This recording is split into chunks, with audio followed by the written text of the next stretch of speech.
Hello everyone, welcome to What If Deku Was Adopted by Zoro movie. Before we start, please go support LINZEF for writing that awesome fanfic. This is the translated version I made. There will be some mistaken character's gender, but of course Deku is a male. Izuku, upon returning from the doctors, loses his mother due to an accident but is adopted by a master who masters the three-sword style, santoryu. Prologue. Clarifications. Izuku has a quirk. He doesn't know Bakugo.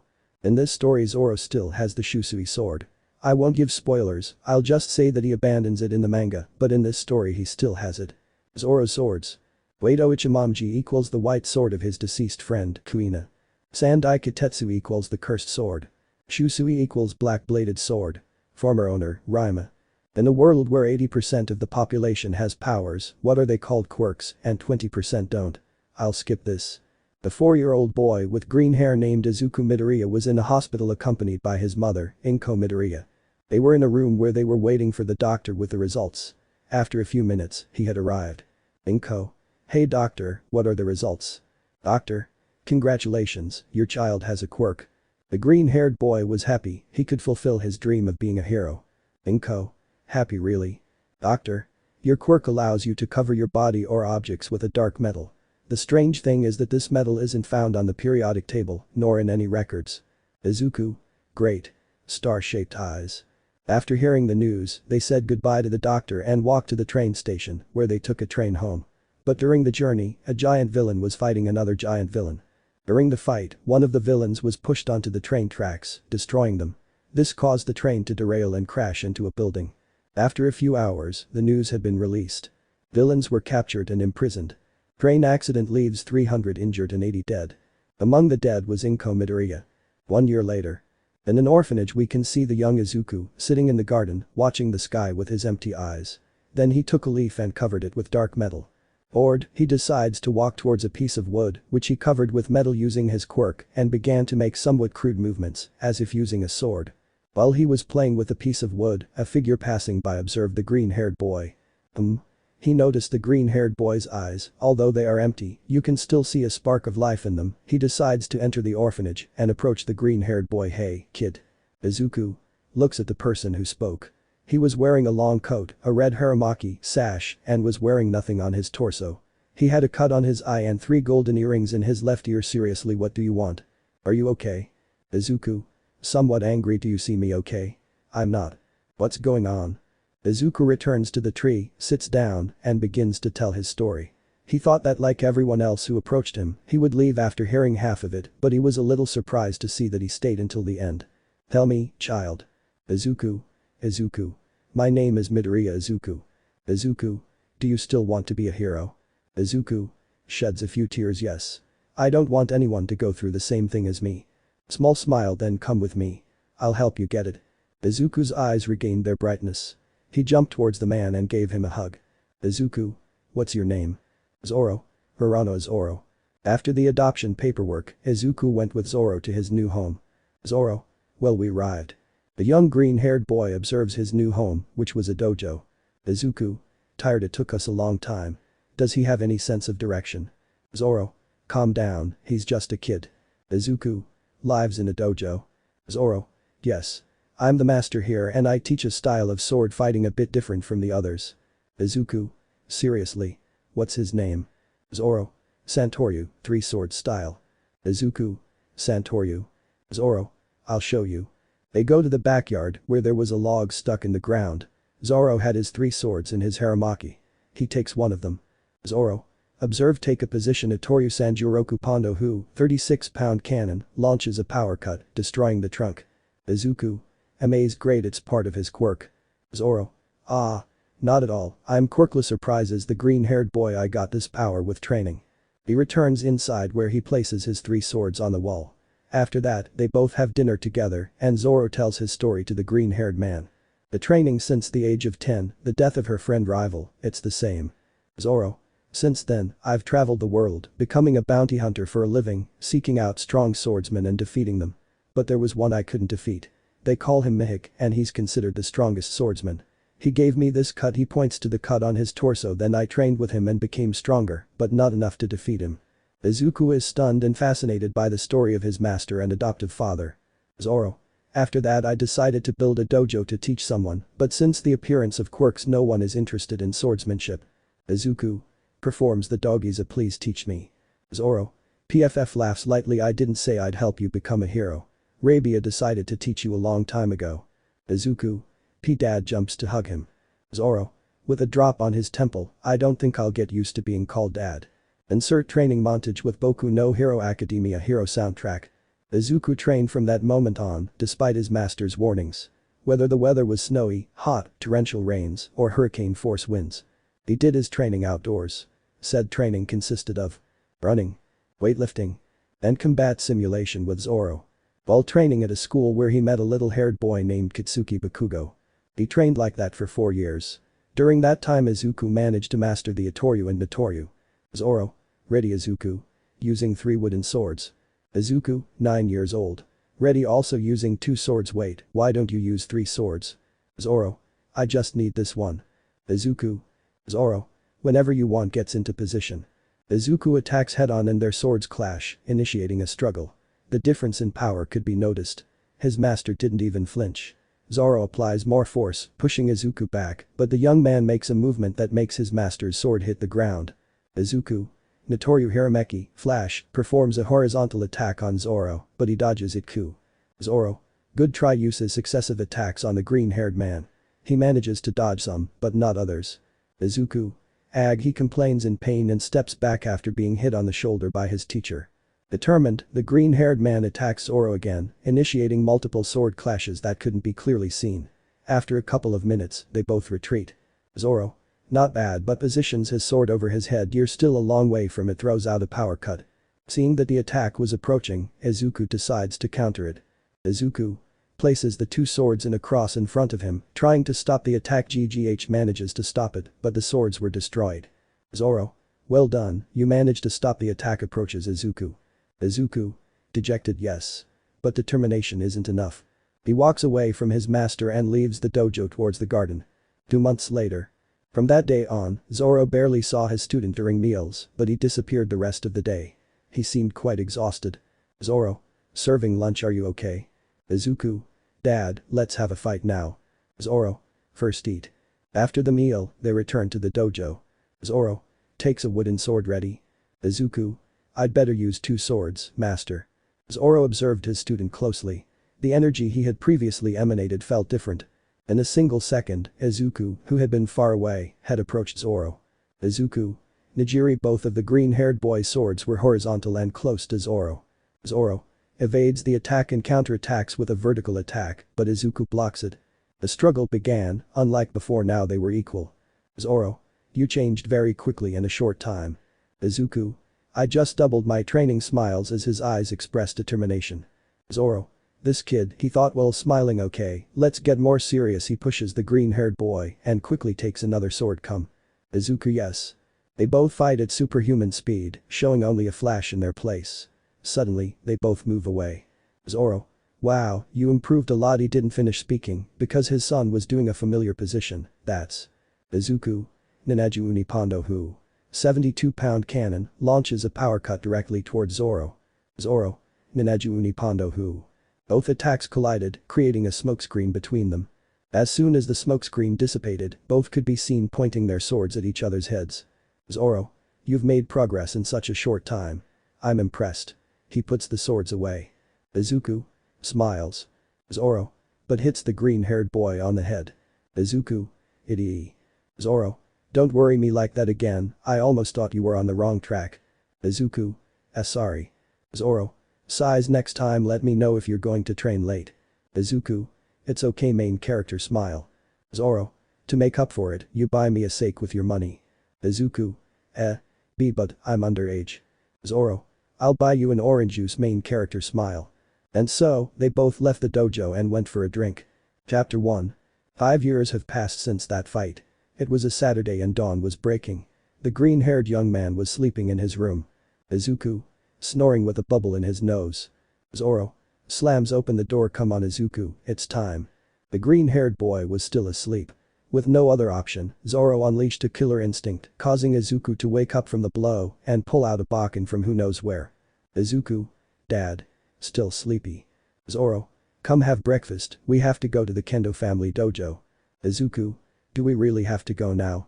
Can we go in 5 more minutes? Goes back to sleep. Zoro. A vein pops out on his forehead up. Hits Izuku's head. Breakfast, and a bump on the head afterwards. Zoro and Izuku were on their way to the Kendo dojo.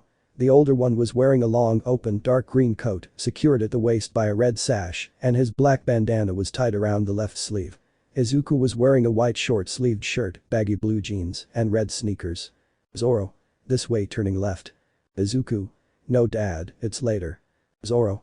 By miracles of life, Izuku did not inherit the guidance of his teacher and father XD. Izuku. Why do we have to go to the Kendo dojo? Zoro. I like the guy the first time we met. Izuku. You're not going to say he's your favorite drinking buddy, are you? Zoro. You do know me. Izuku. Although the first time they met was very interesting. Flashback. 2 years ago. Izuku was training the santoryu with a practice dummy, but then. Hello. Zoro, are you here? The green-haired man hears a woman's voice and goes to investigate. Izuku. Sees the woman. Who are you?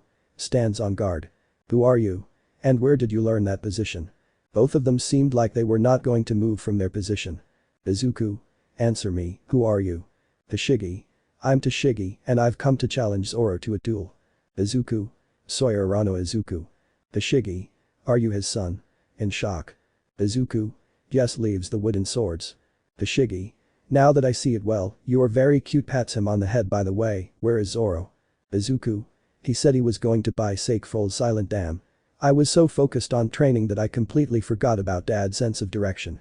The green-haired boy runs to dress in long black pants, red tennis shoes, and a white t-shirt with the word shirt on it. Izuku. Please take care of the dojo. See you. Runs off. Tashigi. Izuku walks the streets in search of his teacher. But Zoro. The older green-haired man was walking through the city streets in his signature suit and carrying a bottle of sake. Zoro. It must be around here. He walked and walked until he reached a dojo. Zoro. I arrived. Determined, he enters the property without reading a sign that says, Kendo Dojo. The green-haired man enters the building and sees a man dressed in a white guy, with orange hair. Who are you? Zoro. Who are you? Mr. Kendo. I'm the master of this dojo. Who are you? Zoro. Notices that the decoration is different. Damn, sorry, I was just leaving. He was about to leave, but is stopped by the orange-haired man. Mr. Kendo. Wait. But Izuku. I spend hours searching for his teacher, without results. Izuku. God, where have you gone now? While he was complaining, a young woman with orange hair heard the green-haired man's complaints. Excuse me, are you okay? Izuku. Yes, sorry. I'm Murano Izuku. Kendo. Itsuka Kendo. What's going on? Izuku. My teacher came to buy sake and got lost.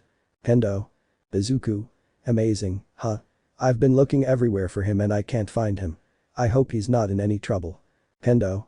He's an adult, he's probably already found his way home. Izuku noticed that the girl was carrying some heavy bags. Izuku. Do you need help with the bags? Kendo. Sure, thanks. They both walked towards the Kendo house while talking about various things. When they arrived at his house. Izuku. You also live in a dojo? Kendo. Yes, I'm good at martial arts. Wait, too. Izuku. Yes, the Urano dojo. There we teach santoryu. While they were talking, they heard laughter coming from the dojo. Izuku. That voice runs towards the building and upon entering Dad. The scene he saw was strange. Zoro, along with an orange-haired man, both covered in bandages, drinking sake. Kendo. Dad. Izuku. Kendo. What happened here? End of flashback. Izuku. 2 years and I still can't believe you and Mr. Kendo became friends like that. Zoro. Friendship arises in any situation. Izuku. If you say so. They both arrive at the dojo and find Mr. Kendo watching a combat simulation between 2 of his students. Mr. Kendo.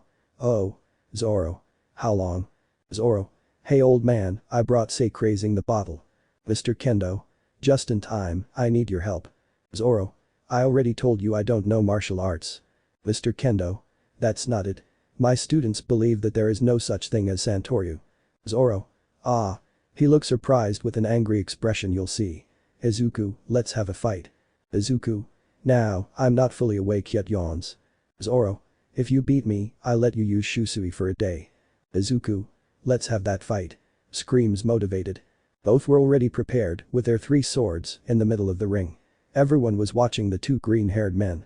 Out of nowhere, Kendo appeared with his guy. Kendo. Hello dad. Why are Izuku and Mr. Urano there? Mr. Kendo.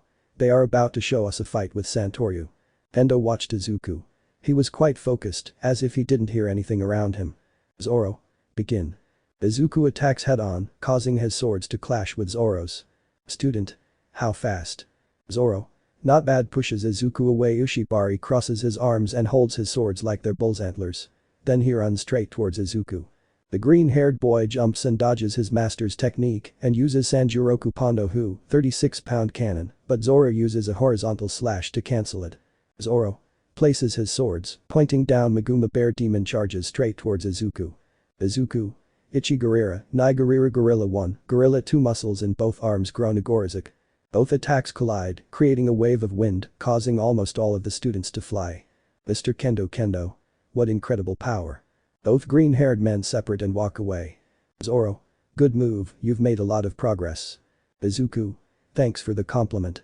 After a brief conversation, the two approach each other and a swift sword fight begins. The only thing visible were flashes of the clashing swords and bodies. What was impossible to see were their arms. Student. Are they human? Student. According to Master Kendo, yes. Kendo. Shocked, impressive. Both green-haired men stopped their movements, but their swords continued to clash, starting a struggle. Zoro. You're getting stronger every minute, tell me, can you use that? Izuku. Can I want to do that? Zoro. Yes. They stop the struggle and step back a little. They both stretch out their arms and begin to spin their swords, one clockwise and the other counterclockwise. Izuku. Santoryu. Crazy. Bread. They both begin to approach each other quickly. Izuku. Zoro. Sansen Sekai.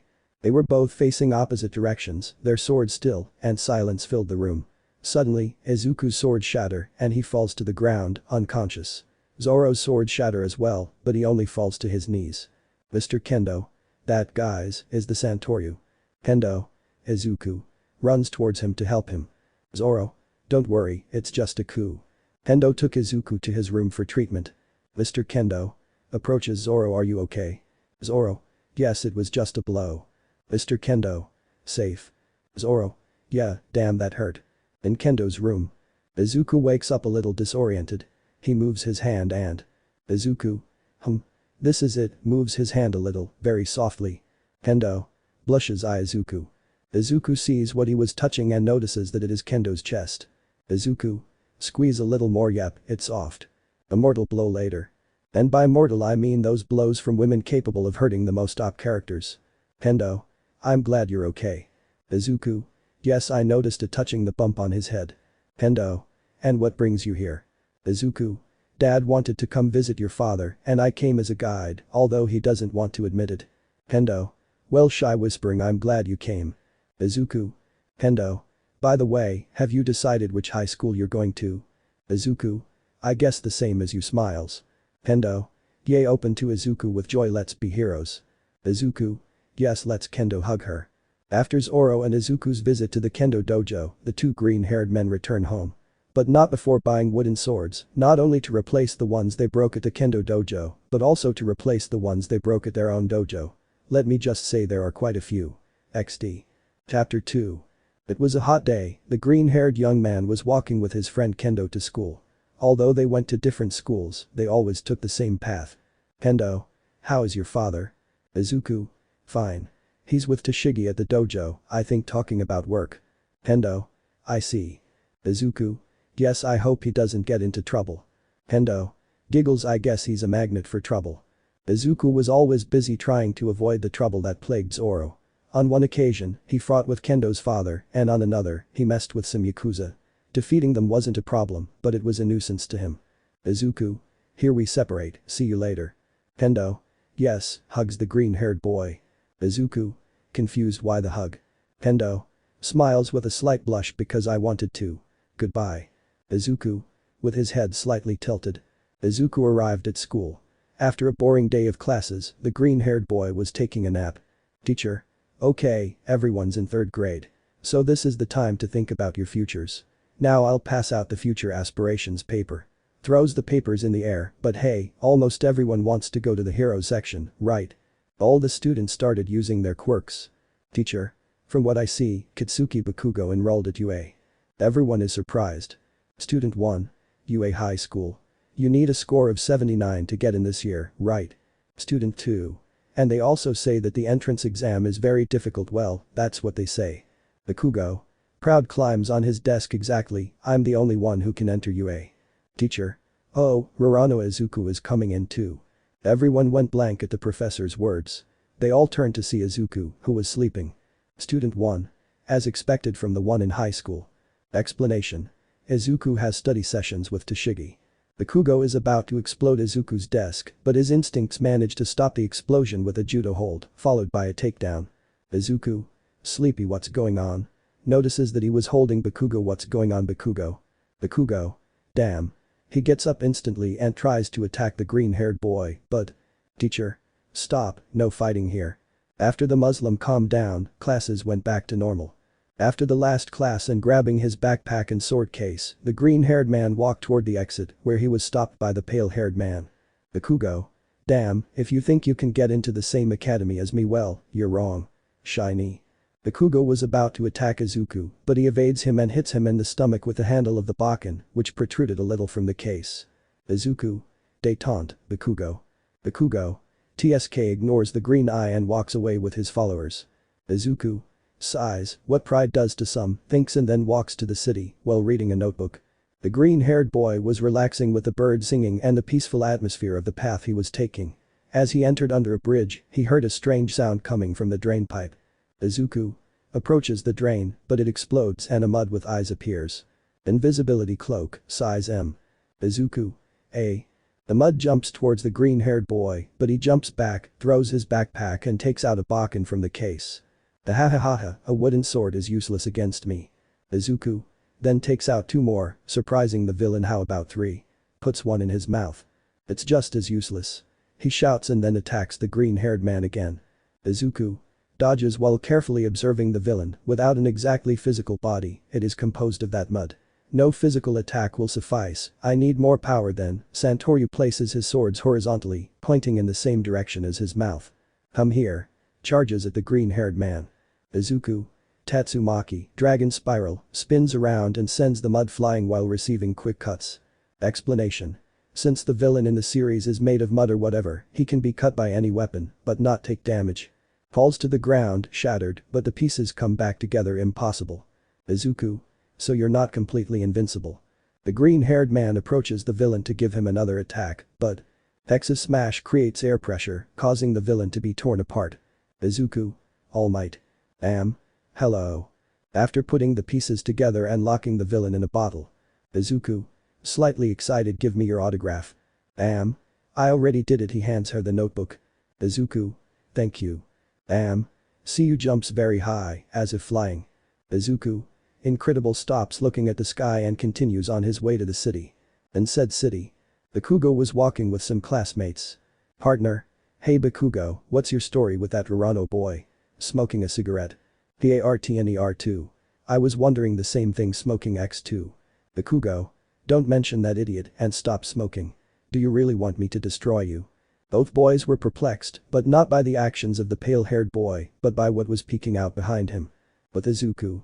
The green-haired boy was walking calmly while thinking about the study session he would have today with Toshigi.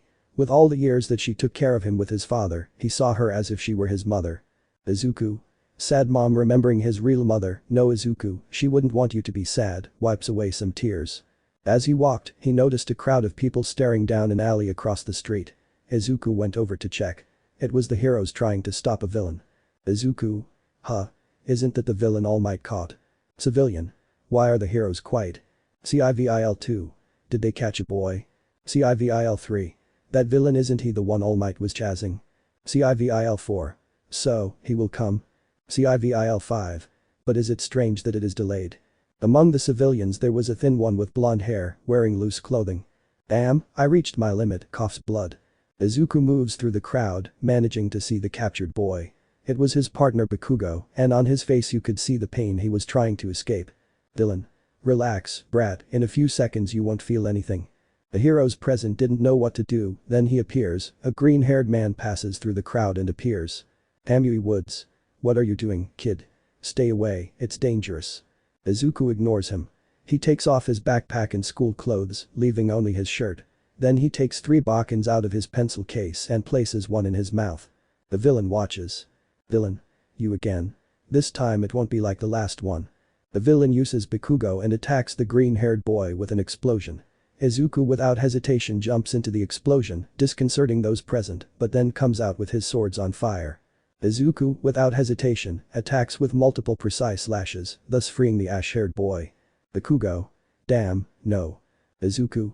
Then you complain, throws Bakugo next to the heroes, distracting himself from the villain. Villain. Come here. Throws multiple tentacles at Izuku. Without looking, Izuku begins to evade the tentacles, slashing with his sword while leaning back on one foot while continuing to evade and slash, somehow managing to be behind the villain. Said villain had several holes in his body, a result of the green-haired man's cuts. Those present were perplexed. Izuku. Santoryu Toru Nagashi Wolf Sword Current, he said after performing those movements. Villain. I am possible, how did he do it? Izuku's Bakens were slightly burned and covered in slime. Izuku. They're going to break. Villain. Damn. Izuku throws his swords into the air, distracting the villain. Izuku. Mutoryu Tatsumaki. He somehow manages to launch the villain into the air, surprising the pro heroes. At that moment, Izuku jumps from wall to wall, reaching the villain and the Bakens. Izuku. Takes the 3 swords Santoryu. Villain. Terrified stop. Izuku. Karasuma performs a 3-time attack Gari. The villain is cut into several pieces, while Izuku's swords are broken as they were damaged by the fire. After all that, Izuku is flattered and then scolded by the heroes. Bakugo is only flattered by them, while the villain is arrested, but he doesn't object to anything. Let's just say he was traumatized. The sun was setting, and our green-haired friend was on his way home when he met his friend Kendo. Kendo. So you're going to train until the exam? Izuku. Yes. I'll take advantage of the time to master one of Dad's techniques. Kendo. But the ones you already know are quite powerful. Izuku. Yes, but these are the techniques he used before training with someone named Mihik. They continued talking until they reached Kendo's house, where they said their goodbyes. Upon arriving home, the green-haired boy greeted Zoro, who was waiting for him with dinner. The two talked about the fight the green-haired boy had with the villain, making Zoro feel proud of his son. Zoro. I see. Tell me, are you sure you're going to UA? Izuku. I've been thinking about it and yes, I want to go to that academy. Besides, with my grades, it shouldn't be a problem. Zoro. Thank Toshigi next time she comes. Izuku. Yes. Zoro. By the way, Toshigi needs my help against a peculiar villain, so I won't be around for the next few months. Izuku. And who will help me train? Zoro. From what I've seen in our previous fights, you can train alone. Besides, I want you to master all the techniques from Mutoryu to Santoryu, including that technique, and I'm not talking about Senzen Sekai. Izuku. Somewhat discouraged. Why yes. Zoro. Places his hand on the young man's shoulder. Don't worry, I'll be back before the entrance exam. And I'll have a special gift for you. Izuku. Really? Starry eyes. Zoro. Yes, wait until then. Smiles. Chapter 2.5. From that day on, Izuku trained for 5 months without fail. His teacher went on missions with Toshigi, needing her help. Izuku. Long sigh. Around the green were a large number of broken wooden swords. Exhausted, he decides to go to his room and lie down on his bed when suddenly his cell phone rings. He decides to look at the screen. It was his friend Kendo. iPhone. Izuku. Answers the call. Hello Kendo, what's up? Kendo. Hello Izuku. Nervous. I was wondering if. Izuku. Confused him. Kendo. If you would like to help me look for some things for the dojo. Izuku. I'm sure, see you at the park. Kendo. Hi. See you. End of call. With Kendo. Kendo. Sighs in relief. Mr. Kendo. Peeks out of his room door, but we don't need anything at the dojo. Kendo. Scared Dad. Mr. Kendo. So you like the boy? Kendo. Blushes. Mr. Kendo. I'll just tell you one thing. Kendo. What thing?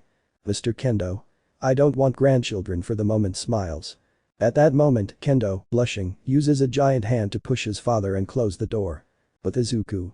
After receiving the call, he went straight to the bathroom to take a shower. Afterward, he dressed in a green short-sleeved shirt and black pants, along with his red sneakers. He then searched for his belongings, wallet, phone, and found an envelope that said, for Izuku. In case you need it. He took it and underneath it was another envelope. in case you broke any more swords while I was gone. Izuku. She takes the second envelope and heads out to the park. After walking for a few minutes, she runs into her friend and is surprised to see her clothes. A dark green sleeveless t-shirt, blue denim shorts, and green sneakers. Izuku. How cute. Huh. What did I just think? Approaches the orange-haired girl. Hello Kendo. Kendo. Hi Izuku. Why do you keep calling me by my last name? Pout. Izuku, sorry Itsuka. Kendo. Much better. Izuku. San. Kendo. But without honorifics he tapped him while pouting. Izuku. Heh sorry, I just like it when you act cute. Kendo was a little embarrassed when he heard the green-haired man. Izuku. Good. What things do we need to look for at the dojo? Kendo. Huh. Right. I invited him with that excuse, nervous well. And so, they went looking for the resources while enjoying their date, eating snacks and visiting various places. Izuku. Hey look, see an arcade, why don't we go in there? Kendo. Good idea. Upon entering the arcade, Izuku saw something that caught his attention in the prize area. Izuku. That's it. Hey Itsuka, what do you want to try first? Kendo. Let me see, thoughtful I know. Points to a game. I challenge you to air hockey. The loser will owe the winner a favor. Izuku. I see. Go ahead. The game begins. Kendo throws the disc at an impressive speed, but Izuku manages to hit it and score a point. Kendo. I forgot that Izuku trains with Rarano-san, so his reflexes are dangerous. Final score. Kendo 3 Izuku 22. Kendo. It's my defeat, she said, devastated, while kneeling on the ground. Izuku. Okay, next one. Then they went to a fighting game, where Kendo managed to beat Izuku. They didn't make any bets. Izuku. I'll go get some sodas, goes to a machine. Kendo. Yes. While the orange-haired girl was waiting for her friend, some boys approached her. Boy. Hey beautiful, are you alone? Smiles mischievously. The OY2. If you want, we can keep you company. CHICO3 was about to take Kendo's arm, but then Izuku intervenes. The OY1. Any problem, kid? Izuku. Yes, you guys, pushes BOY1. The OY2. You tries to hit Izuku, but he evades it and receives a kick. The OY3. Scared back, takes out a knife. Izuku. He approaches the boy and the boy attacks him. But Izuku blocks the attack with his arm covered in black metal. Bad idea. He stares at the BOY3. The OY3. Why, you'll pay for this. He walks away with the other two. Izuku. Are you okay, Itsuka? Kendo. Yes. Although I could have beaten them. Izuku. I know, but I didn't want you to get hurt. He scratches his cheek with a finger, well, he has a slight blush. Kendo. How cute, Kendo thought at the green-haired boy's expression. After the arcade they took a walk around the city and at dusk they returned to the orange-haired girl's house. Kendo. Thanks Izuku for joining me. Izuku. Don't thank me. Oh, by the way, here, he gives Kendo a small gift. Kendo. What is it? He drops the bag full of dojo equipment on the floor and opens the gift. He's surprised to see it's a small model of a Harley-Davidson. Great. Izuku. I'm glad you liked it. I saw it at the arcade and was able to get it, though I was lucky the clerk accepted money instead of tickets. Kendo. I love it. But I have nothing for you, somewhat discouraged. Izuku. Gets a little closer to Kendo and places a hand on his cheek. Spending a day with you was the best gift. Kendo. Full blush. Izuku. I was actually a little bored at home since I was just studying and training. But hanging out with you today, I really liked it. Smiles. Kendo, overwhelmed by the green-haired man's words, decides to kiss him on the cheek, surprising the young man. Izuku. Itsuka. Kendo. Thanks, see you. Quickly grabs his things and runs home. Izuku. Places his hand on the cheek where he received the kiss. Processing. Kendo runs to his room and jumps onto his bed. Kendo. Places a pillow over his face, trying to cover his embarrassment. How embarrassing. While Kendo was in bed, trying to cover his red face with his pillow, the green-haired boy went to look for more wooden swords. As he walked home, he remembered the orange-haired girl's action. Izuku. Places a hand and squeezes his chest a little, it was warm. Chapter 3. The 10 months of training have passed and the entrance exam is tomorrow. Izuku was reading a book after training. He used to do it because Toshigi had asked him to, but now he liked reading and studying. Izuku. Sighs, it's already getting dark. Suddenly the noise of a door is heard. Zoro and Toshigi. We're back. Izuku approaches. Izuku. Welcome, looks at a silhouette behind Zoro and Toshigi. Who is it? Zoro steps aside, letting a young green-haired woman pass. She was wearing tight black shorts and a striped tank top. Zoro. This is Monae and she's staying with us. Izuku. Huh. Minutes later. Everyone was sitting drinking tea. Zoro. First of all, don't kidnap her. Izuku. I already know that. Looking at Toshigi. Are you okay, Toshigi? You've been frowning since you came. Zoro. Confused. She's been like that after finishing her work. Izuku. Sees a certain scene, something tells me I already have the answer. The scene was of Monae hugging Zoro's arm and Toshigi pouting while looking away. Leave your comment here if you want me to write Zoro and Toshigi's mission. Zoro.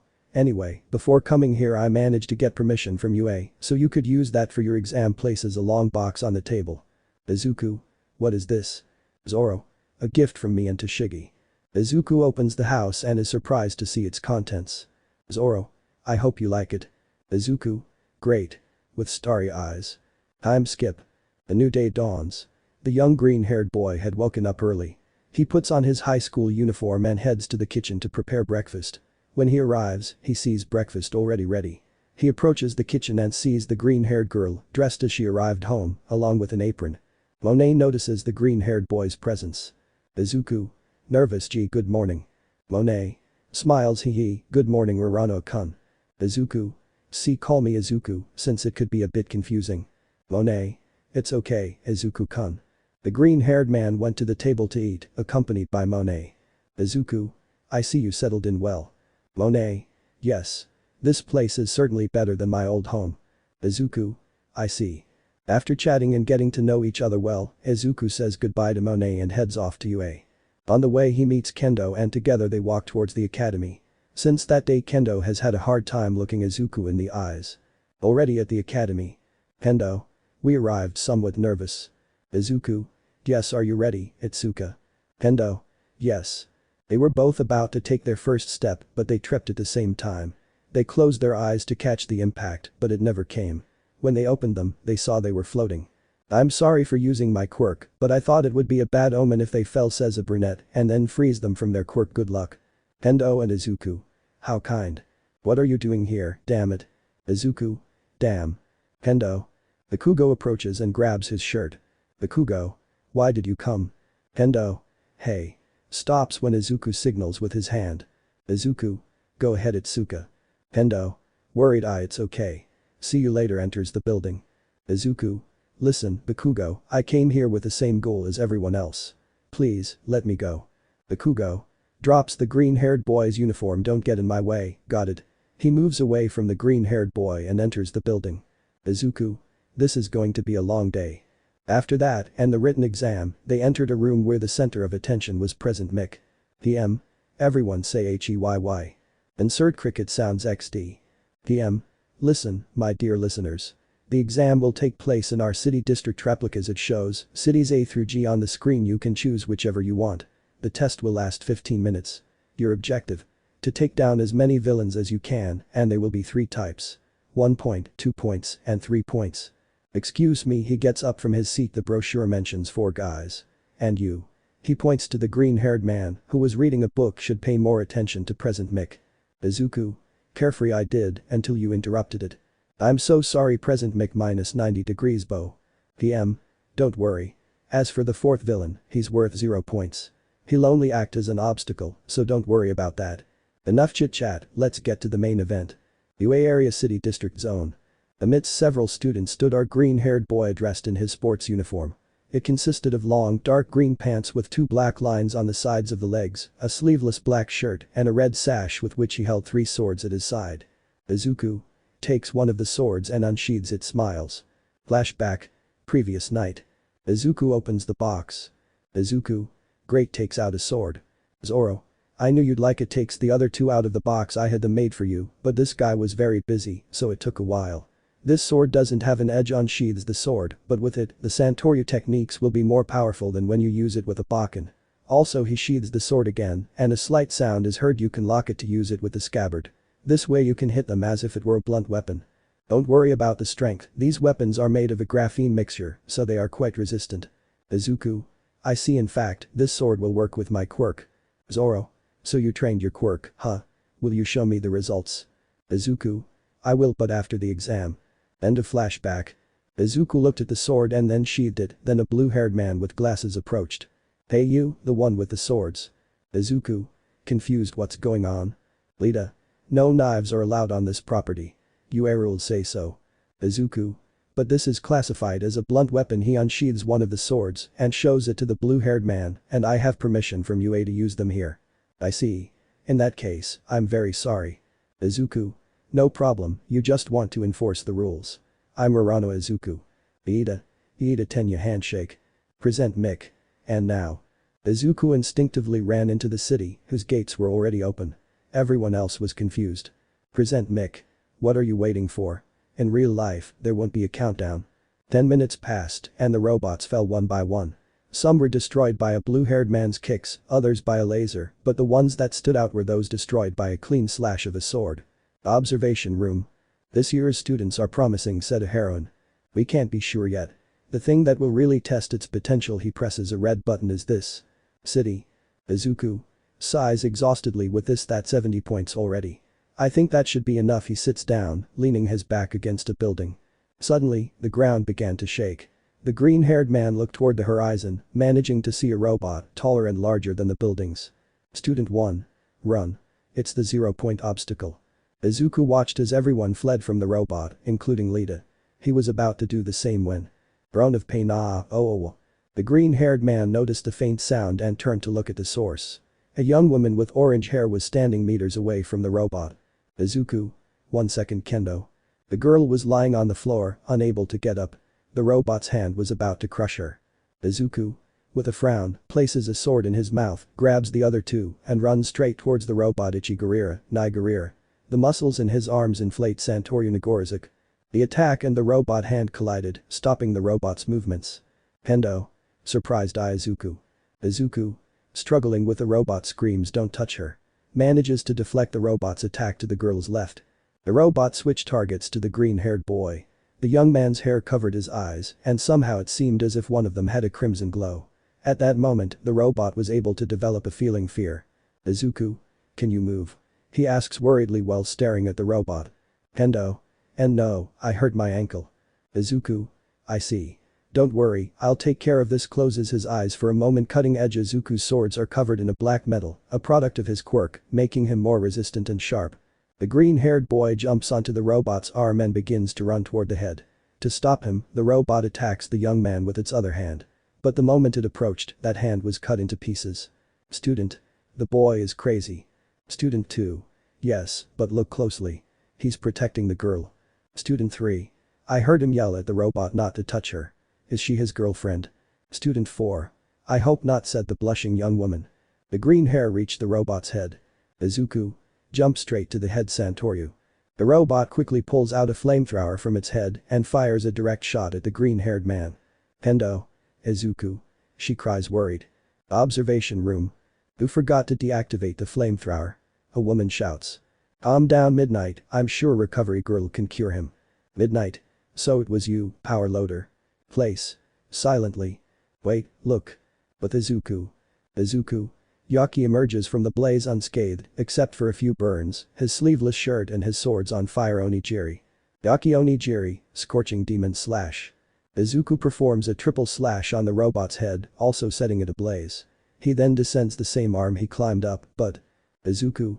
Santoryu places his swords in a cross-dai Butsujiri Great Buddha cut. While descending, he made clean cuts to the robot arm.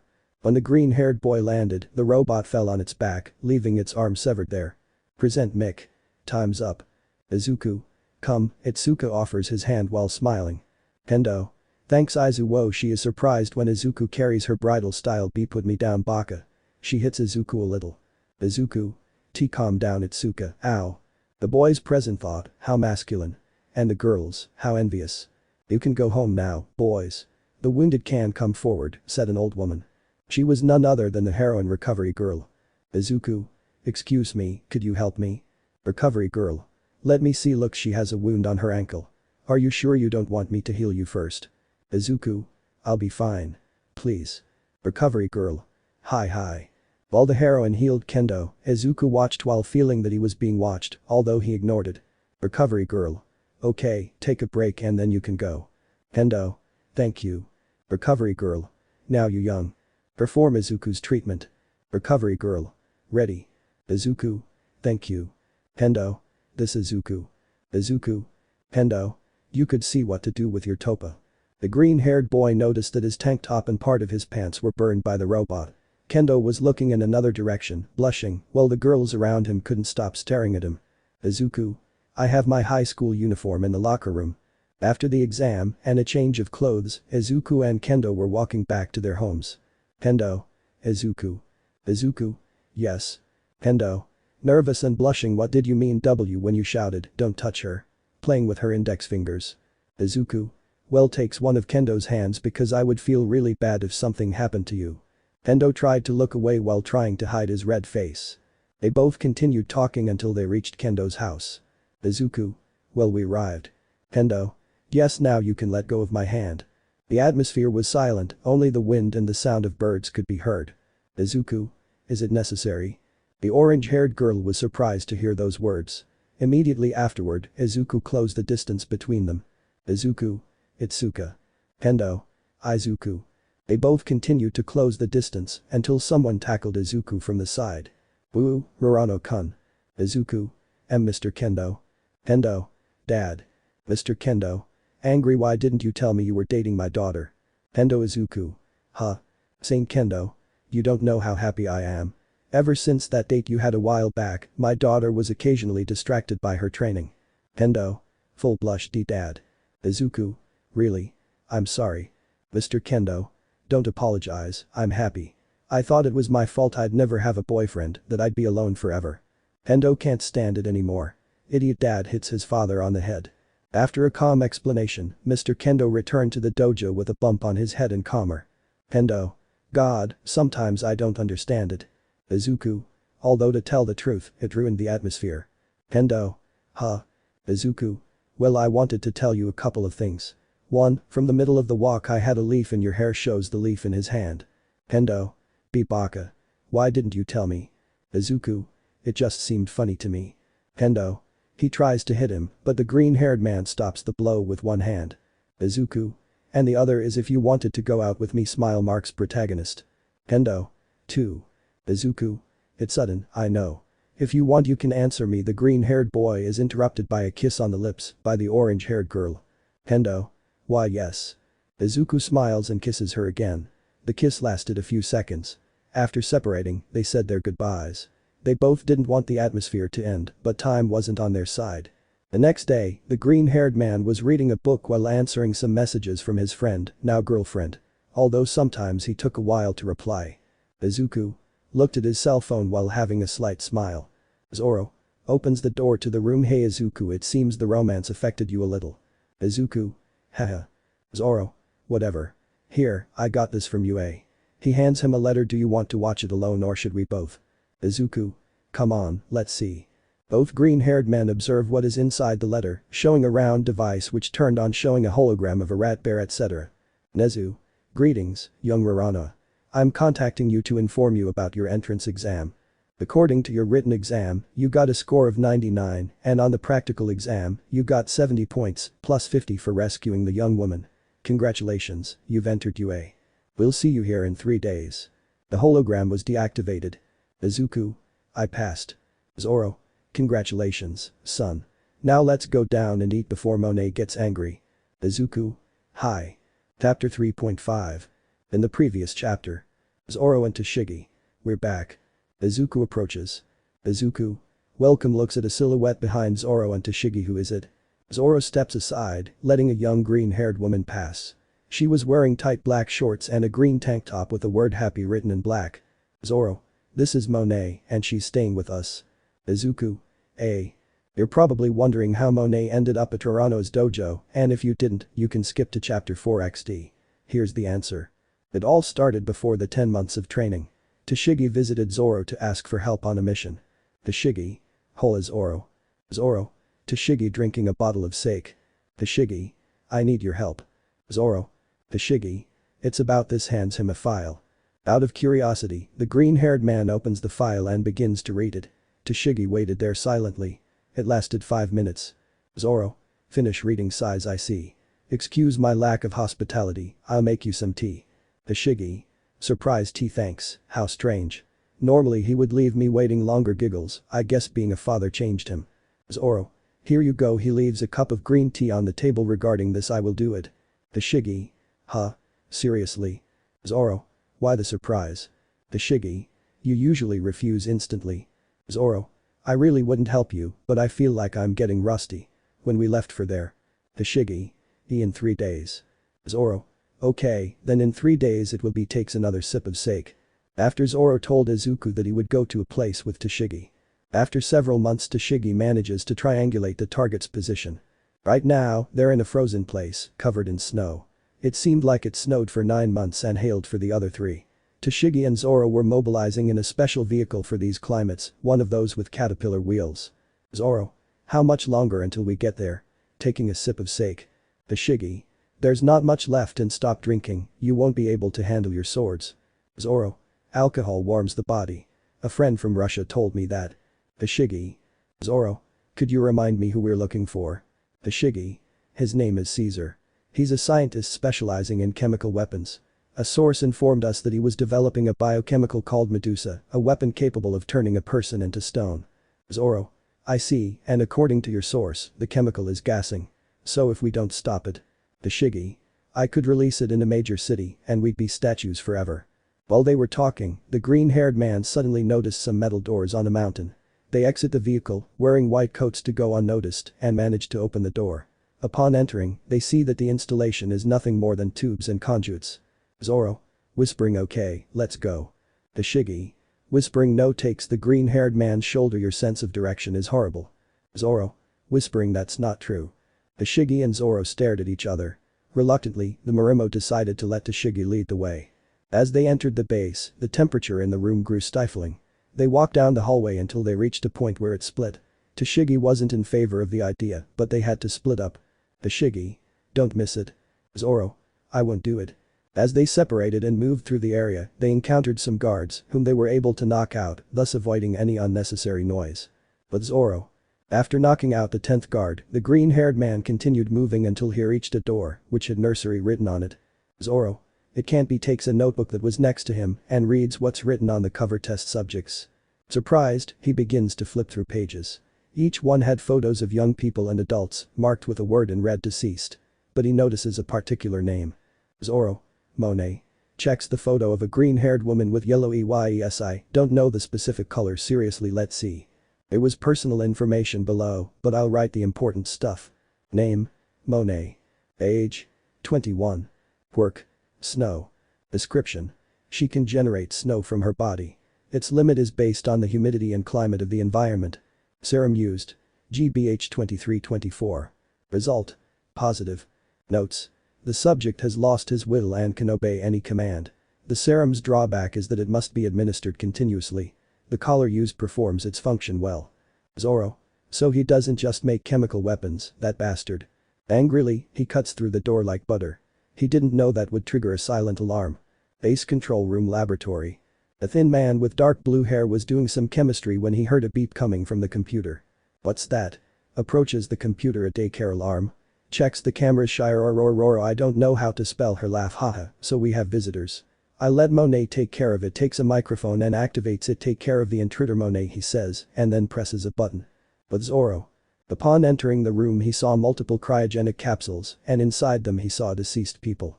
Zoro. This place gives you the creeps. Then he hears one of the capsules open, showing a green-haired girl wearing a white tank top with the word gas on it, some shorts of the same color, and a metal necklace. Zoro. Dull eyes, dead stare and neutral expression. Yep, you're brainwashed. The young woman doesn't respond and decides to attack head-on with 2 short swords. Zoro draws 2 swords to block. Zoro. Hey, calm down. Monae. Steps back and creates a blizzard, blinding Zoro. Zoro. Impressive. Nido can't finish because he had to block another attack from Monae, who this time attacked behind his back. She's fast, steps back, putting distance between him and the girl. Ashigi's child. Ashigi passed through several rooms, which were filled with enough equipment and chemicals to put Caesar in prison for life. She continued moving until she reached a room protected by 2 guards. Ashigi. Caesar must be there. She manages to create a sound that catches the guards' attention, thus managing to approach and knock them out with quick blows. After handcuffing them, she approached and opened the door, managing to see the target, who was mixing liquid without noticing the blue-haired woman's presence. She approaches stealthily but then. Caesar. You thought I wouldn't notice. He looks at the girl and then points a gun at her, but the gun wasn't common. But Zoro. The green-haired boy continued fighting with the girl, but then he remembered something. Zoro. That's it, deflects Monae's attack and creates distance between them again. Then he assumes an attack stance. Santoryu, concentrate. The green-haired girl approaches quickly. Zoro. Takanami Hawk Wave launches 2 waves of Kai that manage to cut precisely the sides of the necklace, making Monae stop. She was kneeling on the ground, motionless, as she dropped her swords. Zoro sheathed his and approached the girl. Zoro. Kneels in front of her. Serious. Oi, are you okay? The green-haired girl surprises Zoro by hugging him, resting her head on his chest. Monae. Thank you. Sheds tears. Thank you. Zoro gently strokes the young girl's head. Zoro. Come on, we have to go. Okay. Monae nods, wipes her tears and walks behind Zoro. Zoro. This Monae. Many. You. Zoro. Could you guide me to where Caesar is? Monae trembles a little at the mention of that name. Zoro. Places his hand on her shoulder. Don't worry, I won't let him hurt you anymore. Zoro's trademark smile. Monae. Slightly blushed. Oh okay, I'll take you there. Zoro and Monae ran through the hallways for a while, knocking out and injuring several guards, until they reached Caesar's control room lab. Zoro opened the door and saw a scene that left him in shock. Caesar had Tashigi by the hair, while she had bruises on her face and a puncture wound on her shoulder. Caesar. Notices the green-haired man's presence. Oh, so you survived. Monae, too bad. She had a lot of potential, but I guess that thing didn't have enough power. Zoro. Seriously, whispers Monae, stay outside and don't look. Enters the room and puts a black scarf on his head. Caesar. Not one step further. Takes out a gun. This weapon can pierce anything. Points at Tashigi. If you don't want her to have a hole in her head, you'll lower your swords. Zoro. Places a sword on the other side of his body and his hands on the handles of 2 of them. Caesar.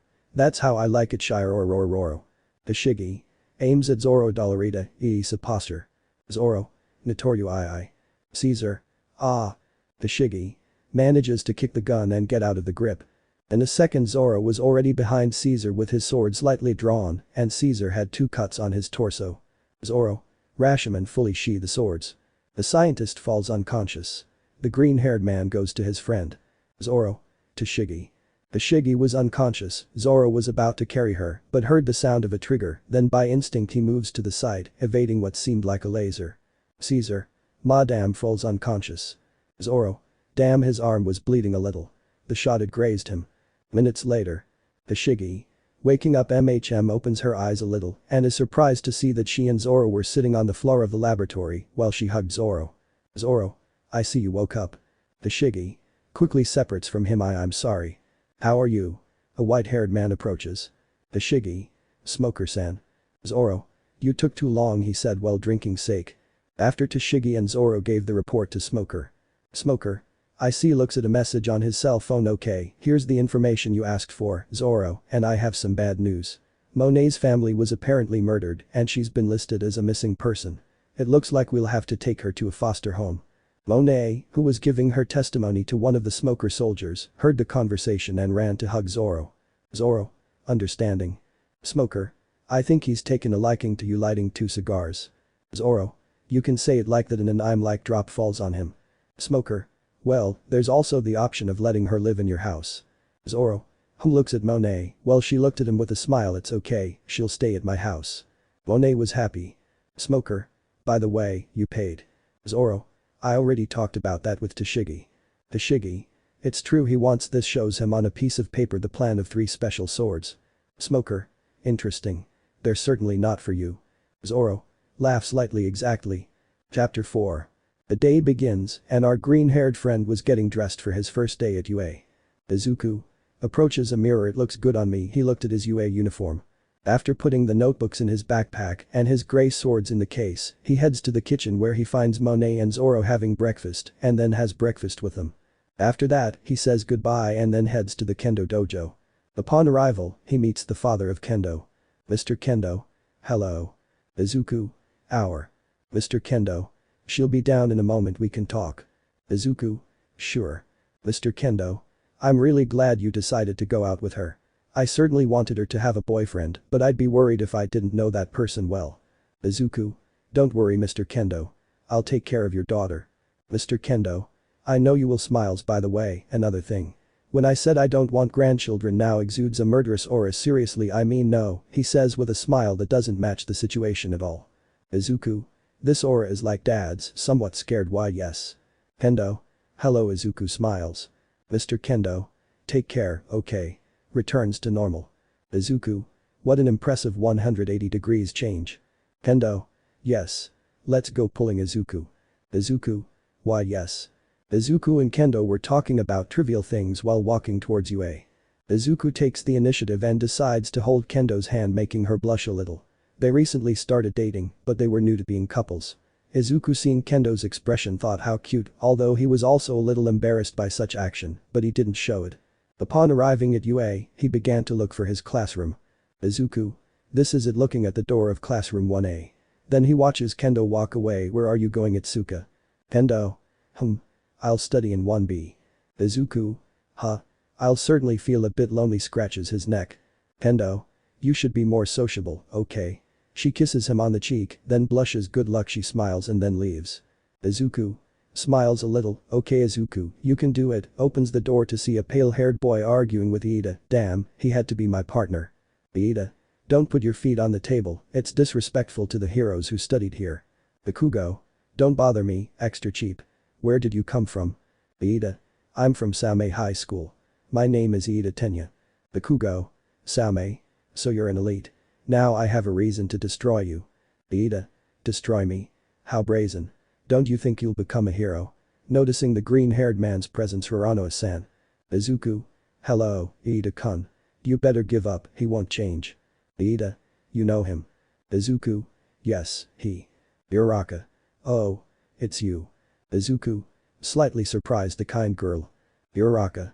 Soy Uraraka Chako. Izuku. Urano Izuku. After introducing themselves and talking for a while, a yellow caterpillar appears in the room and from that caterpillar emerges a scruffy man with long hair. Aizawa. Take 8 seconds to calm down. I'm the teacher assigned to this class, Aizawa shouted, it's a pleasure. Now takes out a UA sports uniform put these on and head immediately to the campus exit. Minutes later. Uraraka. Quirk comprehension test. What about the ceremony? Aizawa. If you're going to be heroes, you won't have time for silly things. Okay, let's see Urano. Izuku. Hi.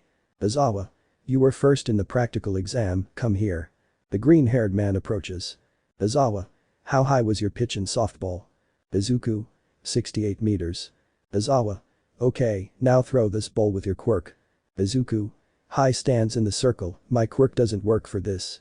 I'd rather use brute force, throws the ball with all his strength. Aizawa displays the distance 608.6 meters on his cell phone. Everyone was excited about this test until someone mentioned, it'll be fun. Aizawa. They think so, because the last place in this exam will be instantly expelled. Then the tests began. 50-meter race. 1. Iida Tenya 3.04 seconds. 2. Urano Izuku 3.40 seconds. 3. Bakugo Katsuki 4.15 seconds. Pressure force. One student, Shoji, stood out at 540 kilograms. But Izuku was not far behind, his strength was 500 kilograms. And so the tests continued until the launch test. Aizawa. Urano Izuku, Bull Valanzer. Izuku. A. Aizawa. I saw the practical entrance exam, so I know you didn't use all your strength. Izuku. Sai, you're right, but I need one thing. Aizawa. You mean this in his hand was Izuku's case. Izuku. Hi, he approaches and takes his case. From there he takes out his 3 gray swords. Mina. Swords. Zoro. Is he a samurai? Haminari and Kirishima. Great, their eyes had stars. Izuku unsheathes the swords and then covers them without creating an edge. He places a sword in his mouth and then throws the ball upwards. Izuku. Places both swords behind him, on one side of his body. The sword in his mouth perpendicular to the other's tora. Everything happens in slow motion. The ball was close to the green-haired man. Izuku. Gari. Tiger Hunt. Both swords hit the ball, throwing it quite far. Everyone except Aizawa. Great. They were impressed, but not by how far the ball went, but by the green-haired boy's movement. The boys were silenced by Aizawa. Aizawa. 1200 meters. Everyone was amazed. Bakugo. Hey. How dare you surpass me? Bakugo approaches Izuku with explosions, but is stopped by his teacher's bandages. There they discover that their teacher is none other than the underworld hero Racerhead. After the Muslim calmed down. Aizawa. It's time for the results. It would take too long if I told you, so I'll just show them on the screen. Turns on the screen. 1 Todoroki Shoto. 2 Uraraka Izuku. 3 Bakugo Katsuki. 20 Hagakure Turu. Hagakure. Deprimita Nuo. Izawa. By the way, the expulsion was a lie. All. Izawa.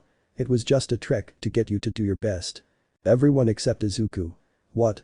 Izuku. Make sense thoughtful. Momo. Did you notice too? Izuku. Slightly nervous I had my suspicions, although I have the feeling that he meant it. Momo. By the way, my name is Yaoi Rozu Momo. Izuku. Uraraka Izuku. And so, after a couple of classes, the green-haired boy's first day of classes ended. He found himself outside UA talking to Iida.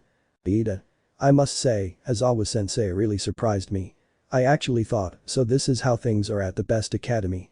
But now I see that a teacher can encourage you through disappointment. Izuku. You really are honest and diligent, Iida-kun. Uraraka. Wait, you're heading to the station, right?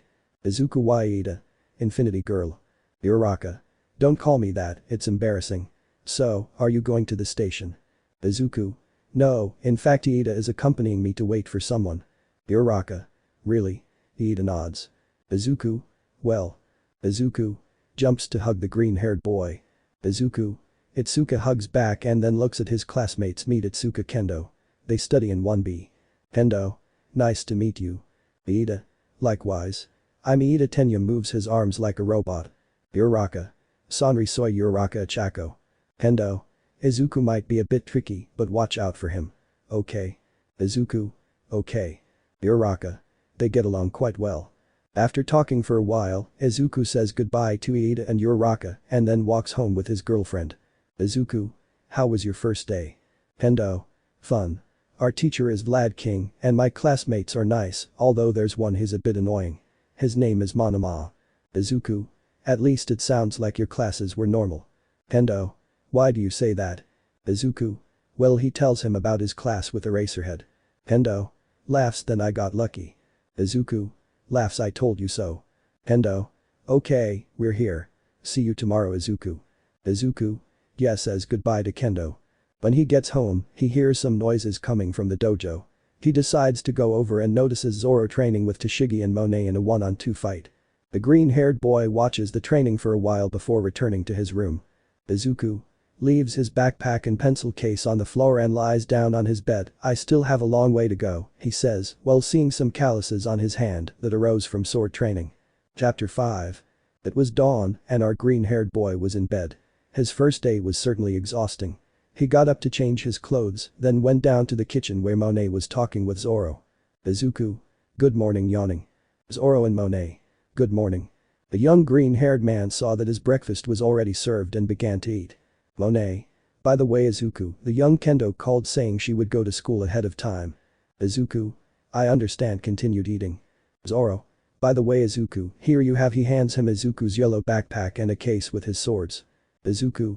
Thanks, Dad. Smiles a little. Zoro. You know what time it is. Right. Izuku. He turns to look at the clock and pales when he sees the time. He turns to look at his father.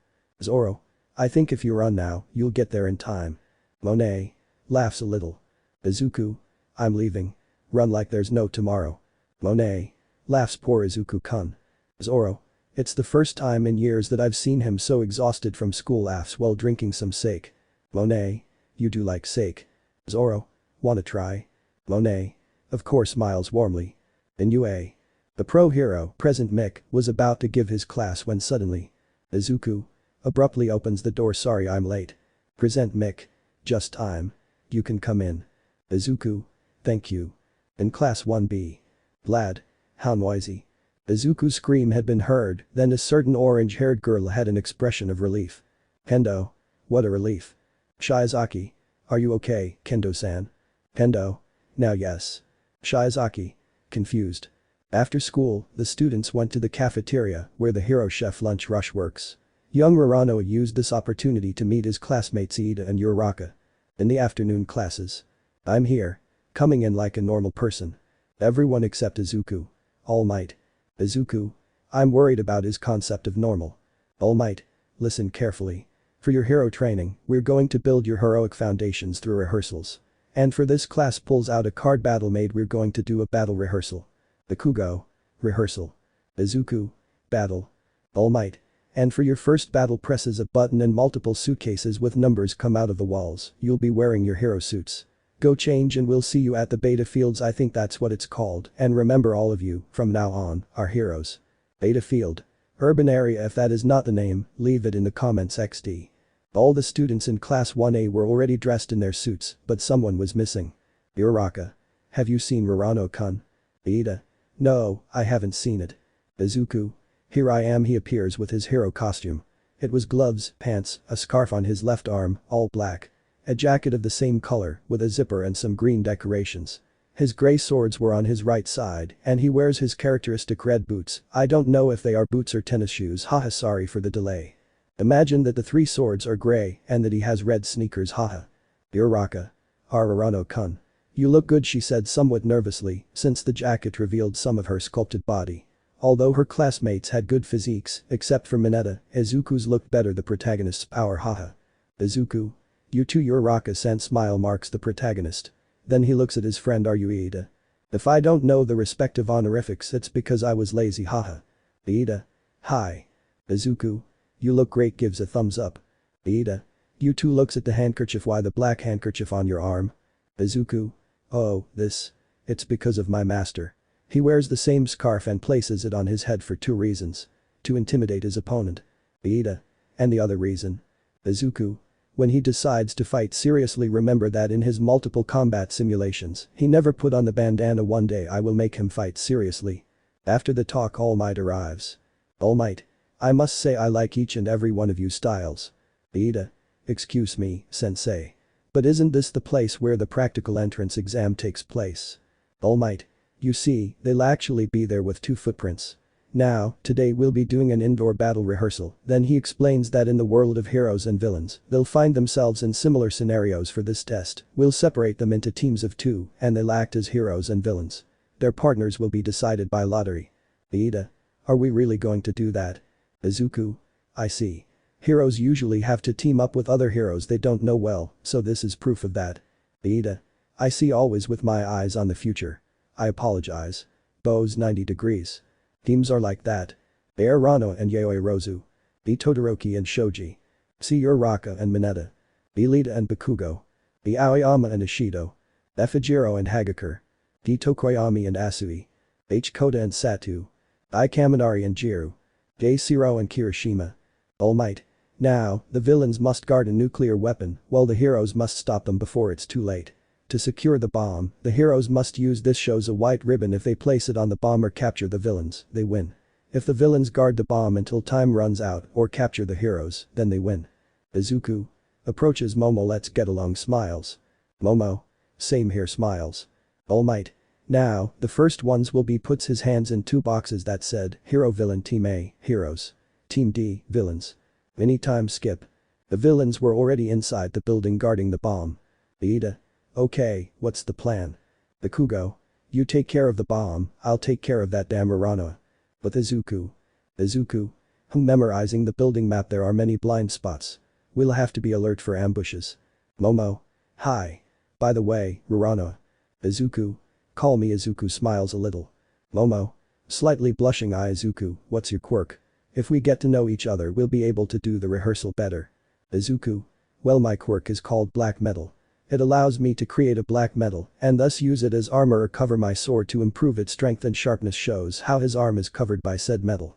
Momo. Awesome. My quirk allows me to create things using the lipids in my body, but I need to know their mechanism or composition to create the object. Izuku. That's really impressive. Let's see, I have an idea that might work. Speaker. Indoor battle rehearsal, begin. Izuku and Momo sneak in. The green-haired boy was in front, carrying a shield Momo had created.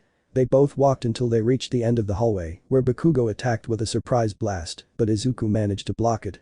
When the smoke cleared, the young man could be seen holding Momo by the waist to bring him closer and avoid injury. Izuku. Are you okay? He asked without taking his eyes off the Ishin. Momo. Why, yes. Izuku. You know the plan, go. Momo. Hi, runs towards the bomb. Bakugo. As if I were going to leave you. Attacks the young woman, but Izuku pushes him with a shield like Captain America would do. Damn. Izuku. Come on, Bakugo. Runs in the opposite direction. Bakugo. Come here. Chases the green-haired boy using his explosions to gain speed. IIDA communicator. Hey Bakugo, what's happening to you? Bakugo. Shut up and watch the bomb. Throws the communicator to the side of the hallway. Surveillance room. Almight and his students watch the fight closely. Kaminari. Uraraka was able to predict Bakugo's move. Todoroki. But it's strange that he doesn't use his quirk. Mina. Why would that be? Almight. That young man seems to have a sharp mind. He knows that he must avoid damaging the structure, so he limits his power. But exactly how powerful are you? Why do you want to be a hero? Looked closely at the green-haired young man. With Momo. She had already reached the room. She approached the door and could see Ida, who was deep in his own thoughts. Ida. I have to take on the role of the villain. To become a splendid hero, there will be situations where you have to think like a villain. He remains silent for a few seconds, induces himself into the darkest part of his being, in a sinister voice. Now I'm very bad. Momo. She really took the test very seriously, she avoided laughing so as not to be discovered. Only All Might could hear the conversations, but even he wanted to laugh a little at the performance. The raven-haired girl sits on the ground and begins to create. After a few seconds, she creates a bag the size of her hand, fragile in appearance. Mini flashback. Izuku. This is my idea. Bakugo will face me. For some reason he has always hated me, he said somewhat confused, so I will entrust the bomb to you. Do you have any ideas against Ida? Momo. Yes. I was thinking about this. End of flashback. With Izuku. The green-haired boy managed to catch his high school classmate's attention. Then he arrives at a room. Izuku. Okay, here we go. Bakugo. Hey. Uraraka. You should take our fight seriously. Izuku. Why do you hate me so much? I don't even remember doing anything to you. Bakugo. I hear those questions but ignores them. Surely you know that my quirk allows me to create explosions through my nitro sweat. So, if they manage to make these, according to my specifications, he takes the safety pin on his grenade launcher wristband, then I can store my sweat and… Almight speaker. Stop Bakugo shonen, you could kill him. Bakugo. If he dodges it, it won't kill him. Take this, Uraraka. Pulls the trigger, unleashing a torrent of explosions at the green-haired boy. Surveillance room. Everyone. Worried Uraraka. Chapter 5.5. In the previous chapter. Izuku. This is my idea. Bakugo will face me. For some reason he has always felt hatred towards me. Bakugo. Hey. Uraraka. You should take our fight seriously. Izuku. Why do you hate me so much? I don't even remember doing anything to you. Almight speaker. Stop Bakugo shonen, you could kill him. Bakugo. If he dodges it, it won't kill him. Take this, Uraraka. Pulls the trigger, unleashing a torrent of explosions at the green-haired boy. Surveillance room. Everyone. Worried Uraraka. Let's make a small one. Journey to the past. Primary. Bakugo. Hey villain, give up. Child. 2 don't want to play anymore, shedding tears. The XTRA1. Finish it Bakugo. Suddenly a green-haired boy gets between Bakugo and the boy. Izuku. Stop, he said while holding a wooden sword in his hand. Bakugo. Ah. And what will you do to stop it? The two fought, ending in a draw. One had scrapes and bruises, while the other had burns. Secondary. First year physical education. Teacher. Your turn. Bakugo gives him a ball. The pale-haired boy heads to the circle. Then he throws the ball. Teacher. 66 meters. Student 1. Impressive. STUDNT 2. Nothing wrong Bakugo. Bakugo. Smiles proudly. Teacher. Follow your Uraraka. The green-haired boy takes the ball and approaches the circle, then throws it. Teacher. 68 meters. Alumnos. Wuwa. Alumna. Junior Uraraka Kuna. Student. Yura Asamiya. Bakugo. TSK. Bakugo. Damn, I can't free myself, trying to get rid of the slime villain. The pale-haired boy had heard a hero telling a young man not to come closer. When he saw who it was, he did his best to get away from the villain, but the boy had already freed him. Izuku. Then you complain. Bakugo noticed it then. That green-haired man was superior to him, a strong blow to his pride. End of the journey. We return to the present. Bakugo had destroyed part of the building with his attack. The students in the room were worried about the green-haired boy. Izuku. Cough cough coughing. The smoke cleared, half of Izuku's torso was covered in ash from his suit and burns. Bakugo. What? How is that possible? He should be on the ground. Speaker. Bakugo Shonen, if you launch another attack like that, I'll have to cancel the rehearsal. Uraraka Shonen, are you okay? Izuku. He wipes some dust off his suit and crosses his arms. This is nothing. Bakugo. Fight seriously. Izuku. If I want to finish this, I'll have to. Okay, he takes off the scarf and puts it on his head, but because of his hair he uses it as a bandana, highlighting an intimidating look. Surveillance room. Todoroki. How can he still have those injuries? Mineta. More importantly, doesn't he look like a villain now? But Izuku. Izuku. Ven. Bakugo. Shiny. The ashen-haired boy flies towards Izuku head-on, but then faints by flying backwards and attacking from there, wounding the green-haired boy. Bakugo. What's up? Izuku. Bakugo. Backs up attacks. Izuku. Momo, communicator. Izuku. I managed to defeat Lita. Izuku. Alright. Let's get this over with. He pulls out a sword from its sheath and, taking up a stance, places half of it behind him, the hilt at head height. Itoryu II. Bakugo. Grrr damn you. Attacks Izuku head-on. In a second, just a second, Izuku was already behind Bakugo. Not even the cameras could capture the movement he made. Izuku. Sighs, sheathing the sword. Shishi Sunsen Lion Song sheathes the sword completely. Bakugo falls unconscious. Almight. The heroes win. Izuku could relax but only for a few seconds. The building began to collapse, its structure damaged by the ash-haired creature. Izuku. Carries Bakugo like a sack of potatoes. Communicator Momo, create 2 ropes and a grappling hook. I'm on my way. Momo. SC. Izuku started to quickly climb the stairs. When he arrived, he saw a pile of marbles on the floor and Ida unconscious. Type. Izuku. Izuku. Calm down. I have an idea. Izuku ties up both of them, unconscious, and the bomb, then breaks a couple of windows and throws the grappling hook toward the nearest building. He then grabs the rope with one arm, 2 ropes in his mouth, and Momo with the other, and jumps off the building that just collapsed. Izuku maneuvers to crash with his back against the building, avoiding harming his partner.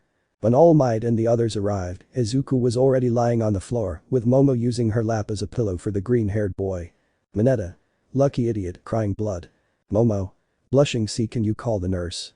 All Might. Don't worry, the robots will come to take the young man to the infirmary. As everyone walks away to continue rehearsing, Momo's friend approaches. Jiru. You could have created a pillow, mocking smile. Momo. But when we managed to touch the ground he became unconscious and I didn't know what to do. Suddenly, the robots appeared with a stretcher and took the green-haired boy to the infirmary. Then the rehearsals continued normally, except for Izuku's absence. Hours later, in the infirmary. We find the green-haired man waking up in a bed in the infirmary. Suddenly, an elderly woman approaches. Recovery girl. You should be more careful, young man. Grumbling as she hits the boy. Izuku. Sorry. Recovery girl. I managed to heal the wounds on your back and the burns on your left arm. You'll be feeling very tired because of my quirk, so call someone to. She can't finish as the door is abruptly opened. Kendo. Izuku. Approaches the green-haired boy and hugs him, without realizing that she was pressing her breasts on him. Izuku. Itsuka, I can't breathe, I like the feeling, but I don't want to die like this, not now. Kendo. Sorry, releases the green-haired boy. Izuku. How much did I sleep? Recovery girl. Don't worry, you just woke up. Your classmates should be in the living room. Izuku. It's okay. Thanks for the treatment. He gets out of bed and sees his girlfriend's face is red. What's wrong? Kendo. I brought your uniform. Why you should change, trying to look away. The green-haired man felt a breeze of air and saw that his torso was exposed, except for the bandages. Izuku. Smiles, if you want to play, I wouldn't mind, he jokes, resulting in a blow to the head from the orange-haired girl. After dressing and receiving a visit from Kendo, Uraraka returns to his course. Upon arriving, he opens the door. Hiroshima. Hey Uraraka. Good work back there.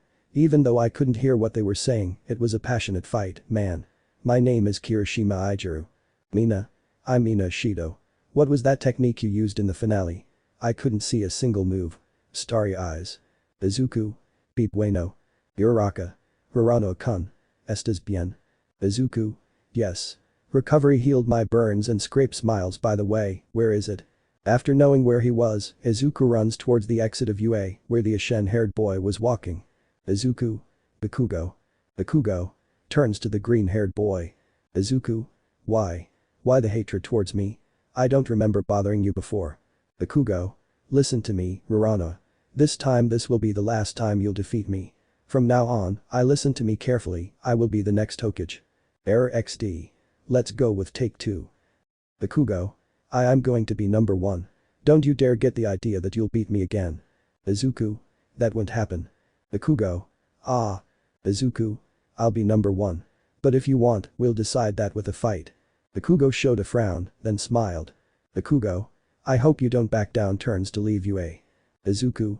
I guess rivals is better than enemies. After the talk he had with Bakugo, he waited for his friends to chat and return home. Chapter 6. Since the fateful day when Izuku fell asleep, Kendo offered to pick him up at his house in case he falls asleep. Dawning. Kendo opens the door to the green-haired boy's room. Izuku. The orange-haired girl could see her boyfriend sleeping, but what she didn't expect was that his torso was uncovered from the covers. Kendo. Calm down, Izuku, wake up, shaking him a little. The green-haired boy moves a little, but then takes Kendo's hand and lays her down on his bed, hugging her. Izuku. Zzz. Kendo. Izuku, you're going to wrinkle my uniform trying to get out of the grip. Izuku. I love you, he said sleepily. Kendo blushed, he honestly liked this situation because he could see the green-haired boy's tender sleeping face better, but someone burst into the room. Monae. Open the door, Kendo-san, were you able to wake up? Carefully observes the scene that unfolded. Sorry to interrupt, she said calmly and closed the door. Because of that Kendo got desperate and blushed so much and hit Izuku with his quirk, waking him up. Kendo. Izuku, from now on wake up by yourself, she said angrily and still with a slight blush. Izuku. Hi, he answered reluctantly and with a bump sticking out of his hair. Are you still angry? Kendo. What do you think? Speeding up his pace a little. Izuku quickly approaches her back and hugs her. Izuku. You certainly look cute angry, but I don't like that you try to keep your distance. Kendo. She was quiet, but she liked it when Izuku did something like that from time to time. Izuku. Let's do this. Let's make up for it, let's go on a date, shall we? Kendo. Nervous and embarrassed at the same time. Quote. Izuku. Yeah. We haven't had one since we started dating and the day after tomorrow will be Saturday. What do you think? He continued hugging his girlfriend from behind. Kendo. I would like to. Izuku. Okay, that's settled. Now do you want me to let you go? We've been attracting attention for a few minutes now and we're 1 block away from UA. Kendo. Insert red vein. Angry hits the bump, causing it to grow a second from the first. Why didn't you do it when you knew you were attracting attention? Izuku. It's just that I was comfortable lying down and staring at the floor with a double smoking bump and you didn't seem to mind. Kendo turned around embarrassed and walked away from the green-haired boy, but not before saying in a low voice, Saturday at 5 p.m. in the park. Don't be late. Izuku heard those words clearly. Izuku. Stands up, mental note, don't bother Kendo too much, with a drop of an I'm sweat, although she is cute and tender, she has a punch that could knock out a dragon. The green-haired man approaches the entrance of UA and notices the thousands of journalists, but ignores the questions they were asking him and enters UA. Then he notices a metallic sound behind him and sees that it was a metal door that managed to stop said journalists. Izuku. I look at the metal door for a few seconds, then walk towards his living room. Already in the living room. The green-haired man sits in his respective seat and one of his companions approaches. Mina. Lively. Hey, Uraraka-kun, can I ask you something? Izuku. Yes.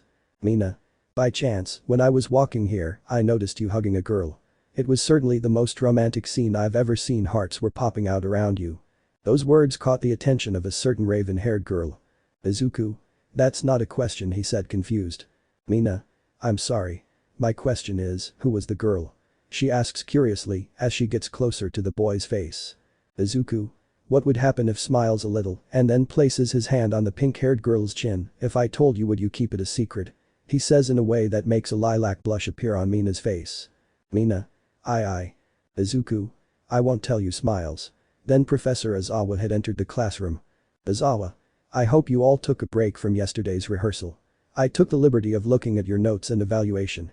Bakugo, you're wasting your talent acting like a 7-year-old. Bakugo. I know. Aizawa. Hirano, I really have nothing to say about your performance, although I think you could have avoided the structural damage. Izuku. I think so too. I'll work harder, he said with determination. Aizawa. Okay, let's continue. I'm sorry to have to say this, but everyone except Izuku. Another surprise test. Izuku. I was paying attention, but thinking about something else. Should I teach Dad how to use the GPS? Aizawa. We need a class president. Everyone except Izuku. Finally something resembling a school. Izuku. Maybe it's impossible. Everyone started running for president, but seeing that it was impossible, Iida proposed a vote. Everyone was hesitant at first, but eventually accepted the idea. These were the results. Izuku. 4. Momo. 3. Iida. 2. Arrest. 1. Izuku. Damn, what if can I resign from the position? Izawa. Too late, I've already made it official. Hirano Izuku will be the president and Yaoi Rozu Momo the vice president. I expect a lot from you. Izuku. After class, in the cafeteria. Izuku. I can't believe they elected me as president eating some katsudon. I thought Iida would be elected. Iida. I think it was the right choice. Your courage, good judgment and mental acuity are what we need. That's why I voted for you. Izuku. So it was you. Uraraka. I also voted for you for the same reasons. Also because you looked amazing saving Iida, Momo and Bakugo. Izuku. Thanks for the compliment, now I'd like to know where the other 2 votes came from, he said while closing his eyes and eating his katsudon. Iida. By the way, why did you save the bomb? Izuku. Well, I thought it would be the same as the entrance exam, with that hidden test. Iida. Did you know the bomb was fake? Izuku. Really? Now I understand why she was so light. Iida. Uraraka. You didn't know. As they continued talking, an alarm suddenly went off in the cafeteria. Apparently, level 3 security had been breached. Iida. Hey, approaches someone from an older class. What is level 3? Student. Someone infiltrated the school. This hasn't happened in 3 years. The students began pushing towards the exit. Izuku managed to join Kendo and saw Momo nearby. Izuku. Approaches the Raven. Yaoi Rozu-san, could you create 2 megaphones? Momo. 2. Izuku. Trust me. Momo created the 2 megaphones, then the green-haired boy told his companions and his orange-haired boy to cover their ears. Izuku. Places a megaphone behind another. Hey, he said calmly, but it sounded like he had shouted.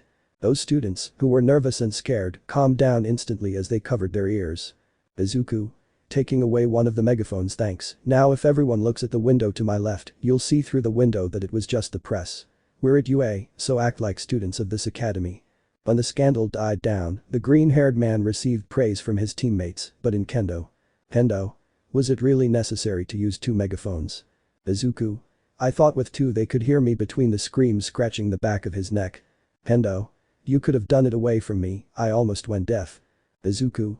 I'm sorry. Places his hand on the orange-haired girl's cheek. Are you okay? Kendo. Well. The bells rang, signaling the start of the next class. The green-haired boy's friends went ahead. Izuku. See you at the exit, gives him a kiss on the cheek and walks away. This action left the orange-haired girl a little red-faced. Classes ended, but before the 1A students left the room, Aizawa told everyone that tomorrow they would be going to USJ to perform rescue rehearsals and that they shouldn't worry about permissions since the high school had taken care of that. The next day.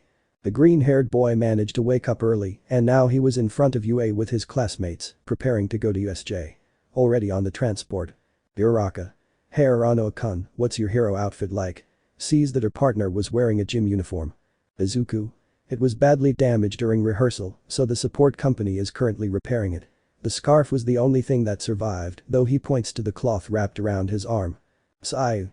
Hirano addressing the green-haired boy. I always say what I think no matter what's on my mind. Izuku. Okay. You're Asui-san, right? Seiya. Call me Seiya. Izuku. Okay, Seiya. Call me Izuku. Seiya. Your quirk is very particular. She points to the sword she had in her case. Izuku. Actually that's not my quirk, but a fighting style that my father taught me. Hiroshima. Joining the conversation. What are you talking about? Izuku. My quirk covers his arm in black metal, allows me to cover my body and the objects I touch in metal. But by doing so, I increase their weight. Seiya. That explains why you only covered the edge of the swords, Kiro. Hiroshima. Your quirk is very similar to mine. Hardens his arm showing his quirk. Izuku. Your quirk is great. They both bump fists, using their quirks in doing so. Yes my dear readers, a brotherhood is born here XD. It was a few minutes, but the students arrived at USJ, where they were received by the pro hero of space, number 13. Aizawa. Hey 13, where is Almight? 13. He couldn't come because he ran out of time, showing 3 fingers, apparently he's resting at UA. Aizawa. That guy. 13. Before we begin, I must tell you 1 or 2 things, or 3 or 4. All. It's increasing. 13 began to explain to them what quirks are, more specifically, the ability to save lives and easily take them. After this explanation, they went deeper and were able to notice various types of natural disasters. Izawa. Okay, now he saw that in the middle of the place a portal appeared. From there emerged people of unfriendly appearance. Kirishima.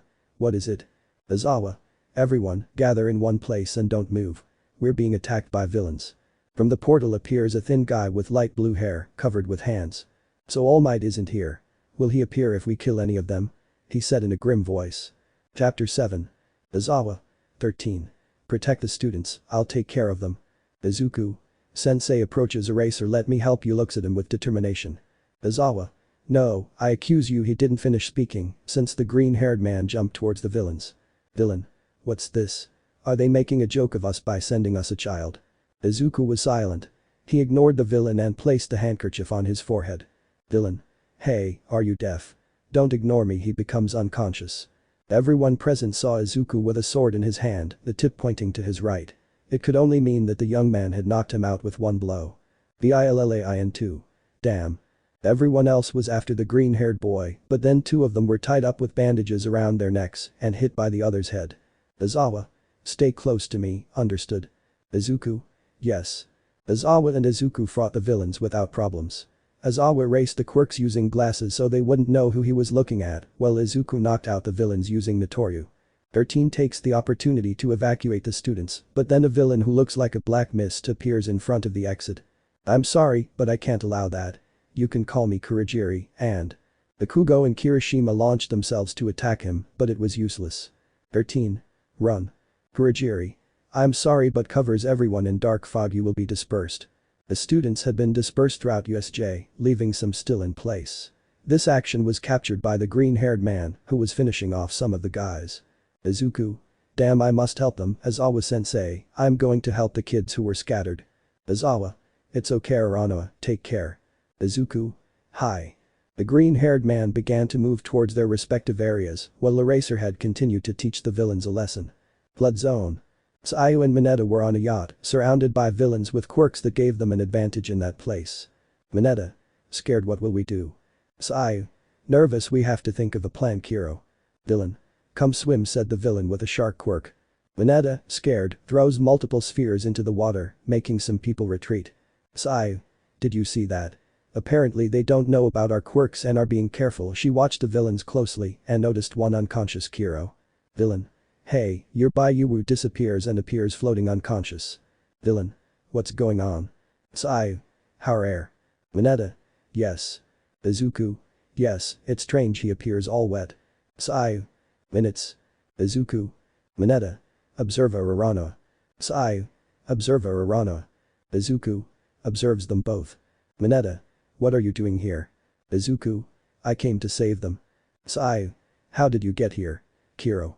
Izuku. Swimming. Anyway, I have a plan. One of the villains cuts the yacht in half and it begins to sink.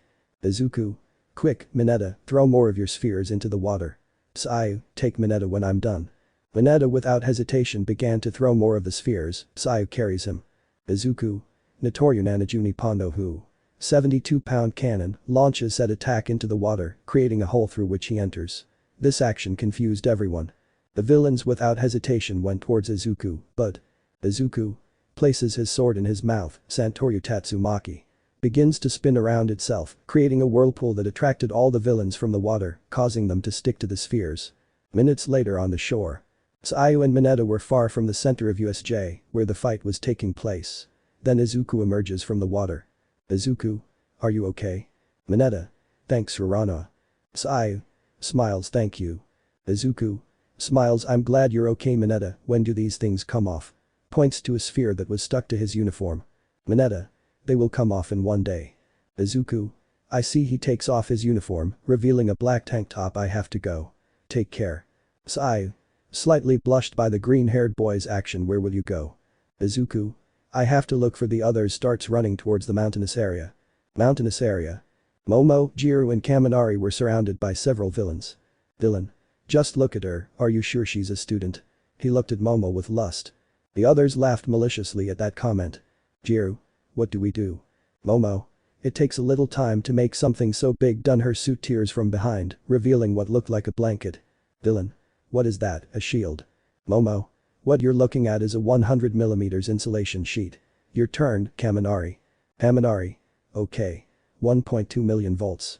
He unleashes an electric shock across the battlefield, electrocuting the villains. As a result, his brain short-circuits and he enters idiot mode. Momo. Done. Now we must meet up with the rest. Jiru. Momo, you have a big tear in your suit, she said, observing her partner's chest. Momo. I'll make another suit, don't worry, she said, about to repair her suit. But then a villain emerges from the ground and takes Kaminari hostage, who was in idiot mode for overusing his quirk. Villain. You better not move, nor use your quirks, if you don't want this child to die. Momo. Kaminari. Jiru. Damn. Kaminari. Scared he is still in idiot mode. Jiru stealthily tries to connect one of his jacks to the speakers on his legs. Villain. I wouldn't do that if I were you, brings his hand closer to Kaminari's neck. Jiru. TSK. Villain. Now, put your hands up. Jiru obeyed just like Momo, except she only lifted one, since the other was covering her breasts. Villain. Both hands, although he didn't show it, inside he was having fun. Momo was about to obey him, but then. Notoru Maguma. Demonio Oso. The green-haired man appears from the air, his swords pointed vertically downwards, striking the enemy right in the shoulders. The pain caused the villain to drop Kaminari and then fall to the ground. Villain. GHHH. Damn. Izuku. Hits the villain, leaving him unconscious. Then he turns to see his companions. RBL notices Momo's state, then covers her eyes with a bandana. Nervous. See, could you do something with your suit? Turns away. Momo was confused by the green-haired boy's behavior, but then she remembered that her suit was torn and turned to the other side, completely blushing. Minutes later. Izuku. I need you to go help the kids in the other areas. I'll go back with Izawa. I have a bad feeling. Jiru and Momo nodded, while Kaminari continued in idiot mode, moving his thumbs up. The three of them headed towards the other zones, while the green-haired boy returned to Izawa's, but upon arriving, he was shocked by the situation. His teacher was on the ground, badly injured, with a creature on his back. The green-haired boy didn't hesitate and jumped to attack the creature. Izuku. Itoru Sanjuroku Pondo Hu Cannon de 36 Libras Lands Energia La Creativa, Cosum que este retrocedera sensei. Izawa. Without energy it's Rarana. This creature is. Izuku. Don't say anything, it will be fine, he smiles and then changes to a serious gesture, observing the crow with steroids. Shigaraki. So, a new competitor. I'll tell you something, Nomu is powerful enough to defeat the symbol of peace. Think about it. He trails off as he sees Nomu's arm covered in multiple cuts. Izuku. Sees Nomu regenerating, accelerated regeneration. Places a sword in his mouth. Santoryu. Nomu runs to attack the Pelivert. Izuku. Onigiri. Izuku passes under Nomu and performs 3 slashes, then sheathes his swords, jumps towards the Nomu and performs a vertical kick to the head. The Nomu doesn't even flinch, grabs the green-haired man's leg and then slams him against the ground and throws him towards the trees. Uraraka. Hirano-kun. Screams while seeing 13 state. Mina. It can't be, she said with a brittle voice. Shigaraki. I should have told him about shock absorption. He smiled at seeing that one of UA's beloved students could die. Izuku. So shock absorption. I see, he comes out from between the trees, shocking those present, then we just have to make it reach its limit. He takes the 3 swords and then places one in his mouth, cutting edge. He covers the edge of his swords, improving them. Then he runs towards Nomu. Notoru Nijiri Turu climb the tower, makes 2 ascending vertical cuts. Aoturu tower response descending vertical cuts on the ground. Hirameki flash horizontal cuts. Nomu attacks, but the green-haired man jumps. Seiman makes 2 descending diagonal cuts. Izuku steps back and watches as the damage the creature received was regenerated. Izuku. TSK. Nomu attacks the green-haired boy with multiple blows, who protects himself using his swords. Then, on the last blow, he dodges it. Izuku. Tatsumaki creates a whirlwind, causing multiple cuts on Nomu's body. The creature resists the attack and strikes Izuku in the torso, knocking him back. Nomu charges at the green-haired man and attacks, but he dodges the attack and begins slashing all over Nomu's body. While that was happening, Uraraka takes the injured Izawa and takes him to the other boys. Izuku. Heavy breathing, not yet, dodges another Nomu attack and points his sword at his neck. Shigaraki. Huh. Surprised for a second. Kurajiri. Shigaraki, are you okay? Shigaraki. Why yes, how strange, for a moment I saw the shadow of 2 more swords in his hand. But Izuku. The Nomu ignores the sword pointed at him and slowly approaches the green-haired man. The sword began to dig into his neck, but the creature seemed unaffected. Izuku. But what? Nomu throws a punch at Izuku, but he dodges it. The creature doesn't stop and throws another, hitting the green-haired boy and knocking him towards the stairs. The students who had been separated manage to reunite. Izuku tries to get closer to the young man. Izuku, don't come closer. The girl gets scared. Damn, the green-haired boy was being affected by the pain in his torso and arms. Nomu approaches, looking like he's about to deliver the final blow, but then a loud noise is heard from the main entrance. The students notice that the door seems to have been cut open by something. What's going on here? Izuku. Voice. He enters the facility and walks towards the stairs, ignoring the students who were there. Son, what's going on here? Izuku. Hi dad trying to endure the pain. Chapter 8. In the previous chapter. Nomu approaches, looking like he's about to deliver the final blow, but then a loud noise is heard from the main entrance. The students notice that the door seems to have been cut open by something. What's going on here? Izuku. Voice. He enters the facility and walks towards the stairs, ignoring the students who were there. Son, what's going on here? Izuku. Hi dad trying to endure the pain. There he was, Izuku lying on the stairs and Zoro watching him with his good eye. Zoro. Hey son, are you okay? Izuku. Groan of pain, what do you think? Zoro. You took a lot of hits, but that's how you prevented that thing, points at Nomu, whatever it is, from hurting more people. Izuku. He. By the way, tries to get up. What are you doing here? Zoro. Well, I was going to get some sake. Izuku. And you got lost. The atmosphere remained silent for a few seconds. Zoro. No. Izuku. Daddy. Zoro. Izuku. You should use a GPS. Zoro and Izuku continued arguing. Those present just watched the scene. Uraraka. So he is Rarano-kun's father. Mina. You can see the resemblance. Jiru. See. But Shigaraki. Shigaraki. Watching the fight, the comical scene of Izuku and Zoro enough. Nomu, kill them. The creature approaches Zoro, but. Zoro. Mutoryu Tatsumaki creates a tornado that pushes the creature. Tell me Izuku, can you fight? Izuku. Gets up in pain a little, takes his swords, but they break. What? Zoro. Here, hands it to Shusui. Deal with this one. Izuku. Great. With starry eyes. Zoro. Concentrate. Izuku. Hi. They both get into position and attack Nomu head-on. Zoro. Notoru Nijiri Hirameki Realiza dos Cortez and Horizontal Y evade unattacked Nomu. Izuku takes advantage of the distraction and slashes the creature's shoulder, causing it to lose mobility in its arm. Nomu counterattacks, but the green-haired young man manages to evade the attack by a hair. Zoro returns to attack, but Nomu manages to grab one of the swords with his functional arm. Zoro. Now. Izuku passes underneath both of them and slashes behind Nomu's knees, causing him to kneel. Zoro then manages to pull his swords out of their grip and retreats, accompanied by Izuku. Zoro. Izuku combination I la dala sandai kitetsu kan vina y la vina de shusui. Izuku. OK, places each sword on the sides of his body, with their respective sheaths. Then he holds them, creating an X with his arms. Zoro. Taking a position, places half of it behind him and the handle at head high to Toryu. Izuku. Notoru. Izuku. Zoro. Aye. Nomu tried to get up, but his regeneration began to slow down. Suddenly, in just one movement, Zoro and Izuku were behind him. Izuku. Rashomon. Zoro. Shishi Sunsen in Vena Sua Spada. Two cuts appeared on Nomu's torso. One vertical to the neck and another diagonal that ran to the shoulder. Zoro and Izuku go towards Nomu to deal the decisive blow, but the moment they approached, Nomu made a 180 degrees turn with his arm extended, hitting both green-haired men, throwing them far away. Zoro. Gets up from the ground. What happened? Izuku.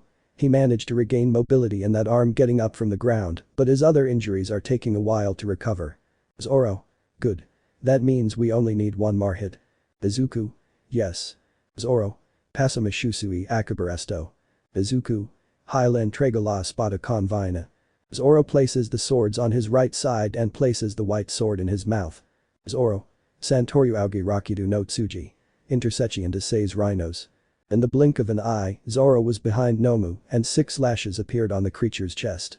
The green-haired man turned to look at the enemy, but then in the blink of an eye he was hit in the stomach and then thrown towards the other students, knocked unconscious.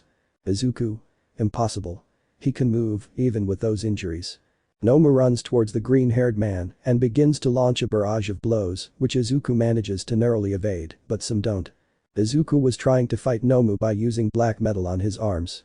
Even though it made them heavy, he could match the creature's blows. But the students. Zoro. Wakes up in pain. Damn, what happened? Uraraka. Is it okay? Zoro. Groan of pain. GHH felt stabbing pains in his chest. I think I broke a couple of ribs. Tries to get up. Uraraka. D, don't get up, you're hurt. Trying to convince the green-haired boy. Zoro. I must help him. But Izuku. The green-haired boy was face to face with Nomu. A space of just a few meters separated them. Izuku was covered in bruises and wounds, with a trickle of blood above his eye and a thinner one from his mouth. Nomu, on the other hand, had some open wounds but remained standing as if nothing had happened. Izuku. Heavy breathing, I'm running out of options, my arms are at their limit, notices that Nomu is regenerating, his regeneration is getting slower and slower. Just one more attack will do, thinking, it's possible that his regeneration is reaching its limit, but his impact absorption quirk is still there. I need a sword. Izuku runs towards his father to take one of his swords, but the Nomu intervenes in his way. Shigaraki. Arrogant, did you really think I would let you go to your last resort? Izuku. TSK. Shigaraki. Nomu Madalo. Nomu Ibaheisha Izuku, Piro. Zoro. Itoryu to Shinkansamgyaku Rakuju Pondo who 360-pound cannon. A wave of energy hits Nomu's back, stopping him for a few seconds. Izuku. Falls down defeated by the damage. Izuku. Daddy. Zoro. Catch this. Throws a sword at him. Upon catching it, the green-haired man noticed that this sword was not one of his father's. Izuku. Unsheathes the sword, looks good, looks closely at the blade of the sword. Nomu recovers and throws a punch at the green-haired boy. The latter dodges and positions himself behind the creature, but Nomu quickly launches another attack. Izuku dodges it with a jump, but he didn't realize the creature's speed despite his injuries. That mistake caused the creature to hit him in the air, shooting him towards the dome of the building. The young people had become worried, while Shigaraki watched with satisfaction what had happened. Izuku. That's all. That scream caught the attention of those present. The green-haired man was glued to the dome, acting as if the attack hadn't done anything to him. Shigaraki. Frustrated, frantically scratching his neck. Why don't you die? Nomu. Nomu jumps decisively towards the green-haired boy. Izuku draws his sword, revealing a grey edge with a black back, and falls towards the Nomu. Both of them were approaching quickly. Nomu, still with some open wounds, prepared his fist to finish him off. Izuku felt his arm as if it were broken from having defended himself against Nomu's attacks. Izuku. Complaining in pain, takes the sword with one hand and with the other he holds his wrist. Hold on, he thought to himself. Itoryu. Hiryu. With his spiritual energy, he materializes a bright green dragon. The kids, teachers, villains and Zoro watch the attack of the young green-haired boy. Izuku. Keen. Flying dragon flare. Izuku lands an attack on the Nomu's torso, but fails to dodge it. The green-haired man takes the blow to the torso. He could feel some of his ribs broken. He then flew towards the dome, passing through it and falling towards some trees outside. Nomu landed safely, but a few seconds later, green flames began to emanate from his wound, completely covering his body. A few minutes later, the creature collapsed, exhausted, with no signs of rising. Nomu had been defeated. Shigaraki was frantic, he started scratching his neck and then went after the UA students, but as he walked, 2 shots hit him, one in the leg and another in the hand. Kurogiri went to save him, and they both retreated. The youngsters saw that the heroes came to save them, accompanied by Almight and the director of UA, Nezu. Minutes later. Authorities had arrived with an emergency team. The students were fine except for one, the teacher, Azawa, and 13 others who were treated for serious injuries. Momo. Excuse me, approaches a detective. Tsukauchi. Tsukauchi Namasa, Javansita. Momo. How are Izuku and his father? Tsukauchi. Ah, the green-haired ones. The older one is fine, luckily he only has broken ribs. As for the younger one, I'm told the bones in his arms were fractured, almost to the point of breaking, and his ribs were broken. You were inside. Could you tell me who defeated the creature? Pointing to the charred Nomu, who was being taken to an armored truck. Momo. They were both green-haired. If it weren't for them, we wouldn't have survived, she said sadly, considering the green-haired man's condition. The detective noticed that. Tsukauchi. Don't worry about them. They're being treated by a recovery girl right now.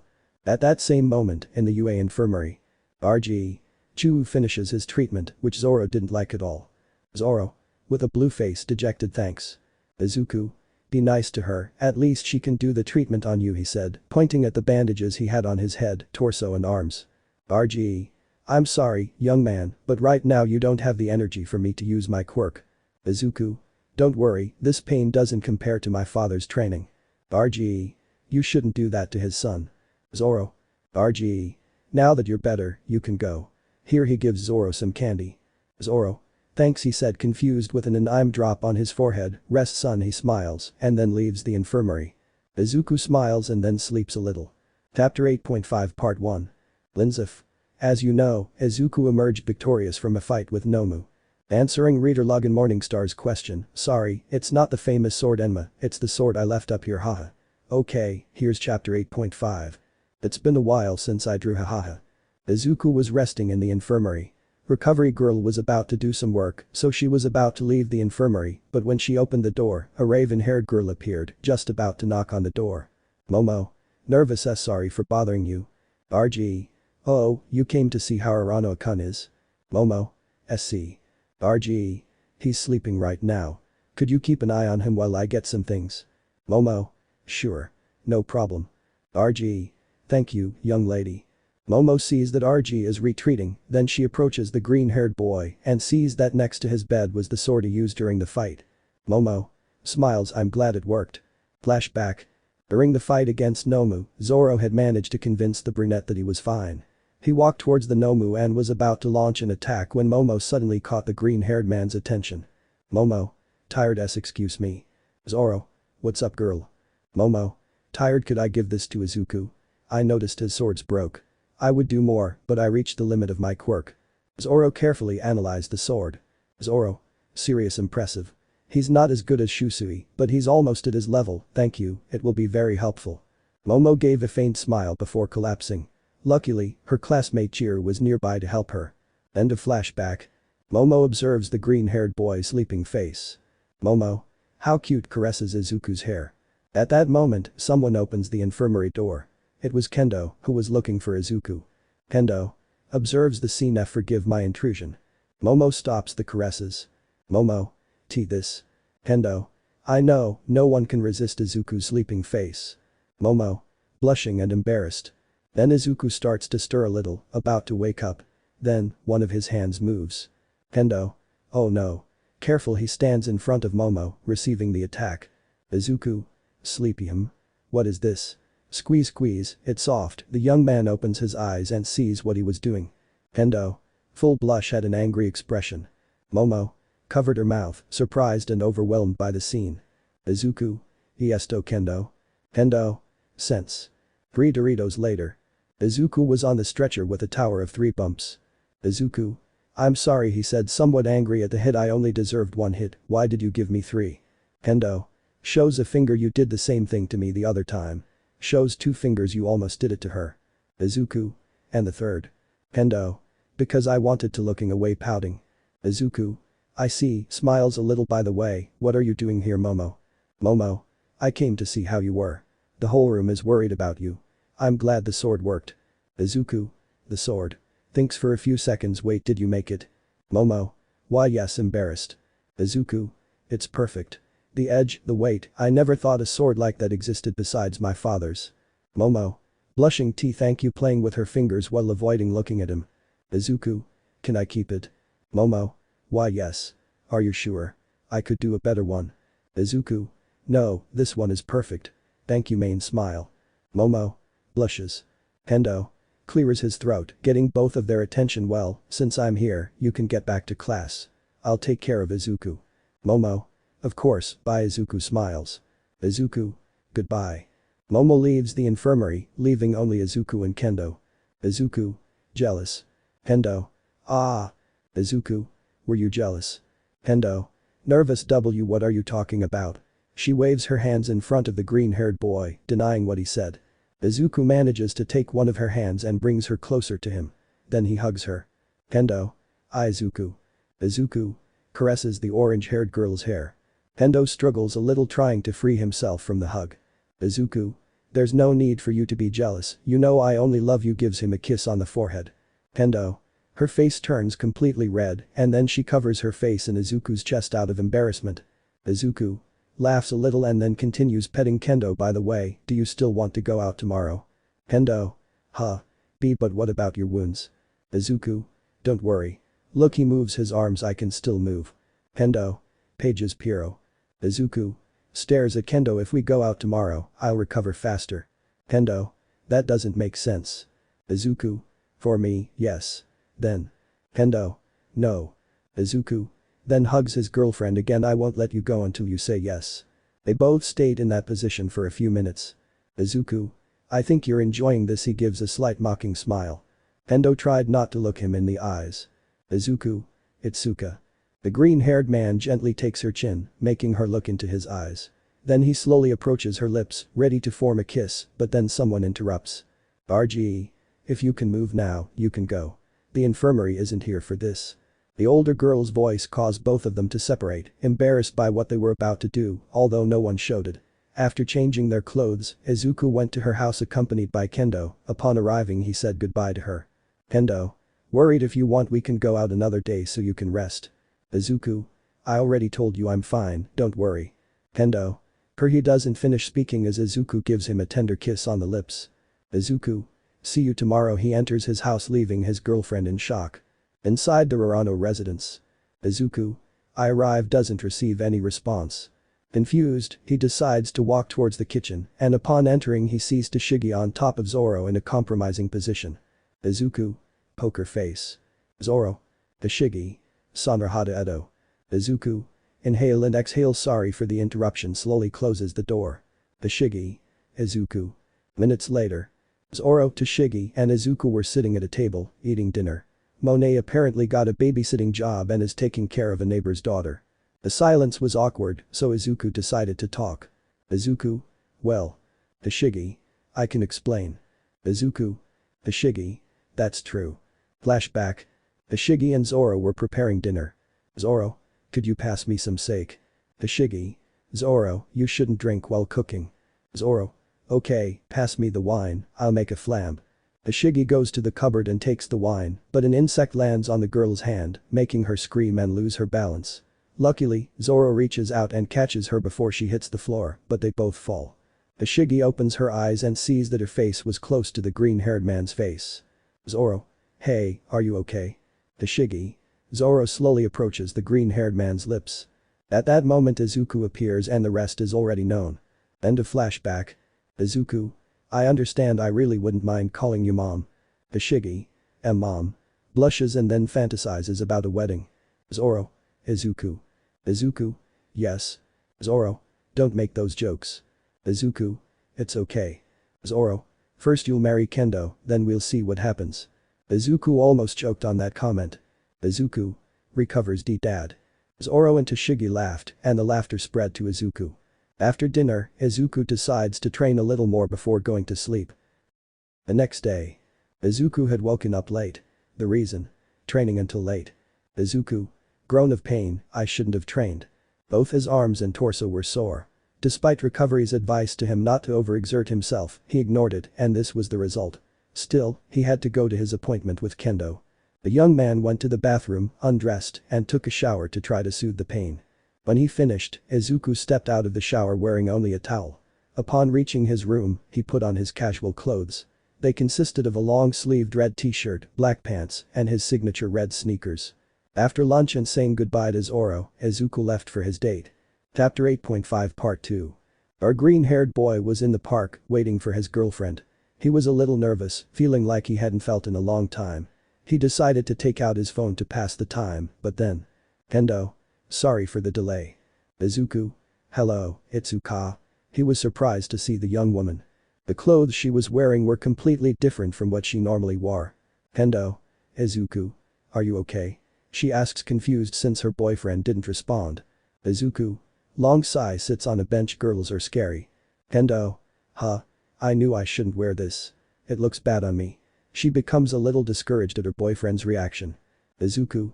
Quite the opposite. Kendo stares at him. You look beautiful, so much so that my heart couldn't bear it. He looks away with his cheek slightly blushed. Kendo. Embarrassed. Kawaii. Okay, let's go. Izuku. Izuku. Why yes takes Kendo's hand. Kendo. Surprised. Huh. Izuku. Confused. Do you dislike her? It's the first time I've seen her make that expression. Kendo. No. I just was surprised, embarrassed and blushing. Izuku. I see, how cute. As they walked through the city streets, people couldn't help but stare as the couple were so embarrassed they were almost too tender. Some seemed to be suffering from diabetic attacks, while others were being purified just by looking at them. Izuku. I think we're attracting too much attention. Kendo. You think? Izuku notices the civilians staring. When he looks up at them, they decide to look away to hide their true colors, but to no avail. Izuku. Yeah, I think so. Looks at a family restaurant. Do you want to eat something? I'll treat. Kendo. No. Izuku. Kendo. Half and half. Izuku. Yo Pago. Kendo Izuku. They stare at each other. Izuku. Sighs defeated half and half. Kendo. Smiles. Izuku. Why can't I beat him? Izuku and Kendo were eating peacefully at the restaurant. Some boys tried to approach Kendo, but Izuku occasionally unleashed his bloodlust to howl at them. After leaving the restaurant. Kendo. You didn't need to do that, I could put them in their place. Izuku. I'm sorry, but I didn't want you to ruin our date. Kendo. Takes Izuku's arm. I like that side of you. Izuku. Looks away, embarrassed. Their outing continued to the mall, where they looked at the merchandise in each store. But as they did so, they didn't realize that someone had seen them. Ah. Girls. What's wrong, Mina? Asked a set of floating clothes. Yes, you scared us. Mina. Uraraka, Hagakure, look points towards the couple. Uraraka. It's not Ice Rurano-kun. Hagakure. It's him, but who is the girl accompanying her? Mina. 1 second, it's the same girl who accompanied Izuku the other day. Uraraka and Hagakure were confused.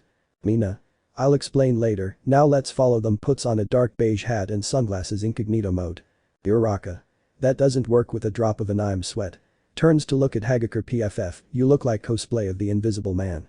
The brown-haired girl laughed a little since Hagakure had copied the incognito mode. Hagakure. Wait a minute, I'm already invisible. Haha, laughs embarrassed. The girls began to secretly follow the couple. They were actually impressed since Izuku didn't seem like the romantic type. He seemed more like the kind, training, and studying type. While they followed him, the couple was eating ice cream on a bench. Kendo. Delicious, he said while eating a chocolate ice cream. Izuku. Haha, laughs a little. It's weird to see you act like that, Itsuka. Kendo. Confused, what do you mean? Izuku. At home you act mature, and at school I noticed that you act like the older sister of 1B. Kendo. And how am I acting now? Izuku. Like someone childish. Smiles. Kendo. Baka hits Izuku on the arm. Izuku. Haha. Okay, he puts down his ice cream, which is raw and raisins. I'll be right back. Kendo was left waiting for her boyfriend. Kendo. Sees Izuku's ice cream. What flavor is it? Tries a little and likes it, so he gives him 3 more spoonfuls. Delicious. Izuku. Sorry for the delay. He sees that his girlfriend was staggering a little at Itsuka. Kendo.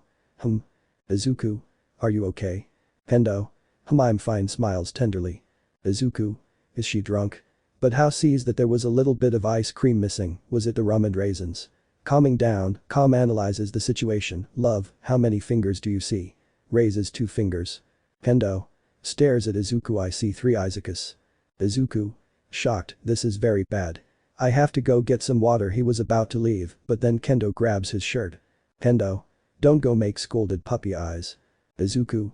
See, calm down, that was very cute, but it's not the time to think about that. See, calm down, Itsuka, I'm just going to get some water. Kendo. Nayu, stay. Izuku. Itsuka, I'm going to look for Ag.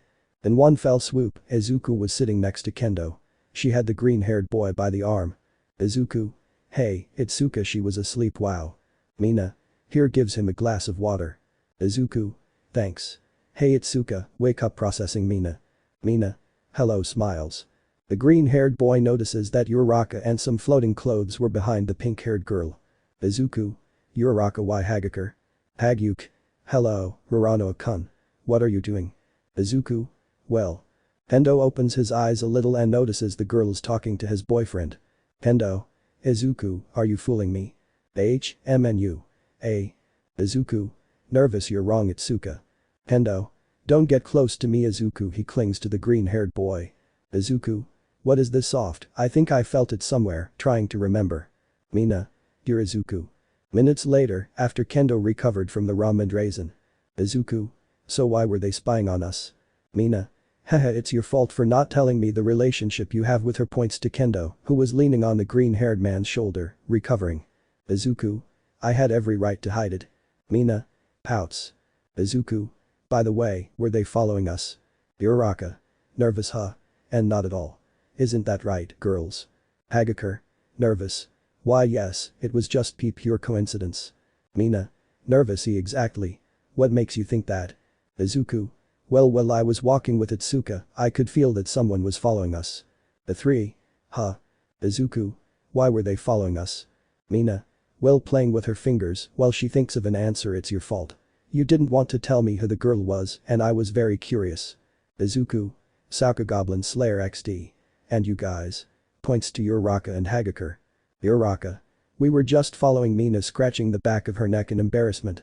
Izuku. Kendo. Waking up, what happened? Sleepy. Izuku. Nothing.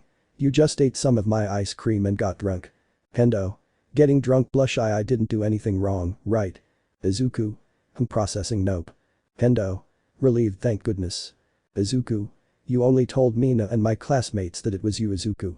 Kendo was somewhat confused, but all the memories of when she was drunk suddenly appeared and she blushed to the point that she already looked like a tomato. Mina. So. Izuku. Size okay. Girls, meet Itsuka Kendo. She studies in UA's class 1B and she's my girlfriend. Kendo. Shy and blushing. It's a pleasure to meet you. After introducing themselves, the girls began to socialize, leaving aside the green-haired boy who felt a little uncomfortable. After socializing, the girls said goodbye, leaving Kendo and Izuku alone, who were walking home. Izuku. I'm glad you made good friends. Kendo. Me too, although we only talk about you. Izuku. Kendo. Tell me, who is Yaoi Rozu? Izuku. This. Kendo. Haha, I'm just joking, laughs a little at her boyfriend's reaction. They just told me that they were in debt to you and that they admire you a lot for what you did at USJ. Izuku. I understand. Kendo. And hits the green-haired boy's arm. Izuku. Ouch, and why is that? Kendo. I said to make lots of friends, but not to make girls fall in love with you. Izuku. Oh, you're very sweet when you're angry, hugs Kendo from behind, which they don't reject despite the embarrassment, but I still don't know what you're talking about. As far as I know, I only love you and no one else, but you is in love with me, smiles a little. Kendo. How can you be romantic and dense at the same time? He thought with a drop of an im in his head. After talking for a bit, they both arrived at Kendo's house. Izuku decides to take the initiative and gives the orange-haired girl a tender kiss on the lips, although it didn't last long as he felt a withering gaze on him. Izuku. Separates from Kendo, nervous. See you later. Kendo. Why yes, blushing. After a few minutes of walking, Izuku arrives at his house, but he couldn't enter because a mysterious figure was in front of the door. Izuku. Who are you? He asks without hesitation. The figure turns to look at the green-haired man. He had black hair and a scar under his left eye. He was wearing a red, long-sleeved 4-button jacket, bared chest, and blue pants with a yellow sash tied around his waist. Luffy. My name is Monkey D. Luffy. Is Zoro there? Chapter 9. In the previous chapter. Izuku. Who are you? He asks without hesitation. The figure turns to look at the green-haired man. He had black hair and a scar under his left eye. He was wearing a red, long-sleeved 4-button jacket, bared chest, and blue pants with a yellow sash tied around his waist. Luffy. My name is Monkey D. Luffy. Is Zoro there? Izuku. What do you want with my teacher? Luffy. Master. So you're Zoro's student. How cool. His eyes shone. Izuku. How strange. I don't feel bloodthirsty, but something tells me I shouldn't let my guard down. Luffy. So, where's Zoro? Looking around, did he get lost? Showing a doubtful expression. Zoro. Hits Luffy's head. Who got lost? Angry. Luffy. It rubbing the bump to soothe the pain. Then you didn't get lost. Zoro. GRR grunts a little and then looks at Izuku. Hello son, did it go well? Luffy. EHHH. Is this your son? Surprised to the point that his eyes popped out and his jaw hit the ground. Izuku. After seeing a somewhat comical scene for the green-haired boy, the three went in to have dinner. Izuku was surprised since Luffy was eating a large amount of food. Izuku. Wow, how enough? Luffy. Looks confused at Izuku while holding a piece of meat. Zoro. Sigh, you can't even imagine, he even eats while sleeping. Luffy. Huh? Really? Zoro. Why are you surprised? Izuku. So, who are you? And how do you know my father? Luffy. Oh, right. Like I told you, my name is Luffy and I met your father when we were a group. Izuku. Group? Luffy. Yes, a group of bounty hunters called Mugiwara. We were the best, we even saved cities. Izuku. Brilliant. Luffy. But then we had to split up. Despite being strong, many groups were after us. You could say we protect people in the shadows now. Izuku. I see, and how did you meet Dad? Luffy. That day I was looking for companions and your father bothered the son of a high-ranking officer and ended up tied to a post. So I approached him and asked him if he wanted to be my nakama. He told me that if I got his sword he would think about it, so I got them and that was it. Izuku. Wow, to think dad would have trouble with an officer. Zoro. I could defeat him, but I didn't want to cause problems for the village. Izuku. Digga monkey-san. Luffy. Just call me Luffy, I don't like honorifics. Izuku. Luffy. Can you fight me? Luffy why Zoro? Izuku. I want to know how strong he is. Zoro. Hi, no Creo. Luffy. Okay, we'll fight. Shishishi smiles while laughing. They both went to the dojo. Izuku took 3 wooden swords, while Luffy would only fight with his bare hands. The green-haired man looked at him, confused. Zoro. It's his fighting style. Don't get too confident, he told the green-haired man. Izuku. Okay. Using the 3 swords he runs straight towards Luffy and attacks him, but he dodges it with a jump and attacks Izuku with a kick, who manages to block it and then retreats. Izuku. Almost. They continued exchanging blows for a while, then moved away from each other. Luffy. Not bad. I guess I should be a little more serious. He stretches his arm forcefully, making the blood pump suddenly. Gear second. His body turns a bright pink while steam emanates. Immediately after, Luffy disappears and suddenly appears behind Izuku. Luffy. Jet pistol throws a punch at the speed of a bullet, but the green-haired man manages to block it with the hilt of his sword. Not bad. Izuku. GRR Tatsumaki creates a small tornado of cuts, but Luffy manages to move back to avoid the damage. Sanjiroku Pondo who launches an energy cut, but Luffy dodges it, he's too fast. Luffy. Shishishi, just a little. Izuku. Not yet. Takanami throws 2 Kai slashes, managing to hit Luffy. Yes. After that attack, Luffy uses a Gatling jet on Izuku. He blocks the attacks using his swords, but still takes damage. During the attack, the black-haired man grabs Izuku's shoulders and Luffy's body appears in front of him except for his head. Izuku. But what? Luffy. Gomu no Kane. Luffy chka sukabiza con la del Peliverd. Izuku was dizzy from the blow, but without hesitation he takes Luffy's arm. Luffy. Izuku. Drops a sword. Kuritetsu. Heavy fist. Black metal. Heavy fist hits Luffy's face, making him step back. Breathes heavily. Is that all you have? Smiles with determination. Luffy. He I should say that. Smiles determinedly. I don't remember if Luffy's laugh is written as Shishishi or Jijiji. The fight continued for a few minutes. Luffy had minor injuries, except for the blow to his face. Izuku was more injured and exhausted. Luffy. Stretching. It was fun. You're strong, Izuku. Izuku. Ragged breathing. We're not done fighting yet. Luffy. The green-haired man begins to release a dark spirit from his body. Zoro. Wait. Son. Izuku continued releasing that spirit, but when he was about to perform the technique, he falls unconscious due to exhaustion. Zoro goes to where his son is and carries him to his room. Zoro. Leaves Izuku in bed. Luffy. How are you? Zoro. Don't worry, he's just exhausted. He hasn't fought like that in a while. Luffy. I see. By the way, the technique I was about to use. Zoro.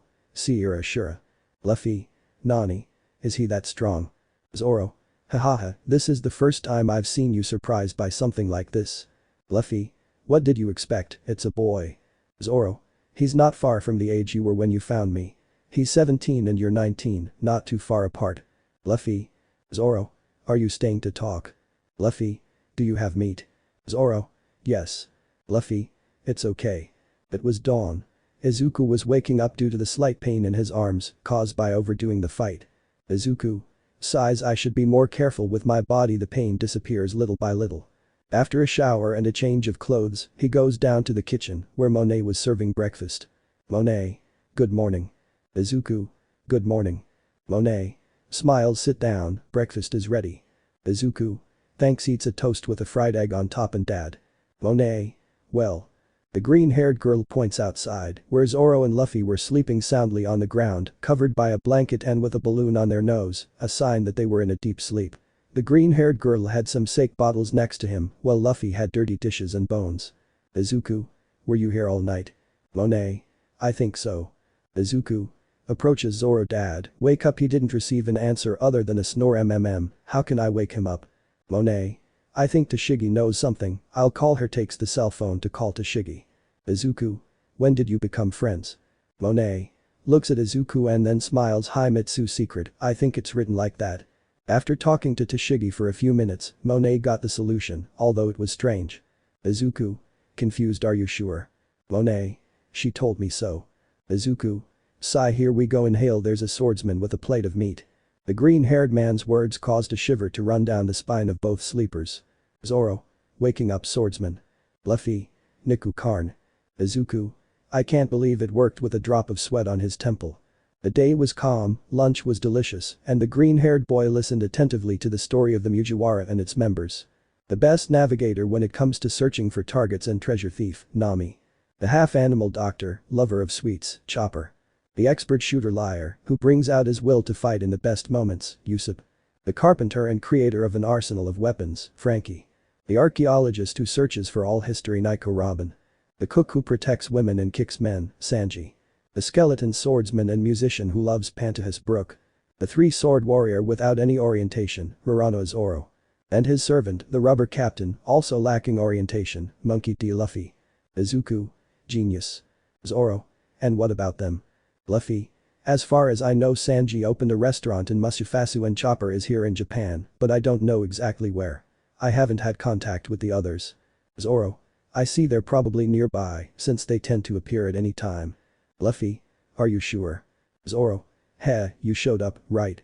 Luffy. Hahaha. Well, when you see someone else, just get me this. He hands her a black cell phone with a snail sticker on the back. Zoro. Alright. It's nice to see you again, Captain. Luffy. Likewise, Zoro. Very manly handshake. Luffy. Approaches the green-haired young man. I know you'll be as strong as Zoro. Take care of him because he'll get into trouble. Izuku.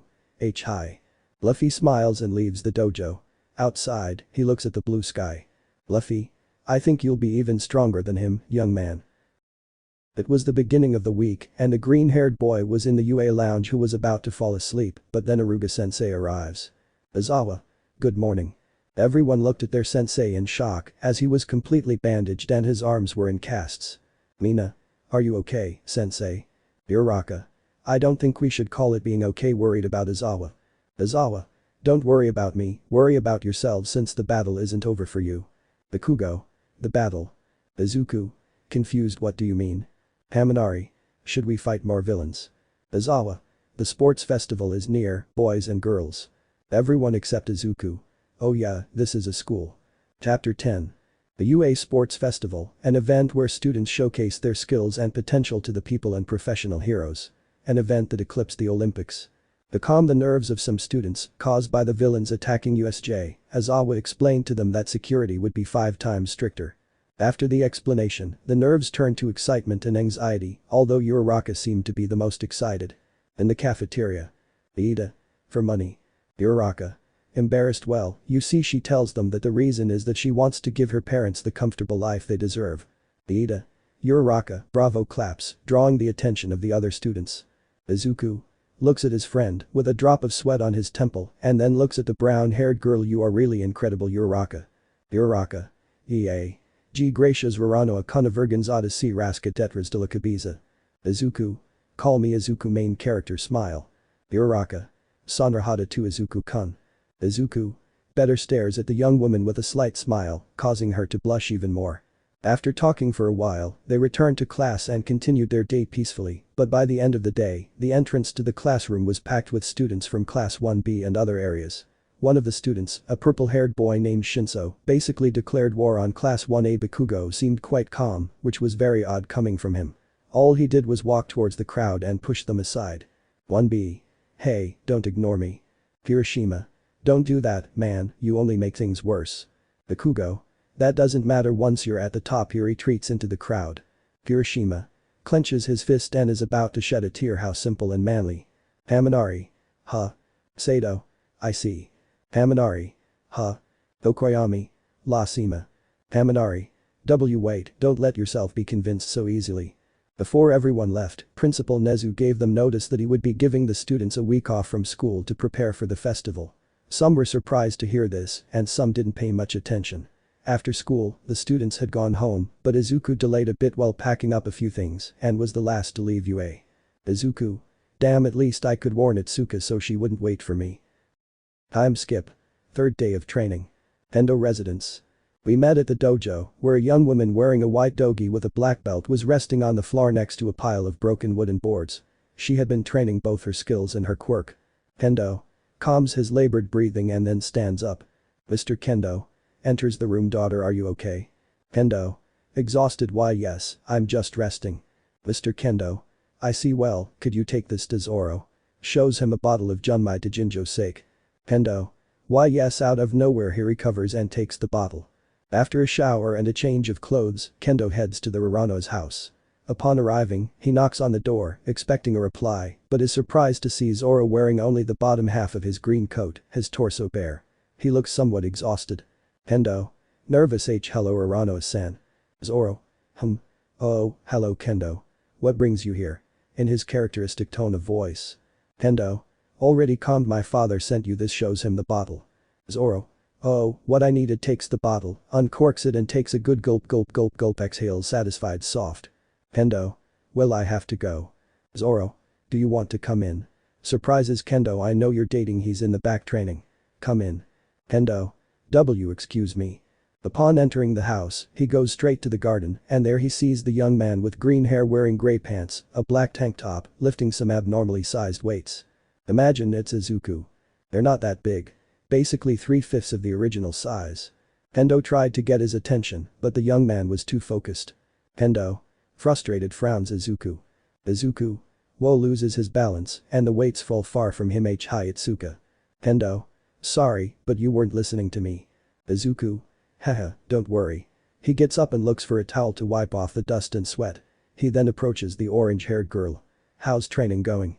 Kendo Sai sits on the grass. Good, although I haven't trained my quirk much yet. I feel like I've reached my limit. Izuku silently, he gets up and stands in front of the girl. Hit me. Kendo shock. Izuku do it cold. Kendo are you sure? Nervous, the green-haired boy just nods. The girl gets up from the ground, takes a stance, and throws a direct punch at the green-haired boy. The impact resonates throughout the room. The girl looks over and notices that Izuku had stopped her attack with one hand. Izuku okay. Let's train. Kendo what? You can't know about my skill with just one hit. Izuku you're right, but I took more than one hit from you. Remember?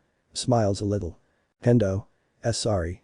Izuku don't worry, I got a good reward. Looks at his hand and then moves it as if he were touching something soft. Kendo instinctively covers her breasts, making the green-haired boy laugh. Kendo perverts, somewhat red and angry.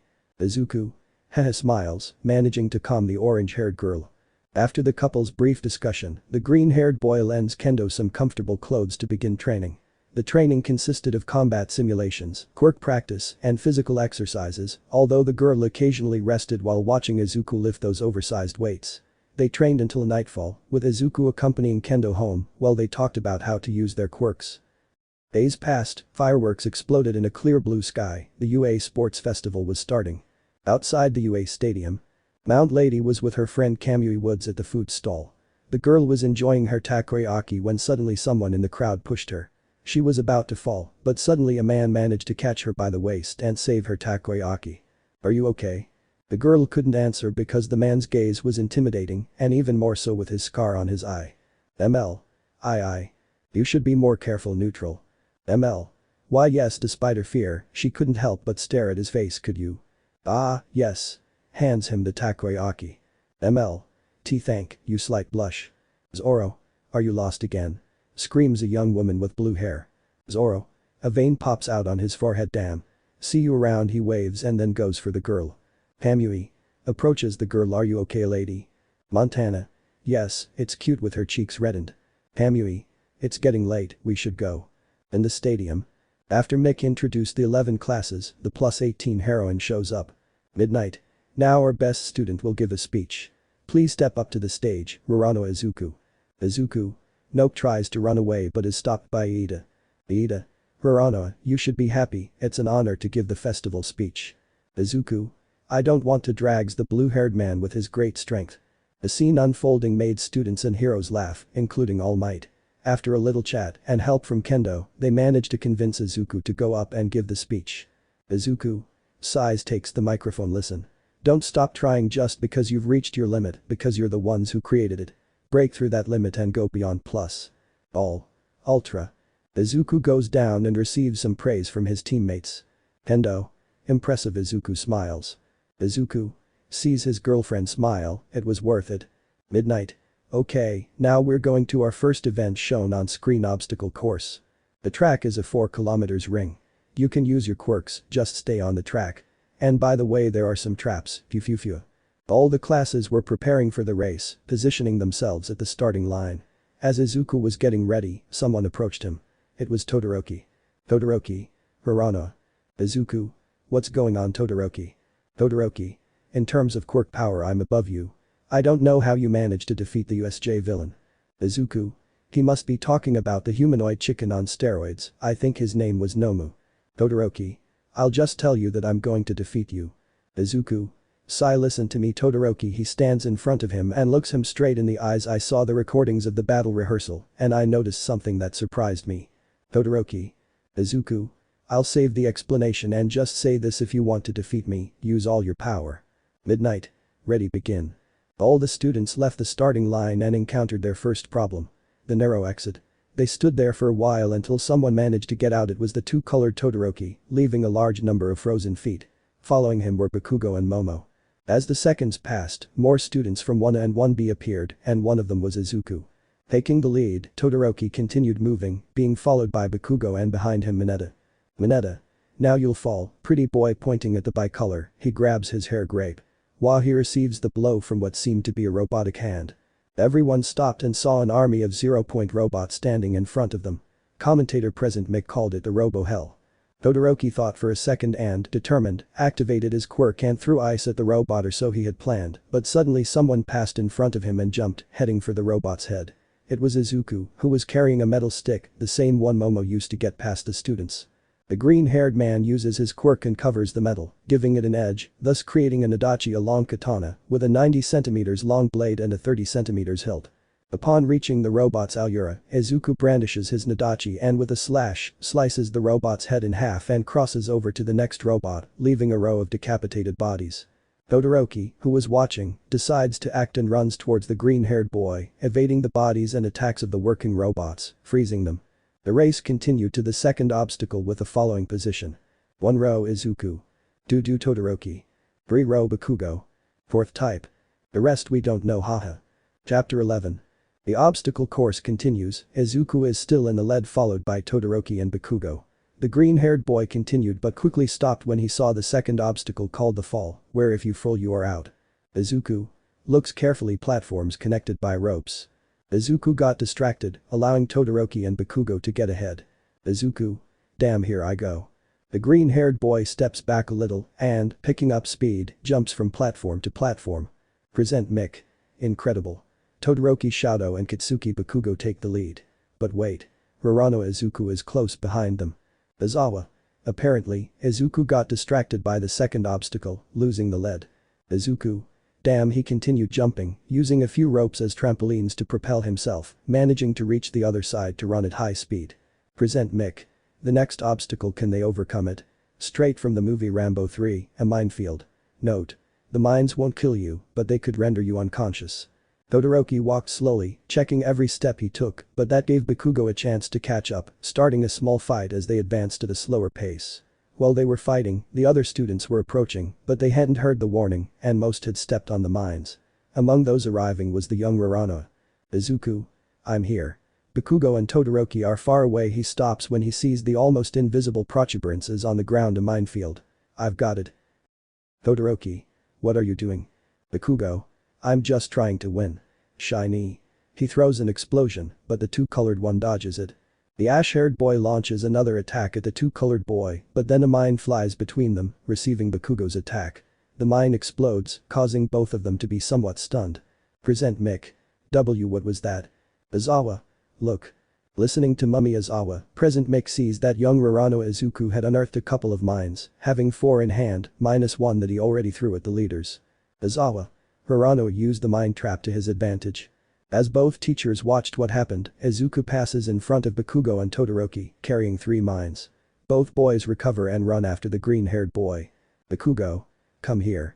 The 3 enter the tunnel, approaching the stadium. Izuku had everything planned. Izuku. Sorry, Bakugo smiles. Already halfway through the tunnel, the green-haired boy throws two mines in front of him and the third one he throws towards Bakugo and Todoroki, making both of them dodge and lose speed. Then he uses black metal or kurotetsu, if you like, on his legs and jumps towards the mines. Izuku. This is going to hurt, smiles nervously. Upon landing, the mines exploded, sending smoke billowing out of the tunnel. Everyone in the stadium stared intently at the tunnel to see who had won. Then. Fush. Someone had been thrown from the ground and landed skidding in the middle of the stadium, kicking up some dirt. It dissipated, revealing the winner. Present Mick. The winner is Rorano Izuku. Everyone shouts excitedly for the winner and the spectacle he put on. Among them, in the teacher's area, was the symbol of peace, watching. Almight. This boy is impressive. He doesn't depend much on his quirk, he uses ingenuity and strategies to overcome obstacles, he thought while watching the green-haired boy, who was sitting on the floor, resting. Little by little the others began to arrive, Todoroki being second and Bakugo third, the last one was furious. Izuku sees Momo arrive, but she looked quite exhausted, so he went to see her. Izuku. Hey, are you okay? Momo was exhausted. The green-haired boy looked closely and found Mineta stuck to her clothes using his quirk. Izuku. Pulls Mineta away and keeps him hanging from his uniform. Mineta. Hello Rorano nervous. Izuku. Staring at him, angry. Mineta. Smiles nervously. Izuku leaves Mineta on the ground and he runs away. Izuku. How do you feel? Momo. I'll be fine. I just need to rest. Izuku. Okay. Why you should close your uniform, slightly nervous, looking away. Momo. Huh. Notices her sports bra showing. She quickly covers herself. Moving slightly, Momo loses some of her balance due to exhaustion.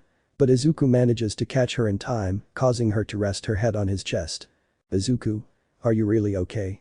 Momo. Yes, but can I stay like this for a while? Izuku. This. What's going on here? Izuku felt a chill run through his body. He turned around and saw his girlfriend. Izuku. Hello Kendo. Kendo. Izuku, he smiles, but the aura he emanated didn't match that smile, or did it? Could you explain to me what's going on here? Izuku. How scary. This, she's exhausted. That's all. Kendo. Really? Well, her face tells me something else. Izuku. Huh. Sees that Momo was blushing, she must have a fever, worried. Kendo. Or maybe it's because she looks furiously at the green-haired man. Look at your hand. Izuku checks and sees that his hand was in a dangerous place. Izuku. What? Take your hands off, Momo. Sorry. Momo. And no, it's my fault. She separates from the green-haired boy, blushing. Kendo saw Izuku, somewhat angry. From there they continued with the cavalry battle. Everything was the same as in the anime, except this time Izuku managed to recover the 10 million point band and steal another from Todoroki, remaining in these positions. 1 Team Izuku. 2 Team Bakugo. 3 Team Todoroki. 4 Team Shinso. After that, Midnight announced the third event, the matches. He then explained the rules. 5 minutes later. Midnight. And that would be all. Izuku. Why do I feel like I've heard something similar before? Midnight. Okay, now to choose your opponents. Excuse me, I don't want to participate. Bajiro and a student from Class 1B decided to leave the event after explaining their reasons. They then gave their places to 2 students from Class 1B, Tetsutetsu and Shiozaki Ibara. Izuku approaches the orange-haired girl. Izuku. Are you sure about this? Kendo. Yes. They tried really hard and did more than my team. Izuku smiles upon hearing his girlfriend's words, but a thought made Kendo laugh a little. Why are you laughing? Getting a little angry. Izuku. Sorry, 1B's older sister. Kendo. Blush hits Izuku on the arm. Midnight explained how they would choose their opponents, but before that, they would take a break, allowing the normal events of a sports festival to take place. While the events were unfolding, Izuku had found a restroom. Suddenly, someone opened the door. Izuku. What are you doing here? In the cafeteria. Mineta and Kaminari were talking when they noticed the US cheerleaders. Then he had an idea. He quickly went to the girls in his class, but when he got to the table, he saw them talking to an older woman. Kaminari. Wow, look at that beauty. Mineta wasn't paying attention to his friend as he was more focused on looking at the woman. Her green hair, her amber eyes, and her voluptuous figure. Gyaru, so she lives with Izuku. This. Monae. I'm sorry I didn't introduce myself sooner. My name is Monae, and yes, I live with Izuku and Zoro. Mina. So, what are you from Izuku? Mina's question caught the attention of those present. Monae. She thought about the answer for a few seconds, and when she had it she smiled a little. It would be her older sister. Mina. Genius. Izuku never told us he had a sister. In fact, he doesn't talk about him much. Monae. I see, well, what do you want to know about him? Smiles. Returning to Izuku. Izuku. So you were looking for Monae, and you got lost. Didn't you? Dad. There they were, father and son, walking towards the cafeteria in search of the green-haired girl. Zoro. Izuku. I'll take that silence as a yes. What are you doing here? Zoro. I'm here because I wanted to support my son. He caresses the young man's head, ruffling his hair, and also because Tashigi needed help. Izuku. Trying to comb his hair with what? Zoro. After the attack on USJ, they increased UA's security, but with the festival, they needed extra security. So they hired Tashigi, but she couldn't do it alone, so she recruited me and Monae. Izuku. I understand, and Monae was hungry, so you looked for her, but you got lost. Zoro. Something like that. Izuku. Sighs. We're here. Before you go in, I'll tell you there's no sake. Zoro. I know that. Izuku. Good. Zoro. That's why I brought some shows a bottle. Izuku. They were both about to enter, but then someone else appears. Uraraka. Izuku. Izuku. Turns to see who said his name. Todoroki. Todoroki. Can we talk? Izuku. Turns to see his father. Don't get lost. Zoro. Who do you think I am? Izuku. That's why I say. After a little chat, Zoro enters the cafeteria and Izuku goes with Todoroki to another place. Izuku. What do you want to talk about? Todoroki. Tell me, what do you know about quirk marriages? Todoroki begins to tell everything like in the anime, such as the origin of his quirk, his parents' relationship, Endeavor's obsession to surpass All Might, even the origin of his scar on his face. The green-haired man was in shock. He couldn't believe a hero would do something like that. Todoroki. In short, I'm going to face you not for my own reasons, but to show that idiot father of mine that without using his power, I'll be number one. Izuku was still silent from hearing all that. I'll get past you using only my right side. I'm sorry I took up your time. He leaves the room. Izuku. Todoroki.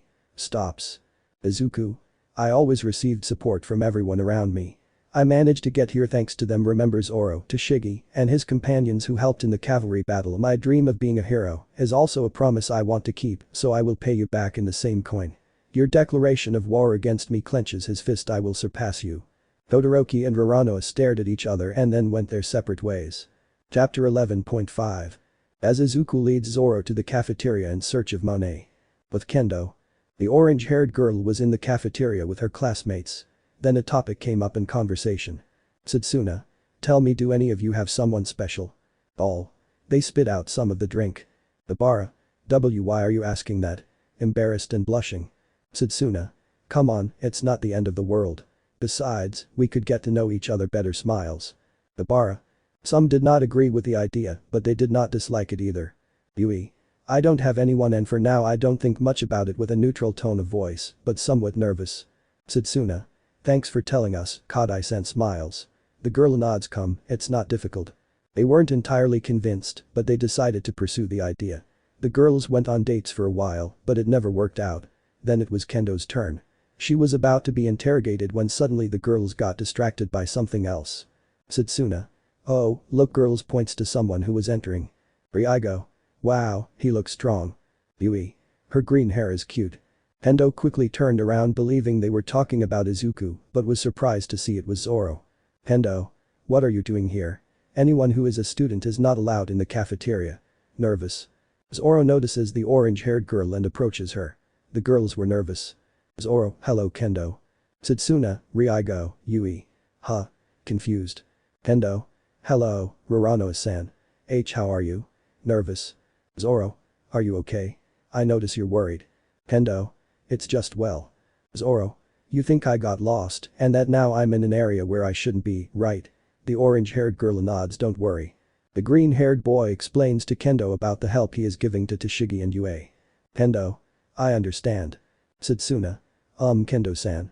Kendo forgot he was still with the girls. Satsuna. How do you know this man? Zoro glared at the girl, scaring the green-haired girl a little. Zoro. Sorry, some people get scared by my look. Smiles a little. My name is Uraraka Zoro, father of Uraraka Izuku and friend of Kendo's father. Nice to meet you. Caresses Kendo's hair, ruffling it. Satsuna. It's a pleasure. Ryugo and Yui. It's a pleasure in unison. Kendo. Where is Izuku? Zoro. Went to chat a little with a friend. Kendo. I see, she sighs in relief. She thought he'd gotten into some trouble with other students. Setsuna. Curious Kendo-san. Kendo. Oh no, what's wrong Setsuna-san? Nervous. Setsuna.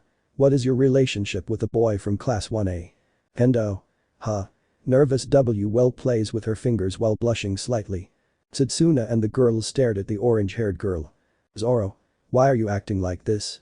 You should tell her you're dating, he said bluntly without hesitation, a big mistake. Kendo. Uraraka-san. The girls were staring at the young man.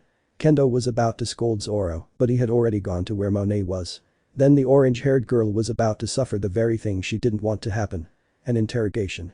She was bombarded with questions, from how did you meet? To how did he propose to you? Then. Yui. Tell us Kendo, when did you know you fell in love with him? Kendo eh? Well, it was a year after I met him. Ryogo. Tell us. She was eager to listen, but still maintained a calm appearance. Kendo. You see, a few years ago. Flashback, 1 year after meeting Izuku. After the events of chapter 1. Kendo was shopping for some supplies for the dojo. But on the way, he noticed a green head of hair in a park. Kendo. Is it? Nah, no lo. Child. Izuku-chan is great. Kendo. Uraraka-kun. Kendo approaches the park and notices that it was the green-haired boy who was playing with the children. The young woman watched Izuku playing with the little ones while she sketched a slight smile. Kendo. I've never seen that side of him. He's sweet and cute, huh? What am I thinking? Izuku sees Kendo. Izuku. Oh, hello Kendo-san, he says hello with a smile. Kendo. Hello, Uraraka-kun. Izuku. I already told you that you can call me Izuku. Kendo. But. Boy. Izuku-chan, who is she? She's very pretty. Is she your girlfriend? Kendo. Blushes. Izuku. No, she's a friend. My first friend. Ruffles the boy's hair. Child. I see. Kendo was happy to hear that, but at the same time, he felt a discomfort in his chest. The cause was unknown. After that, Kendo joined Izuku and the children to play for a while. After a while, the boys' mothers arrived to pick up their children, and then they said goodbye to the green-haired boy. Kendo watched everything with a smile. Izuku. Why are you smiling? Kendo. It's just I've never seen you smile like that. Izuku. Laughs a little. I understand. It's just that I'm happy for the little one. Kendo. Izuku. When I came to the park to rest I saw him away from the others, so I approached him to ask him why he didn't get closer to the others. Kendo paid attention to history. Izuku. Apparently he was afraid that they wouldn't want to play with him because of his quirk, but I encouraged him to show it to them, and now they get along quite well. Kendo. And what was his quirk? Izuku. Apparently he can transform any part of his body into a dragon. He even grows a tail. Kendo. Like the heroine Ryukyu. Izuku. Yes, only he doesn't grow and become a giant creature. Kendo. I understand. Izuku. Main character smile. Kendo couldn't take his eyes off her innocent and cool smile, the typical panty wedding smile. Izuku. Kendo-san approaches the young woman. Kendo was nervous as Izuku approached her in a very serious manner. Kendo. Nervous. Izuku. Takes the bags from the young woman. Sorry if I didn't notice before. They must have been heavy. Smiles a little. Did you get everything you were looking for, Kendo-san? Kendo. Makes a small pout. Yes. The young woman turns around and walks forward. Izuku. Where are you going? Kendo. Home. Izuku. Without your bags. Raises both. Kendo was a little embarrassed and approached the green-haired man to snatch his things, but he didn't let him. Kendo. Give them to me. Izuku. No. I'll treat you to something first. Kendo. Huh? Izuku. You look exhausted. I'll treat you to some crepes. Kendo. But. Izuku. Or would you prefer ice cream? Kendo. Izuku. Then. Kendo. Okay, but just for a while. And I want a crepe. Izuku. Understood. By the way, you should smile more. Kendo. Huh? Izuku. I think you have a nice smile. Izuku's trademark smile. The man took over the trademark XD. Kendo stood still for a second while blushing. They both headed to a crepe stand. Izuku chose a chocobanana crepe and Kendo chose a strawberry crepe. They then walked over to a bench where they started talking about trivial things. Kendo. Tell me, Izuku, have you already chosen where to study? Izuku. Honestly, I think any place would be fine for me. I'll become a hero one way or another. Kendo was impressed by the green-haired man's words, but then she noticed something. Kendo. Wait, isn't this a date? Blushing like a tomato. Izuku notices Kendo's behavior. Are you okay? Approaches her and places his hand on her forehead. You don't seem to have a fever. Kendo. Why, you're very close. This, Urano-kun. Izuku. And if lifts the orange-haired girl's bangs and brings his forehead together with hers. The actions that the green-haired boy performed not only caused Kendo to release steam from blushing, but also caught the attention of the people around him. It was getting dark and Kendo was with Izuku, both walking to the orange-haired girl's house. Izuku. I'm sorry for wasting your time. Kendo. Why, you don't have to apologize. In fact, I needed this. Izuku. Kendo. Well, you could say today was a bad day. Laughs nervously. Izuku. They had both arrived at Kendo's house and she was about to say goodbye to the green-haired boy when Kendo. Well, see you. She was about to enter her house, but Izuku stops her. Izuku. Kendo, this here. I think it'll help if you have another one of those bad days. Hands him an envelope. Kendo opens it and is surprised to see its contents. It was a clover pendant. Kendo. This is. Izuku. Haha. Do you like it? I thought it would look good on you. Trademark smile. Kendo. Izuku sheds a tear. Thank you. Smiles. They were both staring at each other and then. Am I interrupting something? They both start and see where the voice came from. Kendo. Dad. Izuku. Oh, hello Mr. Kendo. Mr. Kendo. Hello Izuku. Daughter, where have you been all day? Kendo. Well. Izuku. Don't blame her, Mr. Kendo. She was just helping me look for some things. He winks at Kendo without his father noticing. Mr. Kendo. I understand. Itsuka, come in, it's time for dinner. Enters the house. Kendo. Why, yes. She was about to enter the house but then. Izuku. Hey, Kendo-san. Kendo. What's going on? Roro, the green-haired boy, stares at her. Izuku-san. Izuku. We should meet more often. Smiles. Kendo looked at Izuku as his eyes crystallized. Kendo. Why, yes, excited. They both said goodbye and the green-haired man walked home. End of flashback. Kendo. After that we met occasionally and little by little I fell more in love with him. Blushing while playing with her fingers. The girl stared at the orange-haired girl, making her a little more uncomfortable. Kendo. Gee, girls. Satsuna. Wow, Kendo-san, you hit the jackpot. Haha. Ibara. Eyes at an angel. Kendo. Ibara-san, embarrassed, blushing. Raigo. I'm so jealous. Calm down. Yui. Nods. Kendo was blushing from telling the story, but she didn't notice something. So, you fell in love with me at that moment. Kendo was in shock. He heard a familiar voice behind him.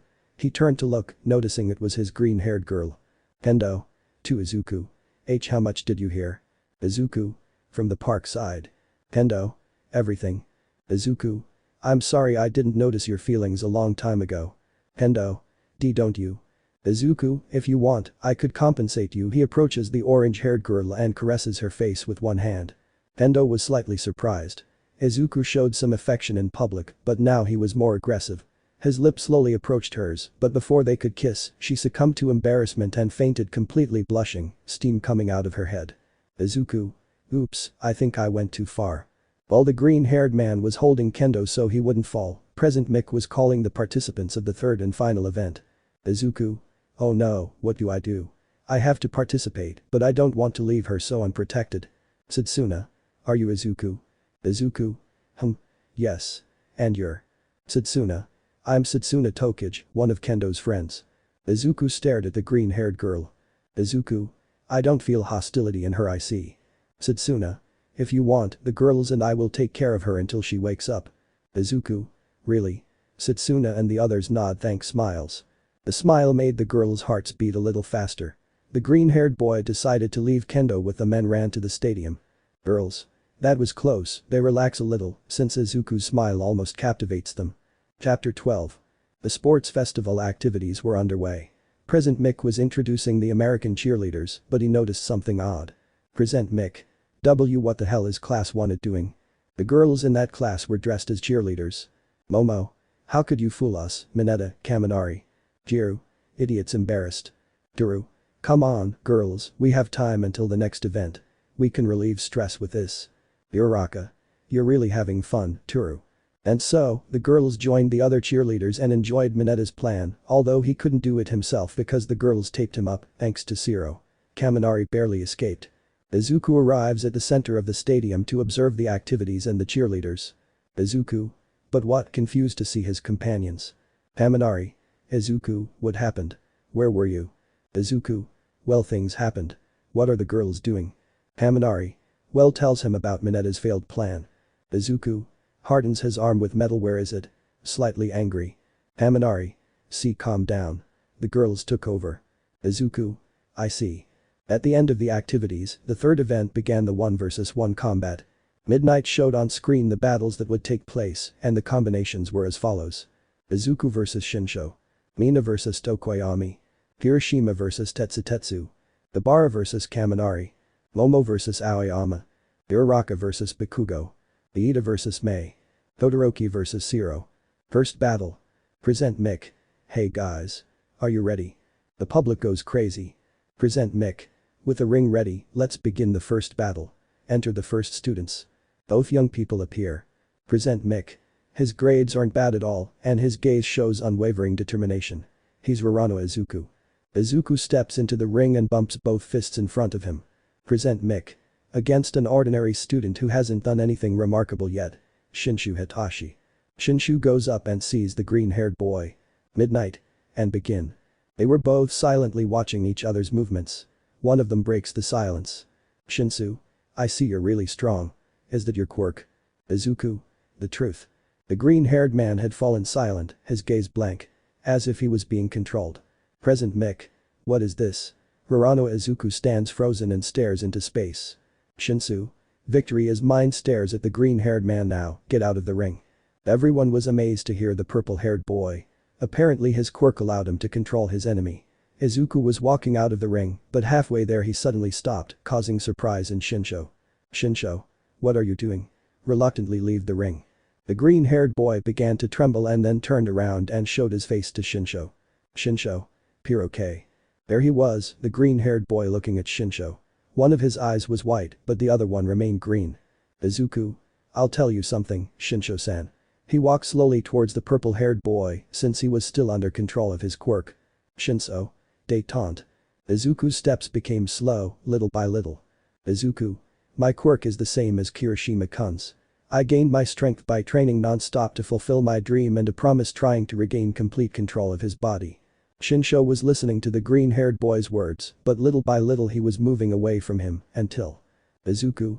You know your power is perfect for heroes. Shinsho. What? Surprised. Izuku. I'm sure if the entrance exam had been Hero Combat or Rescue, you would have gotten into Class 1A. Shinsho was surprised by the green-haired man's words, causing him to have a mini flashback memory. We can read XD the young Shinso, sitting at his desk, surrounded by some classmates. Partners equals comp. Comp. So your quirk lets you control people. Cool. COMP2. It's true. You could commit crimes and get away with it. COMP3. It's true. Don't use that on us. Shinsho. Haha, everyone tells me that with a slight gesture of embarrassment, but at the same time disgusted by those. End of flashback. He was always told that his power was valuable to villains, and hearing Izuku say that made him feel like some of those words no longer mattered to him. But that moment of distraction gave the green-haired boy the chance to make contact with him, placing the palm of his hand on Shinso's chest. Shinsho. Izuku. Gain smiles and then pushes Shinsho, causing him to fall from the ring. Present Mick. The winner of this match is Rarano Izuku. Izuku. Good first victory. He lets himself fall back to the ground due to tiredness, but upon impact, he notices that his body feels light again. Processing. Apparently, an impact deactivates his quirk. Facepalm. I should have tried that. After the match, Shinsho's classmates congratulated him. The purple-haired boy was slightly moved by the hero's comments about his quirk. Shinsho. Oi, addressing the green-haired boy. One day we'll have our rematch. Izuku nodded, having his guard up against the purple-haired boy's quirk. Shinsho. You've learned, leaves the stadium. After the fight, Izuku returned to the place where his companions were, except for Mina and Tokoyami, who were already getting into the ring for the second fight. I will summarize it here. Haha. Tokoyami vs Mina. In the fight, Mina skillfully dodges Dark Shadow's attacks and manages to reach the Bat Chicken to throw him out of the ring, leaving him out of combat. Winner. Mina. Hiroshima vs Tetsutetsu. Winner. Tetsutetsu. The fight was like fighting with a reflex. Kirishima used his hardening and Tetsutetsu coated his body with metal. After beating, etc., Tetsutetsu managed to defeat him in a fight of endurance. After that, a brotherhood was born between them. Midnight's comments. Ahiyautha. Haminari vs Ibara. Winner. Ibara. Everything was the same as in the anime and manga, where he used his quirk at maximum power, causing a short circuit in his brain. Ibara managed to block this attack with her vine hair. Momo vs Aoyama. Winner. Momo. Aoyama attacked Momo with his naval laser, but she dodged it by a hair, then created a tube, which she used as a spear to land a precise blow on Aoyama's belt, strong enough to disable it, causing the blonde to give up. Uraraka vs Bakugo. Winner. Bakugo. The fight was similar to the anime. Iida vs Mei. Winner. Iida. The fight was quite long, but only because Mei used it to promote her tools to support the entrepreneurs present at the festival. Iida. You used me. Disappointed and furious. Mei. He sorry smiles. Todoroki vs Zoro. Winner. Todoroki. Like in the anime, he freezes Zoro in a mountain of ice. He apologizes to him after unfreezing him. After the first fights, the winners took a break for the next fights. While walking through the halls, the green-haired man headed to the break rooms, but then he heard a familiar voice coming from one of those rooms. Izuku. Perhaps it's Uraraka. I was about to open the door but then. I'm sorry. I just wanted to give you and Mom the comfortable life you deserve as soon as possible. The green-haired boy had heard those words, along with a slight cry. Determined, he decided not to interrupt and continue on his way, but luck was not on his side. At a crossroads, he met the pro-hero, Endeavor. Izuku. See that it was Endeavor. Hello indifferent. Endeavor. Hiranoa, right. I've seen your fight. You're too awesome not to use your quirk. Izuku. I see walks, ignoring the pro-hero. Endeavor. My son. Izuku stops his pace. Endeavor. He's tasked with dethroning Almight. Fighting you will give him valuable combat experience. Try not to disappoint me, kid. He slowly backs away from the young man. Izuku. Listen to me. Stops the hero with his words, I don't know exactly what happened to his family or with you. The ambient temperature rises due to Endeavor's flames. But that doesn't worry Izuku. Izuku. But what I do know is that you are not your son. And he will not be like you. Endeavor. Glares at Izuku as he watches him walk off to a break room. Minutes passed and President Mick was about to make an announcement.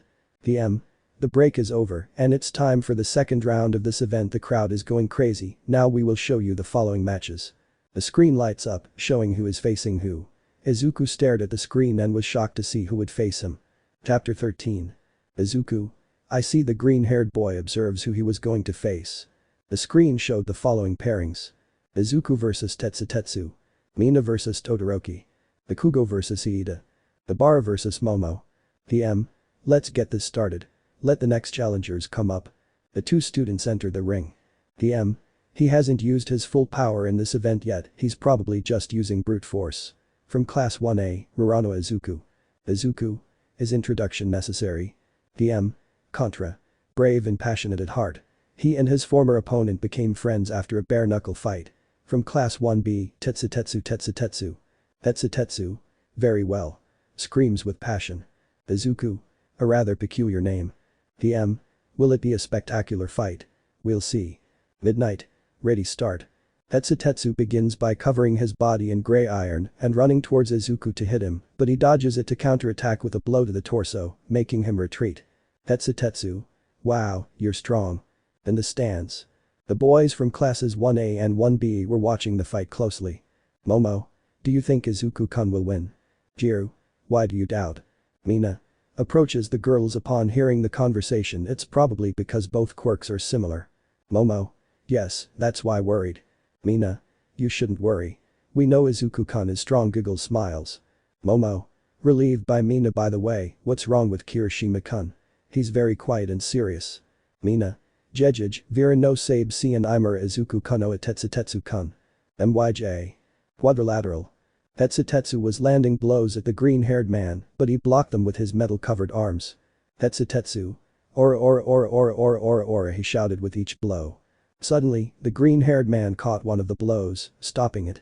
Tetsutetsu. Izuku. I understood that reference. He shouts and then hits him directly in the face, making him take a few steps back. Awesome.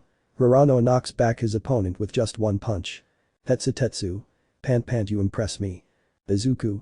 Confused. Tetsutetsu. That punch was very manly. Everyone present was silent, shocked by the young man's words. Izuku. Haha laughs a little. Okay. Let's continue with this. Covers his forearms again. Tetsu. Okay. Wait, why don't you cover your whole body? Izuku. Serio, I'll tell you. The atmosphere becomes tense. What is this? Young Uraraka suddenly became serious. Izuku. You see, everyone quiets down to listen to him. That didn't occur to me. Haha. He scratches the back of his neck in embarrassment. Everyone fell in I'm style except Tetsu. Tetsu. Ah, I see. Takes it normally. I'll explain. After 5 minutes of explanation. Izuku. I understand. Okay, I'll try after the festival. Tetsu. What? Do it now, so we're equal. Izuku. Don't worry. He covers his forearms again. We're even. He stares at him with determination. Tetsu understood and continued attacking him continuously. The fight was even, or so they gave the impression. The green-haired man had the advantage, deflecting the young man's attacks and counter-attacking with precise blows. Tetsu.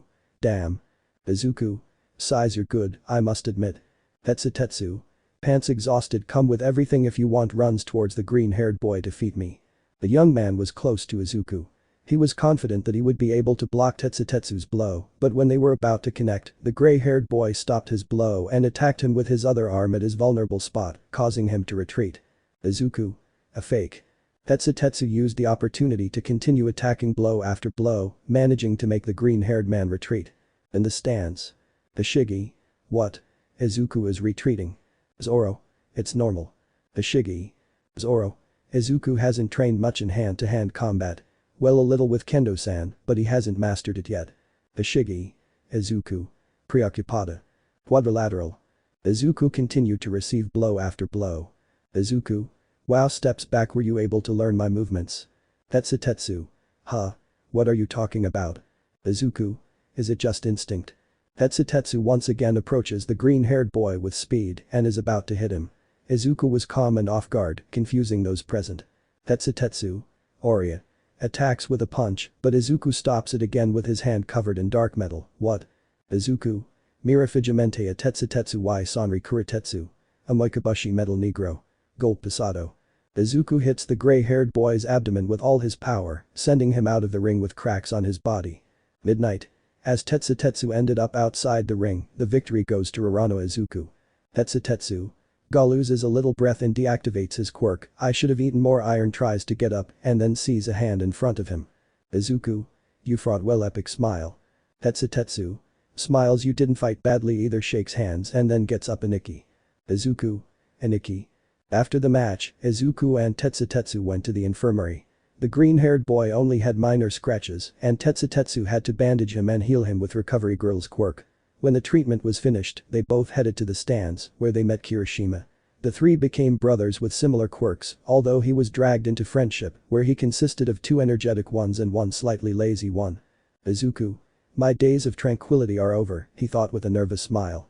While the 3 were in the stands, Tetsu returned with his teammates and they all watched the following fights without interference from the blonde who was knocked out a few minutes before by Kendo. Mina vs Todoroki. The fight began. Mina approached the 2-colored man using her acid to skate towards him. Todoroki froze the ground, forcing Mina to jump. She was about to fall on the young man, but he created a wall of ice between them. The pink-haired girl crashed into that wall and used her acid to melt it. But, until she managed to melt it, Todoroki had already locked Mina in an ice box. Mina. I give up. She screamed inside the box. Hearing that, Todoroki releases Mina shivering from the cold. Todoroki. Sorry, indifferent with some concern. Mina. Don't worry. Smiles trembling. Winner. Todoroki. Iida vs Bakugo. The fight begins. Iida starts by firing his calf motors and moving at speed around Bakugo. He was about to attack, approaching from behind the Ashen-haired boy, but Bakugo raises his hands above his head. Stun grenade. The Ashen-haired boy creates a blinding explosion, similar to a flashbang. This explosion instantly blinds Iida, giving Bakugo a chance to counterattack. Iida. GHH recovers his sight a little but Bakugo. Shine. Throws a powerful blast at Iida, throwing him out of the ring. Winner. The Musil I say, Bakugo. Momo vs Color. At the start of the fight, Ibara clasps her hands together and closes her eyes. Momo approaches Ibara quickly, but then feels a slight tremor and quickly creates a tube in the palm of her hand, managing to rise high enough to avoid the vines, which took the tube created, causing Momo to lose balance and fall to the ground, being entangled by the vines. Momo. GHH the vine squeezed her a little. I give up. Winner. Ibarra. DM. Those were some great matches. Now our students will be taking a little break before the semi-finals. In some hallways of the stadium, precisely where the break rooms were, Uraraka, Seiya, Hagakure and Mina were talking while walking around. Then, they noticed that one of the doors was half open. Uraraka goes over to close it, but then she sees Izuku, who somehow fell asleep in a seat after being with Kirishima and Tetsutetsu, chatting and walking around there. Uraraka. Look girls, it's Izuku. She approaches the green-haired boy to make sure he's asleep. It's impressive how easily he can sleep. Seiya. It's true Jiro. Mina. He looks pretty relaxed. He with a malicious smile, he takes a black ink marker. Uraraka. What are you doing whispering? Mina. Haha, it's just a joke whispering. Momo, who happened to be passing by, heard the voices of her companions and saw what was happening. Seeing that the green-haired boy was sleeping, she decided to approach quietly. Momo. Mina, move away. Quickly whispers. Mina. Why are you so worried? Just being a bro whispers stops when she sees Izuku grab her arm. Izuku. Izuku. Still asleep, he lays Mina on his chest, his soft he caresses the pink-haired girl's head. Mina. EA. Silent scream. Uraraka. What's going on? Whispers. Hagakure. How daring, embarrassed and impressed. Seiya. Jiro. Momo. Izuku has bad sleeping habits. He grabs anyone or anything near him and then remembers what happened in the infirmary between him and Kendo a while back and blushes. The girls understood what was happening, while Mina was already letting off steam from being hugged by Izuku for a long time. Momo. I think we should help her. C. The girls, after multiple attempts, managed to free her. They were also surprised that Izuku didn't wake up with the movements. The girls took Mina to cool off a bit, leaving Momo and Izuku alone. Momo.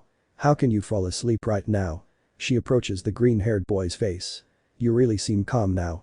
Slowly, he was getting closer and closer until he was inches from her lips. Then the speaker goes off.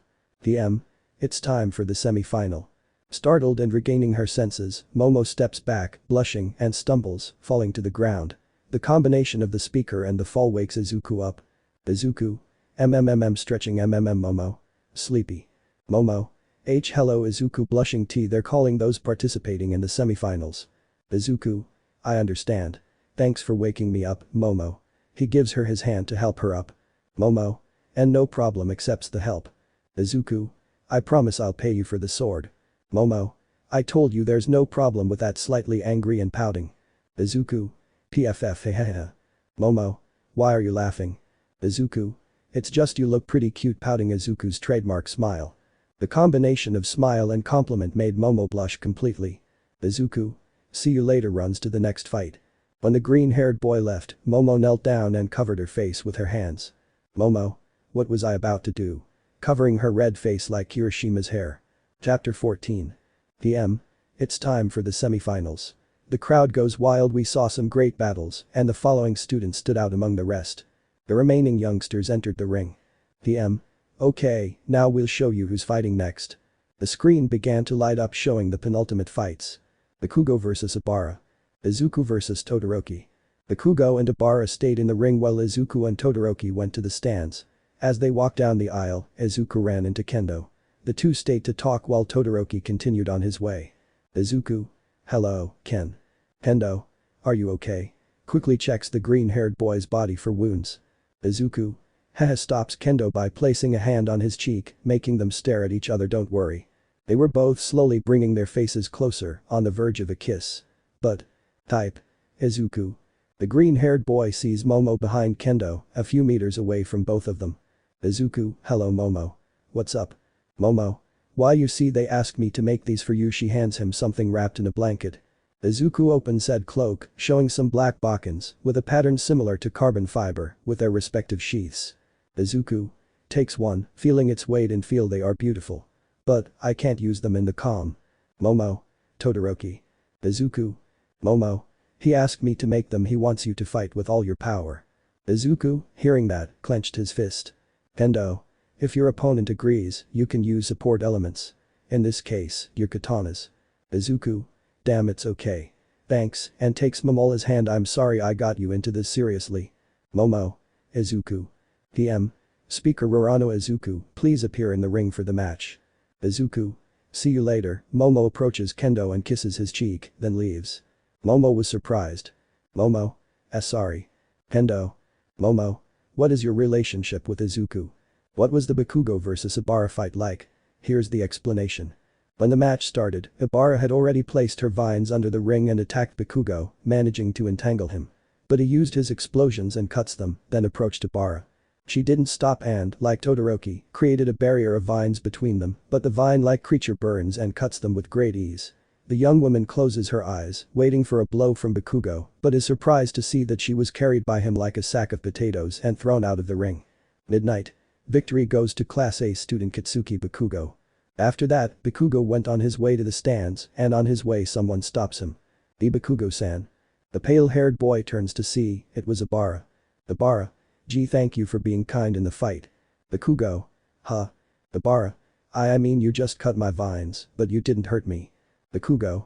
It's obvious I won't hurt you. Ibara. Horse. Bakugo. You didn't fight well at all, and when I approached you, you didn't think about a counterattack. I don't hurt those who can't keep fighting. The Doki Doki disappeared in an instant, causing Ibara to show a face of indifference and disappointment. Bakugo. I'm leaving. I have to rest for the next fight. He said in his typical evil tone. After some repairs to the quadrilateral, with the help of cement, it was the next student's turn. He showed us his quirk and acted like a real man in the previous fight. From Class 1A, Rurano Izuku. Izuku. Goes on stage. Well, at least I fixed the presentation, he said to himself. Contra, he's his classmate. He's trapped and defeated his opponents by simply freezing them. From the same class, Todoroki Shoto. The bicolor goes up to the stage and notices that Izuku brings the Bakens, already equipped in a green haramaki. Todoroki. So, Momo gave them to you? Izuku stared at him. I hope you fight with all your power. Midnight. Apparently, since Todoroki agreed, Rurano Izuku can use the swords. Ready, begin. Todoroki uses his quirk, creating ice that heads towards the green-haired boy, but when he was close, said ice is destroyed by Izuku, who was only wielding one of the Bakens. Izuku. If you don't fight with all your power, then neither will I. Coats the Baken with Kuritetsu Itoryu Sanjuroku Pondo Hu 36-pound cannon. Using the technique, Izuku launches an energy cut towards Todoroki, but he manages to block it with a wall of ice, which breaks. Todoroki. It's quite strong, I can't finish thinking since he had to create a second barrier to stop another Pondo Hu from the green-haired boy, and just like the first one it breaks. The two-colored one doesn't stop and creates more ice than before. Izuku notices this and jumps to avoid the attack. The green-haired boy approaches to attack Todoroki from the air, but Todoroki creates a pillar of ice that manages to hit him and make him retreat, causing him to crash into the remains of ice. Izuku. Sai stands up and stretches his neck, making it creak that hurt a little, but it was refreshing at the same time. Smiles a little, looks around, so this was his plan to trap me in ice, notices that there were ice walls around him, this explains why it was cold, the temperature is dropping quite a bit. Todoroki uses more ice, creating a cell for the green-haired boy. Incredible. Rurano Izuku is trapped. Stance. The students were impressed by Todoroki's skill. Hagakure. Is it okay to do that? Worried. Mina. Worries about Izuku. Meanwhile on the Class B side. Tetsutetsu. Vamos Aniki, Salda Ahi. Monoma. Why do you support Class A? Tetsutetsu. I don't support Class A, I support my bro. Aniki. Kendo saw how both were arguing, but then he returns to watch the fight carefully. Kendo. Izuku worried. 1A. Kaminari. They should stop this, it's too much. Bakugo. Heh. I doubted. Everyone in his class looked at him confused. The pale-haired boy noticed. Bakugo. What are you watching extras? Quadrilateral. Todoroki continued freezing Izuku's cage to lower the temperature inside so he would surrender, but suddenly one of the walls exploded. The green-haired man had hit said wall with his heavy punch technique, and taking advantage of the fact that the frozen debris was blocking Todoroki's view, he approached with speed and hit Izuku's abdomen with his metal-covered fist, throwing him away from him. Izuku. Exhales that was close, sneezes. I'll need a hot chocolate. Todoroki gets up from the blow. Izuku. Todoroki-kun. Todoroki. Izuku. Use all your power. Todoroki ignores him and continues using his eyesight to attack the green-haired boy, but he dodges it. Izuku. How strange, his attacks are becoming more predictable, looks closely at the bicolor and notices some ice fragments on his body. I see. Izuku decides to approach Todoroki. Todoroki tries to create more ice, but due to his slow movements, Izuku manages to grab Todoroki's arm and apply a judo hold, similar to the one he used against Bakugo in the anime. Izuku. What you're doing is ridiculous. Todoroki doesn't respond and frees himself by freezing Izuku's arm, then creating a pillar aimed at him. The green-haired man evades it by leaning slightly to the side, then grabs the two-colored uniform and pushes him towards the pillar. Izuku. Fight seriously. Todoroki. Izuku. Why don't you do it? All our classmates are giving their best and you're limiting yourself. Todoroki. You don't understand. I want to show him that I can win without using his power. Touches Izuku's arm, freezing it. Izuku. Groan of pain. You're right, I don't understand, since that power is yours. Todoroki is surprised by those words. Izuku. Releases Todoroki, causing him to fall onto the ice. Then he takes a bokken and places it in front of the bicolor. The techniques I use are my father's, but I made them my own. Places the bokken in its place. No matter the origin of your power, only you are the only one who can decide what to do with that power. That power is yours. The green-haired boy's words made Todoroki awaken a memory. I'm too lazy to write it. That memory caused the bicolor to use his left side, his fire side, melting all the ice around him. PM. What is this? Hirano. Izuku just provoked Todoroki Shadow to use his full power. Izuku. Steps back due to the fire. Damn, how hot, covering his vision from the light caused by Todoroki's flames. Todoroki. Really? Izuku. Todoroki. You're really crazy to help your opponent. Izuku. Laughs a little. Partner. Todoroki. Izuku. I decided to help a partner. Takes out the 3 bokkens, having 2 in one hand. Now that you use all your power. Places the bokken in his mouth. I will do it too. Positions himself to attack. Chapter 15. There they were, Izuku and Todoroki face to face, using all their powers. DM. What is this? The heat reaches here. Shoto. The one who shouted that name was Endeavor, who then began to talk about acceptance and surpassing him in power. These words left everyone present confused. DM. He's a very loving father. Confused. Quadrilateral. Todoroki, having thought his right side using his body, uses his ice with much more power than before. Izuku jumps, but he wasn't high enough, so he stabs his bokken into the ice and propels himself up to the top, but the large amount of ice is heading towards his teammates. Izuku. Santoryu Daibutsu Jiri Great Buddha cuts the ice into slices, avoiding any accidents. While on the ice, he slides across it toward his opponent teammate. Todoroki notices this and throws a flame at him, but he jumps to the side of the ice and lands in the ring. Izuku. That was close. He sees another ice attack approaching. He had no escape. Santoryu Tatsumaki Dragon Spiral creates a whirlwind, destroying the ice attack and frees most of the ice ring. The green-haired man's attack created a light mist, causing visual obstruction, but that gave Todoroki the opportunity to approach Izuku and freeze half of his body. Todoroki. I got you. Izuku. No, I've got you. Itoryu Sanjuroku Pondo Hu. He throws an energy cut towards the ground between him and Todoroki, making him retreat. Izuku uses the opportunity to use Kuritetsu to increase his strength, destroy the ice and free himself, then retreat. Todoroki. I'll finish this. Izuku. With a single attack. Todoroki begins to channel all his power, making the flames more resplendent. Izuku simply watched his partner opponent, calming his breathing. Stance. Ishigi. What are you doing? Confused. Zoro. Perhaps. Quadrilateral. After calming his breathing, Izuku begins to channel his spirit, managing to create the illusion of tripling himself. Imagine it's Izuku. Izuku. Kiki Kaitoryu. Asura demonic spirit of the 9-sword technique. Asura turns into a man with 6 arms and 3 heads. Izuku's transformation surprises all the heroes, teachers and students present. DM. What the hell? Cleans his glasses maybe. Izawa. Yes. Izuku tripled himself. Both were ready to give their best final attack. Todoroki. Places a hand in front of him. Hirano. Izuku. Kutoryu. Asura. Todoroki. Thank you. Throws a burst of flames. Izuku. Samgyaku Nai Juyo Pondo Hu technique of new swords. Asura. Cannon to 324 libras. They both did their best attacks, which collided, but when they collided they created a huge blinding explosion. The minutes passed and the dust that obstructed the view of the ring began to dissipate, and there they saw them. Izuku was barely standing with one of his bokkens stuck in the ground, and you could see that the power of the explosion pushed him a little, not to mention that his clothes were destroyed by the multiple fragments of ice that had flown. And Todoroki was lying on a wall of ice, which was made at the edge of the ring, and with the same state of clothing as the green-haired man. DM. Awesome. Both students are still in the ring and conscious. Izuku and Todoroki stared at each other while laughing exhaustedly, but then a sound of breaking was heard. Suddenly, the ice holding the two-colored man broke, causing him to fall out of the ring. Midnight.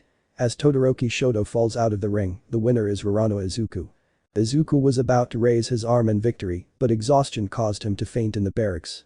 The nurse robots carried both young men to the infirmary. Izawa. Since both students are quite injured, there will be a 30-minute break to then decide third place. DM. Shocked and surprised. Izawa. DM. You didn't talk much at previous events. Izawa. In the infirmary. Recovery girl stood in front of the green-haired young man, bandaging his arms. Because Izuku was too exhausted, recovery girl couldn't use her quirk to heal him. Izuku. Groan of pain. Recovery girl.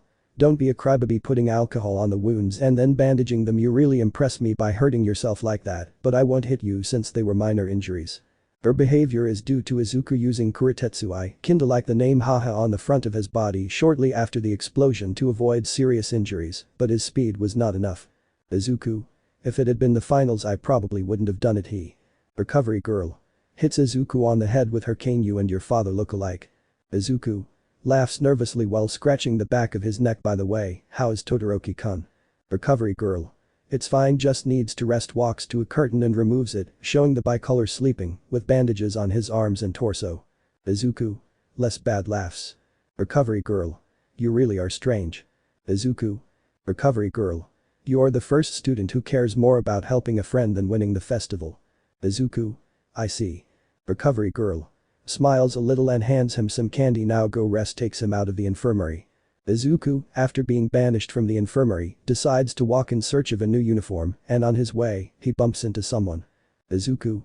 Asked by Kendo. Kendo. Oh, hello Izuku, getting up from the ground. How are you feeling? Izuku. Don't worry, I'm fine. Recovery girl says I'll be able to fight in the finals. Kendo. I'm glad. Izuku smiles and then hugs his girlfriend. Kendo. Surprise. What are you doing? Izuku. I'm sorry, I just wanted to do it. She was confused but decided to hug him back. Kendo. Izuku. There was no answer. Izuku. He looks at him better and notices that he's fallen asleep. Kendo gets a little angry but then decides to take him to one of the restrooms. Upon entering, he was lucky that the room had a sofa and he decides to lay him down there and then leave a bag containing a sports uniform on the table. Kendo. Looks closely at Izuku, giggles, his sleeping face is cute, he thought, then slowly approaches him. And there she was, close to Izuku's face, slowly approaching his lips, but then the door suddenly opens, showing two of her friends on the floor. Kendo. Suddenly turns Setsuna. Ibara. He shouted low, since Izuku was sleeping. Setsuna.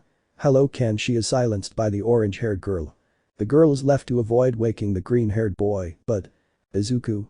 Blushing, I didn't expect him to do something like that. The green-haired boy gets up from the sofa and approaches the table to take his uniform and change the torn one. Minutes passed and the ring was cleaned, removing the ice debris. Cementus repaired the broken areas. PM. I've been notified that Uraraka Izuku is ready to fight. So come in, students who made it this far. Entranced to Stadium Izuku Uraraka and Kitsuki Bakugo. PM. He made a friend in a fight and helped another opponent use his full power. He'd rather help them than win this competition. From Class 1A, Uraraka Izuku. Izuku. Stretching, I think I should have rested a little more, complaining a little. PM. Against. He took out his opponents quickly and strategically. If he changed his behavior, he'd be a great hero. From Class 1A, Bakugo Kitsuki. Bakugo. Looking at PM. Do you have a problem with my behavior? The ash-haired boy faces Izuku and notices something. Bakugo. Why don't you have your swords? Izuku. Because. Bakugo. Find your Bakens. Team cursing. Izuku. The green-haired boy looks at Midnight, who nods in approval. Izuku was about to go get his Bakens, but then he heard someone call from the stands. It was Kendo, who threw the Bakens along with a Haramaki towards him. Izuku. Catches them. Thanks. Kendo nods and returns to his place.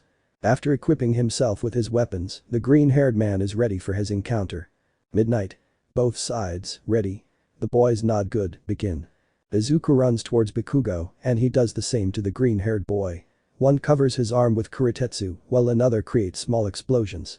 And then it begins. Bakugo launches the first direct attack to the face, but Izuku manages to deflect it with his arm, although the explosion burns the side of his face a little. Izuku uses the opportunity and grabs the arm of the gray-haired boy and then punches him in the stomach, followed by a kick, managing to make him back a few meters. Bakugo complains of the pain, but again runs towards the green-haired boy, but this time creates another explosion using both hands. The magnitude of said explosion didn't give Izuku a chance to dodge. The explosion pushed the green-haired boy to the edge of the ring. Izuku takes a bokken and sticks it into the ground, avoiding falling. That was close. Izuku notices Bakugo approaching from the air. He quickly uses his bokken as a boost and slides under the ash-haired boy, who lands with an explosion. The green-haired boy quickly pulls his bokken out of the ground and delivers a horizontal blow to Bakugo's torso, knocking him back. They stared at each other. Chapter 16. There they were, both young men in the ring, giving it their all in the final. Bakugo. Shut up, narrator. Everyone looked at him confused. Sweet man already broke the fourth wall XD. Bakugo. You're not using all your power. Izuku. What do you mean? Bakugo. You know Asura. Izuku. It's not something I can use. He doesn't finish speaking since Bakugo jumps towards him and launches an explosion at his abdomen. He backs up. Damn, let me talk. Bakugo. Fight. Izuku. Size OK takes out the other bokkens and places one of them in his mouth. Done. Bakugo jumps at Izuku without hesitation and begins attacking with explosions. He doesn't let the green-haired boy counterattack, but then at one point Bakugo grabs him by the uniform and tries to launch an explosion at his face, but Izuku uses that opportunity and hits both sides of the gray-haired boy's torso with his bokken, causing him to let go. Then Izuku. Notoryu Nijiri Turu 2 swords, 2 slashes tower up performs an upward attack, hitting Bakugo.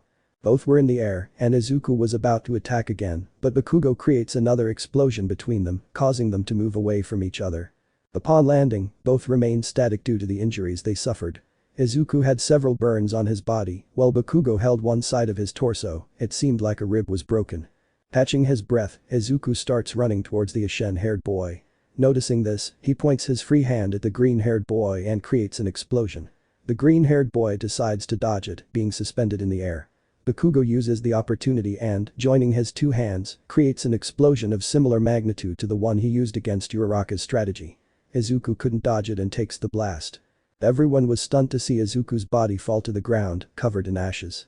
He seemed unconscious. Bakugo approaches to make sure he delivers the finishing blow. Suddenly, Izuku gets up and walks away. Izuku. Size Atoryu Sanjuroku Pondo Hu 36-pound cannon.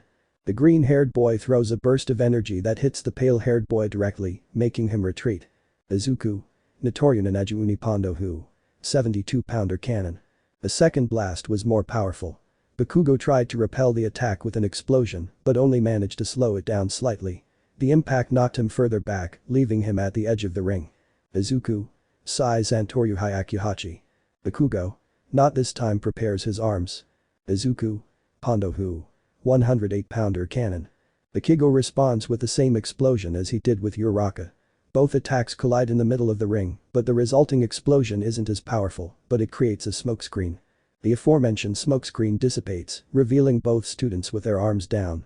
They had overexerted themselves using their last attacks. The boys stare at each other, then run toward each other. When they get close, they attack with a punch, which connects with the other's hand, and they step back in pain. Izuku wasn't going to back down. He held his bokkens tightly, even though he was in great pain, but he tried not to show any signs of pain. Izuku. I'll use everything in this attack. Hearing those words, Bakugo smiles arrogantly. Bakugo. I'll get over it. He raises his sore arm, using the other one for support, pointing towards Izuku. Izuku. GHH groan of pain Ichigurira 1 gorilla Nigurira 2 gorillas Santoryu. Bakugo. Growls a little in pain. Izuku. Hyakuniju. Bakugo. Shiny. Throws the last explosion. Izuku. Pondo Hu. 120-pound cannon. Both attacks clash in the middle of the ring, but Bakugo was taking the lead. Izuku couldn't move his arms due to the pain and released his bokkens, only having the one in his mouth. Present Mick. No way. Both students are giving it their all with one last attack, but Bakugo is overpowering it. Izuku. I saw the attack getting closer at Toryu. Bakugo. Confused. Izuku. Sanjuroku I put Hu. 36-pounder cannon. The green-haired man uses an Atoryu technique with the bokken in his mouth. The burst of energy combines with the first, increasing its power, taking away Bakugo's advantage, causing both of them to explode again, leaving a black cloud in the ring. Maintaining the attack caused the ash-haired boy's arm pain to become unbearable. He was exhausted and sore at the same time, waiting for the smoke to dissipate a little. Suddenly, Izuku appears in front of him and the green-haired boy quickly gets to Bakugo's side and hits him in the abdomen with the baken still in his mouth. He doesn't stop there and continues to maintain said blow to the abdomen, managing to push Bakugo and throw him out of the ring. Midnight runs to check on the ash-haired boy. After examining him, she proclaims Izuku the winner of this year's sports festival. The green-haired boy was happy, but he couldn't lift his arms and could barely stand. After a few minutes, 2 pairs of medical robots arrived with 2 stretchers. Some carried Bakugo, who was unconscious and injured, and the others went for Izuku. Both were taken to Recovery Girl. Minutes later, infirmary. RGE. How dare you hurt yourself like that, hitting Izuku's head consecutively. Izuku covers his head with Kurotetsu. Blame him, he told me to use all my power, pointing to a wounded Bakugo, whose wounds were treated, his hands bandaged for burns. RGE. You could have used that technique, what was it called? Izuku. Asura. RGE. That one healing burn wounds using his quirk. Izuku. Unlike my father, I need time to concentrate and channel my aura to use that technique. Bakugo's fighting style didn't allow me to concentrate. RGE. Okay, I'll forgive you, but hits Izuku on the head with the staff. Try not to hurt yourself often. Izuku. Rubbing the bump on his head. I understand. RGE. Okay. Here he gives her a candy and a new sports uniform. You can go. Izuku. Thank you. After receiving Recovery Girl's scolding, Izuku goes to a restroom and changes his damaged uniform while thinking a little about something he had noticed. Izuku. Now that I think about it, my father's style doesn't have many single sword techniques. After finishing thinking and getting dressed, Izuku leaves the room and walks towards the stands, but on the way he was stopped by a teacher who asked him to accompany him to Todoroki. Izuku. What's going on? Todoroki. They will give us the medals. Izuku. Ah, I see. You already had your match for 3rd place. Todoroki. Nods. As they walked, the professor met a pale-haired boy who was leaving the infirmary, somewhat exhausted. After explaining a little, the professor convinced the pale-haired boy to follow him. Minutes later. Fireworks exploded in the sky and Midnight introduced the students who would receive the medals. They emerged from the ground on platforms with numbers representing their rank. Midnight. And the one who will deliver the medals will be. I'm here. He shouts from the top of the stadium before jumping, doing somersaults, and landing like a superhero in the middle of the stadium to present the medals. The public goes crazy when they see who will hand out the medals, the number 1 hero Almight. Almight gives the bronze medal to Todoroki. You did well, young man. I'm glad you fought your hardest in the semifinals. Todoroki. Indifferent thanks. But Uraraka showed me that I still have a lot to learn. Seeing his left hand, I still have to accept this power completely. Almight. Nods. That's how you talk, Todoroki shonen. Almight approaches Bakugo. Almight gives the silver medal to the little pig. Congratulations shonen. You impressed everyone with your quirk. Bakugo. Thank you. The pale-haired boy was so exhausted that he couldn't even shine at his companions. Finally, he hands the gold medal to Uraraka. Almight. You gave it your all until the very end and this medal proves it. You also helped a friend. You've shown what it means to be a hero. Congratulations, Uraraka Zoro. Izuku. Thanks Almight. Despite the words of the number 1 hero, Izuku felt slightly frustrated since he knew that it could have ended in another way, I don't know, because of the bakens that Momo gave him. Izuku. Almight. There you have it, this year it's these 3. However, there was a chance for everyone to be here. It's just as you saw it with your own eyes, ladies and gentlemen. They competed and motivated each other, climbing and reaching the top. The next generation of heroes will surely make the seeds planted by this day sprout. And along with this feeling, I'll add one more thing. Guys, say it with me now. Everyone takes a breath. All. Good job plus huh. The audience argues with All Might, who should have said plus ultra. The scene made some students laugh. After the festival, all the students went to change into their school uniforms and then went to their respective classrooms. The green-haired boy noticed that a certain student was missing, so he went to ask Uraraka. Uraraka. Ida-kun. He said he was leaving because his brother was attacked by a villain. Izuku. It can't be, it won't be. Uraraka. Don't worry. Apparently he was in critical condition. Izuku. Ida worried.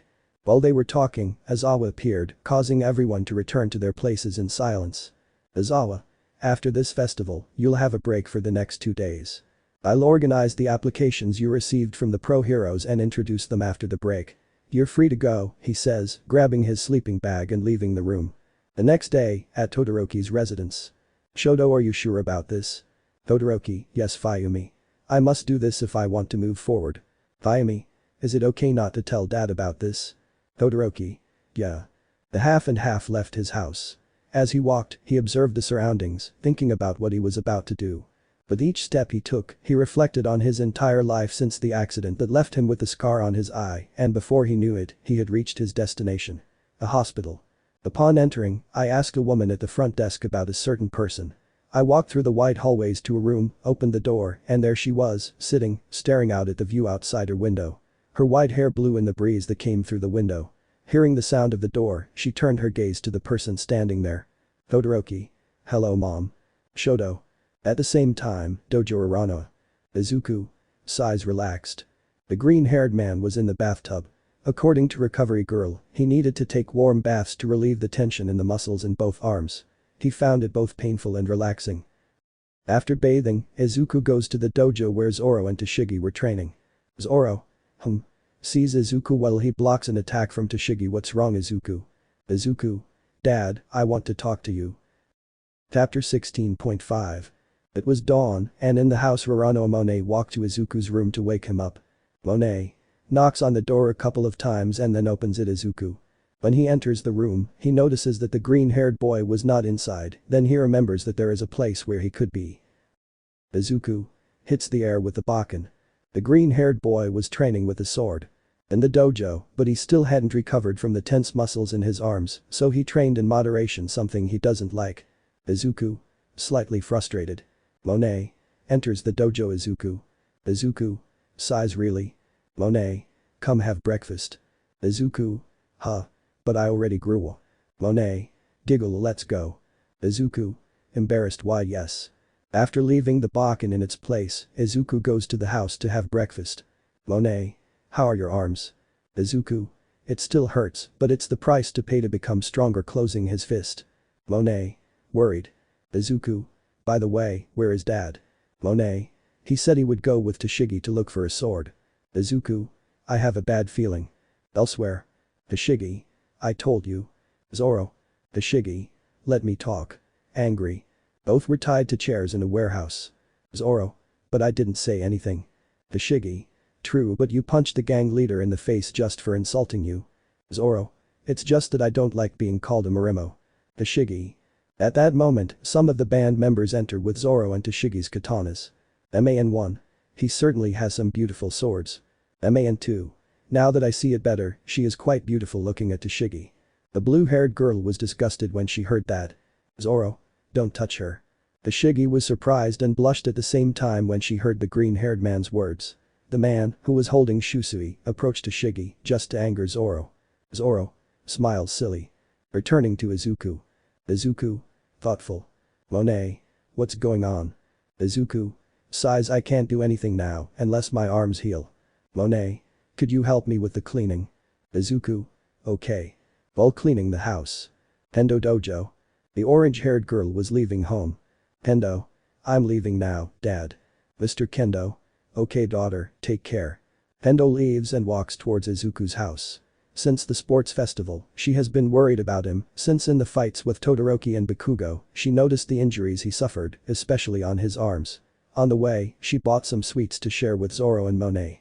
When she arrived, she was about to ring the bell, but she heard some noises in the dojo and decided to investigate. When she opened the dojo door, she found Monae and Izuku cleaning the dojo a little. Izuku feels the presence of the orange-haired girl. Itsuka approaches her. Kendo. Hello. Hugs the green-haired boy. How are you? Does it still hurt? Izuku. I'm fine, it's nothing. Kendo touches the green-haired boy's arm. Izuku shows no signs of pain. Ouch. Kendo. You're right. Izuku. Yes. No need to kuidi. Monae had touched Izuku's other arm without him noticing her presence. Monae. Don't pretend. Izuku. Sorry. Rubbing his arm. Kendo laughs a little at the scene but then helps the green-haired boy a little. Izuku notices a bag that had Kendo. What are they? Kendo. Ah, I forgot. I brought something to go with the tea. Monae. Thanks Kendo. I'll bring the tea right away. She takes the Kendo bag. Kendo. She is very kind. Izuku nods yes. Although she was a little scary when dad brought her to live here. Kendo.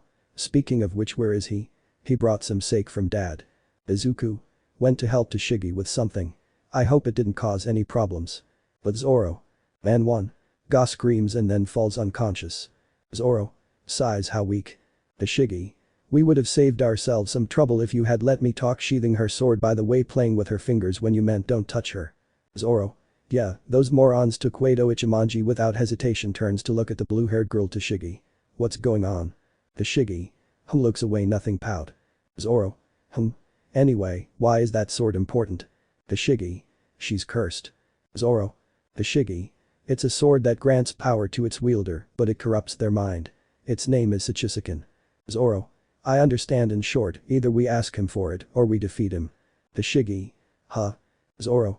I'm going ahead. He starts to move but. Toshigi. Zoro. Manages to get the green-haired boy's attention. That's not the way. Zoro. Embarrassed. Toshigi. Follow me. Both of them run in search of the gang leader, a battle that will complicate things for Zoro. If you want this full story, comment XD.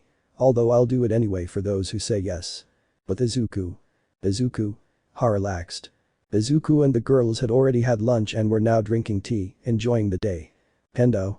You see, Izuku. There are days when you should relax, and your arms are now an excuse for that. Monae. Kendo is right, smiles. Izuku. It's okay, I'll rest and relax until my arms are fully recovered. Kendo. Haha, hugs the green-haired boy and leans on his torso. Izuku reciprocates the hug. Monae. Giggles, how cute. Izuku is embarrassed by Monae's comment but decides to ignore it and continue relaxing. The Uraraka dojo had never been so quiet. The only noise was birds singing, trees moving in the wind. But the peace stopped when they heard someone enter. The green-haired man gets up and sees who arrived. Izuku. Dad. There he was, Uraraka Zoro, barely standing with Toshigi's help. Zoro. Hello son, exhausted. Izuku. I guess the work didn't go very well. Zoro. Everything the opposite, exhausted. He throws something at him. The green-haired man catches it. It was a sheathed sword. Curious, he unsheathes it but is surprised to see it broken. Izuku. The job was to destroy it. Toshigi. No, the job was to recover it, but Zoro decided to destroy it. Zoro. It's better to destroy it than have it fall into the wrong hands. Toshigi wanted to complain, but she was right in what she said. Toshigi. Let's heal you, takes the man to a chair. Could you bring me the first aid kit? Izuku. Yes, goes to look for him. After bringing the first aid kit, the green-haired man went to continue talking to Kendo. Toshigi. Take off your clothes. Zoro undresses his upper body, showing some cuts, burns and bruises. Toshigi. Now, stay still, cleans Zoro's wounds with alcohol. Zoro. Groan of pain. Toshigi. Don't move. Zoro. I'm sorry. He stays still. The blue-haired girl continues treating his wounds. Thank you. Toshigi. Confused. Why? Zoro. For helping me with Izuku, putting up with my behavior, for everything. Toshigi. Smiles, that's what friends are for, cleans the wounds a little more and then bandages them and ready. Zoro. Gets up from his chair, thanks. Izuku. Enters again where Zoro was, by the way, have. The green-haired boy throws a bottle of sake at Zoro. Izuku. It's from Mr. Kendo. Zoro.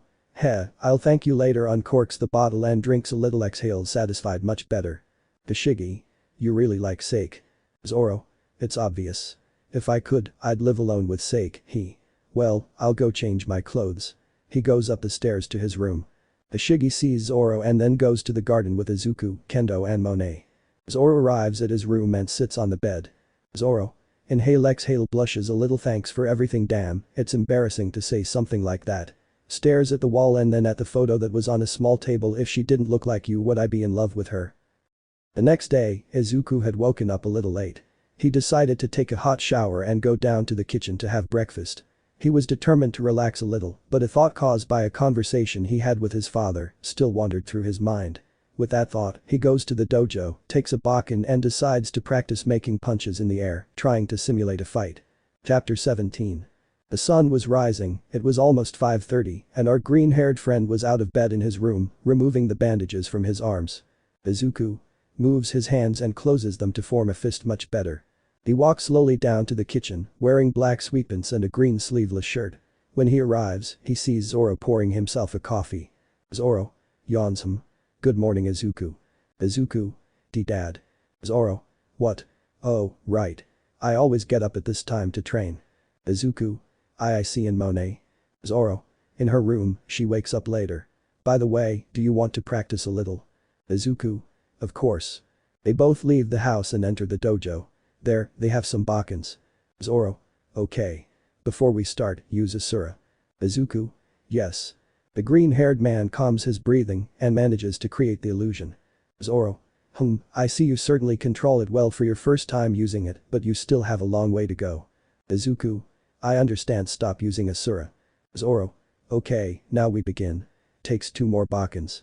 Izuku. Hai does the same as Zoro. Monae had woken up and, after cleaning up, went to the kitchen to make breakfast for both green-haired boys and hers.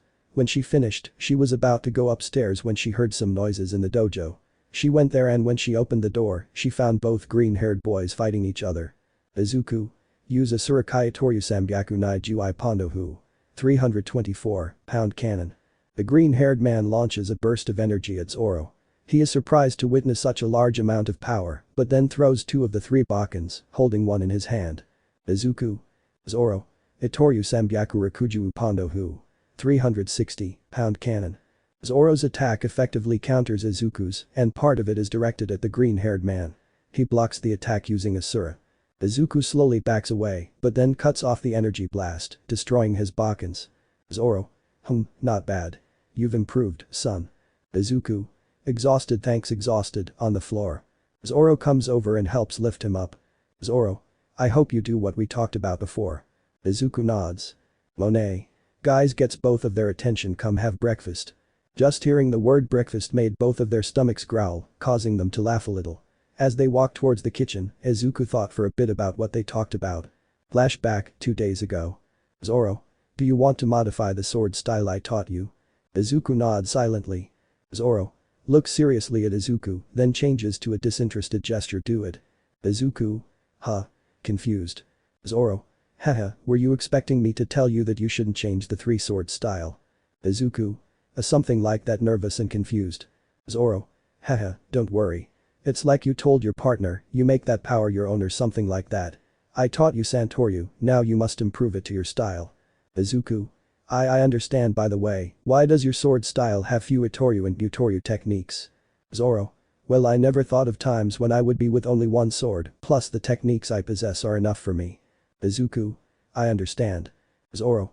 He caresses Izuku's hair, ruffling it, I expect great things from you. Izuku. Haha, I promise not to disappoint you. End of flashback. Izuku. Thoughtful. Kendo. Izuku. Izuku. Still thoughtful. Kendo. Izuku. Izuku. Wariax, when did I get here? The green-haired boy noticed that he had gotten on a train that was going straight to the station near UA. Kendo. What were you thinking? Izuku. Well, we arrived. They get off the train and walk towards UA.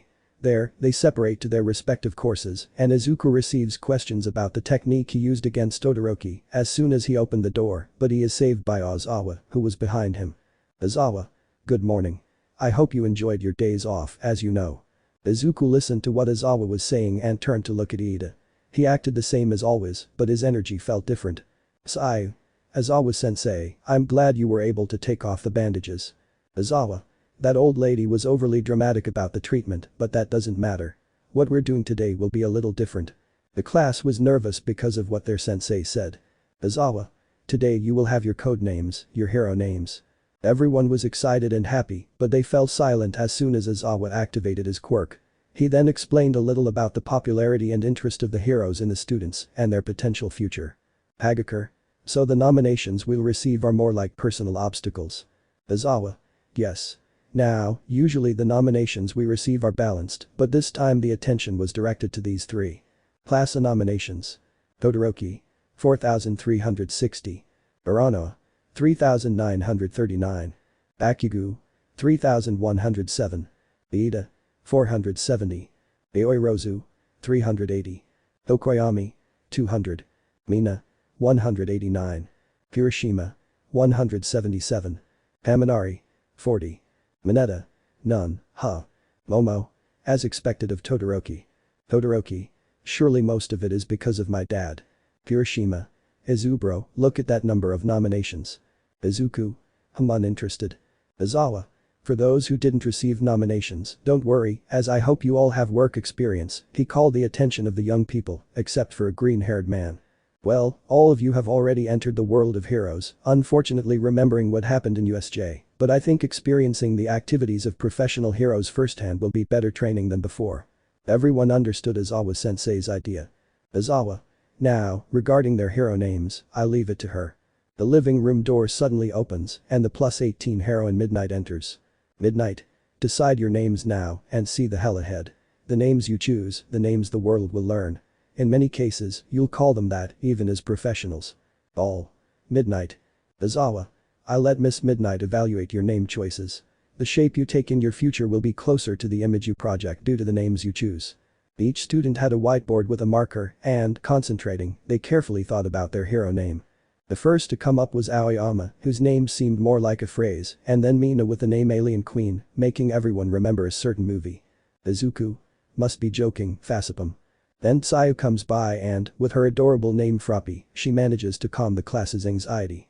After she said her hero name, one by one the students gave good names, except for Todoroki who used his name and Bakugo whose name, which Midnight rejected, was the king of killer explosions. It was Iida's turn, and while he was thinking of a name he remembered something his brother had told him in the hospital. Hospital flashback. H-Tenya. I didn't know whether to tell you, but I have no feeling in my legs. It's probably the end of Ingenium. Iida. But brother, you still have many people to guide. I can't bear this idea. H-Tenya. I can't stand it either, that's why you would be the best to take it. End of flashback. This name, could you use it for me? Iida stands in front of the room and shows. Midnight. You'll also use your real name, huh? Iida. Sorry bro, I can't yet, frustrated. As Iida returned to his spot, Izuku stood up and walked to the front. When he revealed his name, everyone was amazed, but Midnight was hesitant. Midnight. Are you sure about that name? Izuku. Yes. My father hunted villains and evil mercenaries, his bad luck always found him, not to mention that, despite his attitude, he is kind and you can trust him, except when it comes to guidance. In my life, I will fulfill 2 goals. To be a hero and to surpass my father. The green-haired man's name was plain to see. The villain hunting hero. Kuroki Ograve. Upon showing it, he used Kuritetsu on his arms, demonstrating his power, and with those words, Midnight approved his name. Then, Aizawa gave those without nominations a list to choose the agency they wanted. After the class, the boys began to talk. Mineta. I'll go with Mount Lady Confident. Tsuyu. Mineta has dirty thoughts. Mineta. That's not true. Uraraka. Congratulations Mina. Mina. Haha, scratching the back of her neck and turns to Izuku. Na Izuku, you with. The green-haired man wasn't listening as he was reading all the nominations at high speed as if it were a book. Mina. Confused, thinks for a second, mischievous smile. Kirishima. Mine. Mina. Don't get involved, Kirishima. Today I'll surprise him. Determined, walks silently towards the distracted green-haired boy. Kirishima. Sighs, I warned you. The pink-haired girl walked slowly, keeping the green-haired boy close behind. He just kept reading the hero agencies, but then he noticed an agency, or rather a name. Mina. Got you. Mina jumps towards the green-haired boy, but he just gets up, turns around, and catches her in a hug. Mina. Iido. Izuku. Nice try, gives him a weak and comical karate chop to the head 3 seconds earlier, and you would have done it. Izuku's trademark smile. The green-haired man leaves the room. Kirishima. Mina. The pink-haired girl couldn't answer. On one hand, she was confused because he knew what she was planning, and on the other, the green-haired man's smile made her blush. Kirishima. Mina. Mina. Huh. I was so close, he embarrassed. Kirishima. I told you you couldn't. Chapter 18. The next day. Zoro. Do you have everything ready? Izuku. Yes, puts the last thing in the backpack. The green-haired boy had everything ready. His backpack, his suitcase containing his hero suit and the katana Momo made. After saying goodbye to Zoro and Monae, he ran to the station. Upon arriving, he found his classmates in Class B. Izuku saw Kendo and managed to make eye contact with her, but they only greeted each other from a distance since she was talking with some friends. Izuku. Smiles, Wo feels an arm on his shoulders. Kirishima. Kirishima. Hello Izubro. Anxious. Izuku. Actually, a little. Kirishima. No need to worry, after all, in a few years we'll probably be working with them. Izuku. Probably thinking. Both young men approached the others, who were with Aizawa. Aizawa. I hope everyone has their hero costumes. You're forbidden from wearing them unless you're near your hero. Mina. Hi. Aizawa. Don't prolong the high serious. Mina. Pouts. Everyone got on their respective trains. Izuku approached his, but on the way, he bumped into Iida. He saw him, his aura, his energy, and knew something wasn't right. Izuku. Iida-kun. Iida. Turns to look at the green-haired boy. Izuku. We're going in the same direction. We don't sit together. Iida. Nods. The two of them sat together on the journey to Tokyo. They didn't speak to each other during the trip, so they opted to read their books, which they had brought in their backpacks. Izuku. Looks at Iida. Little Iida-kun. Iida. Izuku. Your brother. Iida. He's fine but I don't think he can be a hero again. Izuku. I see. Iida. GHH frustrated clenches his fists. Why? Why did he do it? Izuku. Iida. Sees that Izuku was confused. The hero killer is the one who seriously injured my brother. Izuku. The hero killer. Iida. Many heroes were victims of that guy. Izuku. Wait a second, won't think about you want revenge. Iida. Yes. I don't want him to do this to anyone else permanently. Izuku. The driver announced they were approaching a certain station, right where the green-haired man would be stopping. Upon arriving, he grabbed his things and was about to get off, but before he could. Izuku. Iida. If you need help with anything, you can always talk to me. Iida. Smiles, thanks. Izuku leaves the train and walks through the station, still thinking about Iida's situation. Izuku. That smile. He thought slightly worried about his partner. While thinking about that, he observed the beauty of big cities, colorful signs, food stalls, and other things. And then he reached his destination, which was far from the tourist areas. The house itself didn't seem very attractive. The green-haired man knocked on the door without hesitation. In a moment. Izuku. Hears a female voice. Could it be her? The woman opens the door, revealing her identity. The sixth heroine in the top list of heroes. She was wearing a gray athletic top and shorts. Umi. Stares at the green-haired boy. Izuku. Stares at Maruko. Umi. Who are you? Izuku. Umi. What are you doing here? Are you another one of those stalkers? Getting angry. Izuku. No, I won't dodge. Maruko kicks the green-haired boy, but he dodges it. Umi. Ah, it's you. The guy from the sports festival, slightly surprised. Izuku. Sighs, that was close. It's a pleasure to meet you. My name is Izuku Uraraka. Umi. Nice to meet you. Come in. Izuku. Entering the house, how strange. According to Izawa and the boys, they told me that his personality is difficult. Maruko invited the green-haired man to take a seat on a sofa. Umi. Sits on a single sofa in front of the green-haired man. So, what brings you to Tokyo? Surely you received invitations from more heroes and you choose to come with me. Izuku. Well, it's regarding my fighting style. Umi. Explain. Izuku. In my fight with Tetsu, I noticed that I'm not good at unarmed combat. Therefore, I would like to be instructed by you in that area. Umi. I understand. Gets up from the couch. I can help you a little with that, but I can't teach you my fighting style, since it could ruin your style. What's it called? Izuku. Santoryu. Umi. That's it. Okay, come on. She guides him to the backyard. Upon arriving, Izuku noticed the place was well maintained. There was even training equipment and a small carrot garden. Izuku. Small rabbit stereotype in sight. Umi. Hey. Izuku. Why yes. Now they were both face to face. Izuku understood what was going to happen and decided to take his sword. Umi. Leave her. Izuku. Umi. I want to see how strong you are without your katanas. Izuku. Okay, leaves the sword near his backpack and returns to his position when quiet. The green-haired boy didn't finish speaking, as something about Maruko surprised him. She was already close to him and threw a knee to Izuku's stomach, but he used both hands and managed to block the knee. Izuku. Is fast, steps back and waves his hands. That hurt. Umi. Good reflexes. You're the first one who can see my attack from so close. Izuku recovers and counterattacks with a punch aimed at the girl's abdomen, but she dodges it and throws a kick to the back of the green-haired man's head, but he manages to evade it and then deflects the kick, making her lose her balance. Confident, Izuku uses Kuritetsu and attacks Maruko, but… Umi. You fell. Izuku. A cough. The white-haired girl hits Izuku directly in the stomach, causing him to kneel. Maruko. I must admit, kid, you have potential, but you're too confident. Izuku. GHH standing up. I understand. Maruko. But don't take it the wrong way, kid. She slaps him hard on the back. Like I said, you have potential. Izuku.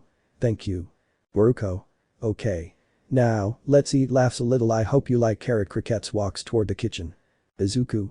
Why yes, although I've never tried them. Inue. Almight was in an office talking to Officer Tsukauchi. What? Tsukauchi. Like I said, the Nomu seems to possess 4 types of DNA. His body was also modified with drugs to allow him to have multiple quirks, and his brain was disabled to control them. It's like the fact that he can have multiple quirks is a result of one that can grant them. Hours later, Maruko's home. Izuku. It was delicious. Rumi. Haha, obviously. When it comes to carrots, I'm able to create delicious dishes proud. Izuku. Laughs a little at what the white-haired girl said. Rumi. Leave the dirty dishes to wash them later and return to Izuku. Okay kid, I'll explain. Your unarmed combat style is quite limited and to make you stronger I'll put you through some pretty heavy training. Izuku nods, understanding what Maruko was telling him. Rumi. I see you're determined.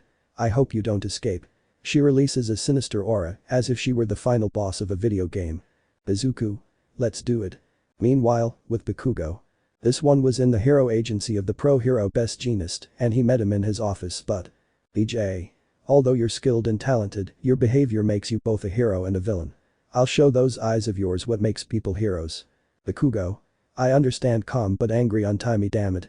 Best Jeanist had captured Bakugo using his Fiber Master quirk to prevent him from having one of his angry outbursts. Each student in Class A and B were in different agencies, except for 2. Kendo. Momo-san. Momo. Kendo-san. Both had chosen to be with the same pro-hero, Iwabami. Iwabami. Ara, it seems they already know each other. M and K. SC. Iwabami. Good. I'm glad you chose my agency. Let me explain. We heroes can have side jobs despite the controversies. Kendo. Aye, that's true. You're not only a heroine, but also a celebrity. Iwabami. Exactly smiles. Momo. B but how does it relate to our work? Usabami. Well, I offered internships to young women because they are attractive enough to appear in my commercial. Hey and M. Huh. Before they could say anything, the makeup and wardrobe team had already arrived on the scene. It was already 5:30 a.m. and the sun was about to rise. Rumi. I'm stretching good, let's train that rookie. He gets out of bed, revealing his pajamas, which were a long t-shirt. He walks towards the guest room where Izuku was. Rumi. Opens the door abruptly. Get up lazy.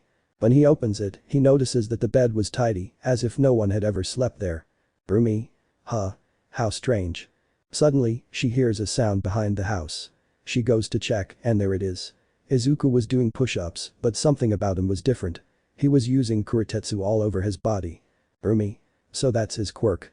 Notices that the ground beneath the green-haired boy was sunken. It's heavy. Izuku. GHHH, 498, 499. Rumi. Child. Izuku. Ah. Loses concentration and falls with all his weight. Good morning with his face glued to the ground. Rumi. If you're talking to me, it means you're okay. By the way, what are you doing up at this hour? Izuku. Deactivates his quirk and gets up from the ground. Morning training. Rumi. Oh well, you want to fight again. Izuku. Determined whenever you want. Combat position. Chapter 19. Izuku. Pants exhausted. A collapses on the ground. Rumi.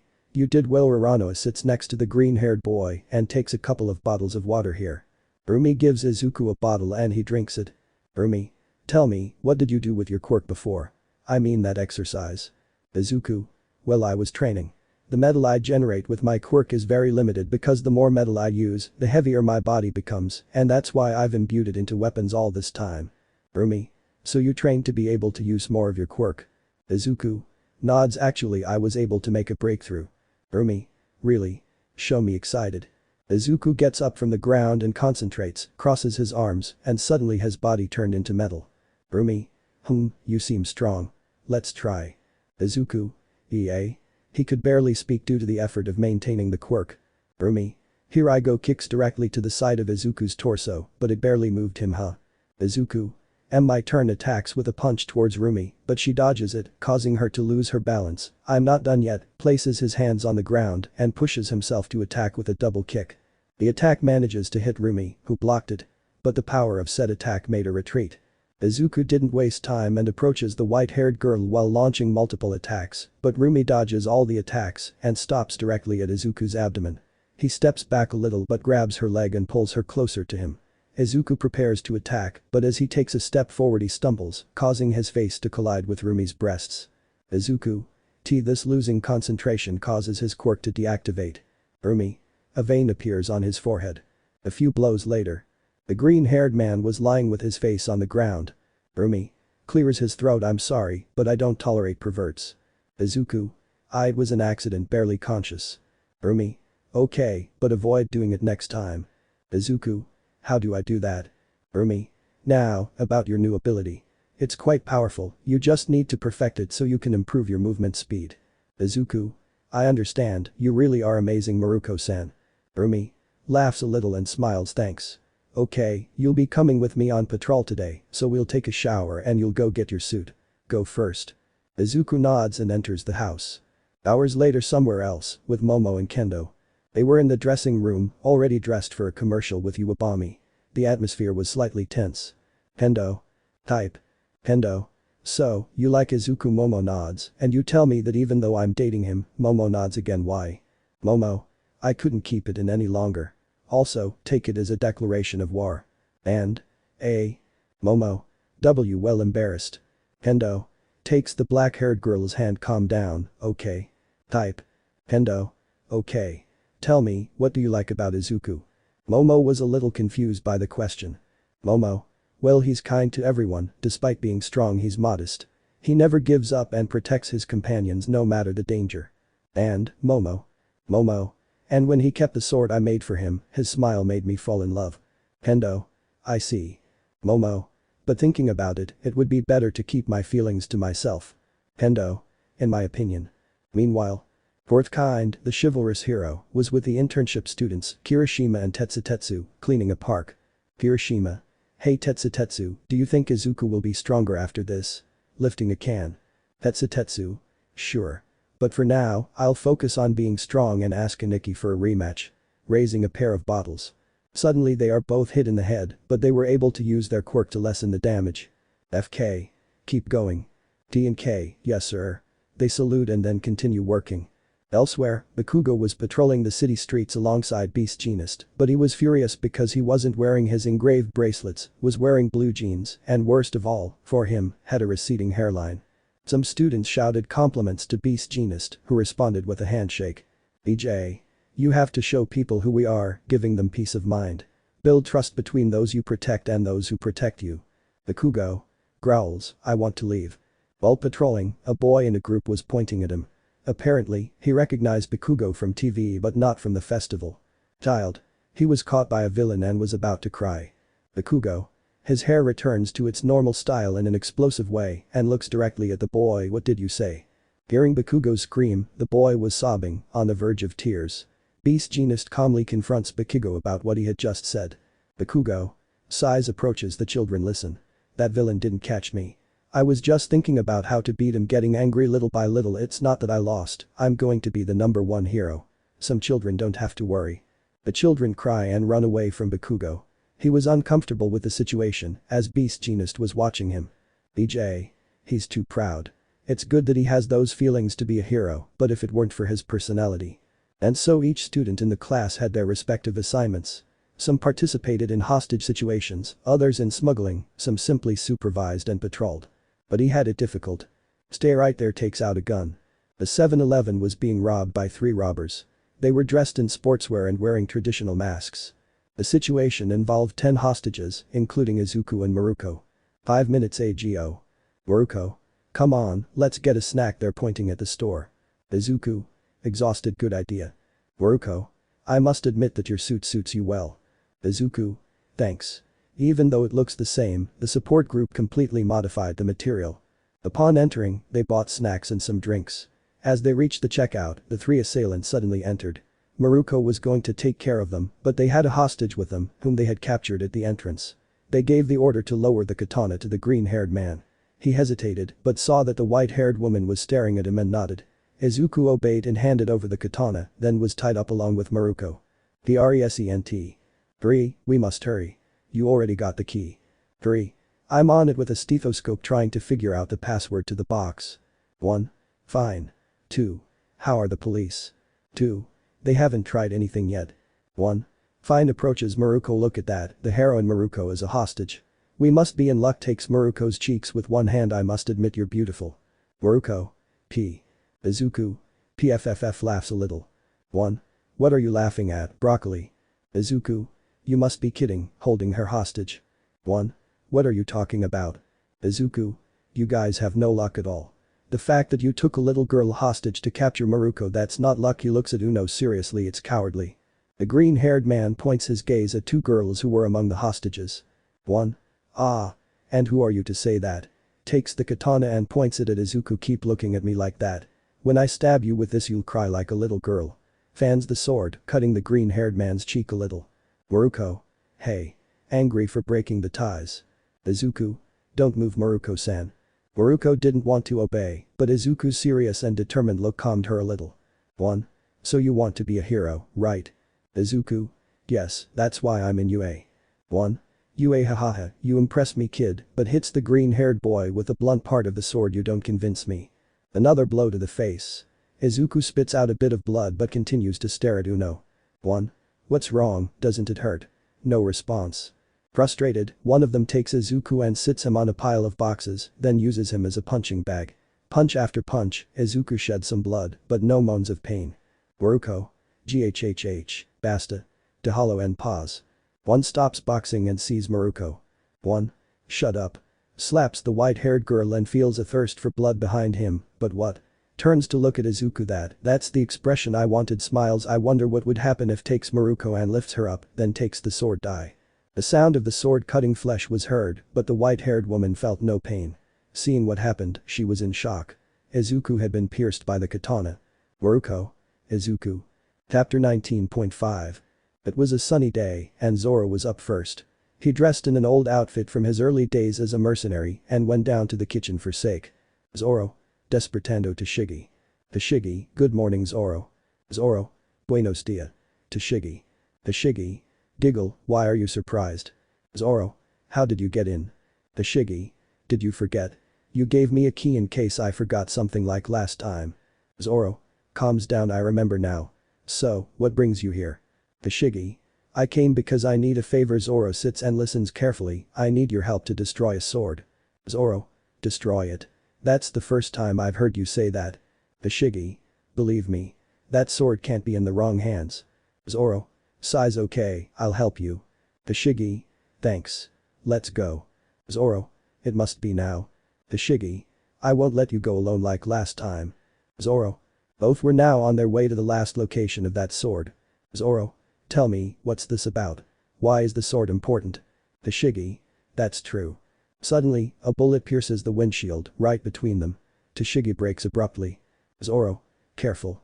Unsheathes Shusui and places it in the door window. The bullet hits the sword. They both get out of the car and a man appears from a nearby alley. What are you doing here? Zoro draws another sword. You'd better put away your weapons since my friends have you in their sights. Zoro didn't want to, but sheathed his swords and tied his hands along with Toshigi's. Their swords were taken by the men and they were led to what appeared to be a tool shop. Upon entering, they went directly to the back where there was an office. There were several men in suits and behind a desk, a man wearing sunglasses. Well, look who we have here. Miss Toshigi, so beautiful, sees Zoro. Sorry, do we know each other from somewhere? Zoro. I highly doubt it, sir. Toshigi. Suzuki Hajime, Suzuki-san, if you allow me go to Zoro whispers, let me talk. Suzuki. Clear, exquisite. Toshigi was disgusted by the man's behavior. Toshigi. I would like you to give me those swords. Suzuki. Ah. Okay, love, but on one condition. She moves her hands in a disgusting way. Zoro. Hey, stop bothering us and give us the sword. Suzuki. No tea metas, Morimo. Suddenly, Zoro punches Suzuki in the face and sends him flying into the wall behind the desk. All present except Z and S. 0. Suzuki. GHH annoyed, they locked him up. 5 minutes later. Toshigi. I told you. Zoro. Toshigi. Let me talk. Angry. Both were tied to chairs in a warehouse. Zoro. But I didn't say anything. Toshigi. True, but you punched the gang leader in the face just for insulting you. Zoro. It's just that I don't like being called a Morimo. Toshigi. At that moment, some of the band members enter with Zoro and Toshigi's katanas. MAN1. He certainly has some beautiful swords. MAN2. Now that I see it better, she is quite beautiful, looking at Toshigi. The blue-haired girl was disgusted when she heard that. Zoro. Don't touch her. Toshigi was surprised and blushed at the same time when she heard the green-haired man's words. The man, who was holding Shusui, approached Shigi, just to anger Zoro. Zoro smiles silly. Zoro kicks man too. He gets angry and attacks the green-haired man with a Shusui, but the latter manages to turn around, causing the chair and the restraints to be cut. The men attack Zoro with their swords, but he manages to dodge them. Zoro Mitoryu Tatsumaki. The dragon tornado sends the men flying, knocking them unconscious. After taking the swords, he cuts to Shigi's bonds. Man 1. Ga screams and then falls unconscious. Zoro sighs how weak. The Shigi. We would have saved ourselves some trouble if you had let me talk, sheathing her sword by the way, playing with her fingers when you meant don't touch her. Zoro. Yeah, those morons took Wado Ichimonji. Without hesitation turns to look at the blue-haired girl to Shigi. What's going on? The Shigi. Who looks away, nothing, pout. Zoro. Anyway, why is that sword important? The Shigi. She's cursed. Zoro. The Shigi. It's a sword that grants power to its wielder, but it corrupts their mind. Its name is Sachisuken. Zoro. I understand. In short, either we ask him for it or we defeat him. The Shigi. Zoro. I'm going ahead. He starts to move but. The Shigi. Zoro. Manages to get the green-haired boy's attention. That's not the way. Zoro. Embarrassed. The Shigi. Sigum. Both run in search of the leader of the gang. Zoro. Why is that thing repaired? They both leave the warehouse and go toward Suzuki, but are surprised to see that she was there, outside the warehouse. Suzuki. Those idiots, I guess I'll take care of you, Rurano. Zoro. Zoro. Damn, you remind me. The Shigi was confused. Suzuki. Seeing his group of criminals take care of the girl, leave the Marimo to me. Zoro quickly attacks Suzuki with 2 katanas, but he blocks the attack. Meanwhile, the criminals attack Shigi, some using bats and pipes, others using katanas and guns, but most were no problem for her. Zoro continues attacking Suzuki with simultaneous attacks. Suzuki. You certainly haven't changed at all, Zoro. Zoro. You're wrong, Suzuki, or should I say Sachisuken. Suzuki. Ha ha ha ha, tell me whatever you want. You'll die in the end. Yahazen. Dark flame cut. The green flare was directed at Zoro. Zoro. Santoryu Tatsumaki creates a tornado which absorbs Suzuki's attack and destroys it. How is it that you are still intact? I saw how you disintegrated, and I destroyed you when you integrated into Saga. Suzuki. It was only a part of me you destroyed in Saga. I was able to create part of my body again, but the blade had broken. This blacksmith repaired it, and I was able to take control of it. It's over a talk, die. Yohigashizen. Successive blows of the cursed serpent's fang. The sword transforms into a blue fiery serpent and attempts to bite Zoro again and again until it manages to bite him on the left arm. The Shigi didn't have much of a hard time.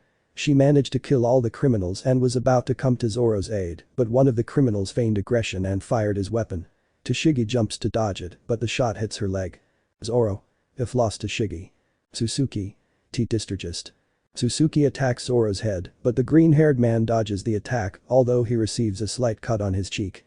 Zoro steps back and was going to use his best technique, but he sees that a criminal was about to shoot Tashigi once more, so he quickly throws his sword, Sandai Kitetsu, directly at the criminal, stabbing his heart. Suzuki. Muir. Zoro. Smiles, you got too confident, releases the katana from his mouth and takes it in his hand. Natoryu II disappears and reappears behind Suzuki, slowly sheathing his katana's Rashomon. 2 slashes hit the sword directly, destroying it. The sword disintegrates. Zoro. Not again. Nanahuku Niju Upano Hu, 720-pound cannon, throws 2 energy cuts. Both slashes hit Suzuki, or rather, the stone that was forming in his chest. Suzuki falls unconscious, and Zoro runs to Tashigi. Zoro. Tashigi. Tashigi. Don't worry, it was just a scratch. Zoro checks and is relieved to see that it was just a scratch. Nurse. And ready.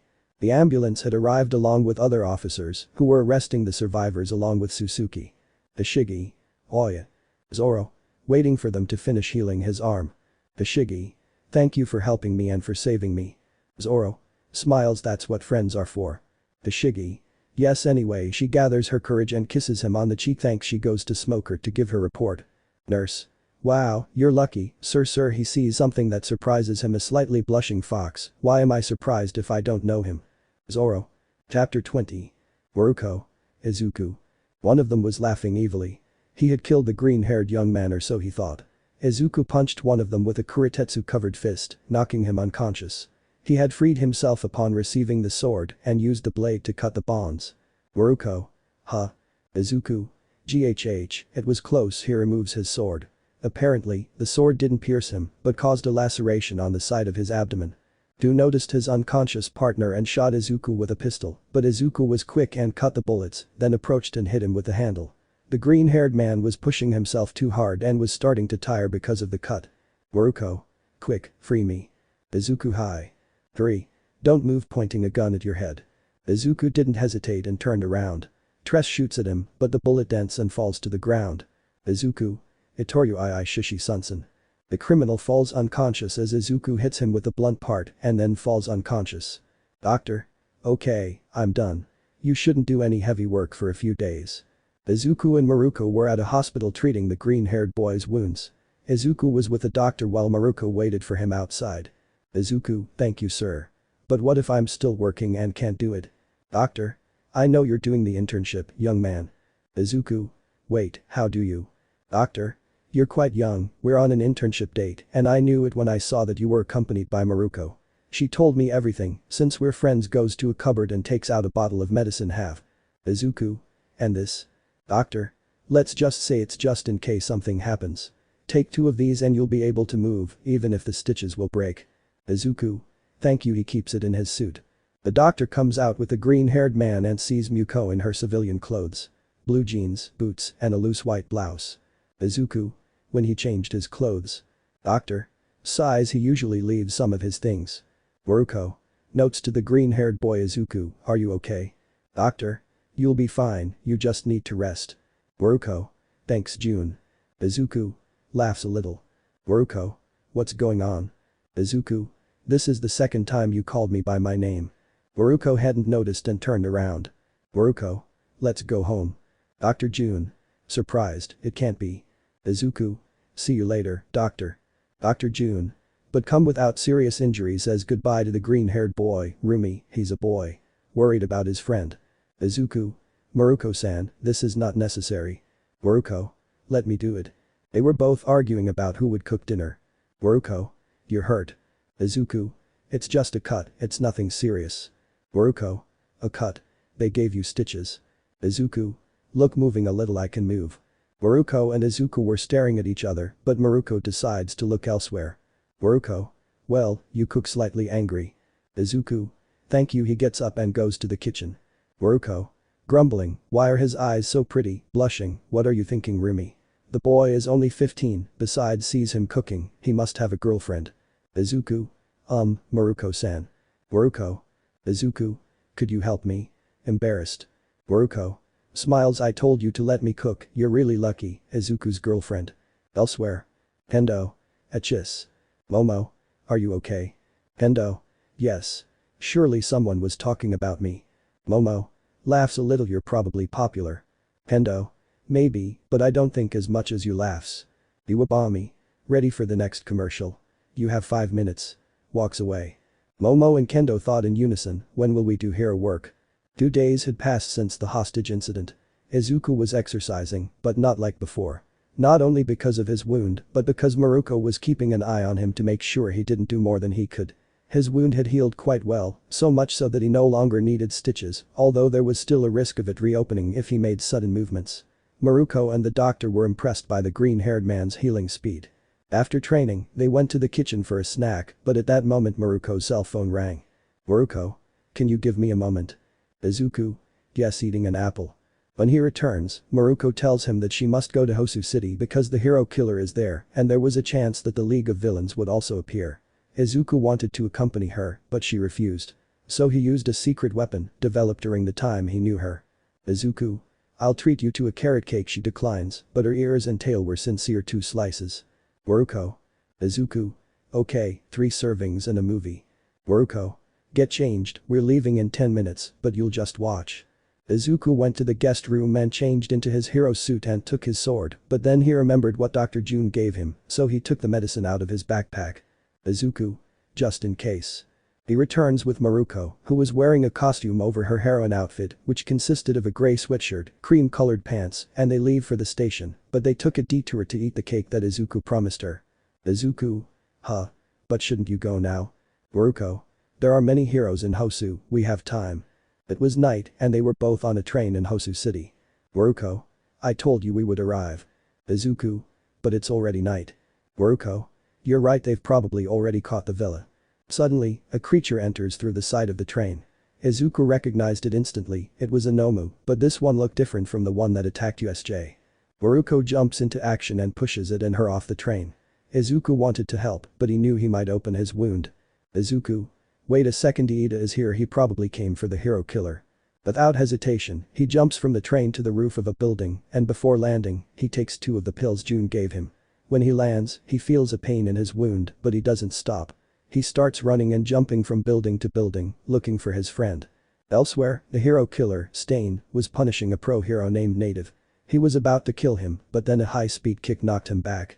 It was Iida, wearing a hero costume similar to his brother Ingenium's. Stain. Ah, your suit looks the same, but part of the design is different. What are you doing here? Iida. I takes off his helmet, came to stop you in place of my brother, activates his calf motor and attacks the villain. Stain. Dodges said attack, I see, so he's your brother. I let him live so people would know about me. Izuku? Where? The green-haired boy continued moving, observing the streets and alleys from above. But then a winged Nomu appeared in front of Izuku, but he quickly performed an ii slash, cutting off a wing and an arm, and then continued moving. Iida? GHH. Stain had Iida on the ground, stabbing his shoulder with his sword. Stain. You and your brother are weak because you are false heroes. Iida. Shut up, villain. Because of you, he can't be a hero anymore. Except for a lot of people, he was an excellent hero. You had no reason to defeat him. I won't forgive you. I'll kill you. Stain points at the wounded hero, save him first. Don't overthink things and save others, don't use your powers for yourself. Letting yourself be carried away by hatred and trying to fulfill your desires is the furthest thing from what a hero should be. Pulls the sword from the blue-haired man's shoulder, it's time for you to die. Licks Iida's blood. The blue-haired boy felt like he couldn't move his body. Stain. Goodbye. You'll be an offering to a better world. Iida remembers the good times with his brother. Iida. No matter what you say, you are the criminal who hurt my brother. Stain was about to kill him with his sword, but suddenly a flash appears and his sword is deflected, stabbing the ground in front of Iida's eyes, then he is hit and thrown far away. Iida's savior lands in front of him and he immediately recognizes him. Iida. Uraraka. Izuku. I came to save you, Iida. The green-haired boy turns to see Stain and quickly blocks the villain's attack. Izuku. Can you move? Pushes Stain and uses Sanjiroku Pondo Hu to make him back up. We must go to a busy place and look for a professional. Iida. I can't not since he cut me off. Izuku. Will his quirk activate when he cut someone? I have to think of something. Iida. Uraraka, stay out. Izuku. Huh. Iida. This is none of your business. Izuku. What are you saying? Stain. Your partner came to save you, he draws the green-haired man's attention. Doesn't that seem like a good line to you? But I have a duty to kill him. If we fight, the weakest will die. He releases an intimidating aura. Izuku. Then will it be me, or will it be you releases an intimidating aura? Both auras clash as if trying to fight. While staring at each other, Izuku uses his phone and sends a text. Izuku. I certainly should have brought help. But now, I don't know if I'm scared or excited, points his sword at Stain. Stain. Iida, you impress me. This isn't my style, but let's see how skilled you are. Iida. Uraraka, run away. I told you, this has nothing to do with you. Izuku. If you say that, the heroes won't be able to do anything. There are many things I'd like to say. But I'll do it later, since positioning himself interfering when it wasn't necessary is the essence of being a hero. Stain is surprised to hear this and smiles. Izuku approaches the villain, closing the distance and blocks Stain's sword with his own. Iida notices how the villain takes a knife with his other hand and attacks the green-haired man, but he blocks it with his other hand covered in metal and then headbutts the villain. Stain steps back and prepares to block the next attack but sees Izuku disappear. Izuku. Heavy. Stain. Izuku. Axe. The green-haired man attacks with an axe kick. Stain blocks it, knocking him off balance, and then delivers a horizontal kick. This sends the green-haired man tumbling into a dumpster. Stain uses the opportunity to throw throwing knives, but Izuku shields himself with his arms. Most of the knives hit, but they fall after colliding with Izuku. Stain. Looks through the holes in his suit armor. No, otherwise you wouldn't be able to move that fast. It must be your quirk. Izuku. Shows a serious gesture. Stain. Let's see how fast you are. Feels some splinters fall to the ground. He sees that the spikes on his boot were broken, interesting. Stain runs to attack the green-haired man using his serrated sword. Izuku uses his own, and they both clash. The villain manages to deflect it and knees him in the stomach and then attacks him with a knife, but the green-haired man manages to narrowly dodge it and steps back, but then feels his body heavy. Izuku. What is it? Feels a little blood on his cheek. Hitmi notices that Stain had his knife near his mouth. Now I understand. It's the blood. Stain. Haha, you got it right. I must admit you were quite skilled and strong. You deserve to live. He approaches Iida since you are different from the others. But this false hero doesn't. Stain was there, sword in hand, the tip of it pointing at Iida's face. That would be the end of Tenyu Iida, but the villain sees a light at the entrance of the alley. Said light was a flame that was approaching him, so he quickly dodges and backs away. Stain. One by one they are hindering me today. Next time you should be more specific about these things. He shows his phone with the location the green-haired man sent him. You made me late. Chapter 21. Izuku. Todoroki. Thank goodness you understood the message. Todokori. Nods, but next time add more information. Izuku. I'll do it when I can write without seeing joking. Stain. I think this is not the time for jokes. Runs towards Todoroki. As he approaches, he throws some knives at the half-half, but the latter creates a wall of ice to block them and then attacks the villain with an ice pillar. He manages to evade the ice by jumping, but then a flame approaches him, but he manages to narrowly avoid it. Stain. You're too persistent. Stain continued attacking the bicolor and manages to cut his left arm, but when he was about to take his blood from the knife, Todoroki creates a flame that manages to burn the villain's knife and dry his blood. Izuku was watching everything while lying on the ground, but after a few seconds he manages to move. Izuku. I can move. Did his quirk deactivate? No, there must be a time limit. The green-haired man gets up and gets Stain's attention, then hits him in the face, making him step back. Izuku. Iida, can you move? Iida. And not yet struggling to move. Stain. So you're typo. Izuku. Typo. I see, the time we're paralyzed depends on the blood type. Woe blocks a Stain attack with his sword. Okay, round 2. The green-haired man begins to exchange blows and attacks with Stain. They were almost even, but the villain had the advantage in speed. Little by little, the green-haired man begins to lose ground. Izuku. Damn, at this rate I'll have to use it. The green-haired boy steps back at Toryu, Sanjuroku Pondo Hu. Izuku throws a power slash, but Stain dodges it, causing the attack to cut the ice that was there. Stain. Hahaha, good intention, huh? Where? Izuku. Behind you, idiot. The green-haired man throws a kick straight at Stain's side. Stain blocks it, but the power of the attack pushes him back. Izuku. Heavy metal. His body is completely covered in metal. The young man runs towards the villain. He attacks with his katana, but Izuku catches it with his hand. Stain tries to recover it, but it was impossible. Then Izuku gives a signal and Todoroki attacks with a flame, hitting both Stain and the green-haired man. The villain comes out of the flames first. His suit had several burns, and he had lost his sword. Instead of the green-haired man, his suit was burned in the torso area, since he received more of the attack, and with Stain's sword in his hand. He kneels and deactivates his quirk because he could not exert more pressure due to the wound. Stain throws several knives. Izuku steps back to dodge said knives, but the villain appears in front of him with a wakizaki in his hand and launches a diagonal attack. Izuku dodges it, but receives a direct cut to the bandages, cutting them along with a superficial wound in the abdomen. Izuku. Using his sword and Stain's Notoryu Nijiri Hirameki flash attacks with 2 horizontal slashes. Stain steps back, but Izuku approaches through the air. Izuku. Maguma Bear Demon places both swords pointing downwards. Stain blocks the attack but is pushed back by the green-haired man. Izuku. Uraraka up slashes with both swords upwards. Stain blocks with his sword out. Uraraka response attacks with both swords downwards.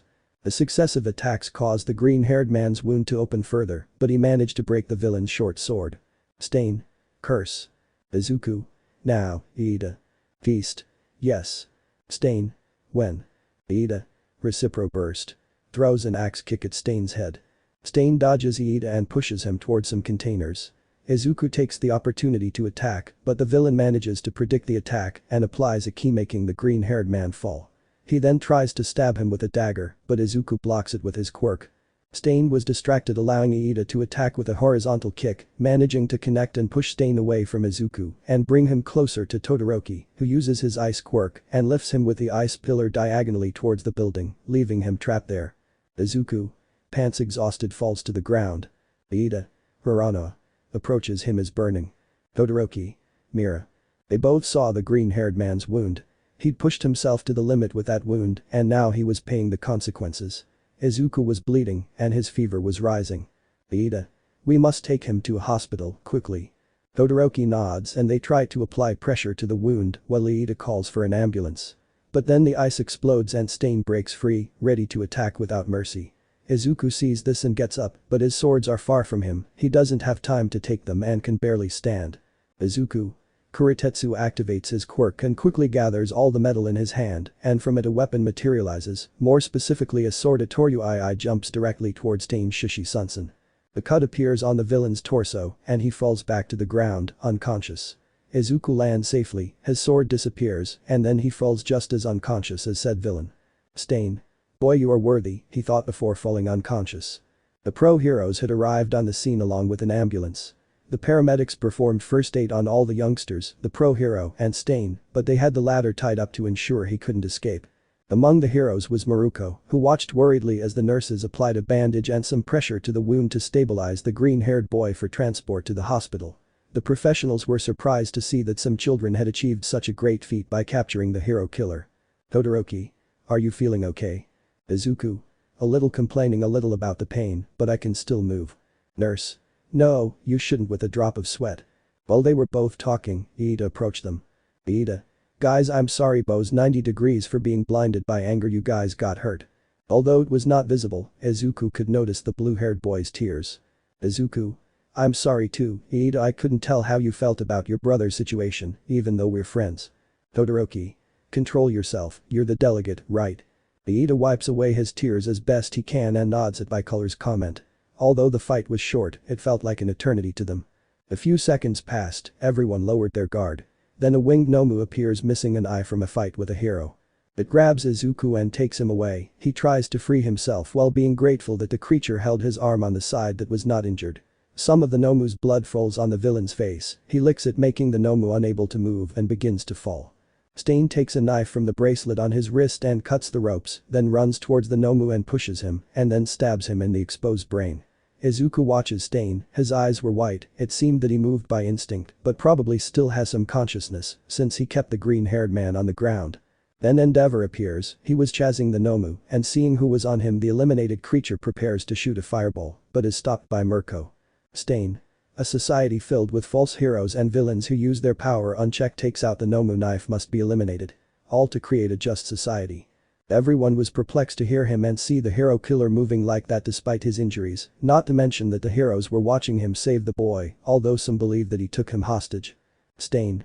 Turns to see the number 2 hero Endeavor imposter releases a thirst for blood, paralyzing everyone except Izuku. I must set things right, someone will be covered in blood, I will get back what it is to be a hero. Come for me, imposters. The only one I will let kill me is the true hero Almight. Even though he has released his bloodlust, within seconds he is standing there, completely unconscious, due to a broken rib that pierced his lung. Hours passed after the fight with the hero killer. The 3 young men were in a hospital room, their wounds treated. Izuku had bandages all over his abdomen and adhesive gauze on his cheek, while Iida had both arms and shoulders bandaged and in slings. Todoroki, on the other hand, emerged more unharmed, with his left arm bandaged. Izuku. Awakening. Iida. How do you feel, Uraraka? Izuku. Groan of pain, better than other times. Todoroki. It's a miracle you're alive with those wounds. Izuku. They don't actually hurt that much. I think I could move in 2 days. In fact, you should rest for a week. The doctor enters the room. Doctor? Normally I would give you a few weeks, but I reviewed your history. I must admit I'm impressed by how quickly you can recover with so many injuries. Izuku. Laughs nervously. Thanks. Doctor? You should still rest. Izuku. I understand. The doctor examines the other 2 young men and then leaves. Iida. Even so, I can't believe we made it out of that fight alive. Izuku. That's true. With these wounds, I'm sure he would have killed us. Todoroki. Yes, obviously he let us go on purpose. Goes to Iida. It's incredible that you stood up to him when he attacked you directly. Iida. No, it wasn't like that. At that moment Mirko appears accompanied by Manuel, the hero that Iida chose to do his internship. Mirko. You're lucky, angry. If you weren't hurt I'd hit you right now with a vein in my forehead. Izuku. Heh, nervous. Mirko. But first, they have a visitor. That's where Hosu Police Chief Kenji Tsuragami, who looked like a dog, came in. He basically gave him a warning for using his quirks without the supervision of his superiors, giving Endeavor credit for capturing the hero killer so the youngsters could avoid punishment. But he also personally thanked them for subduing said villain. Todoroki should have started with gratitude. But the fight that took place in the alley unbeknownst to anyone. All the heroes who were present were notified of the decision. 2 days later, internship with 4 kind. Kirishima and Tetsu were changing from their civilian clothes to hero outfits. Kirishima checking his cell phone so Izubara was in Hosu that explains his message. Tetsu, any news from Aniki? Putting on his harness. He turns around and is startled to see how state-of-the-art effects XD. 4 kind. They're late. Hits the heads of both young people, protected by their quirks. D&K. Sorry. With Kendo. She and Momo were watching the commercial they recorded with the heroine Uwabami. They were hoping to do something more heroic, and their wishes were granted since the heroine called them to go on patrol. But before going, Kendo was curious to know how a certain green-haired boy was doing, so she decided to call him. Izuku. Hello, groan of pain. Kendo. Izuku, are you okay? Izuku. Itsuka. Don't worry, it was just a sore on the wound. Kendo. A wound? What happened to you? Izuku, damn, and nothing to worry about, nervous. Kendo. Okay, hesitating, how's the internship going? Izuku. Pretty good. And you? You did some hero work. Kendo. Yes. Izuku. You know, I just saw a commercial for the heroine Uwabami. Kendo. Ah, really? Nervous. Izuku. You looked beautiful. That comment caused a noticeable blush in the orange-haired girl. Doctor. Patient Uraraka, time for your exam. Kendo. Patient. Exam. Izuku. Ah, pretends interference, I must later cut. Kendo. Izuku. Puts away phone, what has he gotten himself into? Momo. Kendo-san approaches the young woman. Kendo. I think Izuku did something reckless. Momo. Again. Kendo. What do you mean by again? Momo. You see. But Izuku. Izuku. Sigh. Doctor. Problems with your girlfriend. Izuku slightly blushes at the doctor's comment. Izuku. Laughs a little, not at all, although when she gets angry she's dangerous, remembering a couple of hits in the past. Doctor. I understand you a little. My wife is sometimes the same. Okay, we'll do this checkup and discharge you if everything is okay. Izuku. I understand. The green-haired man gets up and sees 2 swords beside his bed. One was his, but the other wasn't. He takes it and unsheathes it, recognizing the jagged, damaged edge. Doctor. Is something wrong? Izuku. And no, nothing, sheathes the sword and goes to where the doctor is. Chapter 22. The green-haired man had left the hospital since his medical examination showed no problems. Right now, he was at Mirko's house taking a break, or so he thought, since he was lifting a dumbbell with one hand while Mirko went shopping. Izuku. 500, puts down the weight, I better leave it where it was before he finds out, remembering the beating from last time. As he puts down the weight, he notices Stain's sword. He takes it and unsheathes it. Izuku. Its weight fans well distributed. Brings his eye closer and examines it closely, well tempered, but it hasn't been maintained. Even if I do, the nicks are somewhat deep. I'll take it to Toshigi, she'll probably know someone. Sheathes the blade. At that moment the rabbit arrives with some bags of groceries. Mirko. Uraraka, I'm here. Izuku. Approaches and takes the bags, welcome home. As Izuku carries both bags, the heroine noticed something. Mirko. We just finished a wedding scene. Blushes a little. Izuku. Hey Mirko-san, what would you like to eat? Mirko. Let me cook, you must rest. Izuku. But. Mirko. Besides, the last time you tried, you couldn't lift an arm. I don't think you can do it now. Izuku. I'll set the table at least, reluctantly places the plates. Mirko. Uraraka throws something at him. Izuku. Yes. Notices and catches it, a knife. Mirko. Please cut the spinach and carrots. Izuku. Yes. After eating, Mirko helped Izuku carry it to the sofa. Izuku. I can move alone. Mirko. Let go of Izuku and he walks the rest of the way to the couch. Izuku. By the way, what about your daily patrol? Mirko. Ah. I'll take the rest of the internship off. Izuku. 0 huh. But. Mirko. Every now and then we heroes take breaks like this, besides, someone has to watch you. Izuku. What are you talking about? Slightly nervous. Mirko. I know you were using the weights I have. Izuku started to sweat cold. Izuku. Why, you don't have to worry so much. Mirko. I'm not worried, I just want you to recover quickly so I can train you a little. Izuku. Laughs a little, thanks for worrying. Izuku trademark smile. Mirko blushes a little and then walks towards the courtyard. Mirko. I'm going to stretch a little, he goes out to the patio. Izuku. Hai stands up a little and takes a book from the shelf. I guess I'll read a little. In the yard. Mirko was sitting on the floor covering her red face with her hands. Mirko. How can he be so cute? He said in a low voice, avoiding the green-haired boy from hearing him. The rest of the internship Izuku and Mirko trained a little so that the green-haired boy's wound would not worsen, and on the last day he had to leave. Izuku. Thanks for this week, sorry if I was a burden. Mirko. I already told you. Here ruffles the green-haired boy's hair that I needed a break. He smiles. By the way, here he hands him a paper. If you need anything, don't hesitate to call me, although I may or may not help you, it will be my decision. Laughs. Izuku. Laughs with her. I will do it. An awkward silence falls between them. Izuku. Well. See you soon. Mirko nods and watches as the green-haired man walks away. Mirko. By the way. Gets the green-haired man's attention. What's your name? Izuku. Ah. I'm. He realizes his question. I'm Kuroki. He walks away.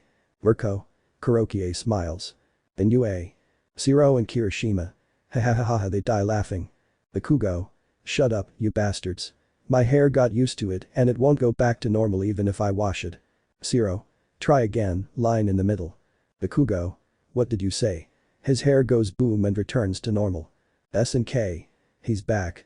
The students were talking about their internship experiences. One of them, Uraraka, had demonstrated the most experience as she showed a kind of awakening. A huge change in 1 week. Haminari. Hey, addressing Iida and Todoroki. Do you know anything about Uranoa? Mina. True. Are you okay? We heard you were with a hero killer. Todoroki. Endeavor saved us, but Uranoa protected us until he arrived, but he's fine despite his injuries. Everyone was shocked to hear the bicolor, but not because of what he said, but because he spoke more than he normally speaks. Mina. Great, as expected of Izuku and Endeavor. Momo heard that and worried about the green-haired boy. Class 1 performed a basic hero drill, a rescue run, to demonstrate their progress. Almight mentions that Izuku will do it another time due to his absence due to his injuries. Uranoa Dojo. Zoro and Izuku were training with only a baken. Izuku was wearing a black t-shirt with matching pants, while Zoro was wearing his normal clothes, a long dark green coat, secured with a red sash, and his haramaki underneath. Zoro. How are you feeling? Attacks with simple movements. Izuku. Better, but the doctor recommended I rest for another couple of days. Blocks the attack. Thanks for this training. Zoro. Even I know you're in no condition for more rigorous training. Besides, it'll help you get some practice in, Itoryu. Izuku. Good attacks with another basic movement. What does Toshigi think about the sword? Zoro. First blocks and counterattacks, but as blocked he got angry when he saw the state of the sword, but it can be repaired. It will probably be around 72 hours. Izuku. Great attacks again. Zoro. Where did you get that sword? Izuku. It belonged to the hero killer. They probably thought it was mine, though it's strange that Iida or Todoroki didn't say otherwise. Zoro. Okay, stops his attack. Let's rest for now. Izuku nods and they both go home, next to the dojo, convenient XD. When they arrived, Monae was waiting for them with some snacks for them to enjoy while they rested. Izuku decided to take a bath to cool off and change his bandages. Monae. It really looks like you. Zoro. Why do you say that? Monae. Well, they exercise despite being injured. They're monstrously strong even without their swords, and they seem to get excited when facing someone stronger than them. Zoro. Looking away. Monae. I'll take that as a that's true. Smiles. Zoro gets up and was about to get his sake, but then he hears a knock at the door. Changing his course, he heads to the door and upon opening it, he finds Kendo accompanied by some students from Class 1, Mina, Kirishima, Momo, and Uraraka, all dressed in their civilian clothes. Everyone except Kendo was overwhelmed by the sight of the green-haired boy. Zoro. Hello Kendo. Are you looking for Izuku? Kendo. Yes. I'm bringing you some notes from today's class. Zoro. I see. Goes to the others. I suppose you came to see how he is. The 4. Why yes, scared. Zoro. Come in, don't be afraid. Smiles. The 5 of them pass by and after greeting Monae, Kendo leads them to some sofas. Monae hands Zoro a bottle of sake and he sits down on a sofa. Zoro. Thanks Monae. Now he opens the bottle and takes a sip. I want to know something. What's Izuku like at school? Uraraka. It's quite nice and funny in certain aspects. Zoro. I see. Laughs a little. That's good to know. The students' first impression of Zoro disappeared when they saw him laugh. The green-haired man drank more from the bottle, worrying everyone present. Monae. Don't worry. He's alcohol resistant. The boys understood. Kirishima. Excuse me Urano-san. Zoro. Call me Zoro. I'm used to being called by my name. Kirishima. I understand Zoro, can I borrow your sword? The 4. Kirishima. Zoro.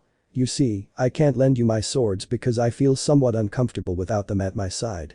But he takes Shusui, you can see it. He unsheathes his sword, revealing the black blade with red details. Kirishima. Great.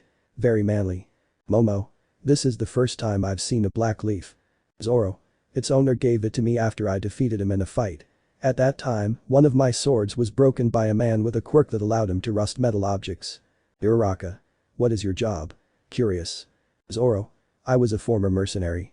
I quit that job when I met Izuku. Mina. Know him? Zoro. He grew up in an orphanage and I adopted him when I saw him. He smiles, remembering how he met him. His desire to be a hero is great. As they were talking, Monae approached with some drinks for the guests.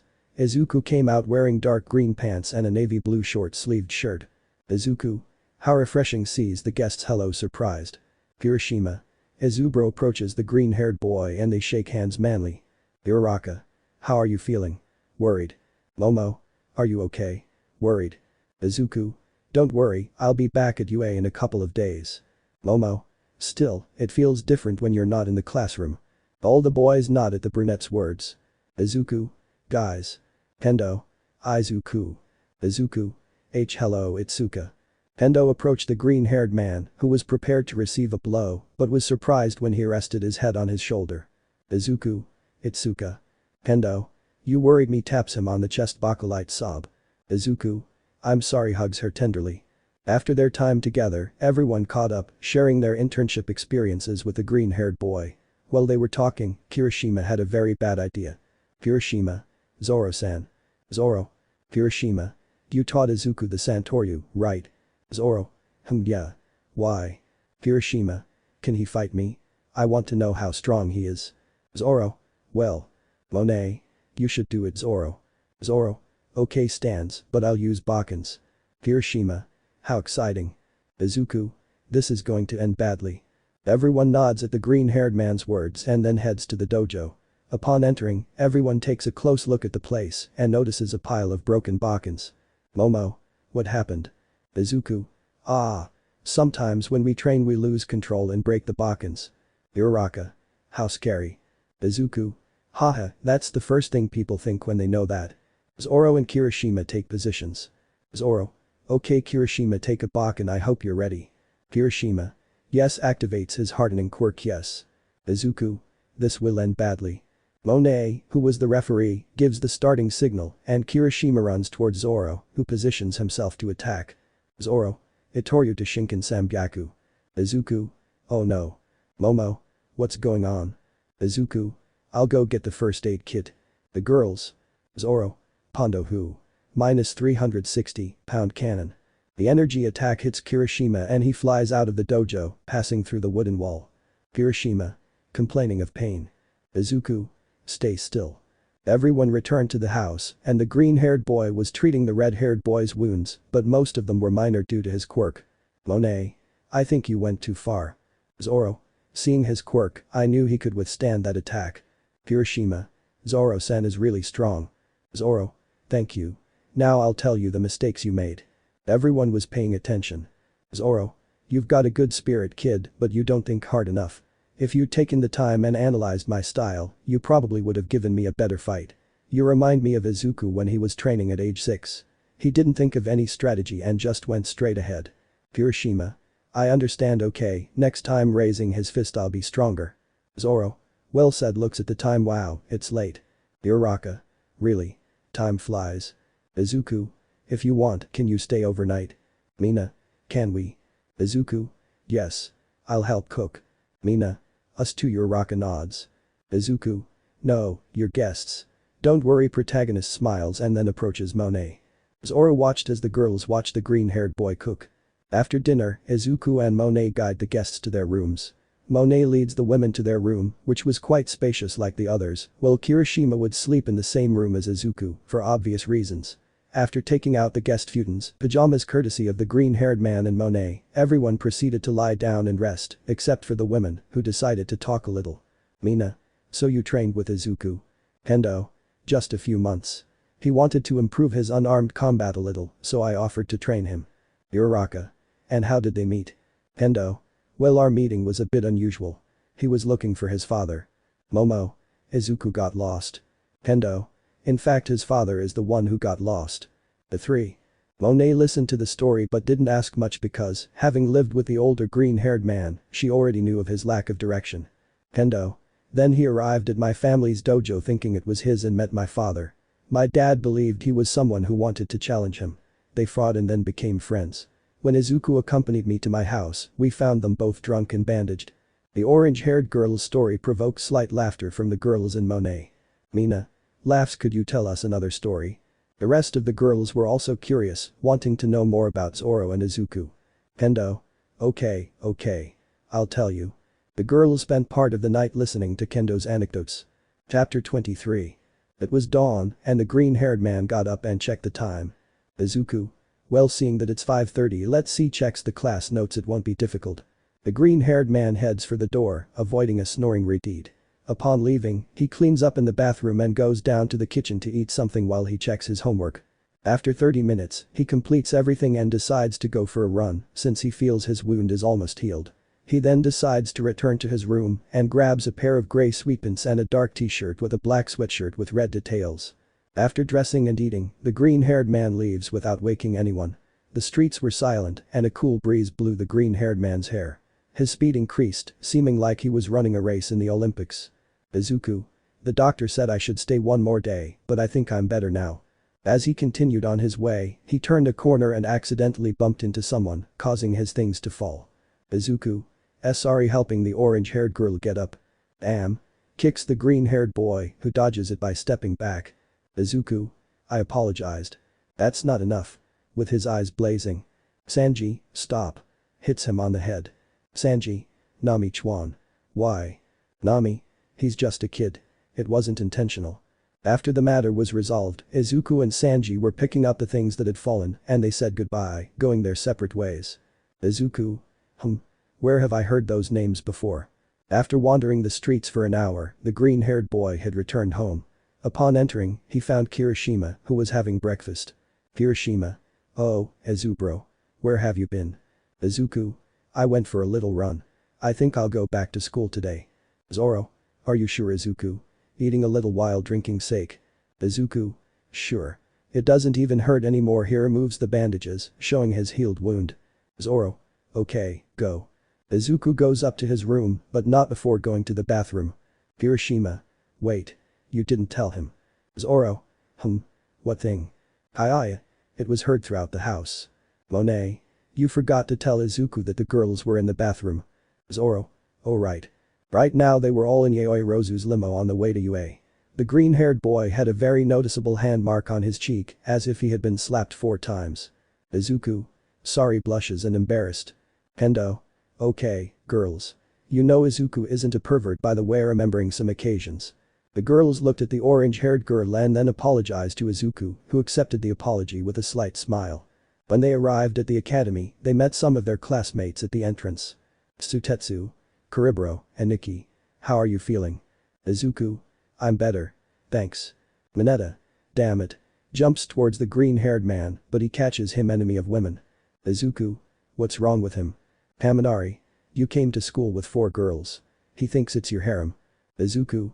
Inhale, exhale, calm down, Mineta. Mineta. Damn lucky. Crying blood. The green-haired boy couldn't stand it and threw the purple-haired boy straight to the entrance of the building. Kendo. I'd say you exaggerated, but from what the girls told me you did the right thing. Izuku. Thanks. Okay, we should go to our classrooms. The group enters and on the way to room 1 and 1B, the green-haired boy is stopped by Aizawa. Izuku. Aizawa-sensei. Aizawa. It's good to see you back, Uraraka. I need you to come with me and change into your hero costume. Izuku was confused but obeyed. Already in the copy of a working class area, the green-haired boy was with Aizawa. Apparently, he had to do the exercise the others did when he was at home. Aizawa. Okay, you'll do the rescue run. Almight will be waiting for you at the finish line. Since you weren't there, you'll have to beat the others' time. Izuku. I understand. Already positioned, Aizawa gives the signal and the green-haired boy begins to run. The path was difficult and full of obstacles, so he used Kuritetsu on his fingertips to climb a building. Once at the top, he begins to run faster and jump over buildings. In the last stretch, the building was far away, but he notices a large pipe and jumps towards it, and then towards the last building, where there was a cardboard image of Almight with the phrase "You did it." His time was the third fastest, with Bakugo first and Iida second. Izawa, speaker, okay Arano, you can return to class now. Izuku. Stretching, it's good to be back. The green-haired boy, after changing back into his school uniform, went to the classroom, and when he arrived, Midnight was teaching. The day passed normally, and it was time for hero classes. Izawa and All Might had a meeting with the principal, so they had a free quirk strengthening exercise, under the supervision of the ectoplasmic hero. Some formed groups to strengthen their quirks, like Kirishima and Ejiro, or Tsai with Uraraka. The green-haired boy was simply sitting, thinking about an event against the hero killer. Izuku. Thoughtful. Flashback. Izuku. Kuritetsu activates his quirk and quickly gathers all the metal in his hand, and from it a weapon materializes, more specifically a sword. Santoryu II jumps directly towards Tain Shishi Sunsen. End of flashback. Izuku. Remembers that feeling. The green-haired man closes his eyes and concentrates. He unconsciously activates his quirk and covers his entire body in metal. He then extends his hand in front of him and, after opening it, all the metal in his body concentrates in a single point on his hand. When he accumulates enough metal, it expands and creates a katana whose design was simple. Something like that.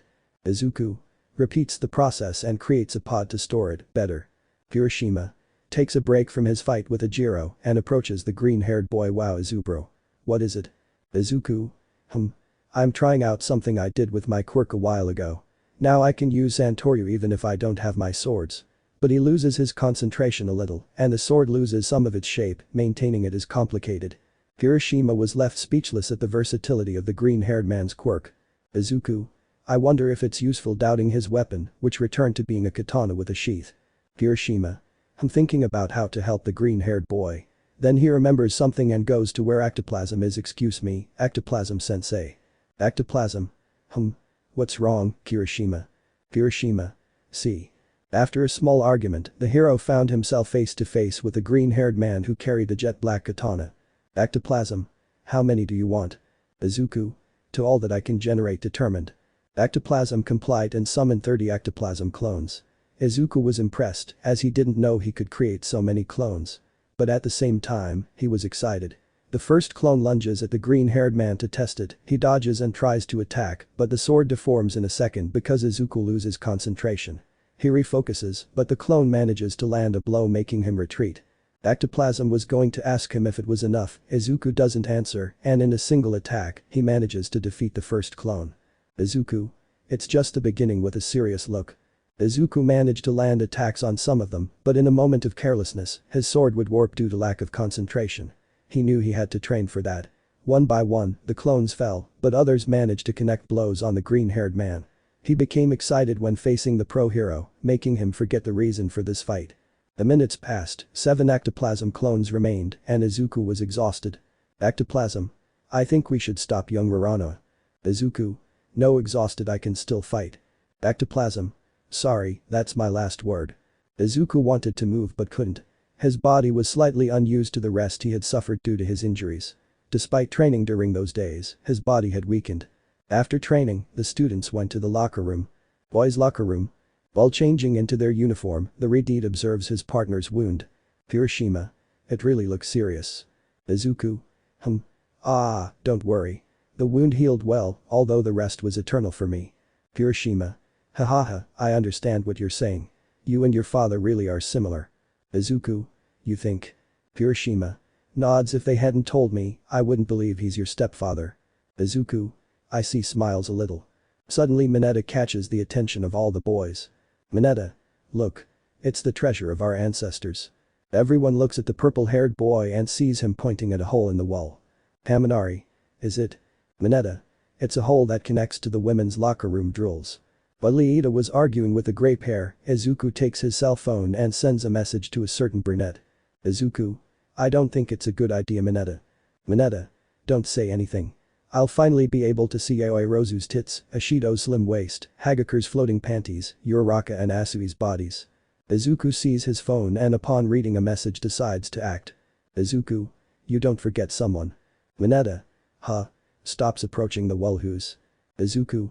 What about Jiru-san? Mineta. Jiru. She has no charm.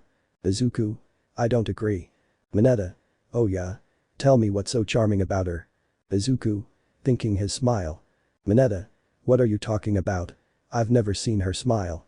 Izuku. That's because if she smiles constantly she would lose her charm. Mineta stopped talking to Izuku and proceeded to look, but when he placed his eye on the ancestor's treasure, a cylindrical meta bar hit him, causing him to fall to the ground complaining in pain. Izuku. Good thing they found him. Hiroshima. What are you talking about? Izuku.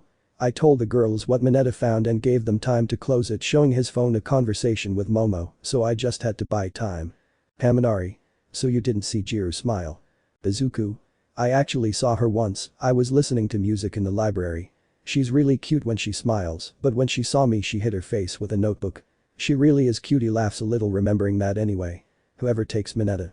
They all looked at each other and after a few minutes they decided to play rock paper scissors. In the girls' locker room. Uraraka. It's a relief that Izuku warned you. Momo. Nods and then looks at Jiru. Thanks for helping me, Jiru. Jiru. The purple-haired girl was covering her face in shame, since while she was using her quirk to confirm that Mineta was near the hollow, she heard what Izuku said about her. Jiru. I'm not cute, blushing and embarrassed by Izuku's words. The other girls didn't know why the violet-haired girl behaved like that.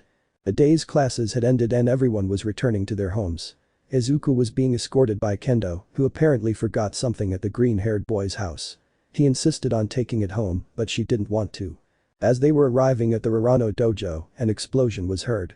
Izuku and Kendo ran and reached the entrance. Shitty Murimo. Amuro Cook. Izuku. That voice. Stop.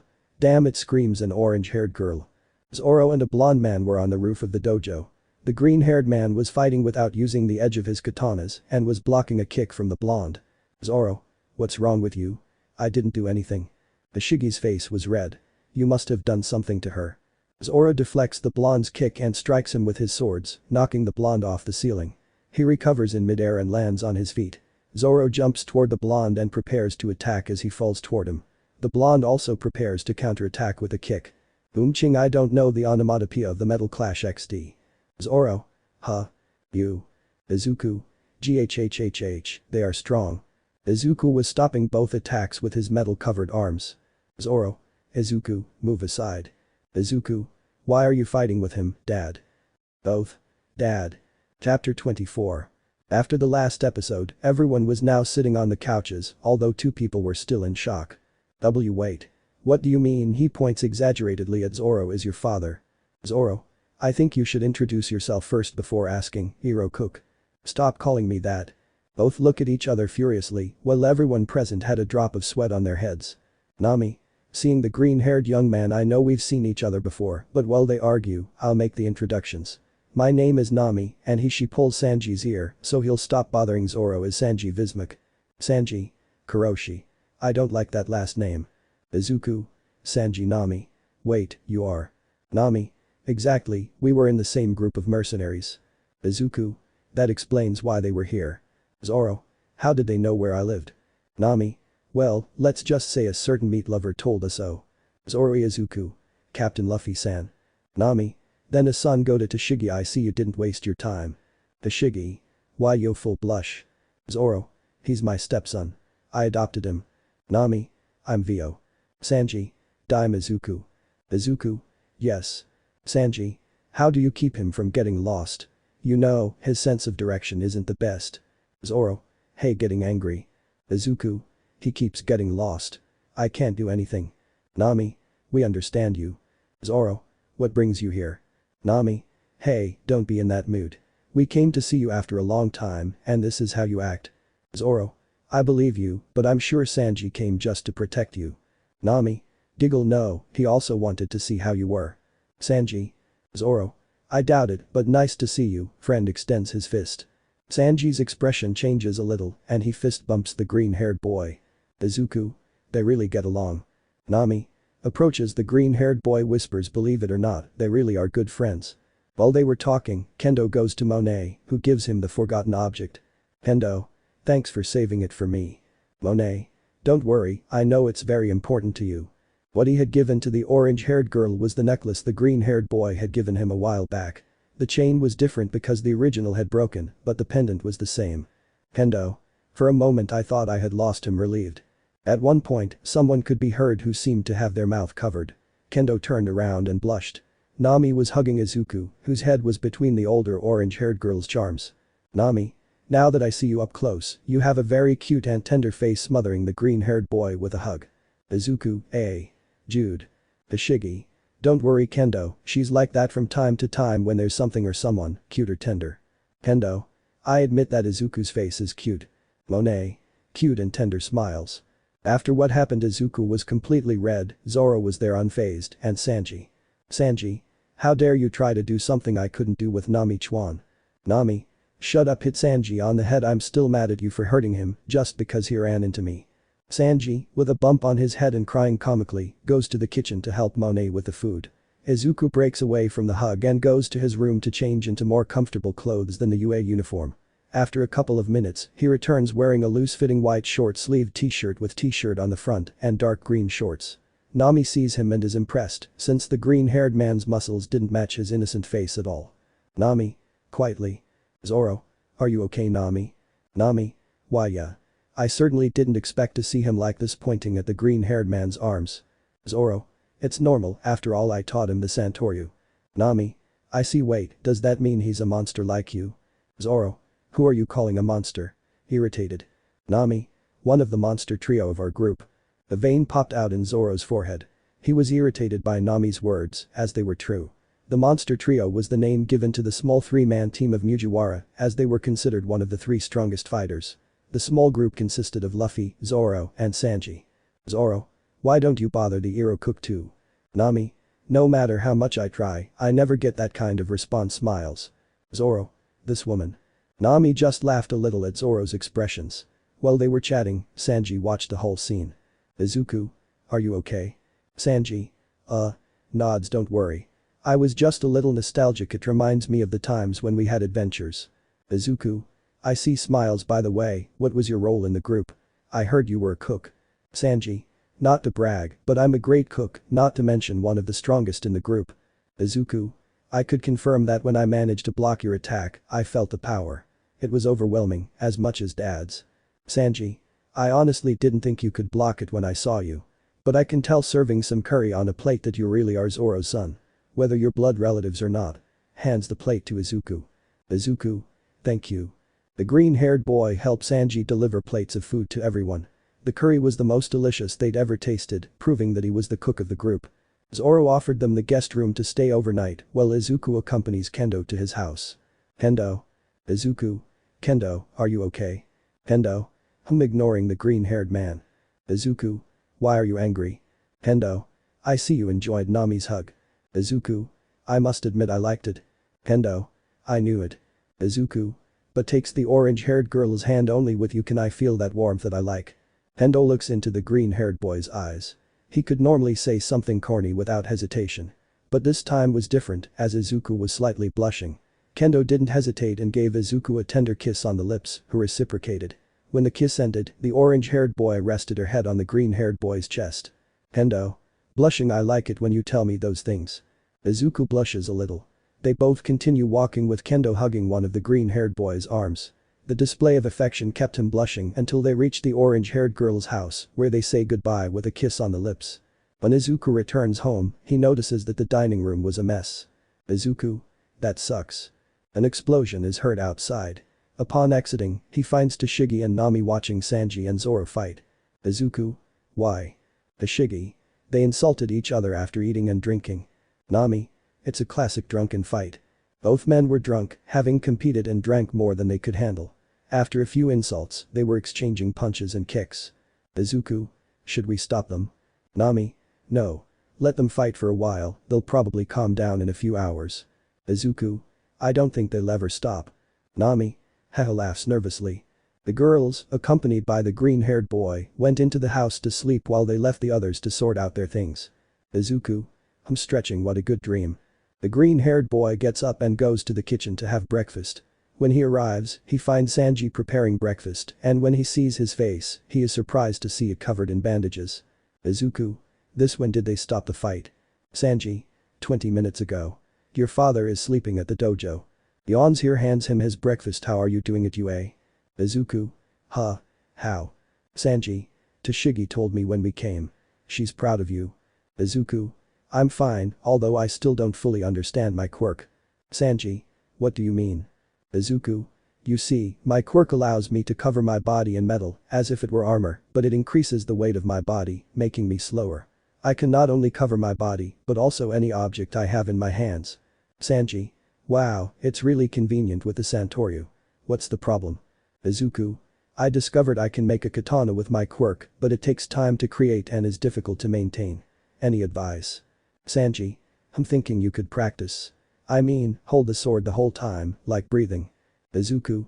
I think I understand. Creates the sword with sheath using his quirk. Then he looks for a sash and places it there. It seems that as long as it touches a part of my body it will stay. Sanji. Laughs. You really look like the Marimo. Zoro. What did you call me? The green-haired man had suddenly appeared. He was also covered in bandages from last night's fight. Sanji. I called you Marimo. They both seemed to be about to fight, but after exchanging insults, they both sat down and enjoyed breakfast. Izuku. That explains why Sanji had 2 plates, smiles as he sees them both arguing. Izuku had finished breakfast and was about to change his clothes to go to UA, but then his phone rang and he checked the reason. In short, a message had arrived stating that they wouldn't have classes today due to a teacher meeting. After seeing it, he decided to go downstairs and head to the dojo to train a little. Zoro. You shouldn't have gone to school. Izuku. We won't have classes today. Zoro. I see. Izuku heads out to the dojo. Sanji. The girls should have come down by now. Zoro. Let them rest. By the way, what about the others? Sanji. Let's see. Trying to remember. Brook is giving a concert in America. Usopp is probably with his friend. About Chopper and Robin, I don't know anything. Zoro. What about Frankie and Jinbei? Sanji. Frankie's probably at a carpentry shop. As for Jinbei. Zoro. Still missing. Sanji. Yes. It moves around a lot in the sea, so I couldn't tell you the exact location. Zoro. Sighs. It can't be helped. He really likes the sea. Smiles. Sanji. Yes. Zoro. Hey, do you want some sake? Takes out a bottle from who knows where. Sanji. Where? Forget it, give me some. They both enjoyed the sake for a while. The girls were on their way downstairs, so Sanji got up and prepared breakfast for them. Zoro saw that Tashigi looked more exhausted. Zoro. Are you okay? As soon as she sees Zoro's face she covers herself to hide her blush. Zoro. Goes to Nami. Nami, what did you do to her? Nami. Nothing, I just asked him a few things. Zoro looked at the orange-haired girl in confusion and then turned to Tashigi, who was still trying to avoid eye contact. While the girls were having breakfast, someone knocked on the door. Zoro approached and opened it. Zoro. Yaoi Rozu. Momo. Why yes. Gee, good morning. Zoro. If you're looking for Izuku, he's training at the dojo. Momo. Thank you, but I would like to talk to you. Zoro. Sure, but let's go to the dojo. There are a lot of people in the house. They both walk towards the dojo. Zoro. He sees that the young woman was wearing her school uniform. Didn't they say that they wouldn't have classes today? Momo. Well, I was on my way to UA when I received the message. Zoro. I understand. By the way, what brings you to the dojo? Momo. You will see. Suddenly an energy attack comes out of the dojo on its way to the black-haired girl, but Zoro blocks it with his sword. Zoro. Be more careful, Izuku. We have guests. Izuku. I'm sure. Sanji blocks it. Momo. Momo. Hello. Izuku smiles nervously. Izuku.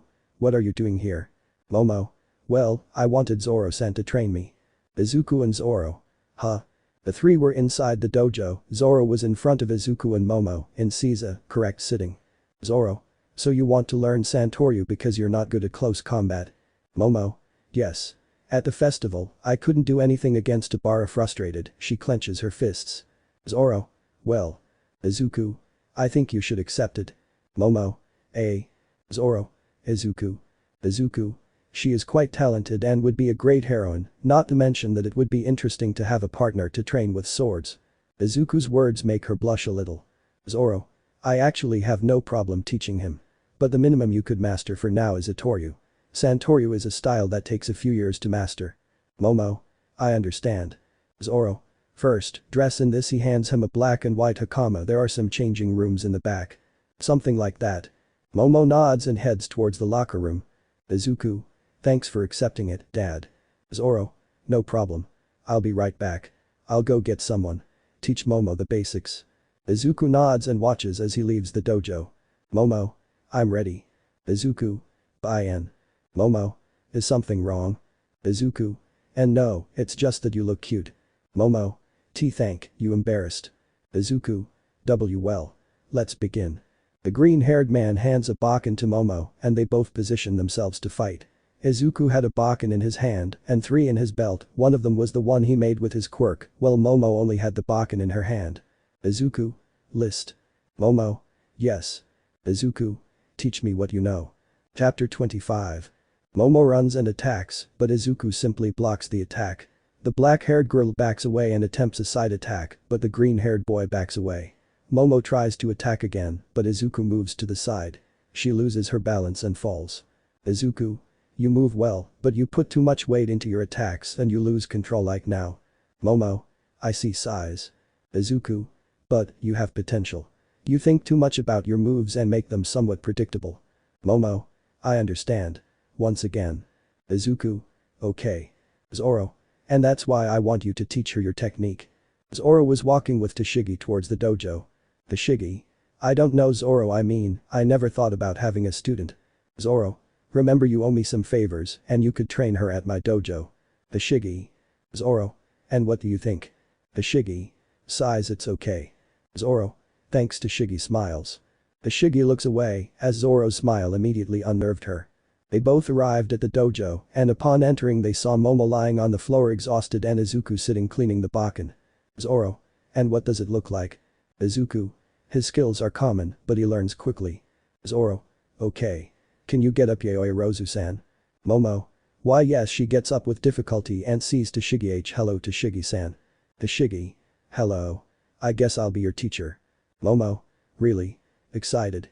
Tashigi. See. Well, they were both talking. Zoro. Why is she more excited about Tashigi than me? Izuku. Well, they both became friends when they came to visit. Zoro. I see drop of sweat on the skin. Since it was Friday, the green-haired boy and Momo trained with Zoro and Tashigi all weekend. It was Sunday and Momo watched the 2 green-haired boys train while she was training. She was surprised by the intensive training they were doing. Momo. Do they train like this all the time? Tashigi. Yes, although sometimes they train less with swords and more with weights. Momo. Incredible. Izuku and Zoro were exchanging attacks non-stop. Zoro. Let's see if you've mastered it. Steps back and gets into attack position. Izuku does the same as the older green-haired boy. Both of their swords seem to bend. Momo. What are you doing? Tashigi. You'll see. Zoro. Inbima. Izuku. Yonezu. They approach each other quickly. IW. They are Jiri. Both attacks collide and they begin to struggle, but Zoro gains more ground and pushes him out of the dojo. The green-haired man rolls in the grass for a few meters and recovers. His wooden swords were broken. Izuku. Curse hits the ground. Zoro. Not bad, but you're still a long way off. Let's take a break. Izuku. Yes, exhausted moves his arms and feels air in his chest. He notices that his shirt had ripped in a perfect X. If they had been real swords, he would be dead. Sweats cold. That is amazing. Momo continued attacking Tashigi, but each attack was easily blocked by her. Tashigi. Your good blocks. You would definitely have a great future as a swordswoman. Blocks and counterattacks. Momo. Thanks. Blocks another attack. Huh. Blank stare. Tashigi. What's going on? Tashigi turns around and sees Zoro and Izuku without their upper torsos. Both the black-haired and blue-haired girls were completely blushing, but they tried to ignore the 2 green-haired boys and continue with their training. Nami. Guys. With Sanji behind her, she approaches both green-haired girls. Zoro. Nami, what's going on? Nami. We came to say goodbye. Zoro. I see. It was nice seeing you again. Nami. Surprised. Since when are you so expressive? Zoro. With a vein in his forehead he looks away. Nami. Come here. Hugs Zoro. I'm really glad you're okay. Zoro reciprocates the hug, making Sanji angry. After saying goodbye to his teammates, Zoro returns to train Izuku. Zoro. Ready. Places a bokken in his mouth. Izuku. Yes, repeats the older green-haired boy's action. It was getting dark. Tashigi and Momo had finished their training. Momo. Thanks Tashigi. Tashigi. You really learn quickly. Maybe in a few months I can teach you one of my techniques. Momo. Thanks. We helped them, pointing at both green-haired girls. Izuku was lying on the ground, exhausted, his bokkens broken. Zoro was beside him, with a few scratches. Tashigi. I know you love to fight, but was it necessary to get seriously hurt? Zi. Yes, exhausted. The Shigi. Sighs Momo, will you help me? Do you carry Izuku? Momo. Of course. The black-haired girl lifts the green-haired boy and helps him move to the house. The Shigi. You really have no solution. Zoro. The Shigi. Come, let me help you help Zoro up. Zoro. Thanks for training Momo. The Shigi. Don't worry. Besides, you're indirectly admitting that I'm better at Itoryu. Zoro. Laughs a little. If I were in good condition I would show you now who is good. The Shigi laughs at the green-haired man's words. He stared at her for a few seconds, finally managing to shake off a doubt that had been bothering him for some time. Zoro. Let me make it up to you for the help. The Shigi. You don't have to worry about that, after all I owed you a favor. Zoro. Let's have dinner tonight. Just the two of us. The streets fell silent, coinciding with the moment when Zoro said those words, giving more effect to the atmosphere. The Shigi. Huh. Wait, you said dinner? Zoro. Yes. The Shigi. Afuera. Zoro. Yes. The Shigi. Just us. Zoro. Nods confused at the blue-haired girl's reaction. The Shigi. In a restaurant. Zoro.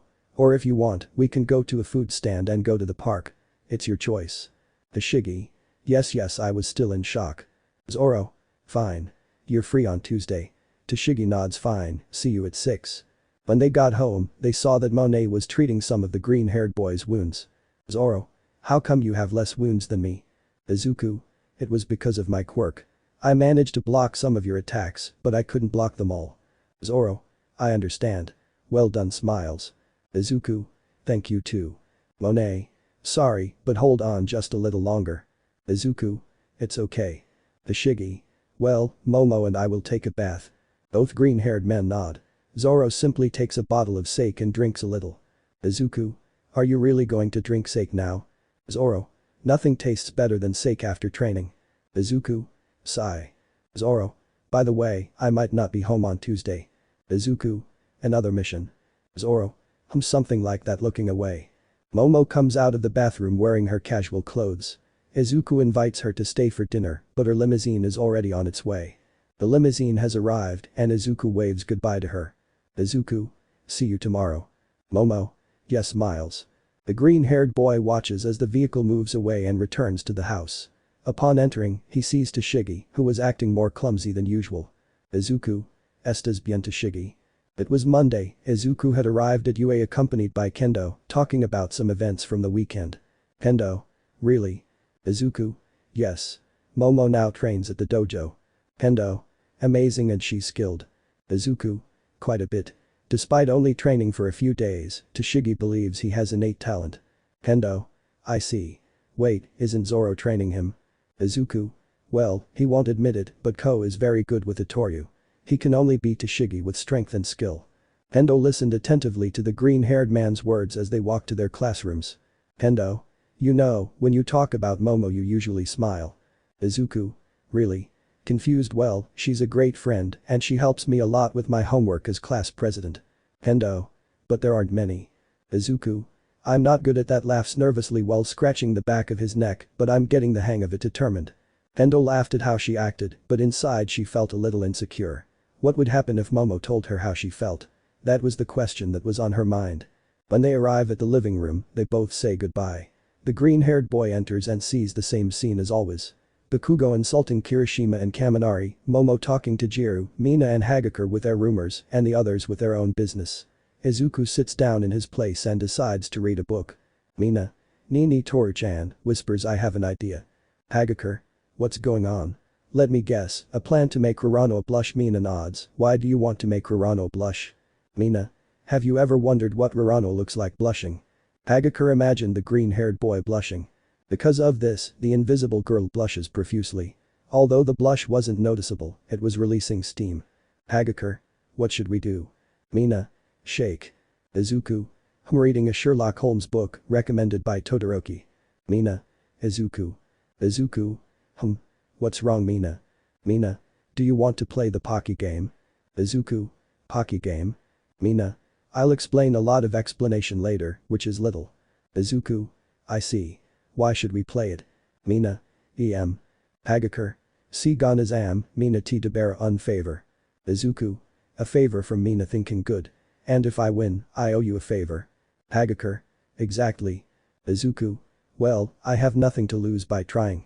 What he didn't know is that Mina and Hagakure were relieved. They didn't explain how to win the game, but how to avoid losing it. Now the pink-haired girl had one end of the Pocky in her mouth and Izuku had his mouth on the other end. Little by little the Pocky was disappearing, Mina was staring into the green-haired boy's eyes. His serene gaze was causing the pink-haired girl to get nervous little by little. It was a relief that no one was watching them for Mina. Their lips were centimeters away, although it wasn't noticeable. Hagakure was nervous and blushing seeing the scene that was taking place. Mina was nervous if the green-haired boy didn't stop, but then the Pocky breaks. Izuku? I guess it's a tie. The cookie probably had a weak point. Hagakure? Probablemente. Mina. Mina was purple with shame. Izuku? Are you okay, Mina? Mina? Yes, releasing steam. Before I could ask more, Aizawa-sensei enters the classroom for classes. Aizawa. Well, I know you're excited about the holidays coming up, but it wouldn't make sense for you to be resting all month, so. All the students were tense. What does UA have planned for them? Aizawa. We'll have a training camp during the holidays. Excitement overflowed in room 1A, but Aizawa managed to calm them down with his quirk. He then explained that they would be taking a test tomorrow as a mock written exam. Aizawa. The exam is in a week and it'll be divided into 2 parts. Now. Present Mick. Time for English classes. Abruptly opening the door. Izuku. My head lying on the cafeteria table. Uraraka. English is quite difficult. Izuku. That in history. They're the hardest for me to understand even with his head resting on the table. Uraraka. Cheer up Izuku, we'll be able to pass these exams. Izuku. Thanks for the encouragement. I know a way to learn, but I don't want to ask for help. Iida. Is it someone you know? Izuku. Yes, but his teaching method is Spartan sweating cold. Iida and Uraraka. Who is it? The next day at UA, the students had finished classes and the exam. The grade was handed in immediately and among the top 10. 1 Momo Yaoi Rozu. 2 Izuku Urano. 3 Tenya Iida. 4 Shoto Todoroki. 5 Katsuki Bakugo. 6 Tsuyu Asui. 7 Kyoka Jiru. 8 Mashirao Jiro. 9 Minoru Mineta. 10 Mizo Shoji. El Risto Como and Ellen I'm Manga. Kaminari. How come you're not last? Mina. I thought he was one of us. Mineta. I guess that's just life. Relax since he was in the top 10. Momo. This maybe I can help you with your classes. Hey YM. Yeah Momo. Izuku. Momo approaches the black-haired girl. Type. Izuku. Can I help you teach? Momo. Really? Izuku nods. Izuku. And we could also train in the practical. I'll also help you with the practical. Mina, Ajiro, Kyoka, Shiro, and Kaminari accepted Momo's help. The brunette became excited and began mentioning types of tea in the large hall. The boys wanted to say something, but with the warmth and emotion emanating from her, they decided to say nothing. Chapter 26. Lunch Rush Cafeteria. Izuku. What a relief eating a katsudon. I avoided the Spartan class. Iida. So you used Yaoi Rozu? Izuku. No. I want to help her with her classes while she helps me with history and English. I'd also like a sword fight since she won't be able to go to the dojo with this exam thing. Iida. Huh. Uraraka. Huh. Todoroki. Izuku. What's going on? Uraraka. Is she going to the Urano dojo? Izuku. Yes. Todoroki. Since when? Izuku. I'm thinking since Friday. Uraraka. Amazing. Izuku. After giving the boys lessons, I'll help her train with the sword and probably the boys with mock combat. Iida. Good luck. Urano extends his fist. Izuku. Thanks fists. Iida. I'm sure they don't want to come with us. Uraraka. Declines. Iida-kun agreed to give me some classes. Izuku. Really? Iida. Hi, I'll help her the best I can, moving his arms like a robot. Those present only watch the scene with a drop of sweat on their temples and a nervous smile. Suddenly, Izuku moves his head, evading a boy's elbow. Huh? How? Izuku. Do you need something? I heard you guys found the hero killer. As always, Class A likes to get attention, right? How scary. One of these days, we could be mixed up in your troubles. Oh, what a boom. He couldn't finish insulting as he was knocked out with a blow. Kendo. Seriously, you should think about what you're saying. Don't you know what happened to Iida? Izuku. Hello, Itsuka. Iida. Kendo. Kendo. Hello Class A, hello Izuku. I'm sorry about Monama's behavior, his heart is something. Izuku. I think his heart isn't the problem. Kendo. By the way. Do you know anything about the practical exam? I heard we'll be fighting robots like in the entrance exam. Izuku. Saka, how do you know? Kendo. An older friend told me so. Monae. What are you doing, Kendo? We had the information advantage. It was our chance to defeat the nasty Class A GH. This time it was Izuku who knocked him out like Kendo. Izuku. Thanks for the information, older sister of Class B. Kendo. Soft hit on the green-haired man's shoulder, don't call me that. Izuku. Do you want me to help you with that? Kendo. Don't worry, I can take care of it myself, dragging Monae to another table. Let's do a time skip, Yaoi Rozu Mansion. Izuku was walking towards Yaoi Rozu's house. He had gotten off the bus and after walking for a few minutes he met the others in front of a large gate. Everyone was wondering if it was the black-haired girl's house, so Izuku decided to send her a message. Izuku. This is your house. Types on his phone and then sends a photo of the front, which Mina offered to pose for. I don't think that was necessary, Mina. Mina. Haha, I wanted to do it worse. Izuku laughs a little. After a few seconds, Momo's voice is heard through a small wireless doorbell and then the doors open. The boys enter, fascinated by the size of the mansion's grounds. After 5 minutes of walking, they arrive at the main entrance, where they are greeted by the brunette, who from a distance looks happy. Everyone is guided to the Great Hall, where there is a fairly large table, enough for 50 people, and a whiteboard with markers. Momo. Make yourselves comfortable, I'll bring the tea. Excited leaves the living room. Zero. I feel a little out of place. Izuku. The truth is that this place is quite dazzling. Ajiro. How come you're so calm? Izuku. I've trained with my father so many times that I could say that one gets used to these moments. While they were arguing and taking out their notebooks, Momo arrived with tea and some sweets. The boys, except for Uraraka, relaxed with Momo's smile and warmth. Time passes. Izuku is reviewing Mina's notes, noting down the parts where she made mistakes, while Momo is explaining another subject to the rest. Izuku checks his phone for a minute and sees that it's 6:15 p.m. Izuku. Dad must be on his mission now. At Tashigi's apartment, she was ready to go out with Zoro. Tashigi. Looking at the clock, it's late, stretching. Tashigi. Probably got lost like always, laughs. But what she didn't know was that the power of the script was powerful enough to. Knock knock knock. Tashigi. Perhaps she approaches and opens the door, showing the green-haired boy. Zoro. Hello, Tashigi. Tashigi. How come you didn't get lost? Zoro. Why does everyone say that? Tashigi. Wait, if you got lost. Zoro. It's not true, looking away. Tashigi. PFF laughs. Sorry, it's funny to see you deny it. Zoro. Just this once, I won't say anything. Smiles. Are we going? Offering his hand. She smiles and takes Zoro's hand, leaving for their date in the city. In the Yaoi Rozu mansion. Izuku. And that's how this problem is solved. Mina. Thank you. She falls exhausted, resting her head on the table. How difficult. Momo. Good work, everyone. Let's get some rest. Izuku. Stretching. Hey Momo, do you want to practice? Momo nods and leads the green-haired boy to the mansion's courtyard. He tells the boys to follow them. Upon reaching the back of the house, they find a large plot of land, as big as the front of the mansion. It has a pool, perfectly manicured plants, and more. Momo points to a spot where they could train without damaging any of the plants, a plane large enough. The black-haired girl creates 2 bakens and hands one to the green-haired boy. They position themselves in opposite directions and begin to train. Momo attacks Izuku and he blocks it. The black-haired girl knew he would do that, so she slides the sword along the edge of the green-haired boy's weapon, spins around and attacks Izuku's abdomen, managing to graze his clothes a little. Izuku. I got confident. He improved a lot. Well done, Momo. Momo. Thank you. Izuku. Now it's my turn. Izuku approaches Momo and attacks from above, but she creates a feint and performs a horizontal attack. Momo backs up and tries to attack the green-haired man, but he jumps over the girl and hits her baken. Momo blocks it, but the attack's power was enough to cause her to drop the weapon. Momo. That attack was really strong. I feel it tingling in my hands. Izuku. I'm sorry, Momo. I got carried away. Worried, he takes the black-haired girl's hands. Momo. Don't worry. It was fun. Mina.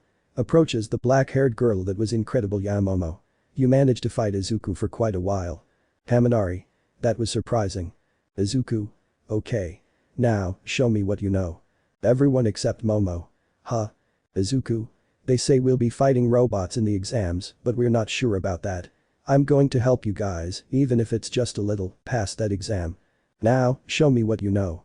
Some were hesitant about the idea of attacking the green-haired man, but then Kaminari steps forward. Kaminari. I will accept Urano's help. The blonde starts to approach the green-haired boy who moves away from Momo so she won't be part of the fight and waits for Kaminari. As he gets closer, the blonde tries to touch him but Izuku backs away. Izuku. Let's see, you're trying to get close to electrocute me with your quirk. Good idea, but the execution wasn't acceptable. You're predictable. Kaminari. I understand, with his face pressed to the ground. Izuku. You could use some object to extend your attack range. Kaminari raises his thumb, the green-haired man sees that and then looks at his companions. Izuku. Okay, who wants to try? Zoro and Tashigi were now at a restaurant. The blue-haired girl was surprised by Zoro since she didn't see him with a bottle of sake. Tashigi. Then Smoker tries to make the children of the orphanage laugh but he only makes them cry. Zoro laughs at the blue-haired girl's anecdotes. Zoro. Tell him that if he wants I can give him 1 or 2 pieces of advice. Tashigi. I don't think that's a good idea. Zoro. Why? Tashigi. I think you would scare them more. Zoro. GH. Tashigi. Giggles Zoro, why did you invite me? Zoro. Tashigi. It's not that I disliked it or anything. It's just. Zoro. You didn't expect that from me because of my way of being. Tashigi. Don't say it. Zoro. Don't worry. It's normal to think that. Smiles. I felt I had to do it, that it was the right time. Tashigi. What are you? Zoro. Raises his arm. Excuse me, calling the waiter. Tashigi could only look at the green-haired boy in confusion. Tashigi. What are you hiding, Zoro-san? Hours later, Yaoi Rozu Mansion. Most of the boys were on the ground. Some were lying down, others were sitting, and Mina was trying to stay on her feet. Momo and Izuku were exchanging attacks with their Bakens. In the last exchange, their weapons collided and the blade-like part was near the green-haired boy's arm. Izuku. Good job, Moa. As soon as they finished, the brunette fell exhausted to the ground. Momo. Thank you. Izuku. Yeah, pats him on the head. Well done. Smiles. The brunette blushes slightly at the green-haired man's actions. He checks the time, seeing that they should have left. Izuku. Looking at everyone, I think I went too far, scratching the back of his neck in embarrassment. After waiting a few minutes to recover from practice, everyone said goodbye to Momo and headed home. Izuku, while walking home, was thinking about something. Training with Momo had given him the idea of a technique, a move that could improve his santoryu. But Zoro and Tashigi. The sun was setting, Tashigi was sitting on a park bench, waiting for Zoro, who went for a drink. Tashigi. I think I made a mistake. While waiting, she watched the sunset. The view was beautiful. Suddenly a can gently touches her cheek, Tashigi jumps a little and turns to see Zoro, who laughs a little at Tashigi's expression. She takes the can while pouting. Zoro sits next to her while apologizing for what he had done. Both now saw the starry sky that was forming. Tashigi and Zoro drink the contents of the cans. Tashigi. Are you really going to drink now? Zoro. Exhales satisfied after drinking the contents. I wanted some. Don't worry, I won't get drunk that much. Tashigi. Zoro, don't try to avoid the question this time. Why did you invite me? Zoro. Tries to avoid looking at the blue-haired girl. Tashigi. Don't ignore me. You invited me to a restaurant, we went to see swords made by a famous swordsmith, we came to the park to enjoy the sunset, you even brought me. Zoro. Remember when we first met? Tashigi. Yeah. Zoro. You got angry because you thought I had tricked you into getting some swords, and when you found out I was a mercenary, you tried to take them from me with a duel. Tashigi. And when you defeated me, you didn't want to kill me even though I asked you to. It was probably because I'm a woman. Zoro.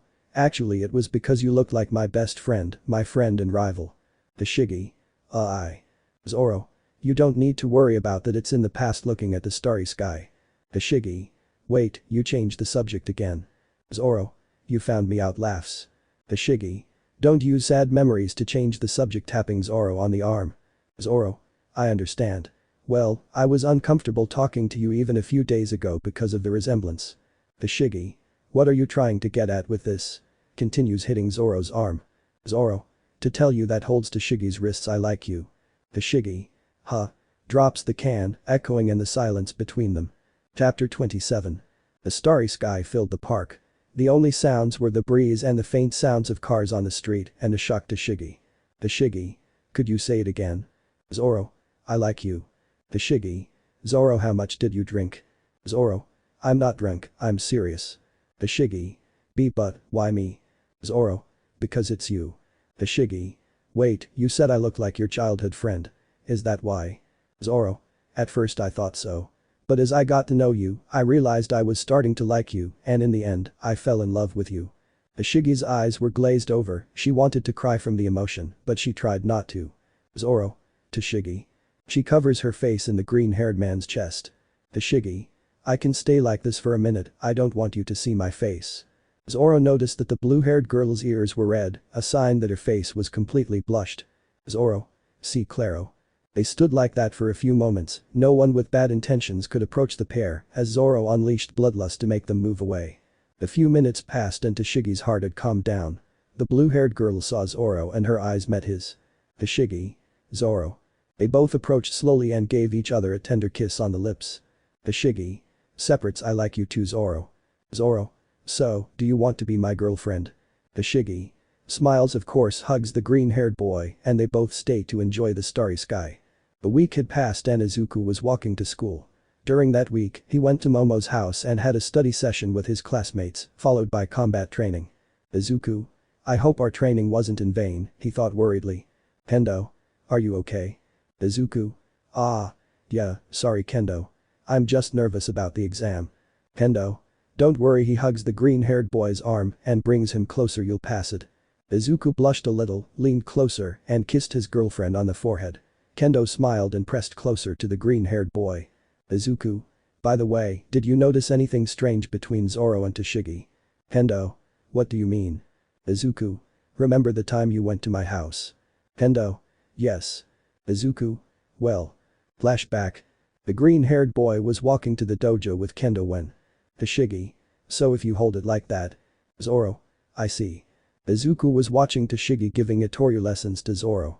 A scene he thought would never be possible due to the older green-haired man's personality. Izuku didn't understand what was happening, but a certain orange-haired girl did. End of flashback. Kendo. "I'd better let him figure it out." "No, I didn't notice anything strange." Izuku. As they were walking, someone jumped on the green-haired boy's back. Izuku. "Whoa. Mina. Izu. And. A. Izuku. Mina. What are you doing?" Mina. "Thanking you. If it weren't for you and Yamomo, I wouldn't remember anything." Izuku. Thanks, but could you get off? I can't breathe." Mina notices that he was holding Izuku's neck. Mina goes downstairs and apologizes to the green-haired boy. The three of them arrive, Mina goes ahead and enters the classroom. Izuku says goodbye to Kendo and wishes him luck on the exam. Hours passed and the boys finished their written exams. The exam lasted 3 days of school, which surprised the green-haired boy and the others. By the third day, the end of the exam had arrived. Mina. "It's over," collapses at her table. Haminari. "Thanks for the lessons, guys. You made the problems easier." Looking at Izuku and Momo. Momo. "It was a pleasure to help." Izuku gives a thumbs up. Everyone had calmed down a bit, but then. Izawa. "Okay, take a 10-minute break, go change, and then head to the central plaza of the training area." All. "Yes." After changing into their hero costumes, the students were at the scene where they found themselves standing in front of the teachers. A koala-like dog appeared inside Izawa's scarf. Izuku. "Who is it?" Izawa. "Now we'll start the practical exam. It's possible to fail this exam, but if you want to go to camp, I recommend you avoid making mistakes. I hope you've gathered some information ahead of time and know what we'll do." Haminari. "We'll fight robots, right?" Mina was shouting camp activities out of excitement. Nezu. "In fact, for various reasons the exam will be different this time." Going down from Izawa. Momo. "What do you mean, director?" Izuku. "Oh right, it's Principal Nezu. The principal explains the reasons why this exam will be different from the others. In short, to better simulate a real battle, they will fight against the teachers in teams of 2. Izawa had already chosen the teams based on several factors. The teams were the same as those in the anime. Izuku. Debo. Bakugo. Work. Both. With him. Pointing at the other. Izawa. Yes, and his opponent. Save them. The number 1 hero falls from the sky. Izuku. Superhero landing, bad for the legs. Almight. Work together if you want to defeat me. Izuku and Bakugo were worried since he would be the number 1 hero, a rather difficult obstacle to overcome. Nezu. We will now announce the teams and who they will fight against right away. First match. Uraraka and Aoyama vs 13. Second fight. Asui and Tokoyami vs Ectoplasm. Freer combat. Kirishima y Sato vs Cementus. Fourth bout. Jiru and Kota vs Present Mick. Fifth fight. Iida and Ajiro vs Power Loader. 6th fight. Mina and Kaminari vs Nezu. 7th match. Mineta and Zero vs Midnight. 8th Vo Combat. Hagakure y Shoji vs Snipe. 9th battle. Todoroki and Yaoi Rozu vs Izawa. 10th fight. Rorano and Bakugo vs Almight. Nezu. The time will be 30 minutes. Your objective is to place these handcuffs on your teacher or allow one of you to escape. Kaminari. We can really escape. Nezu nods. Present Mick. But. This time they'll face someone much stronger. Jiru. Stronger, I can't imagine it. Present Mick. What did you say? 13. This time, this exam will be similar to a real battle. Think of us as villains. Snipe.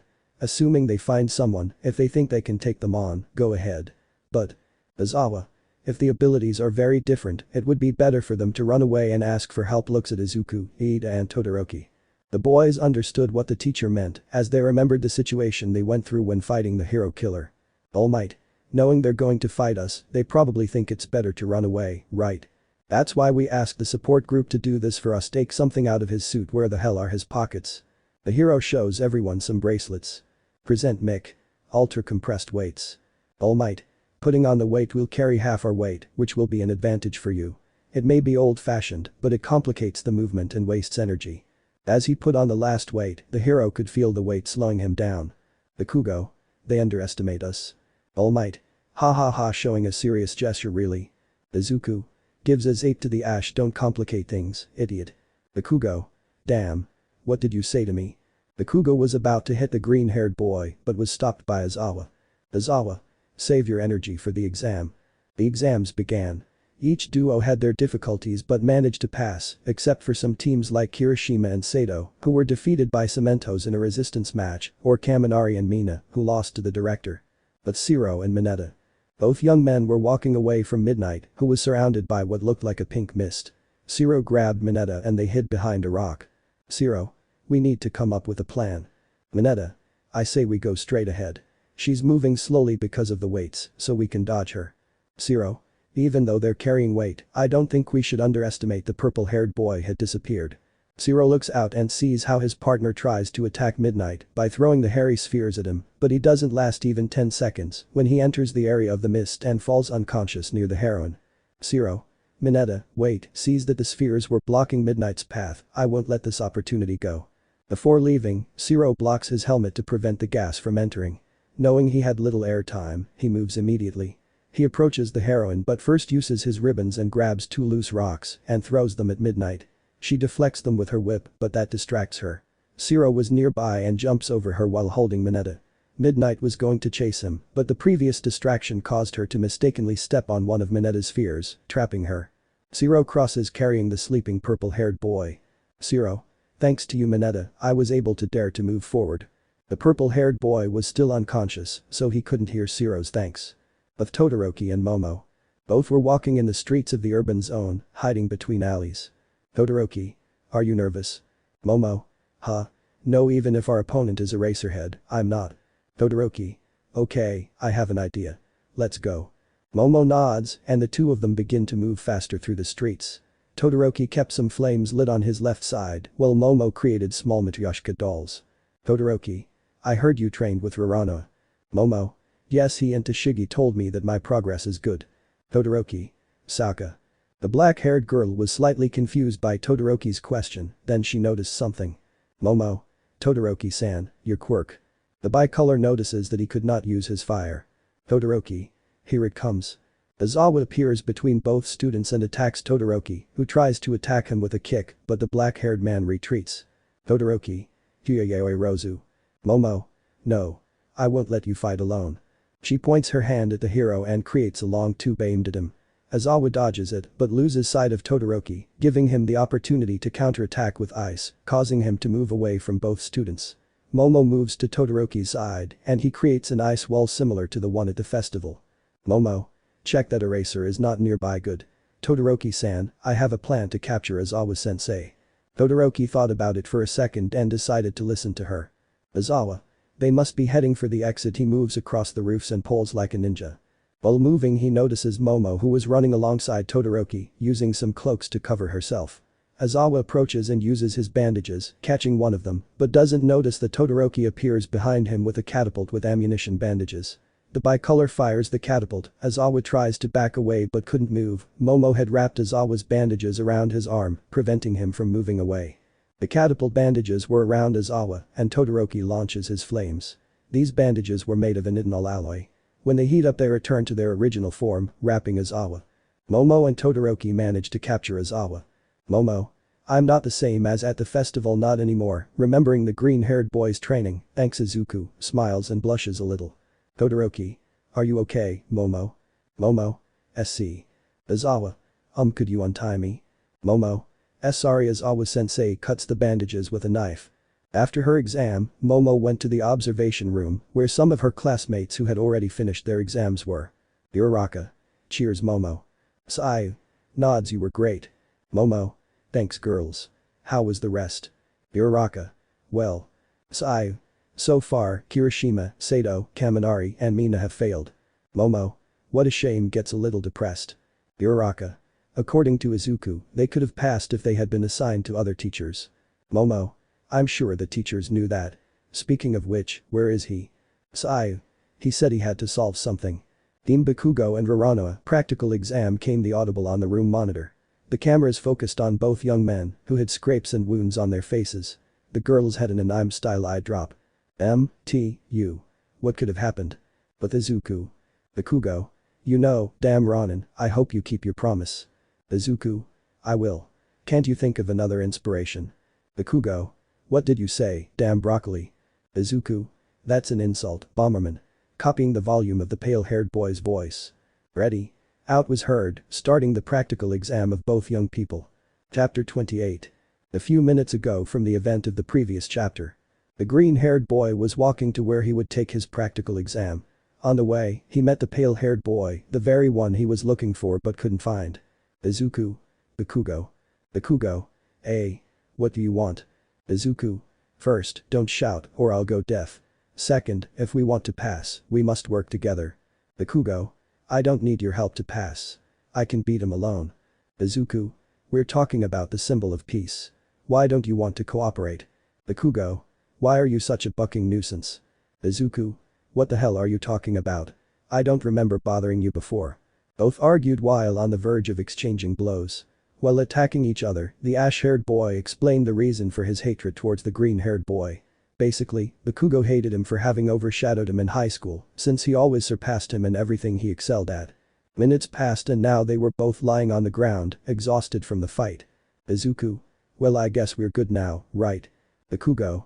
Exhales. Shut up. Izuku. So let's do this. If he manages to get the attention of the ashen-haired boy, come to my house on the weekend. There we can fight without anyone stopping us. But for now, let's focus on passing. He lifts his torso from the ground and sits down. Bakugo. Stands up and turns his back on the green-haired boy. I understand. Then send me the location and time to go. Present. Ready. Out. They both start walking towards the exit. Izuku. What's the plan? Bakugo. Easy, we attack him head-on. Izuku. Really? Confused. We need to think of a better plan. With Almight. The blonde man stood in front of the exit door. Seeing that the test had begun, the hero took position, moving his arm backward. Almight. Okay, here I go. He punches the air. The hero's power causes a wind pressure to travel through a portion of the exam stage block, which is a city. But Izuku. Izuku. Think about it, Bakugo. It's not for nothing that he was given the title Symbol of Peace. Bakugo. I remind you that I will be the next #1 hero, and for that. Izuku. Wait, do you hear that? They both turn around and see something resembling a sandstorm. Izuku reacts, stabbing the hero killer's sword into the ground and holding Bakugo with his other hand. The pressure of seeing them reaches them and the green-haired man manages to withstand it. It dissipates. Izuku. Sighs. I must thank Shigi and her friend. The sword is impressive. Pulls it out of the ground. Are you okay, Bakugo? Bakugo. Shut up. Izuku. I'll take that as a yes. What does it matter to destroy the city? Izuku and Kitsuki. What is this bullying? From the dust emerges All Might, who with just a stomp creates another wind pressure, capable of dissipating the remaining dust clouds. Bakugo doesn't hesitate and attacks the hero using a pair of explosions, but it doesn't faze him, and he grabs his face. Bakugo, instead of trying to take his hand off his face, continues throwing explosions at All Might, surprising him. He deflects the ashen-haired boy's hand and slams him to the ground. All Might. With such weak consecutive hits you won't hurt me. Izuku. You're right. In the air Notoru Nijiri Aoturu. Tower's response. The green-haired boy tries to hit the hero with both swords, but he steps back believing that he would receive a fatal blow, but he realizes that the blades of the green-haired boy's swords were covered by Izuku's quirk covering the edge. Izuku. Don't worry, All Might. You won't receive fatal blows. The green-haired boy's intimidation gave the number 1 hero goosebumps that gave Bakugo a chance to try to attack him, but the hero reacts quickly and hits the pale-haired boy in the stomach, causing him to spit saliva. Izuku attacks again, but this time All Might was faster and placed himself behind the green-haired boy and then hit him in the side. Izuku reacts and blocks the attack with his arm covered in his quirk, but the power of the attack was too much and he was pushed into a building, going through the wall. The green-haired boy gets up, although his quirk increased his defense, he could not block some of the damage and pain. All Might's attack had exceeded the limit of what he could block. Bakugo gets up and steps back a little to recover, but All Might quickly approaches from the front and throws a blow aimed at the stomach, but Izuku appears and blocks the attack with one of his swords. The hero was about to retreat, but the green-haired man holds the blonde's arm so he wouldn't move. Izuku. Now. Bakugo jumps over the green-haired boy and from above launches a powerful explosion on both of them. All Might was blinded by the hoe, but he no longer felt his arm being held. When the smoke cleared, he saw Izuku standing in front of him with one of Bakugo's grenade bracelets. Izuku. See you later. He releases the safety and a concentrated blast hits the hero directly. Izuku's shoulder dislocates. After launching the attack, the green-haired boy runs alongside the gray-haired boy toward the exit. As he moves, Izuku readjusts his shoulder, complaining of pain for a few seconds. Izuku. One moment. Bakugo. What's going on? Izuku. I could have handcuffed him when I managed to hold him. Bakugo. And why didn't you do it? Izuku. Because you have the handcuffs. You took them off me because you didn't want to beat him like that. Bakugo. TSK. What do we do? I doubt he'll fall for that again. Izuku. I don't know. For now, cross the exit. All Might. Good plan. Rarano Shonen. The hero was between the two students. They were both about to counterattack, but the hero destroyed the ash-haired boy's bracelets and pushed them into different buildings. When they collided, they both lost their breath and fell to the ground. All Might. I can't use my full speed because of these weights. I'm impressed you guys could get that far. I thought you'd be arguing as soon as the exam started. Izuku. Slowly getting up from the ground to summarize. Bakugo. We put aside our differences repeating the green-haired boy's action. B and I. To defeat him. They both get up completely from the ground. Izuku takes his 2 katanas and imbues them with his quirk to cover the edge, while Bakugo positions himself to propel himself with explosions. They may not have talked much in middle school, but they had to work together on a few occasions, so they knew what action they would take. Both quickly approach the hero. Izuku uses the Nijiri style and attacks All Might, but he blocks it. Bakugo uses the opportunity and launches explosions at the hero's back, who tries to hit him, but the ashen-haired boy propels himself upwards and evades the attack. Izuku positions himself below the hero. Izuku. Notoru Nijiri Turu performs 2 upward slashes, which the hero blocks out Uru 2 downward slashes. On the ground Hirameki 2 horizontal slashes. He was going to attack again, but All Might holds both swords. All Might. Nice try, Shonen.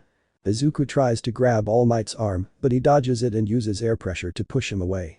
Bakugo gets between the hero and the green-haired man and begins to launch much more powerful explosions than before. Izuku sees Bakugo and notices that the explosions he was using now are hurting him. Izuku. Idiot, we have to go. Bakugo. Go on, stop him. He couldn't finish because All Might attacked Bakugo with a knee and caught him in the air, throwing him to where Izuku was. The green-haired man caught him, but that caused him to lose sight of the hero. Izuku. Where? The green-haired boy senses danger and jumps, dodging a blow from the peace symbol. His fist gets stuck in the ground. Izuku. Takes one of his swords at Toryu Sanjuroku Pondo Hu. The green-haired man throws a wave of energy at the hero and then runs for the exit. All Might was about to chase him, but his body was starting to steam. Apparently, the weights had affected him quite a bit, not to mention the green-haired man's attacks and Bakugo's grenade bracelets. Izuku manages to cross the exit with a barely conscious ashen-haired boy at his side. Izuku. We did it. Baku falls unconscious. They were both on the ground, exhausted from the fight. Recovery girl. You went too far hitting a blonde guy with her cane. Ashinori. I'm sorry. I was moved by the will of both of them. Recovery. No excuses. Hits him again. I couldn't use my quirk because they're exhausted, not to mention that one of Izuku's ribs is cracked from those hits of yours. Ashinori. I'm sorry. Bows to the heroine. Izuku was on a stretcher, curtains covering him, but he could hear the entire conversation between the two adults. He wanted to laugh at everything he was hearing, but the pain and exhaustion wouldn't allow it. Recovery. I see you woke up young. Izuku. I feel like I've been hit by a bus. Recovery. Don't worry, it was just this idiot. Toshinori. Hey. Izuku. Huh. Who is it? I thought I was talking to Almight. Almight. Alright, he just left. I'm Toshinori, a friend of his. Recovery. I don't think he believes something like that. Izuku. Saka, nice to meet you. Recovery. Believed it. Impressed. After having rested enough, Izuku went home still exhausted, but upon arriving he was surprised to see something he never believed. Zoro kisses Tashigi, saying goodbye to her. Tashigi. Smiles, see you. Zoro. He sees us. Zoro remained silent upon seeing the green-haired man. Zoro. This. Izuku. I really want to joke around a little, but now I'm exhausted. Enters the house. By the way, congratulations. Tashigi goes up to her room. Tashigi. Thank you. Zoro. The practical exam must have been difficult. Tashigi. Probably well, see you. She moves away from the green-haired boy. Zoro says goodbye to her and watches her walk away, but that moment. Monae. I really got you. Zoro. Monae, when? Monae. I'd already finished training at the dojo. Why didn't you tell me about you? Zoro. Well, scratching his neck. Monae. Laughs, it's weird to see you nervous. Zoro.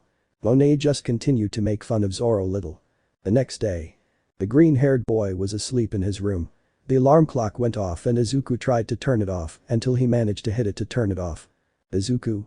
Sighs, I want to keep sleeping better not. Gets out of bed and walks to the kitchen. Monae. Good morning Izuku. Izuku.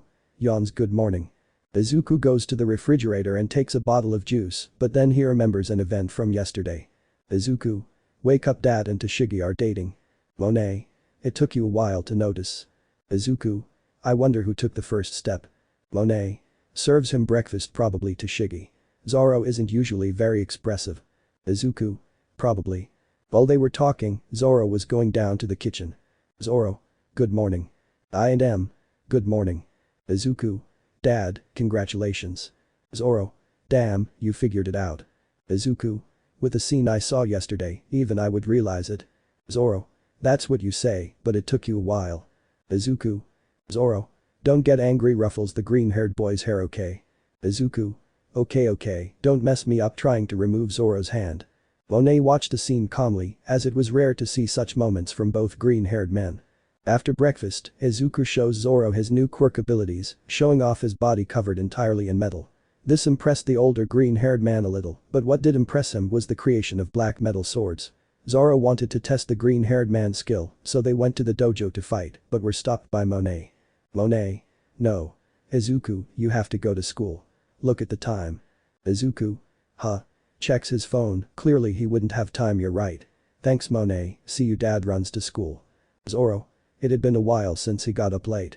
Monae. Even though he doesn't show it, he's nervous and happy for you. Zoro. Why nervous? Monae. You'll see. Chapter 29. The green-haired boy had arrived at UA. He was quite relaxed, calm after finishing the practical exam. When he got to the classroom, that calm disappeared when he saw Mina. Guys sobbed, don't forget to bring photos. The pink-haired girl was sad, more than those who disapproved, Kirishima, Kaminari, Sato. Mineta. I'm sure I failed too with a depressive aura. Zero. Don't think like that. They'll probably take your sacrifice into account. Mineta. I hope so. Mina continued to shed tears, but she stopped when she felt someone's hand on her shoulder. She turned around and noticed it was the green-haired man. Izuku. Don't worry. A last-minute surprise will probably appear. Zero. Don't say it out loud. It might lose its effect. Izuku. You're right thinking. Kaminari. If you don't remember, if we fail the exam, we'll miss camp. And since we failed the practical exam you still don't understand. You're dumber than monkeys. The blonde tried to poke Izuku's eyes, but he quickly closed them and used his quirk. Kaminari suffers from the pain. He wanted to continue speaking, but suddenly the classroom door opened, revealing Professor Izawa. Everyone sat down in silence. Izawa. Good morning. As you know, some of you failed the practical exam. Those who failed were gray with depression. As for the camp, everyone will go smiling. Hey, SMK. A last-minute surprise. Kirishima. Are you serious? Mina. Can we go? Izawa. No one failed the written exam. But Kirishima, Sato, Kaminari, Mina, and Mineta failed. Mineta. I knew it. Depressive aura. Izawa. Our side made sure to leave a way for them to pass the exam. Otherwise, they would have gotten stuck at the beginning. The failures were happy that they would be able to go to the festival, but their happiness diminished a little when Izawa explained that they would have extra lessons. After today's class, the kids were planning what they would take to camp. Iida. Apparently it will be a week of camping. Izuku. We'll have to get some things. Kaminari. I don't have a swimsuit. Mineta. Night vision goggles mumbling. Izuku. I guess I'll have to get some weights and another backpack. Toru. Guys, tomorrow we'll have the day off because of the exam. Why don't we all go to the mall? Kaminari. You're right, it's a great idea. It'll be the first time we're all going together. Uraraka nods at what he said. Kirishima. Are you coming, Bakugo? Bakugo. As if I wanted to do something boring. Izuku. Will you come, Todoroki? Todoroki. I'll go see my mom during break. Izuku. I understand. Mineta. Don't be boring. Understand the situation. The next day, Izuku was getting ready to go to the mall. But as he was about to leave, Monae stopped him. Apparently, she needed to get some things, so she accompanied the green-haired boy to the mall. Upon arriving, Monae and Izuku separate and go for their things, but the green-haired boy meets up with the rest of his companions. Kaminari. You were late, Rarano. Izuku. Sorry, I came with Monae and showed him where the things he's looking for might be. Mineta. Seriously? Where is? He couldn't finish speaking as the tip of a bakugan was pointing between his eyes. Izuku. Why do you want to know? Releasing a murderous aura, which took the form of a spirit. Mineta. NNNN. Civilian. Look. It's the guys from the festival. The chat was interrupted by some people who recognized the group of students from their actions at the festival. Uraraka. Wow, you still remember nervous and embarrassed. Jiru. It's a little embarrassing. Izuku. You just have to endure it all day. Jiru laughs a little at the purple-haired girl's attitude. Jiru still remembers the compliment he had given her earlier, so she decides to hit him on the arm and move away from him a little. Izuku. Relieving the pain. Why was that? Momo. Izuku, do you remember what Kyoka's quirk is? Izuku. Yeah, I can hear. I think I know what you're getting at. Momo. What did you say when you were distracting Mineta? Izuku. Well, he says about the compliment to Jiru about his smile. The green-haired boy's words made Momo blush. Momo. I must admit I didn't expect that. Izuku. She's probably angry about that. Momo. I don't think she's angry, more like happy. I doubt it. Smile. She would never get angry with someone who thought that. Izuku. Thank you. Momo. That's what friends are for. After those who remembered the festival left, Izuku separates from the group to look for a machika, since the rest had to look for different things, and they separate.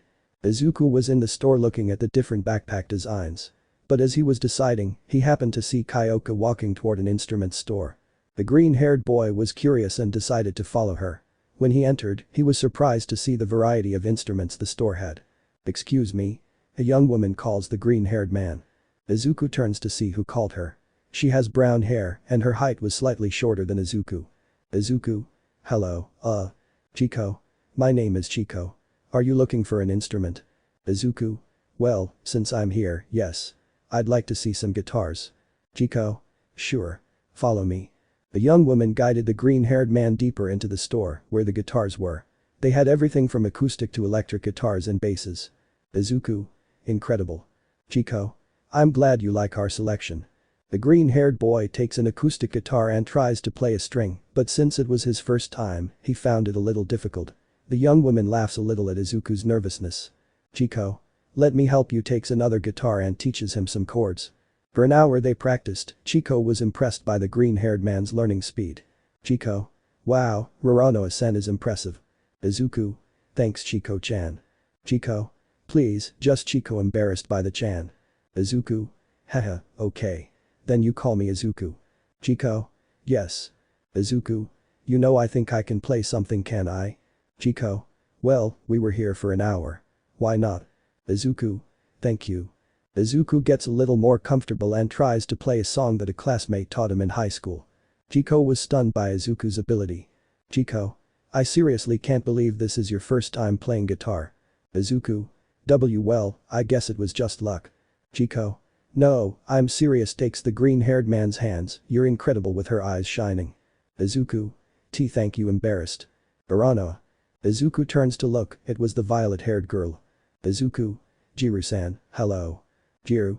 What are you doing here? Izuku. You see, I saw you coming in here and thought about saying hello, but I got curious about the store and a brief explanation later, that's why I'm learning to play guitar with Kai-chan. Chico pouts. Izuku. Sorry, laughs out of nerves. So you were the one playing the scientist. Behind Jiru was an older woman, whose physical features were almost similar to the young woman. Chico. Boss. Izuku. Boss. He gets up from the chair he was sitting in. I'm sorry if I shouldn't have played the guitar. Don't worry, young man. I actually like the song you played and your skill. Wouldn't you mind playing another song? Izuku. Huh. Jiru. Mom, I don't think it's a good idea. Izuku. Mom. Mika. I apologize for not introducing myself sooner. I'm Jiru Mika, Kyoka's mother. Izuku. I see. Nice to meet you. Mika. Actually, the pleasure is mine. You play the guitar brilliantly. Izuku. Gra. Chico. Right. In fact, it's the first time she's played. Both Mika and Kyoka were shocked to learn this. Kyoka. Are you serious, Uraraka? The green-haired boy nods. Mika. You know Uraraka-san, I can give you the guitar if you want. Izuku. Huh. Really? Kyoka. Are you sure, Mom? Mika. Nods. Although, I would like to ask you a small favor. Izuku. If it's something within my reach, I can do it. Mika. Great. You see, I want to make a little promotional video for the store and I'd like you and my daughter to play a song. Kyoka. But I said. Izuku. Looks at the time on his phone. Do I have time now? The purple-haired Mayo nods. Sure, but the lyrics. Mika. Oh, don't worry, they just have to do the melody. Izuku. Okay, what song is it? Mika. It's a popular video game these days that Kai-chan showed me. Chico. Mika. The nickname Uraraka-san gave you suits you well. Chico blushed and was embarrassed by the nickname. She knew she'd be called that for a while. Izuku accepted and, accompanied by mother and daughter, they went to a small studio behind the store. There Mika showed him the video of the song they would play and left them both alone to practice a little. Kyoka was a little uncomfortable being alone with the green-haired man while Izuku tried to practice, this time with an electric guitar. Kyoka. Uraraka. Izuku. Jiru, before you say anything, I'm sorry if what I said made you uncomfortable or upset you. Kyoka. Huh. Don't worry, it didn't bother me. In fact, it made me happy you said that. When Mineta didn't mention me. Izuku. Do you like Mineta? Jiru. Not at all, answers immediately. At the same time elsewhere. The purple-haired boy clutched his chest, worried about Kaminari who was next to him. Kaminari. Are you okay? Mineta.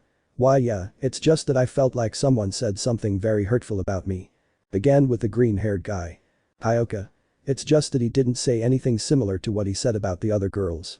I felt like he was telling me that I'm not attractive or that I'm not feminine at all, but it made me happy when you said that about me. Izuku places his hand on the purple-haired girl's shoulder. Izuku. You shouldn't let that get to you. You're perfect the way you are now. Smiles, takes his hand away and tunes the guitar a little. Kyoka blushes a little upon hearing those words. After a little chat, they both practiced a little. Izuku received advice and instructions from Kyoka, which allowed him to learn the song almost instantly. When they recorded it, Mika could see that they both made the perfect duet since the synchronization of both when playing was perfect. Izuku with the lows and Kyoka with the highs. When they finished recording, Mika congratulated both of them. Izuku wanted to continue talking to Mika, but he saw the time and had to leave. Mika. Wait, your guitar. Izuku. Sorry, I'm in a hurry. It was nice meeting you, see you. Runs quickly and leaves the store. Kyoka. I was in a hurry. She laughs a little seeing the green-haired boy's performance. Mika. I really wish I could have talked to him more. He seemed very friendly. Kyoka. Yes, it really is, slightly blushing. The green-haired boy arrives at a bench near the main entrance. Upon arriving he sees Monae talking with some of his companions and next to them an unconscious Mineta. Izuku. Monae. Hi Izuku. Oh, Mina says she'll be a little late, so I stayed to talk to Momo and Uraraka. Izuku. I understand. And Mineta. Monae. I taught him a lesson, shows a slight gesture of anger. For the first time, Izuku felt sorry for the purple-haired boy. While they waited, Izuku took the opportunity to talk a little more with the girls. Uraraka and Momo laughed when they heard one of Monae's anecdotes about Izuku, embarrassing him a little. The green-haired boy's suffering lasted for a while since they both had to return home. Izuku says goodbye to his classmates and returns home with Monae. Monae. If you wanted, you could keep them a little longer. Izuku. I'm sorry, but you come back. I have to visit someone. Monae could understand what he meant, so she nods and heads back home. Izuku takes a train and heads somewhere, a place he hadn't been to in a while, but knew he had to someday. He had visited it a while ago, but didn't stay for long because he wasn't emotionally ready. On the way, he buys a bouquet of roses and walks until he reaches the place. Izuku takes a deep breath and calms his heart. There he was, in front of a tombstone with Midoriya written on it. Izuku. Hi mom, it's been a while. Approaches some withered flowers and changes them. I'm sorry I didn't come sooner, but I wasn't ready. Honestly, I wasn't going to come, but seeing Miss Jir reminded me a bit of the times when we were a family. Releasing a tear. I met Zoro, he's taking good care of me, and sometimes I take care of him. He came with me a while ago, but he got lost. Laughs. I really wanted you to meet him. There's also Toshigi and Monae. They accompany Zoro when I'm at UA. That's right, I managed to get into the academy, so I'm one step closer to being a hero. Trying not to cry. I really wish you were with me. I miss you. His tears began to flow as he remembered his mother's warm smile, but then he felt someone hug him from behind. When he turned around, he saw that no one was there. But the hug was warm, managing to calm the green-haired boy. Izuku gets up from the ground and dries his tears and then cleans the tombstone a little. I promise to come more often, mom, and I'll tell you a little more. I love you. Chapter 30.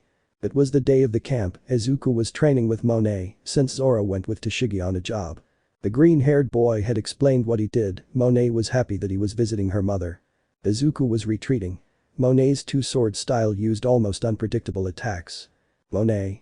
We're not done yet. I told you had to land an attack or we wouldn't finish. Izuku.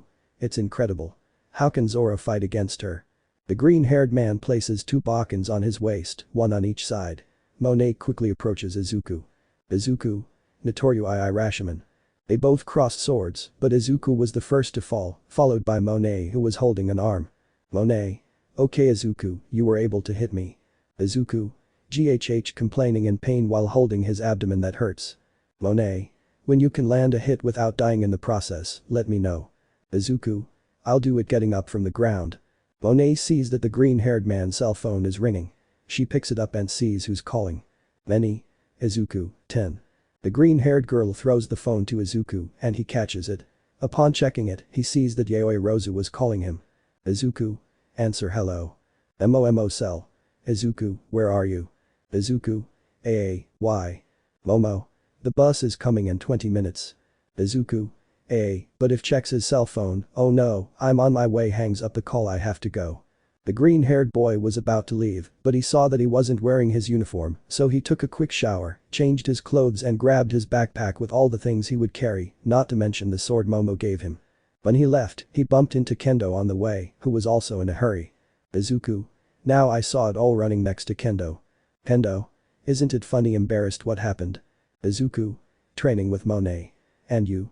Kendo. I fell asleep. Izuku. That's weird coming from you. Kendo. I trained too much yesterday. Izuku. I see. They both ran as fast as they could, managing to catch the train to UA. They arrived with 5 minutes to spare, but were scolded by their respective classroom teachers. They both approached their classmates. Iida. As the president of the hall, you should set an example. Izuku. In my defense, I didn't want the position, but you're right. The bus was approaching. Izuku asked his companions to enter in order. Izuku. Part of me hates this. Of Class B. Kendo was resting in his seat from the race he made. Satsuna. Sits next to Kendo. Tell me Kendo, did you enjoy the night with the green-haired boy? Kendo. Huh. What are you talking about? Satsuna. Please. They're late, their clothes slightly messed up, not to mention together. When the green-haired girl gave him all those details, Kendo understood what she was talking about and her blush made Kirishima's hair color look ridiculous. Kendo. It's not what it seems. We both met on the path, that's all. Satsuna. Oh, really? Mocking. Kendo. Yes, really. The blush had disappeared. Satsuna realized she was telling the truth. Satsuna. I understand, you're telling the truth. But part of you wants to cuddle with the green-haired boy, right? Kendo. Whispers yes, imagining himself in the green-haired boy's arms. Satsuna. Kendo. Oh, Kendo. The orange-haired girl fell asleep in her seat. Satsuna stayed next to her to make sure she didn't fall off the seat. With Class A.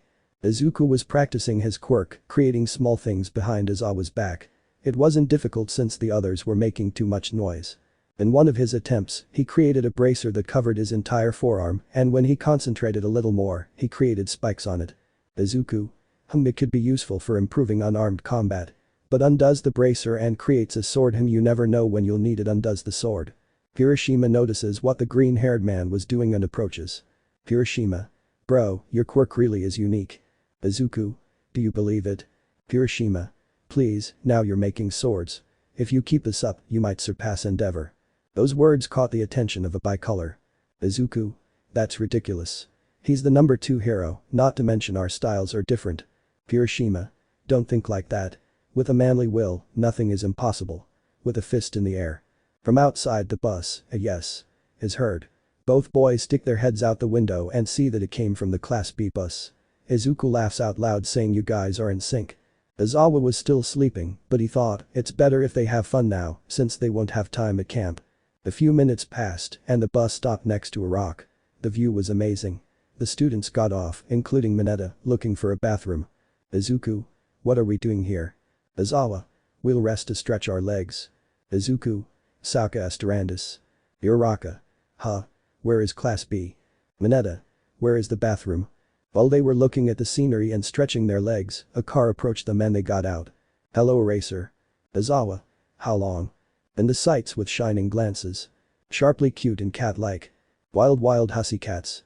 Everyone watched with confusion the presentation of the heroines. Izawa. They will be the heroines who will be with us, the hussy cats. Izuku.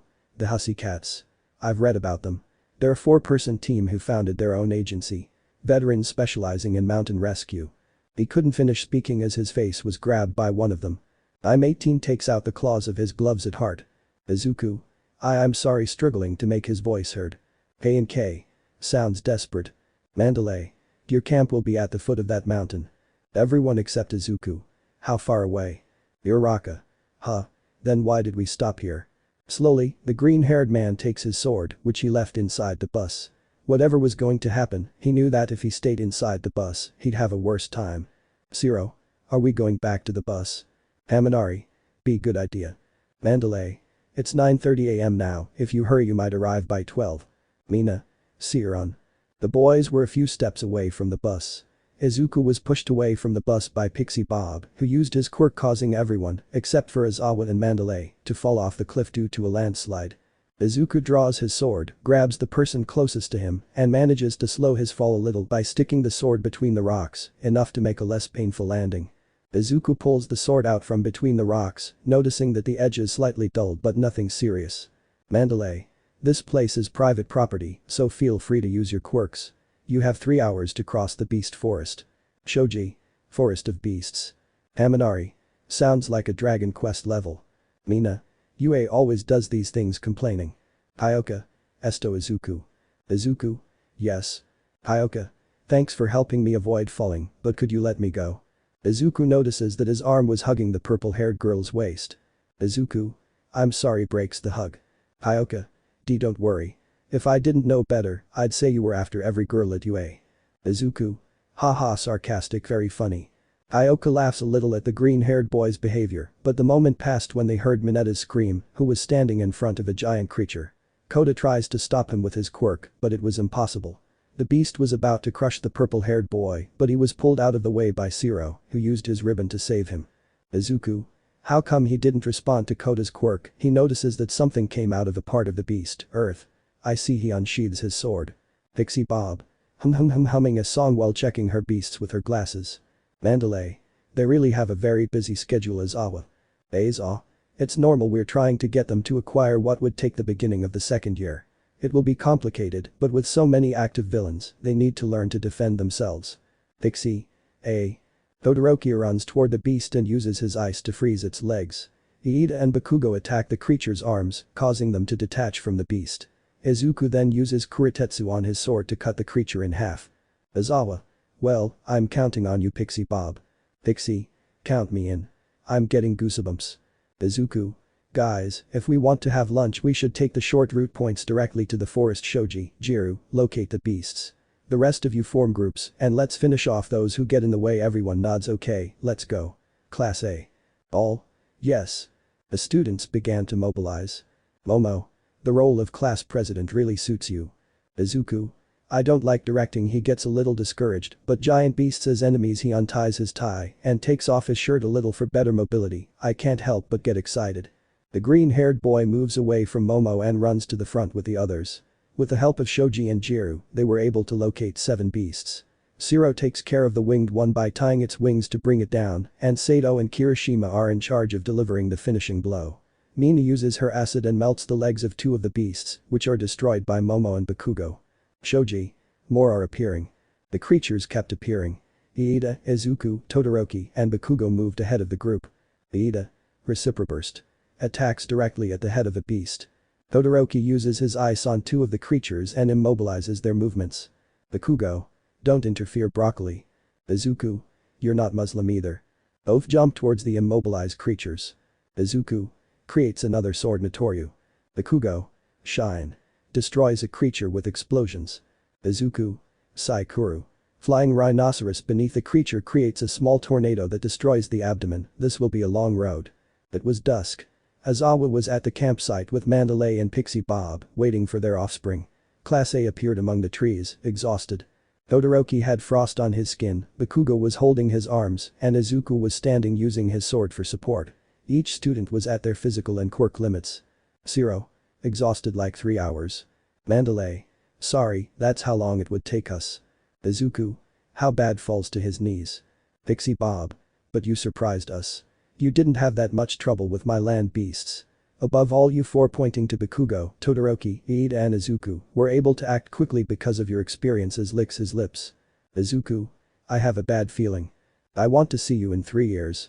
He shouts, then jumps towards them and tags them. Izuku dodges with his little energy to where the rest of his teammates were. When he gets up, he sees that there was a boy near Mandalay. Izuku. Excuse me, Mandalay, who is the boy? Mandalay. Ah, it's my cousin's son. Come on, Kota, say hello.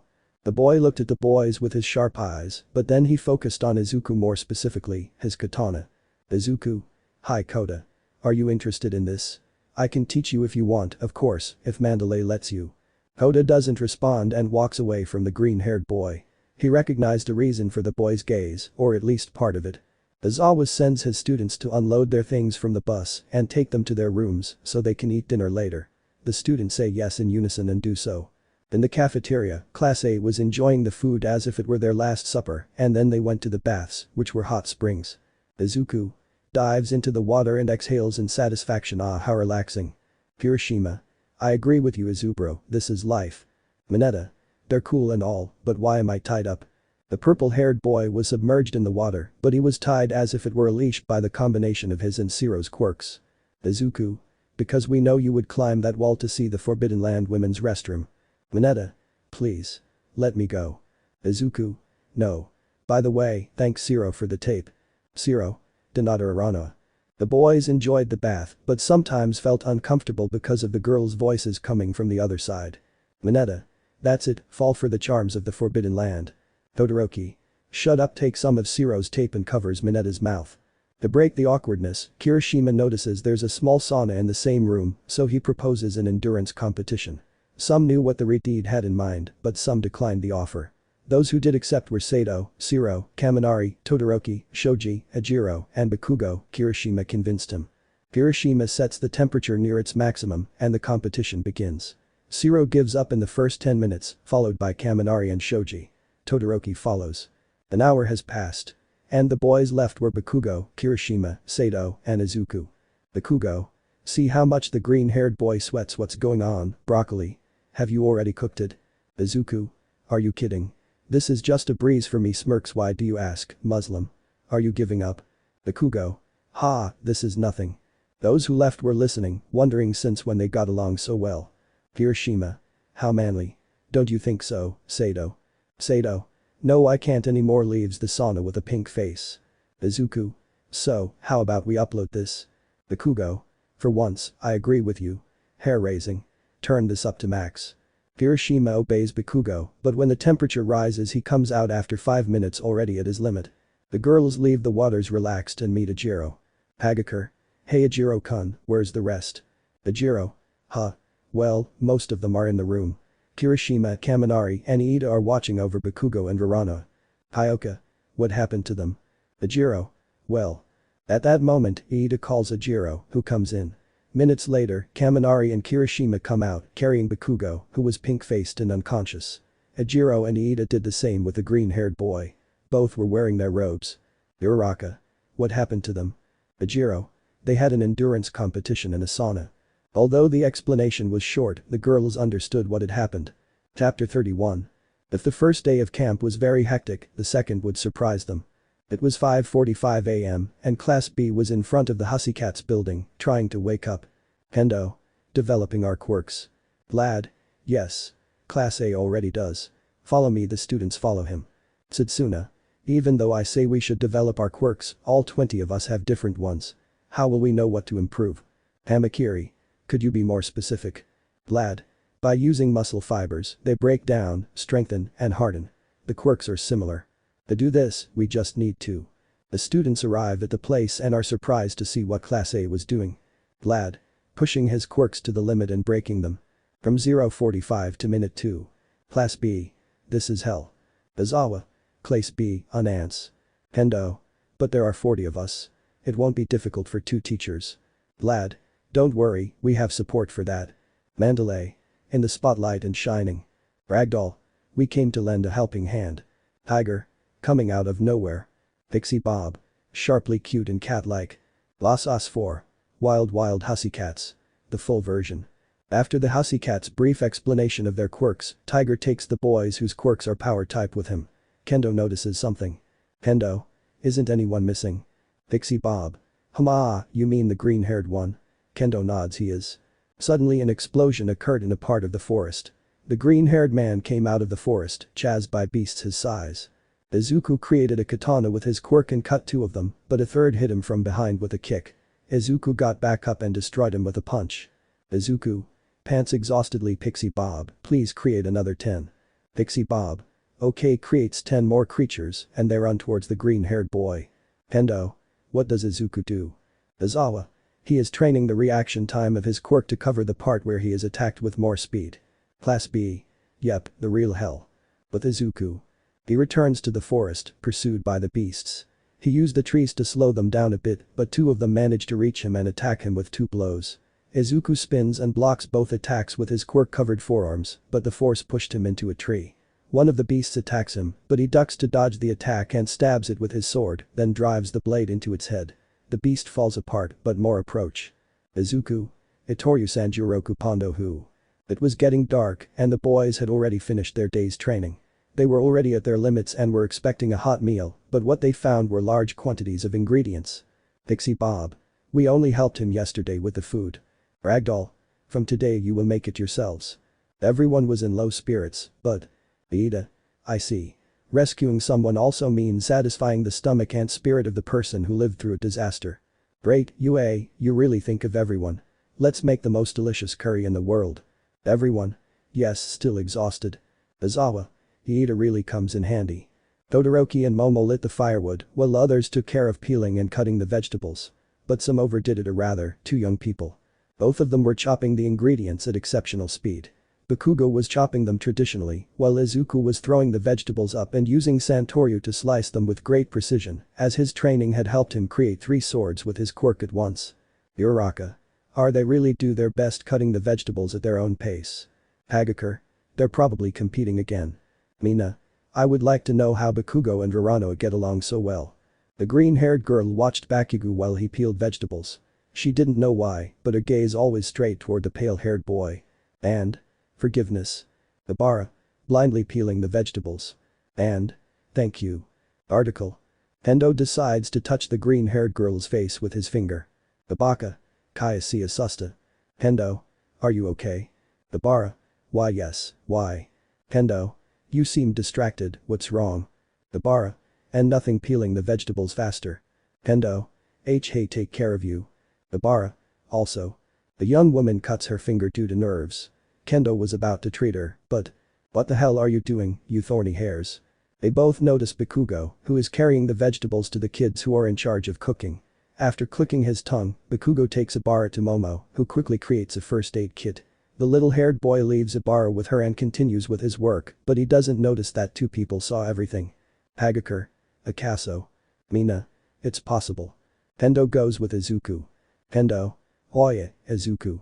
Izuku. What's going on? Kendo. By any chance is Bakugo interested in someone? Izuku. Yes, not me. And? Izuku.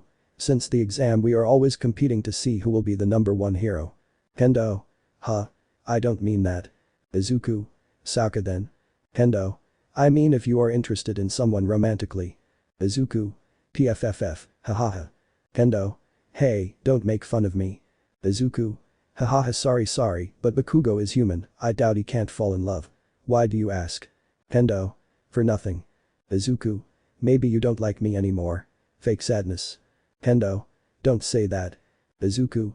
Haha, just bro. Kendo gives him a tender, short kiss on the lips. Kendo. Remember I only have eyes for you smiles. Izuku.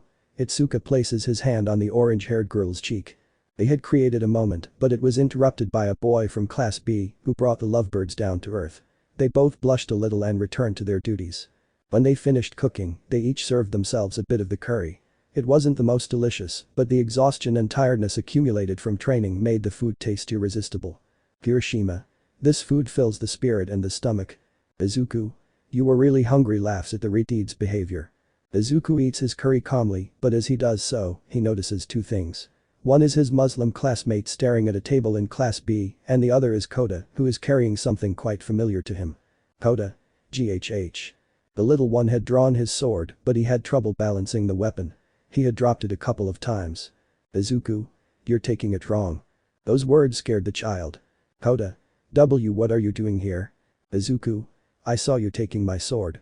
You must be hungry, here he leaves the curry dish on a stone, lend it to me, I'll teach you. The green-haired boy explains in detail, but not so much as to bore the boy, how to wield a sword. After a few minutes, Kota was attacking in the air. Izuku. Good, you did it Kota. City. Gee thank you. I'm sorry sheathes the sword and hands it to Izuku. Izuku. Takes the sword you should eat a little. Kota. Why? Izuku. Huh. Because it's necessary to feed the. Kota. Why do you want to be heroes so much? Izuku was slightly confused by the boy's question. Izuku. You hate heroes. Kota. Nods doubtfully. They like to show off their quirks and they give each other silly hero and villain names and kill each other. Because of that my parents. The boy's voice was breaking. Izuku had an idea of what had happened to him, so he tried to calm Kota down. Kota. Thank you. Izuku. Now hands him the plate of curry. Kota accepts the plate and eats a little. Izuku. What do you think? Kota. This is horrible. Izuku. Hahaha, I know. Kota. But it's good. Izuku smiles and they both observe the great view that Kota's secret base offered. Izuku. I know how it feels to lose your parents, but takes off the cap and ruffles the boy's hair, but you shouldn't hate the gift they gave you. Kota. What gift? Izuku. Your quirk, your life, and a future. You should treasure what you were given, okay? City. C. Third day of camp. Kota. Ah! Screaming at the top of the mountain. The quirk training was well underway, but a certain group of stragglers were exhausted from the extra classes that lasted until 2 AM, so they were still sleepy. Izuku was slightly. Izuku. Dodges at me or are these things faster? Pixie Bob. They're faster. With yesterday's training, I realized that I shouldn't hold back with you. Izuku. Were you holding back? Wa catches the beast's fist and destroys it. Take this. Punches the beast with his kuritetsu-covered fist. Is that all? The green-haired boy was about to rest, but then he sees all the beasts gather together, joining together and compressing. Izuku. What a day. Pixie Bob. I saw that it was very easy for you to fight with my beasts, but let's see how you manage with my earth elemental. Izuku. How easy creates a sword with his quirk Sanjuroku Pondo Hu. The attack hits, but the elemental took no damage. Izuku. I see. Pixie Bob. Scared. From a distance. Izuku. Are you kidding? This is going to be exciting. Smiles determinedly. The heroine was confused but continued with the training. Meanwhile, Mandalay was advising the students in both classes, but then she felt someone tug at her suit. It was Kota. Mandalay. What's happening Kota-kun? Kota. Could you tell Tsuchikawa sent to create a wall my size? Mandalay was confused but agreed. She asked Pixie Bob for the wall through telekinesis and the wall appeared in front of the heroine. Kota approached the wall and began using his water quirk. Mandalay. Unbelievable she's using her quirk, sheds a small tear, but how? Izuku. Ah. The green-haired man falls to the side of Mandalay, hard enough to create a crater. Pixie Bob. Nyahahaha, you lost. Izuku. I haven't given up yet standing up. When he leaves the crater he sees that Koda was using his quirk. Izuku. I'm glad you're using his quirk. Koda just nods and continues training. Mandalay. Did you talk to Koda? Izuku. Nods although he's not completely well yet. I mean, I was able to get him to accept his quirk, but he still hates the ideology of heroes and villains. Mandalay. I understand. But it's still a big step forward. Thank you, Uraraka-san. Mandalay comes over and kisses him on the cheek. Mandalay. Seriously, thank you. Izuku. Yes. As night fell, and after eating, Class A was enjoying some games, such as cards or ping pong. Bajiro. Let's go pants exhausted. Ida. You're amazing, Shoji-san. They had both lost in a ping pong game against Shoji, who used 6 rackets. Hagakure. Where is Uraraka? Tokoyami. Said he would go to the hot springs taking one of Hagakure's cards. Uraraka. She really likes hot springs takes one of Tokoyami's cards, damn, I take the joker. Sai. Well he trains more than us. Meanwhile, in the waters. Izuku. Ha dives into the water how relaxing. The green-haired boy enjoyed the tranquility of the waters since he was the only one there. After a few minutes, he heard the sound of someone coming in. Izuku. Someone came in. Who could it be? When he hears him go into the water, the green-haired man approaches the person. Izuku. Hey, hot springs are really relaxing, aren't they huh? Izuku was in shock since the person who entered the waters was none other than. Izuku. To sit. Kendo. Kai covers himself with his arms. The green-haired man turns around quickly. Izuku. What are you doing here? Kendo. I should ask you that. A few minutes ago. Mineta stood in front of the entrance to both bathrooms and switched the signs for boys and girls. Mineta. My plan is ready, now I just have to go in and wait for one of the hussycats to return the signs to normal perverted smile. Izawa. Oi captures Mineta with his bandages. Mineta. What is Izawa-sensei doing? Izawa. Come on. You need the extra classes more than anyone. Mineta. Wait. My plan. Izuku had reached the waters and saw Mineta being dragged. Izuku.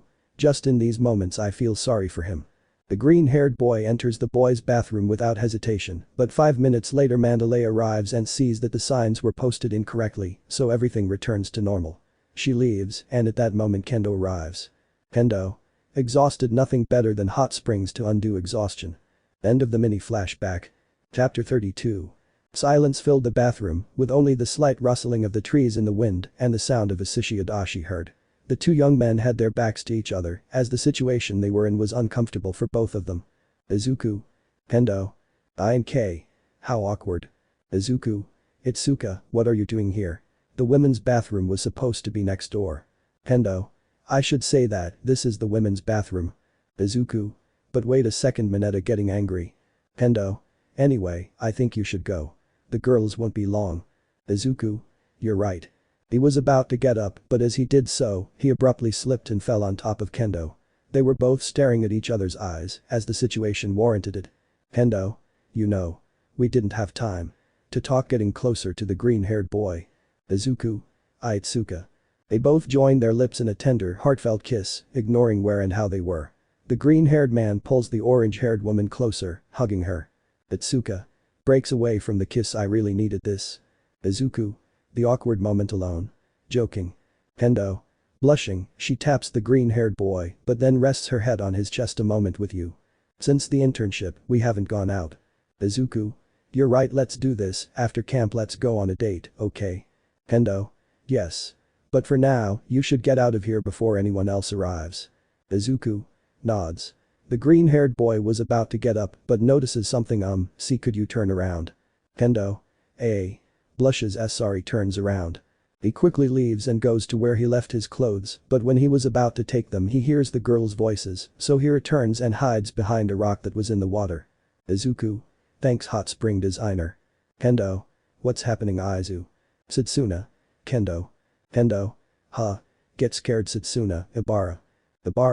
Hello, nervous. Kendo. What's wrong? Setsuna. Well, Vinyl's here because we had to enjoy this place a little more and escape from Komori. Both girls sit next to Kendo. Izuku is nervous since they are close to the rock where he is hiding, not to mention the girls are naked. Kendo acts on instinct and sits near the rock to prevent the other two girls from doing that. Izuku.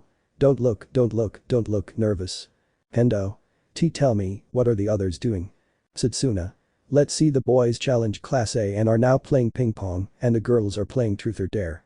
We played with them, and they gave Ibara the most dangerous challenge. Kendo. Really? What was it? Ibara. BB well. Kendo and Setsuna moved closer to Ibara so they could clearly hear their embarrassed friend. Ibara. BB blushes. Kendo. B.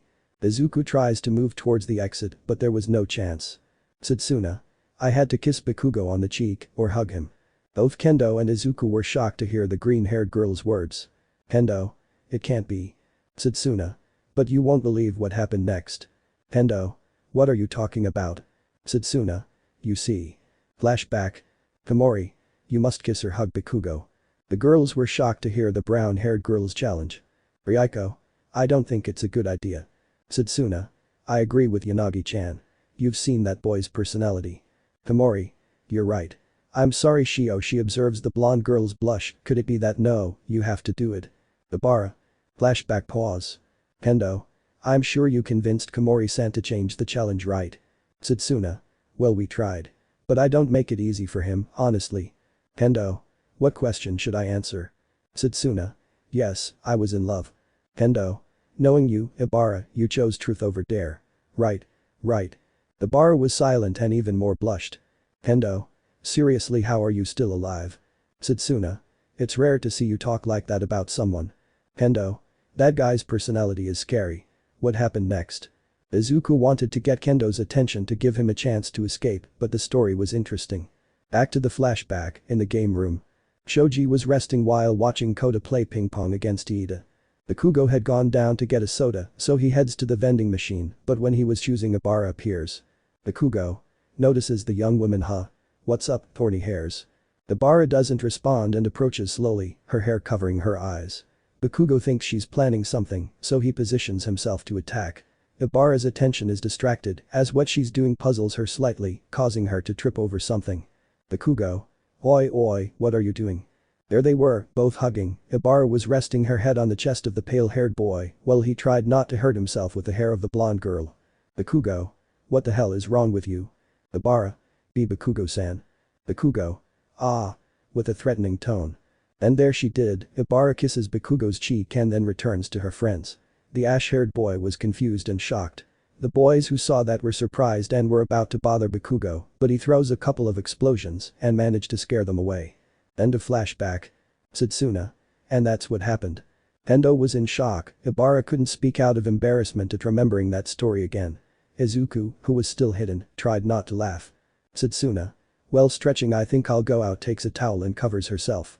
While waiting for a signal from Kendo to leave, the green-haired boy noticed a glow where the trees were. Determined, he used his quirk and pulled out a piece of the rock where he was hiding. He used a piece of stone and threw it at the source of the glow. Ibara. Did you hear that? Kendo. H here, what? Nervous. Ibara. I think it was nothing. Kendo sighs with relief. Kendo. So Bakugo. Ibara nods, embarrassed. It was certainly strange that someone as calm and kind as her would be attracted to someone as impulsive and aggressive as Bakugo. Kendo. I think you should get to know him better, you know, he seems dangerous. Ibara. Why, you're right, but he has a kind side even if he doesn't show it. Kendo. Really, when? Ibara. Well. Izuku was getting tired. He felt like the heat was making him lose consciousness, so he resorted to plan B. Kendo. Really? Ibara. Yes, although he was aggressive, he gave the correct instructions to the transfer student. Kendo. Who would have thought Bakugo has a soft side? Ibara. Nods. I think I'll go too. I think the heat is getting to me. Kendo. I understand, I'll leave after a few minutes. Ibara leaves and heads to the locker room. Kendo looks for Izuku. Kendo. Izuku, can you come out now? No response. Izuku. The orange-haired girl observes where the aforementioned man was hiding and sees that he had made a hole in the wall that separated the men's and women's bathrooms. Kendo also goes to the locker room and searches among the baskets for the green-haired man's clothes. They had disappeared. Ibara. Are you okay? What are you looking for? Kendo. And nothing, thank goodness, relieved. But Izuku. The green-haired man was in the woods, rather close to where the bathrooms were located. He was suspicious, but he had a guess as to what the shiny object he threw could be. After a few minutes of searching he finds it. Izuku. With a vein in his forehead. Fourth day of camp, the sky was clear and the students continued training relentlessly. Izuku was about to begin his battle against Pixie Bob's Earth Elemental, but before. Izuku. Bakugo. Bakugo. What do you want, damn broccoli? Izuku. Do you like Abara? So, simply, directly throw that question at Bakugo. Bakugo. Huh. What are you talking about? Don't bother me and let me train. Izuku. I'll take that as a yes. Bakugo. Don't bother. Izuku. I'll stop doing it if you admit that you like it. Bakugo has reached his limit. He places his hands on the barrel of water and then points them at Izuku, then unleashes a powerful blast. The green-haired man manages to block most of it with his quirk. Izuku. Okay, we'll talk about that another day, but until then you should think about it a little. He moves away from him, I'm warning you. After the brief argument with the Ashen-haired boy, which ended with explosive results, Izuku heads back to the spot where he was supposed to fight the elemental. The place is a simple grassy plain, set back from the crowd so as not to cause any disturbances. While walking, he runs into Kendo along the way, but when they greet each other, they remember what happened the day before and move away slightly due to their discomfort. Upon arriving, Pixie Bob challenged the green-haired boy. It was simple. Fight 200 creatures without using a sword. Izuku. Huh. Why? Pixie Bob. I've seen you're good with swords, but I've never seen you in hand-to-hand combat, except at the festival. I want you to train in hand-to-hand combat because you might find times when you can't use your sword. Izuku understood what Pixie Bob wanted to do, so he accepted the challenge without hesitation. The green-haired boy watched as the beasts appeared on the ground in various sizes. Some as tall as Izuku, and others were giants like those from the Forest of Beasts. Izuku slowly advances towards the creatures, uses his quirk and uses heavy metal coating his entire body.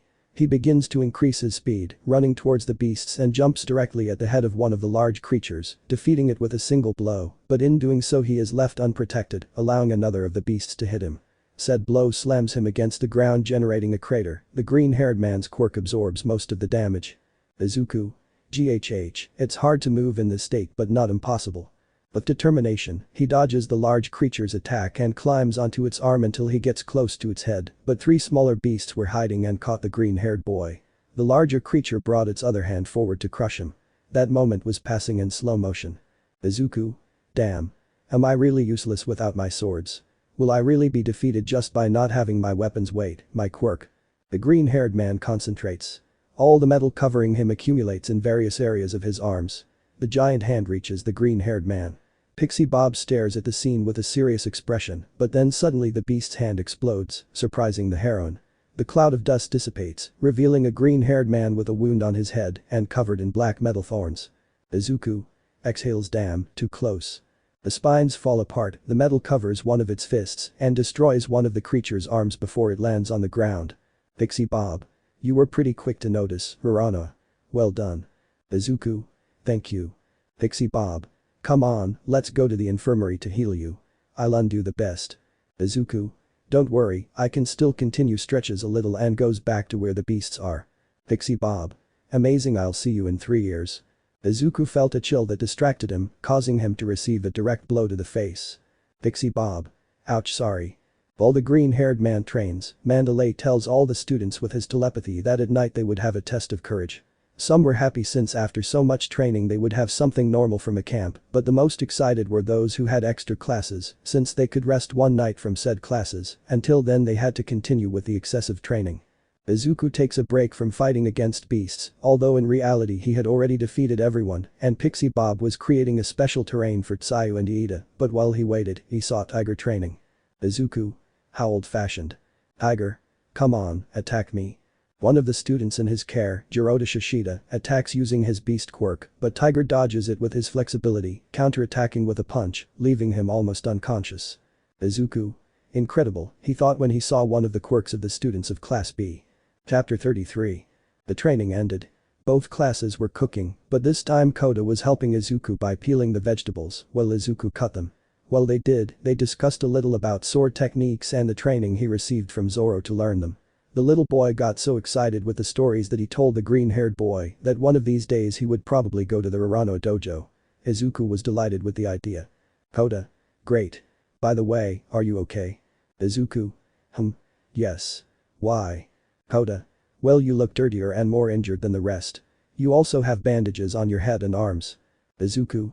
Don't worry, I just overdid my training, although in reality Pixie Bob was the one who went overboard with the amount of creatures, remembering how the heroine created the beasts as Izuku defeated them. When they finished cutting all the vegetables, the green-haired boy took them to where Uraraka was cooking, but on the way he came across a somewhat surprising scene. Ibara was next to Bakugo, who was watching her so she wouldn't cut herself again. Izuku. You should go out with her, Bomberman. After finishing his task, the green-haired boy sees that Koda is with Mandalay, so he decides to go to where Kendo was and help her cut the vegetables. When he finds her, he sees that Monae was unconscious next to her. So he assumed that was what happened. Izuku. Hey Itsuka. What did you do now? Points at the unconscious Monae. Kendo. The usual. Izuku. I see. The green-haired boy stands next to Kendo and begins to cut the vegetables he was missing. Kendo. I don't need you to help me. Izuku. The sea. Kendo. Then. Izuku. I want to spend more time with you, even if it's just cutting vegetables. Kendo is surprised and then snuggles a little into Izuku's arm. Kendo. You're so cute. Izuku. With a frown but blushing. Kendo. What happened? Izuku steals a kiss. Izuku. I love you. The green-haired man's eyes hypnotize Kendo, causing her to stop cutting the vegetables. They both stare into each other's eyes for a few minutes until someone starts clearing their throat, taking them both out of the romantic moment. Kendo blushes a little in embarrassment while Izuku curses himself for not being alone with her.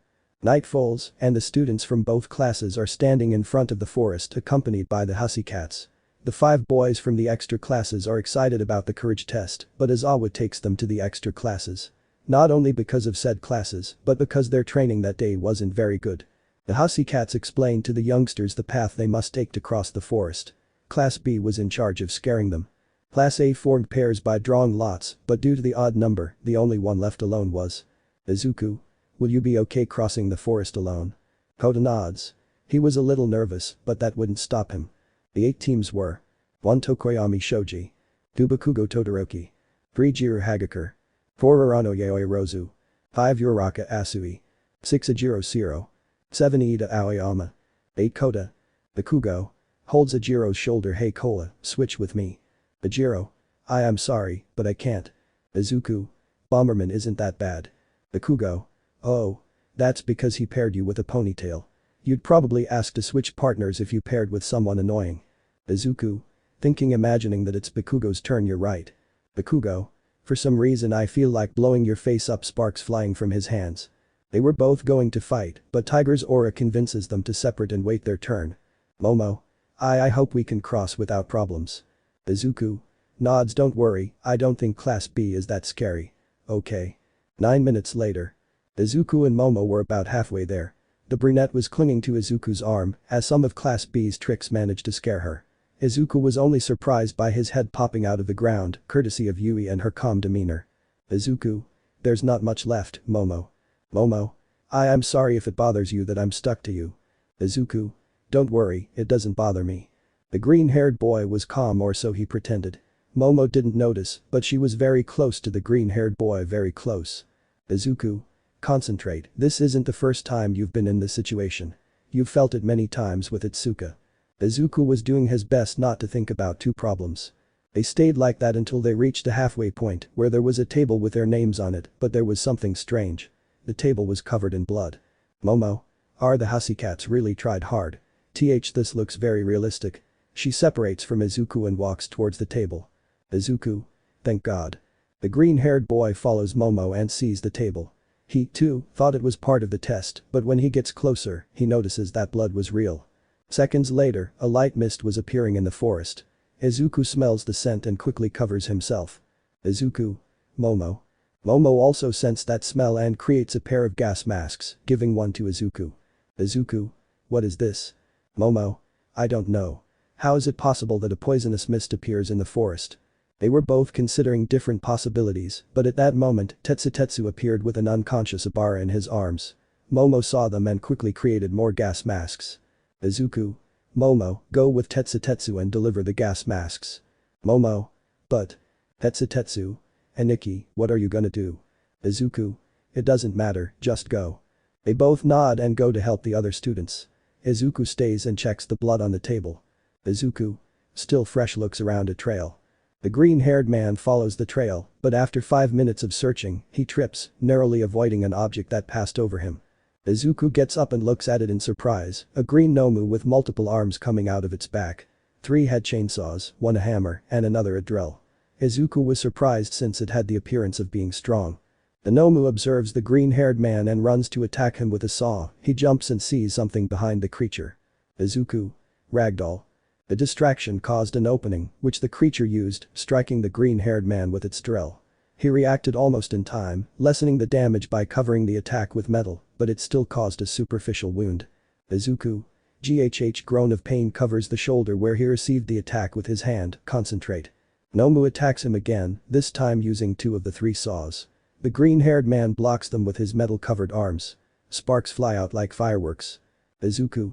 Not this time. Smiling determinedly, Izuku deflects the saws and hits the Nomu 3 times, followed by an overcut. The creature staggers back but then recovers. Izuku had disappeared from sight but reappears behind him. Nomu turns and tries to attack him again with his drill. Izuku doesn't move. He was standing behind the creature on his knees with a black katana in his hand. He seemed to be expecting the attack, but then the drill falls, followed by the creature's other arms. His back bleeds for a few seconds, but what remained of his arms retract back into the creature, stopping the bleeding. Izuku. I'm not like before, now I'm stronger. Ragdoll was barely conscious, watching everything in surprise. She knew Class A had talented young people, but he could be on par with the third years. Izuku. Now, let's get this over with. Nomu and Izuku quickly approach each other. Nomu attacks the green-haired boy with a punch, but it misses since Izuku jumps. The green-haired boy spins in the air and upon landing attacks with a diagonal slash to the Nomu's back. He screams and attacks Izuku with anger. The green-haired boy dodges almost all of the attacks with ease, but a fist that comes out of Nomu's chest hits him, causing the green-haired boy to fly and crash into a tree, causing him to fall. Izuku gets up from the ground. The attack was quite strong, but not enough to knock him out. Izuku. The green-haired man was silent. With both hands, he takes his katana and positions it in front of him. Then he spins it, making it seem as if the tip of the sword was drawing a circle in the air. Nomu attacks him and deals a fatal blow, but the green-haired man's body disappears. Izuku. Itoryu ban Natsuki Luna Salvaje. 4 cuts appear, one behind both knees and another on the Achilles tendons. The creature falls, struggling to get up. Izuku appears again behind Nomu, draws the blood from the katana with a movement, and then undoes it as he approaches the heroine. He looks at her. It seems the wounds weren't serious, but she lost a lot of blood. Izuku. Don't worry, I'm already here. Ragdoll. That's what I should say. I'm the heroine. Izuku. For now you'll take the role of rescued. The green-haired boy joked, trying to ease the situation, then turned to see the creature who seemed unable to move from there. Izuku. Thank goodness he doesn't have regeneration. Wait a second, Koda. Ragdoll, can you ride on my back? The girl nods and with what strength she had, she manages to get on top of the green-haired boy. Izuku. Hold on, he runs towards the camp. He realizes that the poisonous mist is still there, so he inhales all the air he can, takes off his mask, and places it on Ragdoll. The minutes pass, he manages to get out of the forest, but he finds 2 villains in front of Tiger and Mandalay. Pixie Bob was on the ground with a blow to the head. Mandalay. Notices both green-haired girls. Ragdoll.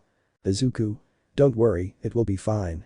The green-haired boy passes both heroes at high speed. After seeing the scene, he thinks that where the boys were in the extra classes would be a safer place, but in the way were the 2 villains. One of them attacks him with what looked like a gigantic weapon made of many knives.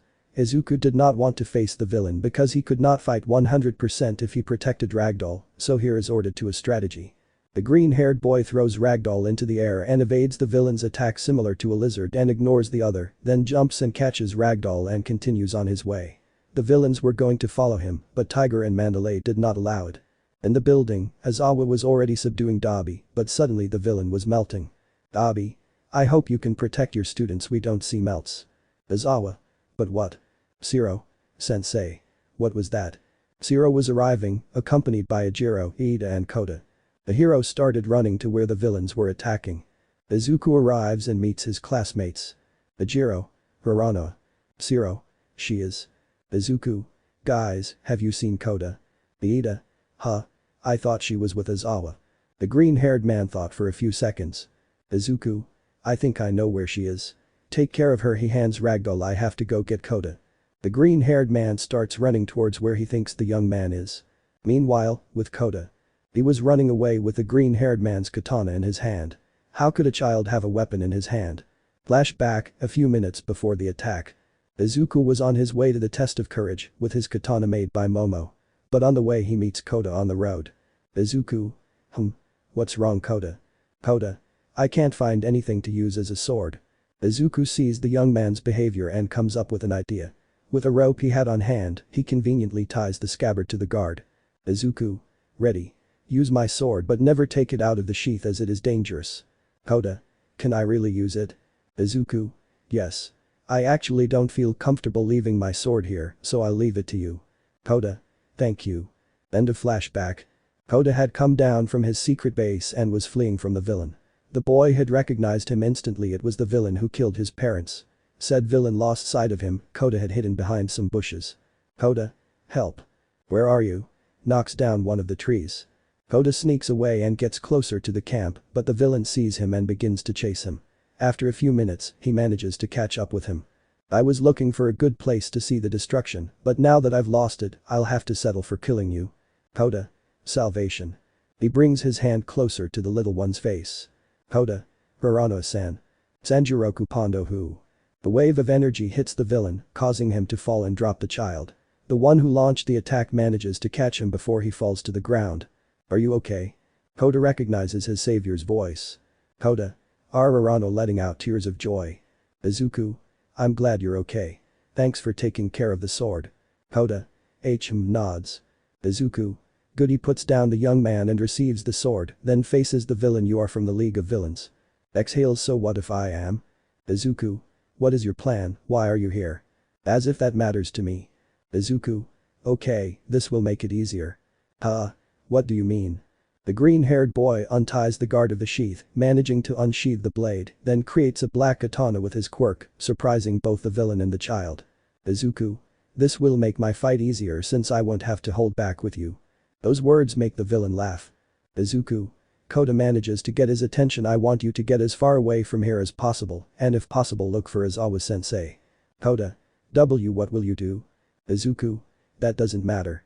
Go and be careful. Koda obeys and leaves there. That was very nice of you, but you're only delaying the inevitable. Covers his body with muscle fibers. Izuku. You think so? But I think I'll be able to stop you. Gets into a fighting stance. The green-haired man slowly approaches the villain, who does the same. Izuku. Hora. Both of them approach each other faster, to the point that they manage to land an attack on each other. Chapter 34. The villain attacks. Izuku dodges by skidding on the ground and makes a cross cut on the villain's back, but only cuts the muscle fibers which regenerate. Izuku. Damn. I have you. He spins and hits Izuku, who blocks it with both swords, but is sent flying through a tree and colliding with another. Izuku. My shoulder. The wound caused by the Nomu opens a little more.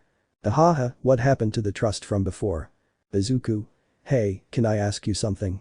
Now. Confused. Izuku. Your name is Muscular. How do you know? Izuku. I knew it would be unoriginal. This angers Muscular a little and he charges at the green-haired man.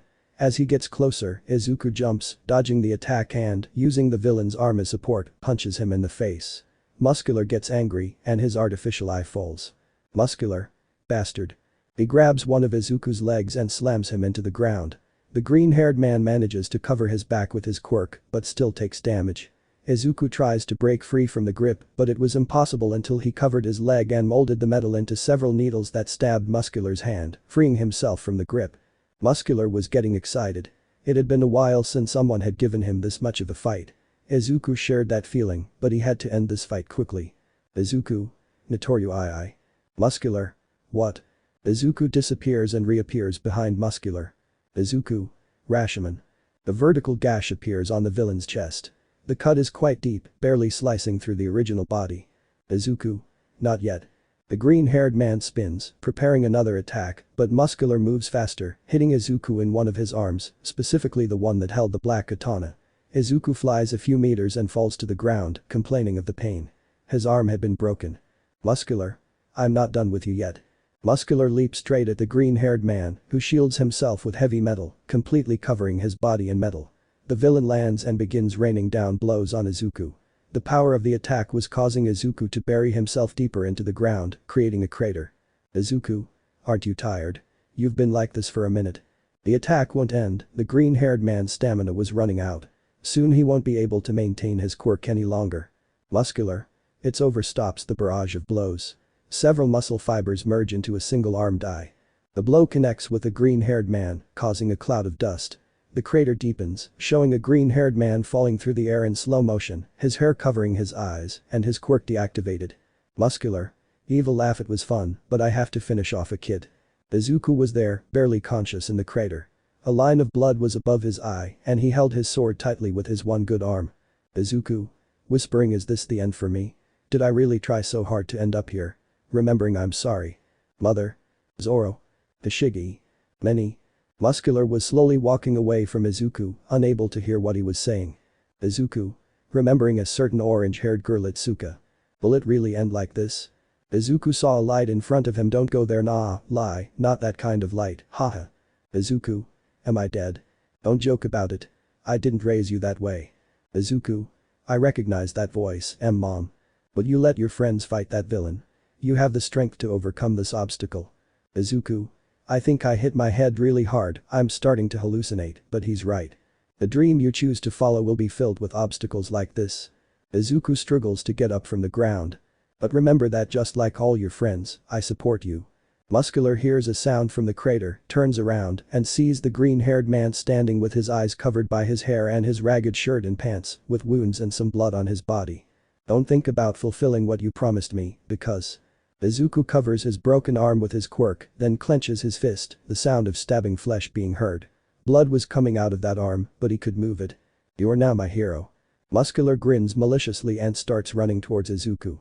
He takes Momo's katana with both hands, with a similar stance to his confrontation with Inomu. Izuku. I can do it, rests the sword behind his head, pointing the edge upwards at Toryu, I can do it. Muscular was getting closer and closer to Izuku. He begins to release his spiritual energy, which splits into four and attacks Muscular. The villain jumps, and the green-haired man repeats the action, approaching the villain. The green-haired man moves his sword and the spiritual energy with it. The villain was confused. Would that energy hurt him if it touched him? But when he realized, Izuku's sword was piercing his chest. Izuku. Content to Shitatsuki Luna Chaotica. Momo's sword breaks, leaving the blade piercing the villain and the hilt in Izuku's hand. The villain leans back against the nearest tree. Muscular. Groan of pain, tries to grab the leaf. Izuku. I wouldn't do it if I were you. The blade is in your aorta, if you pull it out you'll bleed out and die. Muscular. Heh. Fit for a hero. Izuku. I just did what I had to stop you. Muscular. Ah. Izuku. Consider it a pre-professional courtesy. Now if you'll excuse me, walks away from the villain. I have to find my girlfriend. Muscular watches as the green-haired man runs towards where the rest were. Izuku didn't show it, but his body was already at its limit. Itoryu's new techniques weren't completely perfected since they consumed too much stamina. The fact that he could move at all is due to the adrenaline running through his veins. Izuku. I hope Kota and Itsuka are okay. Worried. As he ran, a telepathic message echoed in his mind. Everyone from Class A and B. In the name of the pro-hero racer head, you are allowed to battle. Izuku. Laughs a little upon hearing the message, but doing so hurt him a little late. Mandalay. The green-haired man continues on his way, but suddenly jumps, dodging a dark claw. Izuku. What the sees the owner of the claw, Tokoyami, Dark Shadow. Dark Shadow attacks, Izuku jumps back, but upon landing his legs begin to fail. The Quirk tries to use that opportunity, but Shoji manages to save him at the last second. Shoji. Uraraka, what happened to you? Seeing the green-haired boy's condition. Izuku. That's what I should ask you. What's wrong with Tokoyami? Shoji. Tokoyami lost control of his quirk. It was hard enough to control it in the dark, but when I got hurt showing one of his bleeding arms, anger caused him to lose control completely. Izuku. I understand, seeing the berserk Dark Shadow, this is bad. Shoji. We must find Bakugo and Todoroki to calm Dark Shadow. Izuku. That's true. The light would weaken him, and Tokoyami would be able to regain control. Remember, Shoji, you can do it yourself. Shoji. Izuku. Catches Dark Shadow's attention and… Suddenly he sees a large amount of ice sticking out of the forest. Izuku. Take him there, points to where the ice is. They're probably there. Walks away from Shoji and takes another path. Shoji. Where are you going? Izuku. I'll go check on the rest. Shoji nods and begins to attract Dark Shadow. With Kendo. She was with Tetsu, delivering the masks. The gray-haired man had handed Ibara over to Momo so she could take him to the heroes. But now they were in a difficult situation, the fog growing ever thicker. Tetsu. We have permission. Let's go. Kendo. Wait. You don't understand about the gas. Tetsu. It's dangerous, isn't it? Kendo. No, that's not it. Mandalay didn't say anything about the gas, it probably didn't spread there. Tetsu. Es raro caso. Kendo. It must be a villain using his quirk. Look, the gas is denser here than where we were. Tetsu. You're great. With sparkles in his eyes we should go now. Kendo. Wait. The mask's filter has a limit and will run out sooner with dense gas. Tetsu. Then starts running towards where the gas is denser, we'll run towards the dense gas and hit it. Tetsu begins to go deeper and deeper, but suddenly receives a shot in the head miraculously. He activated his quirk before and completely covers his body in metal, but his mask had broken, even so he tries to attack from the front, but he retreats each time from the villain because of the shot. Even though you can toughen up, you still try to attack head-on. Aren't you smart? He senses Kendo's location with the gas and aims at her, then shoots her. Tetsu was about to get in front of the bullet, but he wouldn't make it in time. Then. No. Someone pushes Kendo, managing to move her out of the bullet's path. They both fall to the ground. Kendo. GHH looks at the one who saved him, Izuku. Izuku wanted to talk, but he didn't have a gas mask. With a little air he could use, he stood up. Izuku. Tetsu. Al mismo tiempo. The gray-haired man didn't understand at once, but then he saw the green-haired man raise his left arm while covering his entire body with black metal. Tetsu repeats the same action and they both start running towards the villain. What are you doing? The villain was confused, he didn't know who to point his gun at. Izuku. Double. Both arms collide with the villain's neck. Tetsu. Lariat. After shouting the move, both quickly close their doors, avoiding the poisonous gas. The villain falls, unconscious, and his quirk deactivates, beginning to dissipate all the gas. Both young men breathe heavily. Having held their breath for so long was too much for Izuku and Tetsu. Izuku. Kneels on the ground, deactivating his quirk except for his injured arm, then remembers Itsuka. Runs towards her. Are you okay? Kendo. Why yes. The green-haired man hugs her, surprising her and her partner. Izuku. What a relief. Kendo was about to walk away, but the green-haired man tightened his grip. After a few minutes, they separated. Kendo. Izuku, your arm. Izuku. Don't worry, this is nothing. Even though she said that, the orange-haired girl couldn't help but see blood dripping from her arm. Izuku. Fine. I must. Suddenly Izuku becomes dizzy, loses his balance and falls to the ground. Izuku. On. His quirk involuntarily deactivates, exposing the self-inflicted wound. Tetsu reacts quickly and uses his shirt to bandage the green-haired man's arm. Tetsu. I hope this is enough. Kendo. Let's take it with the rest. Tetsu nods and they both take Izuku to the teachers. Shoji manages to defeat the villain who was attacking Bakugo and Todoroki with the help of an out-of-control Dark Shadow, and then calms Dark Shadow with light. After solving that, the group went to help Seiya and Uraraka, who were attacked by a young villain in a school outfit. After rescuing them, they realized that Tokoyami and Bakugo had disappeared, but then another villain appeared, showing 2 marbles in his hands, telling the young people that he had trapped their classmates in said marbles. The young people tried to catch the villain, but he was too fast. When they managed to reach him, Todoroki used ice to block his path, and then Shoji managed to snatch one of the marbles, before Dabi threw some blue flames and melted the ice. The flames got between the young people and the villain. Dabi. You have the compress target. Mr. Compress. Yes. Where is that Nomu? Dabi. He's probably already been eliminated. While they were talking, Twice and Toga arrive at the meeting point, a portal opens, Compress deactivates his quirk, and Bakugo appears in front of the young people with his neck held by Dabi. Tokoyami appears from the same chair that Shoji was holding, and everyone sees how the villains disappear through a portal. The assault on the camp had ceased, the emergency team Vlad called had arrived, putting out the fire Dabi started, and treating the injured students. Of the 40 students, 15 were unconscious from the gas, 11 had various serious injuries, 13 were unharmed, and 1 was missing. Of the heroes, 2 had serious injuries. Ragdoll was in critical condition, and Pixie Bob was unconscious. On the villain's side, 4 were captured. Mustard, who possessed the gas quirk, and Moonfish, who attacked the villains, were captured and locked up. Muscular was taken with guards to the emergency room to have the leaf removed from his chest. It was a miracle he was alive and the Nomu was captured effortlessly as he could barely move. The press didn't hesitate to inundate UA with questions about the camp. The academy closed its doors until further notice to decide what countermeasures they'll take to prevent another similar attack and to find out why a student was kidnapped. 24 hours passed since that meeting and Izuku was in a hospital near the camp, waking up. The first thing he did was check his physical condition. His left arm and shoulder were completely bandaged, not to mention his head. He could barely move since he was still exhausted. There was probably still poison from the gas in his system. The nurse enters the green-haired man's room and sees that he was awake. Nurse. Approaches the young man. You shouldn't move. Please lie down. Izuku. Nods and lies back down. How long did I sleep? How is Ragdoll and my companions? Nurse changing the IV. You slept for almost 2 days. Ragdoll is stable and your companions are fine. In fact, if you want, I can let you in. Izuku. Huh. Sure. As the nurse left, Izuku noticed a plate of sliced and peeled apples.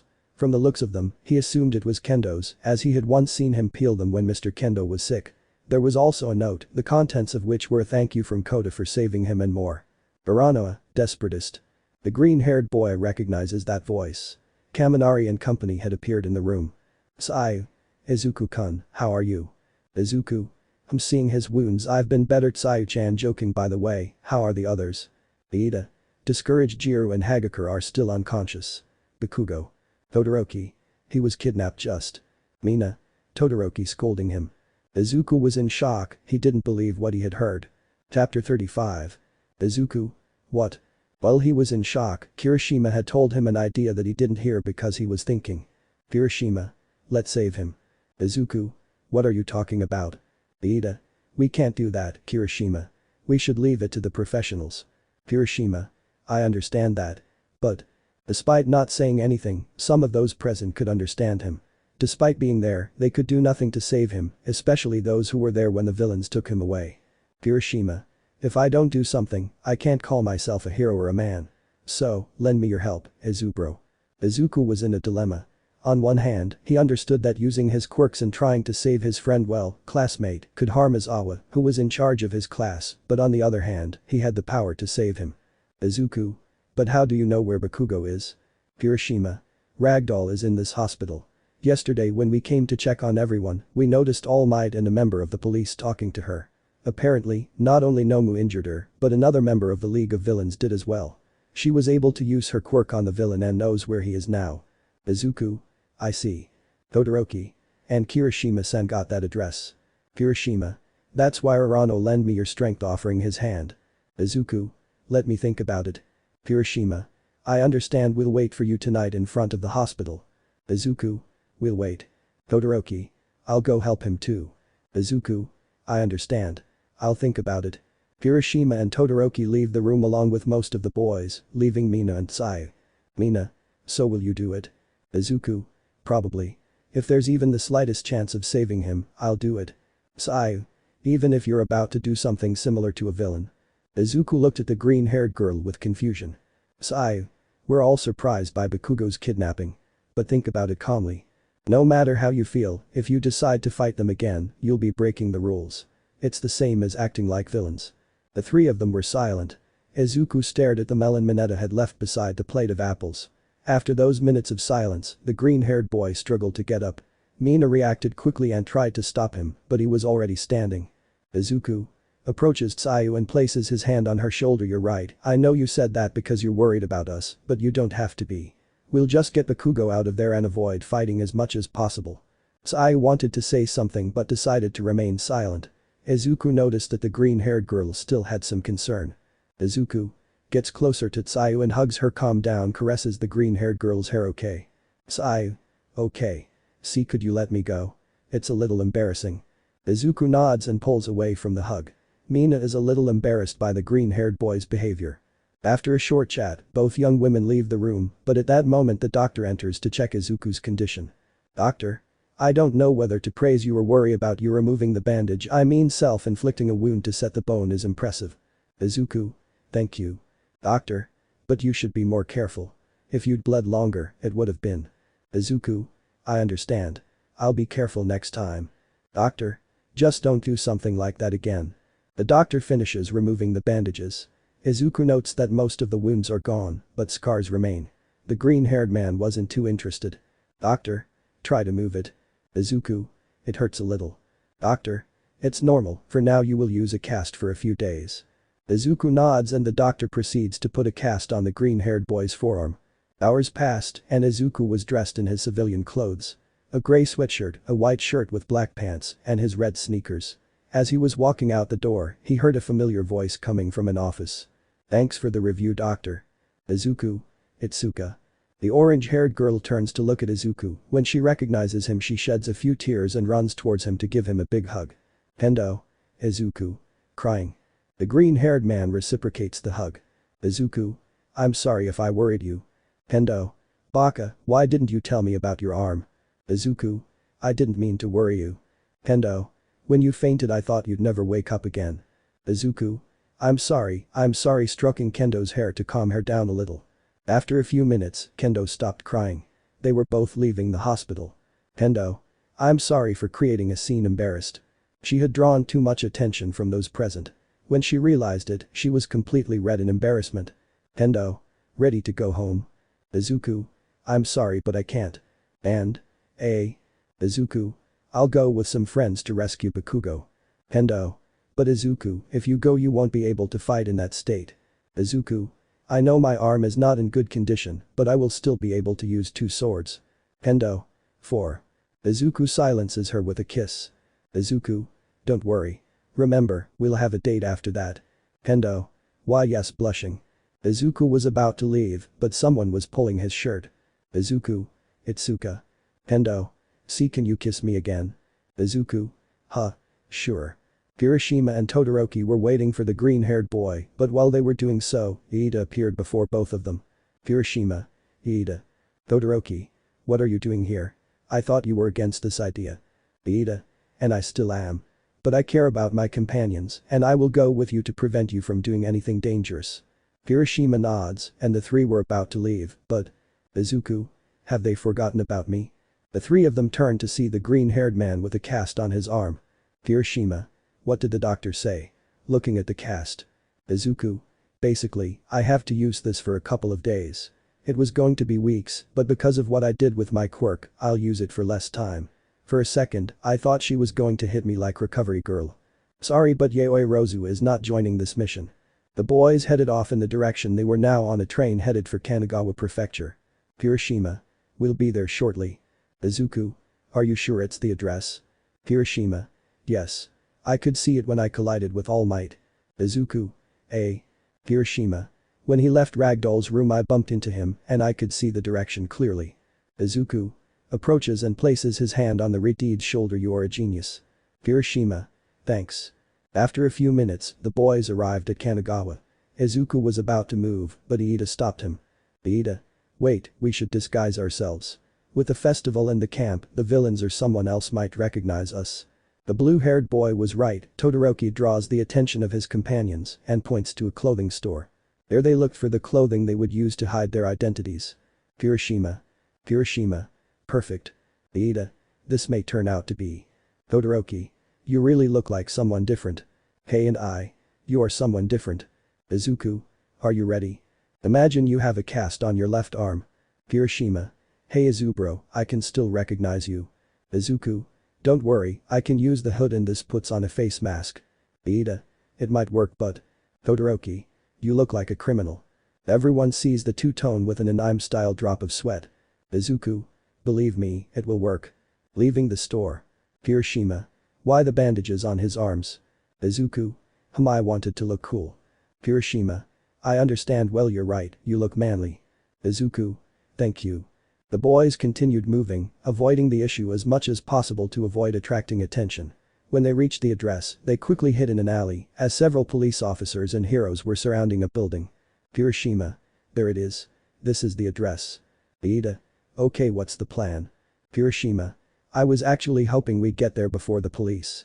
Izuku. Okay, this is a problem. Todoroki. Myron. They all watched closely as a policeman approached the door. Police. Knock knock, excuse me, I'm from Pizzala, Camino. Cry. Almight. Smash. The hero bursts through the building. The heroes acted quickly, capturing each villain and saving Bakugo. The teens were relieved. They probably shouldn't have gone there in the first place. They also heard an explosion a few blocks away. Hiroshima. I guess everything is resolved, relieved. The group was about to leave, but suddenly they heard the heroes begin to get confused. They turned around, and the young people saw the villains disappearing. Ida. What's happening? Hiroshima. Not at all. Izubro. Izuku starts running, uses the police car as support and jumps towards the hole in the building, managing to reach Bakugo's hand, disappearing with him. Almight growls furiously, he had lost a student who was a few steps away from him. All the villains, Izuku and Bakugo, appear in front of a destroyed warehouse. Bakugo. Ugh, how disgusting. What the hell was that? Izuku. I don't know, but I'm glad I put on this mask. Bakugo. That voice, what the hell are you doing here, Broccoli? Izuku. Trying to save you, idiot. Bakugo. Who are you calling an idiot? Now you're like me. Izuku. What the hell? Izuku froze. Several heroes were unconscious in his sight, one of whom was in critical condition with a perforated abdomen. Suddenly, he felt a murderous aura that would scare anyone. Tamura. Master. Izuku. Master. Who is he? You failed me again, but it doesn't matter, you can try again. I brought your team, even this one notices Izuku. Who are you? Izuku quickly retreats, carrying Bakugo like a sack of potatoes, and creates a katana with his quirk. Impressive, your reflexes are good. Maybe you're a good candidate for the league. Izuku. I will never join the villains. I see, at least I'll take your quirk. It seems very useful. He was approaching the green-haired man. Bakugo. Damn you. Get out of here. The Ashen-haired boy tried to wriggle free, but Izuku wasn't paying attention as he was slowly backing away from Tamura's teacher. Tamura was about to grab him by the neck, but then. Almight. All for one. The hero punches the villain directly, but he manages to catch both fists. The shockwave caused by the collision of both pushes everyone present a few meters. Bakugo manages to get away from Izuku. Bakugo. What the hell? Izuku. We have to get out of here. Both young men were surrounded by the League of Villains. The green-haired man creates a katana with his quirk and launches an energy attack into the sky. Bakugo. What the hell are you doing? Izuku. That doesn't matter, for now we must resist. Bakugo didn't like following orders, but this time he decided to listen to Izuku. He knew that if they both stayed there, All Might wouldn't fight at his full power. While All Might and Afo were fighting, Izuku and Bakugo were back-to-back watching the villain's movements, waiting for the moment the young woman with a pair of knives attacks the green-haired man, but he blocks her with his katana. At the same time, Compress tries to touch Bakugo to capture him with his quirk, but the Ashen-haired man flies, evading him. Izuku reacts and ducks, causing Compress to trap the villain. Quake. Toga-chan. Toga. Izuku. How close? Bakugo. Let me know next time. Bakugo. Shut up, Broccoli. Izuku.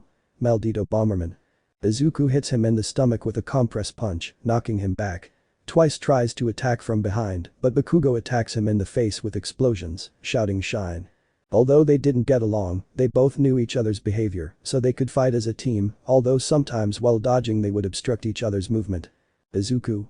Careful, pushes Bakugo and receives a knife stab. It was close, manages to cover the place where the knife was going with metal in time.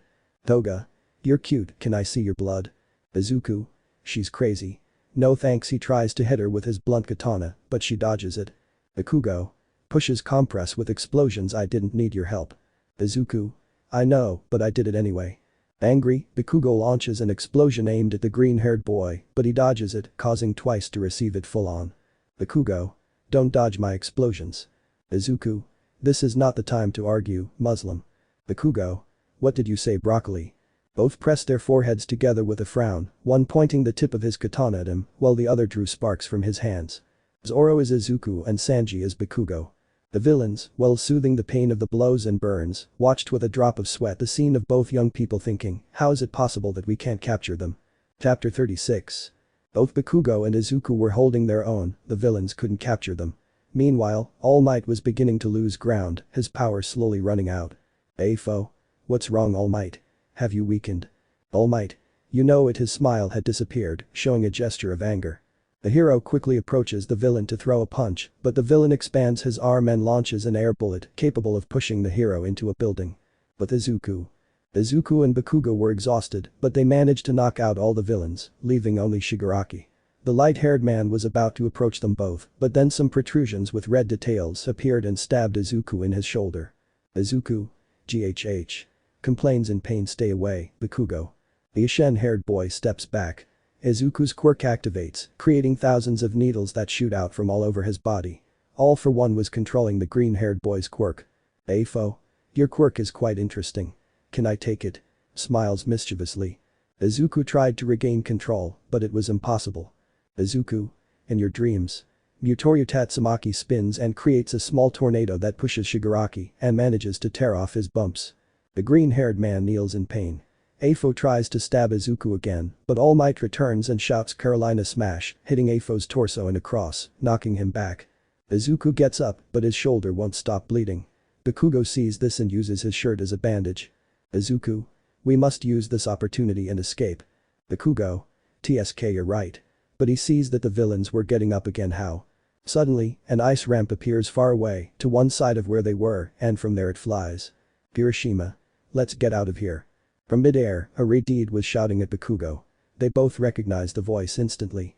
Bakugo carried Izuku like a sack of potatoes and, using his best explosion, propelled himself towards his teammates. Hiroshima caught him. Hiroshima. Bakubro, Izubro.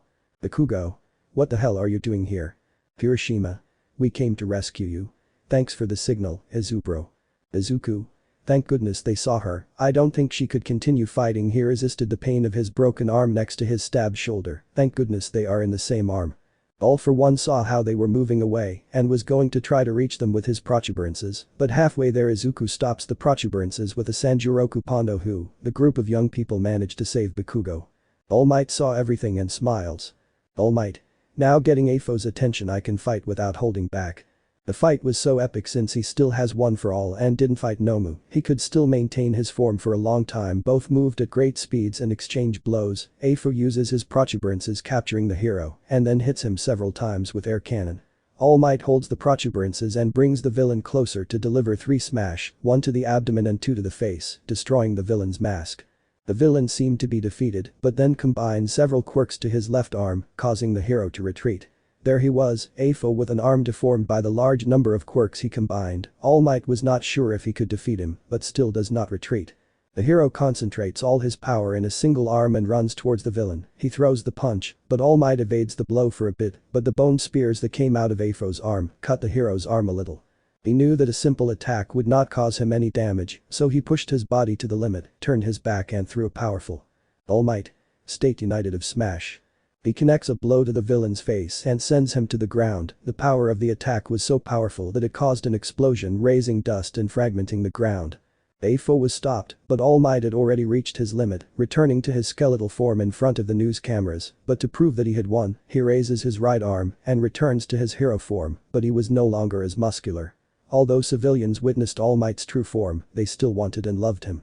Hours passed since the big fight. Bakugo was taken to the police and Izuku returned to the hospital due to his shoulder injuries, but he was not treated by any doctor. Excuse me, entering the office with a sewing kit. Izuku. Dr. June. What are you doing here? June. I thought you'd be here. He looks at him confused. Rumi told me you'd be here. The camp was a disaster, wasn't it? Izuku. How do you? June. Rumi. She has a friend at UA. She was one of the very few who knew the location of the camp. While June was doing the stitches, Izuku explained how the wound was made. This made him wonder if the green-haired man was really a troublemaker. June. And that's it. Don't move around too much for now. It will take 3 weeks to heal. Izuku.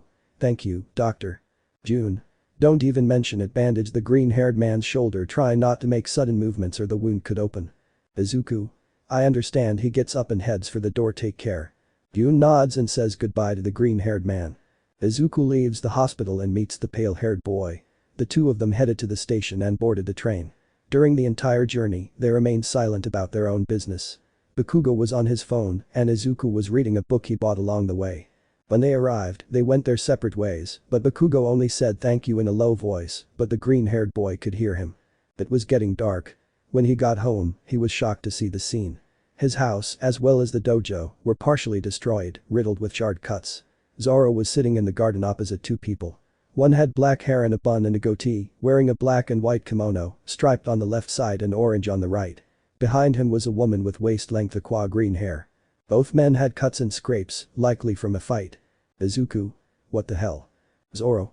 Oh, Izuku. How are you? Izuku? Oh well, I only hurt my left arm. Wait, explain to me what happened here. And who are they? Creates a sword with his quirk and points it at the two people in front of his father. Zoro. Well. Kinemon. I am Kinemon and I come for the sword your father stole. Izuku. Lie. Izuku. Dad, did you really steal a sword? Zoro. Don't steal it. The owner himself gave it to me.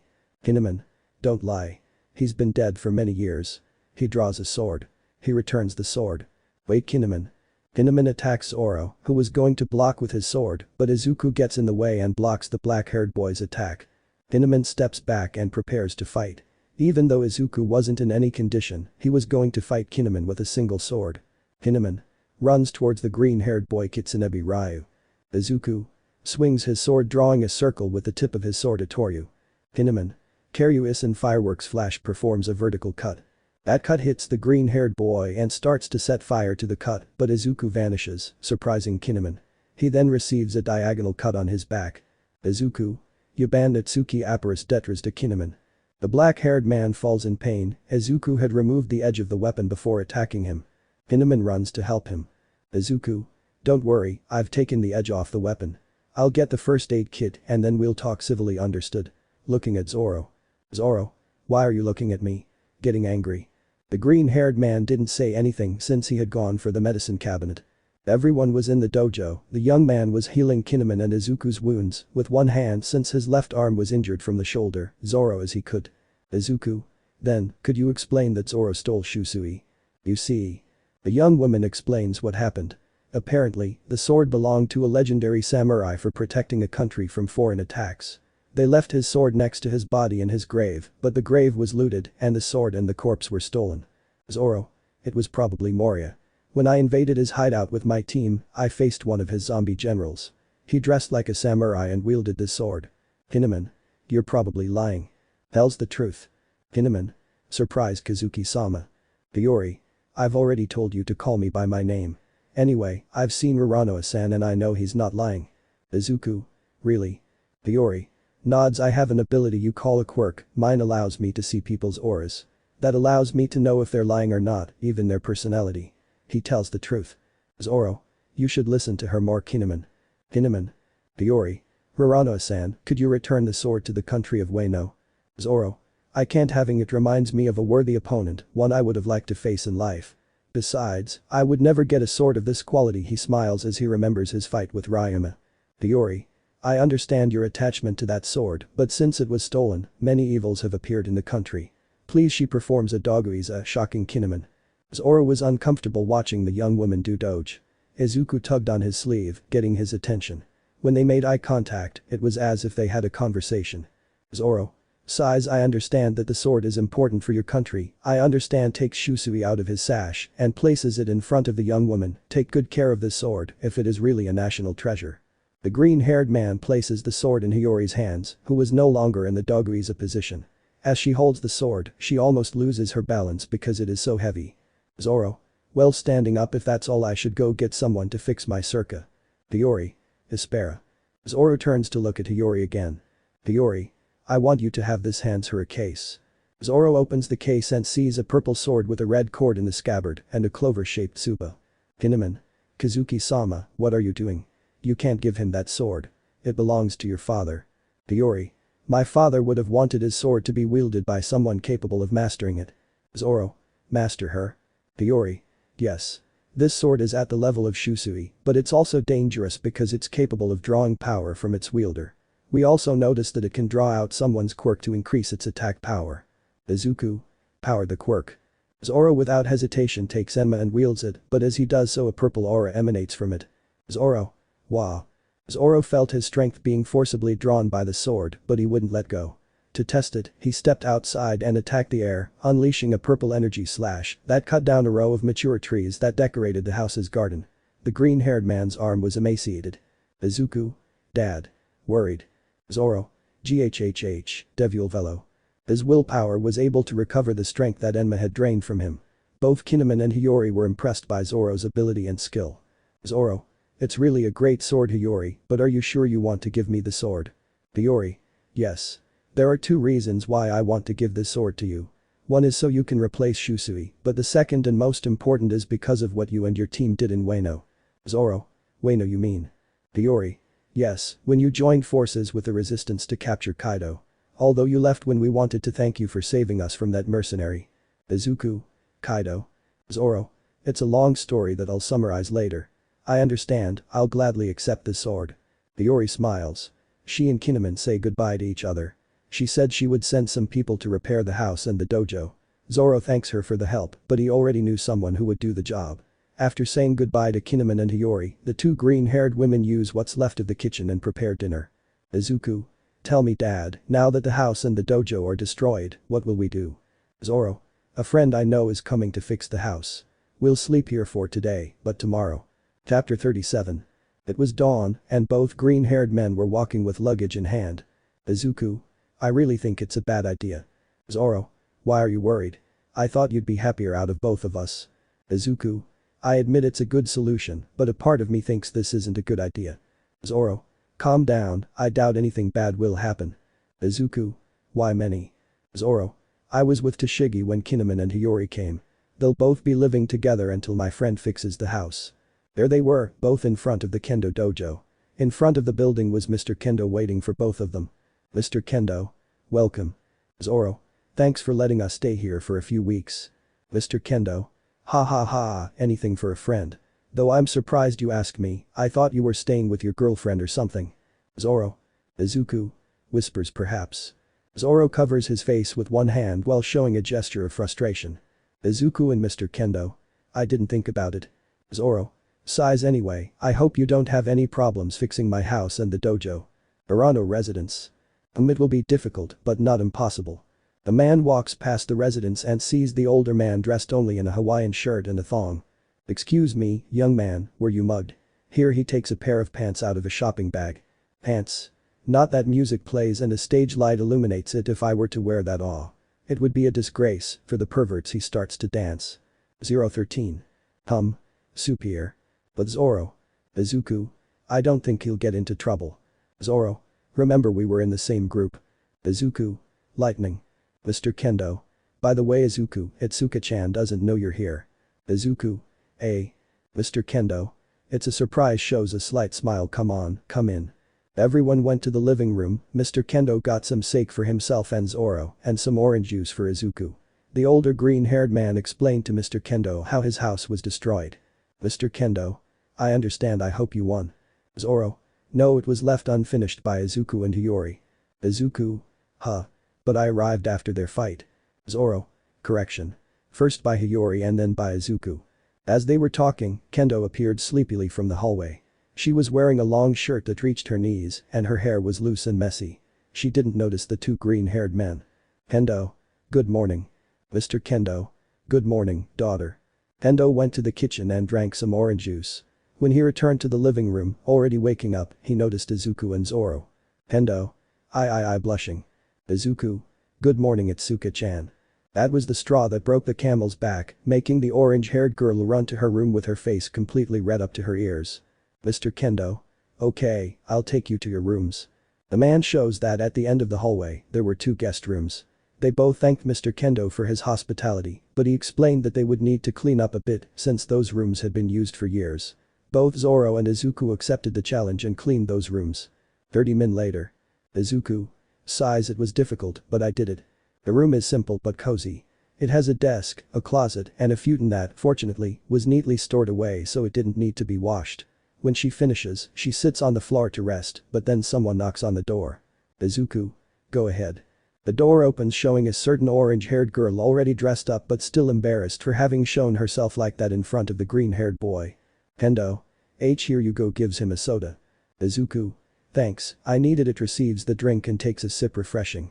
Kendo sits silently next to the green-haired boy and then hugs him. This action took Izuku by surprise. Izuku. Itsuka. Kendo. I'm glad. Izuku sees the orange-haired girl, she was sobbing. Kendo. I'm glad you're okay sobbing. Izuku hugs him back. They both stayed in that position for a few minutes, the warmth so comforting that they didn't want to separate. Izuku. Did your dad explain anything to you? Kendo. What do you mean? Izuku. Well dad and I will be living with you for a couple of weeks. Also. A. Izuku. Laughs a little, your expression is funny. Kendo. Is it true? Izuku nods. Kendo tightens the hug with joy at having her boyfriend with her for a few weeks.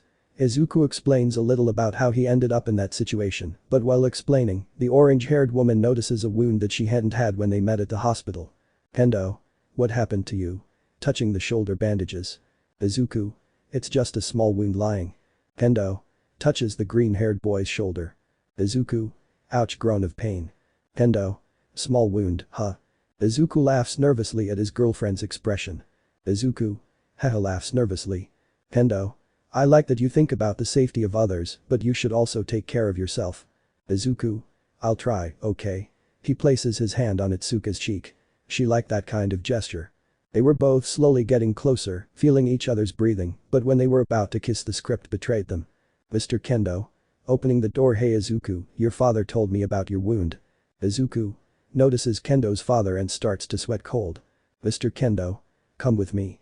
The green-haired boy gets up from the floor and leaves the room, looking at Kendo with both thumbs up and a smile that said good luck. Izuku. Okay Izuku.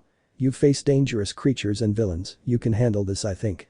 When he arrives in the living room, he sees Mr. Kendo sitting on the couch with a serious expression. Izuku tries to hide it and sits on the same couch.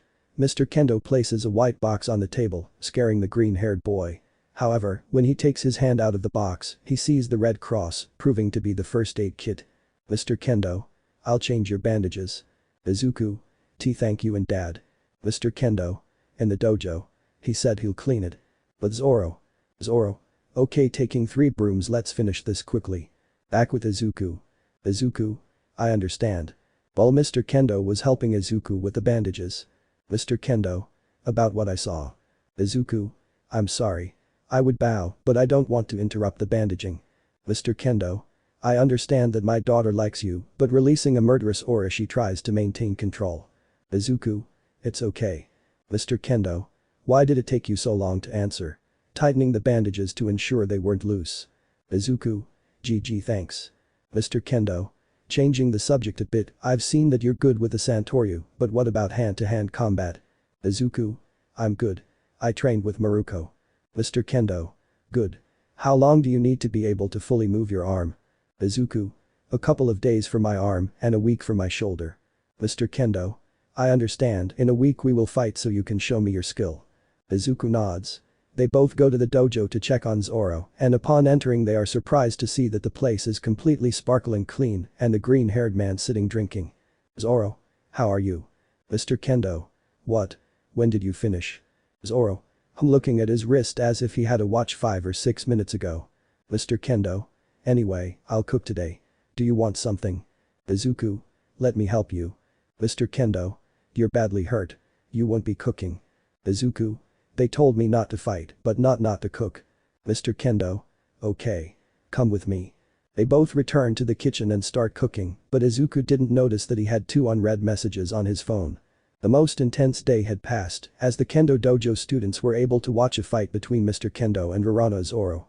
The green-haired man used his Bakens, while the gray-haired raven used tonfas to be equal, since neither could use their quirks, although Zoro was forbidden to use santoryu techniques. Now both were bandaged and covered in gauze, while they watched the students practice. How was the fight? 20 minutes ago. Mr. Kendo and Zoro were face to face with their weapons. Eyes. Ready, start. Zoro attacks head-on, Mr. Kendo blocks Zoro's attack and counterattacks with a direct blow to the stomach. The green-haired man backs up and attacks with an energy cut, the orange-haired man dodges it, but Zoro uses the Megumi technique Bear Demon. Both weapons clash, Mr. Kendo retreats from the power, but manages to stay on his feet. Mr. Kendo. That's all. Fox. You'll see, he retreats Nanaju Unipondo Hu. He throws 2 energy slashes, but this time the man doesn't seem like he's going to dodge. Mr. Kendo flexes his arm, and Zoro notices a large amount of energy gathering in his fist. SR Kendo. Great. Both attacks seemed about to collide, but they simply passed by. Zoro. Huh. Senior. Kendo. Boom. Both had received the other's attack. They suffered a great deal of damage, and it seemed as though they could continue, but after a few seconds, they fell back, their eyes rolling back. Current events. Zoro. Impressive skill, but why that name? Drinking sake. Mr. Kendo. Hahaha, you should blame your captain's stories. You know, the ones you told me when you were drunk. Zoro. Oh, those. Mr. Kendo. I was already practicing concentrating energy, but I didn't know how to use it other than to strengthen my body. Then you told me that your captain basically attacked with his fists. So I created that skill. Zoro. Sokka interesting. Mr. Kendo. Haha, releasing a dark aura. Now I would like to fight a little with a certain green-haired guy. Zoro. Here he places a bottle full of sake by force in the mouth of the gray-haired orange-haired man. Stupid. Mr. Kendo falls unconscious and then wakes up completely drunk. Zoro. Looks like a robot rebooting, laughs. While the two were supervising the students, Izuku was doing one-arm push-ups in the courtyard, accidentally avoiding opening the wound. Kendo had been out with friends, so he was bored. Izuku. 298, 299 I wonder what he's doing 300. His phone rings, Izuku gets up, takes his phone and sees that he had thousands of messages from Momo. Izuku. It's true, I forgot to tell you about the dojo, calls Momo. Momo. Izuku. How are you? What happened? Why is there a man in a thong and Hawaiian shirt repairing your house? Izuku. I'm sorry, it happened so fast that I couldn't warn you. He explains what happened, avoiding the Enma sword, and the perverted man is a friend of Zoro. He is skilled in carpentry, so he will be in charge of repairing the house and the dojo. Momo. I understand. Izuku. I'll send you to Shigi's address now. I'll let her know you'll be there tomorrow. I'm sorry I made you come to my house for nothing. Momo. Don't worry, I'm afraid I'll have a day off now. Hey, don't you want to hang out? I mean, you don't have anything to do. Izuku. Sure, wait for me there, I'll be there in a few minutes. Momo. I understand. See you later, hangs up the call. After the flame, Izuku sends to Shigi a message explaining why Momo didn't go. After that he takes a shower and changes the bandages on his arm and shoulder. He dresses in a gray t-shirt, a brown leather jacket and black pants, without mentioning his favorite red shoes. After grabbing his phone and wallet he went to the dojo to tell his father, but as he walked he saw that the students were already leaving the dojo. It was strange since there were still a couple of hours left, so it was likely that they drank again. Izuku sighs since he saw the scene that he assumed it was Zoro and Mr. Kendo were drinking too much again. Momo was in a small park looking at social media. Izuku. Interesting, you were in Egypt. Momo. Yes, I was very small, but mom votes, and behind her was the green-haired boy smiling. Izuku hugs the green-haired boy. Izuku. Momo. Momo. I was very worried, I wanted to accompany you to the hospital, but places her face on your shoulder. Izuku. I know your parents had gone to look for you when you recovered. Momo. Actually it's not just that. Izuku. What do you mean? Momo. Well. Chapter 38. Both Izuku and Momo were in a cafe. Izuku had a serious expression. Izuku. So they tried to convince you to leave UA. Momo. Nods. Due to the multiple attacks by the League of Villains, they wanted to transfer me to another academy like Shiketsu. Izuku. Sokka and you. Momo. I managed to convince them so I could stay at UA. Izuku. What a relief. Momo. Relief. Izuku. Class A wouldn't be the same without our vice president. Uses main character smile, very effective. Momo. Izuku takes the green-haired boy's hand which was resting on the table. He was somewhat confused by the brunette's actions. Izuku sees her, his face had a slight blush. Izuku. She certainly is cute, and the others. Momo. I only know that Jiro and Mina convinced their parents, but I don't know about the others. Izuku is a little saddened to hear about the possibility of his classmates leaving the academy. Despite having spent little time they had already formed a friendship, even with Bakugo, although he did not show it. Momo brought her seat next to the green-haired man and placed his head on her shoulder and then stroked his curly hair. Without a doubt it was comforting for both of them to be like this. Izuku was grateful to be located in an area of the cafeteria with low visibility, since he would be embarrassed. After the awkward yet comforting situation, Izuku remembered that Momo had trained with Tashigi, so he wanted to know the results of her training and suggested a mock battle. She agreed with the idea. Momo. We could go to my house. Whoever comes with a Mikasa joke at my house we start fighting. Izuku. Actually, wait, think carefully about what you're going to suggest. Izuku's imagination. Izuku. Mr. Kendo, my friend Momo came back from Vi. Mr. Kendo. So you're my little Itsuka. Attacks Izuku with murderous intent. End of Izuku's imagination. Izuku. It's a good idea, sweating cold. Momo was slightly confused by the green-haired boy's nervousness, but decided to overlook it. While they were waiting for the limo, Momo noticed that Izuku wasn't moving his arm much, so she discovered that he had a serious injury on his shoulder. Izuku. Don't worry Momo, I can still use my other arm. Momo. I think it's better to postpone the simulation. Izuku. No. Like I said, I can use my other arm besides, just one is enough to face you. Momo. I see I'll make you regret saying that to me, smiles confidently. Minutes passed, and they both arrived at Momo's house. Izuku got out of the limo and was impressed by the place again. It was an incredibly large mansion, not to mention he couldn't see where the Yaoi Rozu residence ended. Momo. Let's go. Excited. Izuku. Why yes. As they walked towards the backyard, Izuku kept looking around the mansion from the inside.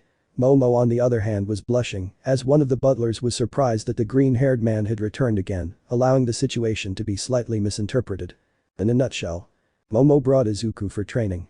The butler thinks there is a possible relationship for young Yaoi Rozu. When they arrive.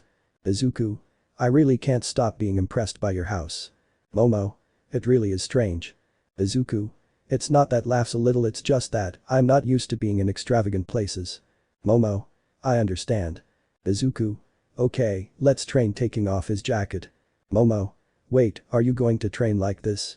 Izuku didn't understand what she was talking about, but then he saw that she was looking at the clothes he was wearing. It certainly wasn't the best. Izuku. Huh. I don't have a problem with this. Do you? Mockingly. Momo. I was just worried, pouts. Izuku. How cute, laughing a little. The young woman creates 2 bakas and gives one to the green-haired man. Izuku. Okay, what are the restrictions? Momo. You lose if you get hit 3 times and you can't use your quirk. Izuku. I understand, smiles confidently. They both start, with Izuku being the first to attack with a horizontal slash. She blocks it without any problem and steps back, then launches an energy slash. Izuku cancels the attack with another energy slash. Izuku. Impressive, you've made a lot of progress. Momo. Thank you.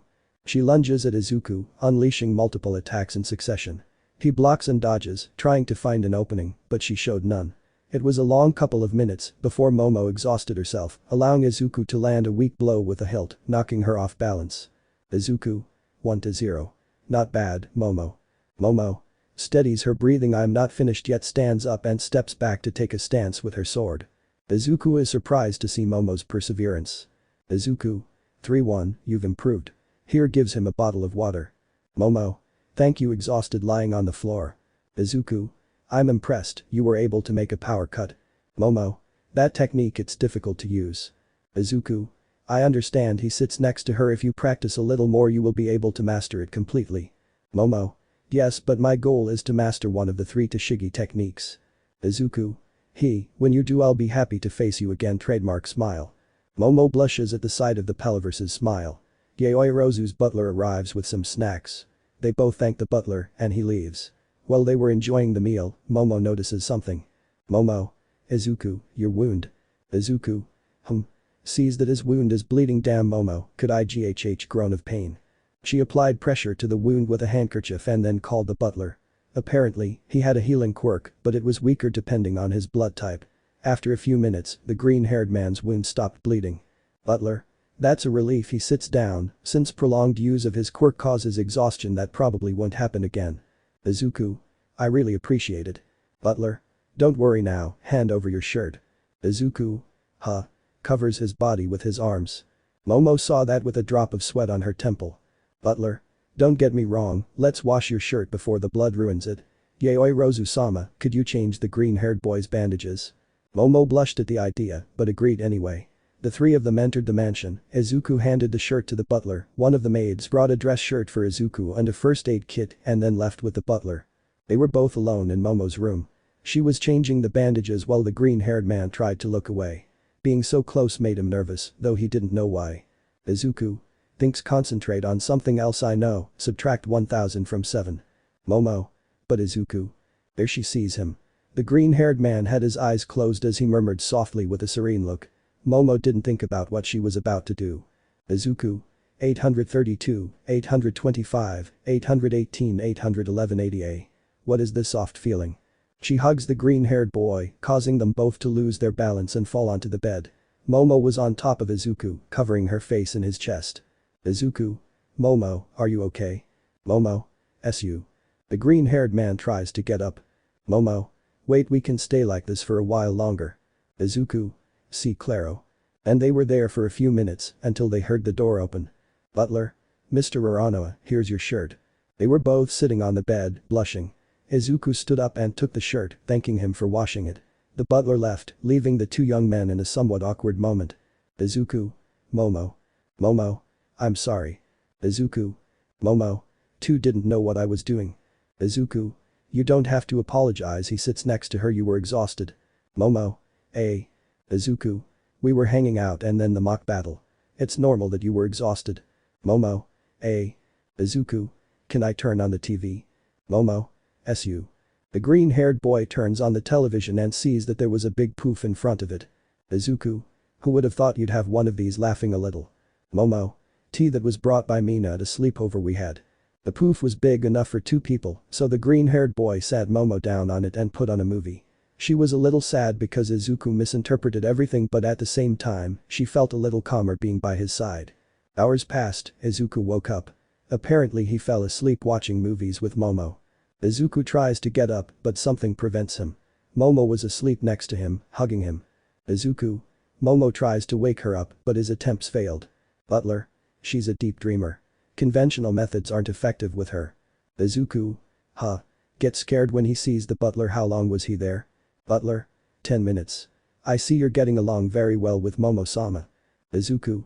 Well, sees the young woman's sleeping face. She is incredible in many ways. Main character smile. The man was impressed by the young man's response.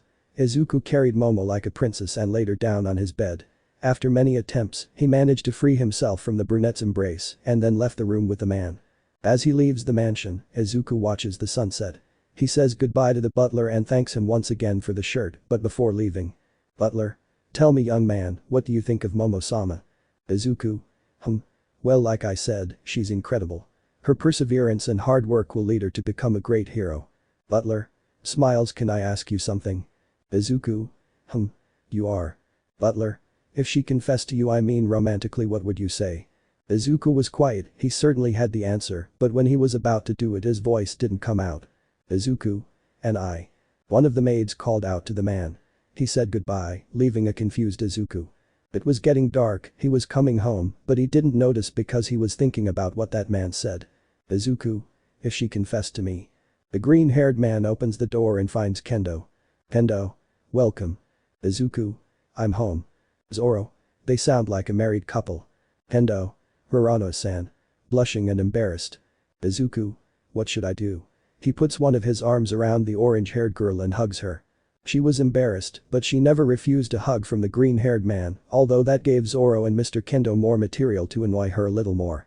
Chapter 39. Two Heroes. The week has passed, it's dawn, and the green-haired man opens his eyes. The first thing he sees is his girlfriend staring at him with an expression of indifference. Kendo. Izuku. Good morning. Kendo. I must stop trying to wake you up. She was lying down and hugged by Izuku, with no chance to escape from the green-haired man's grip. Izuku.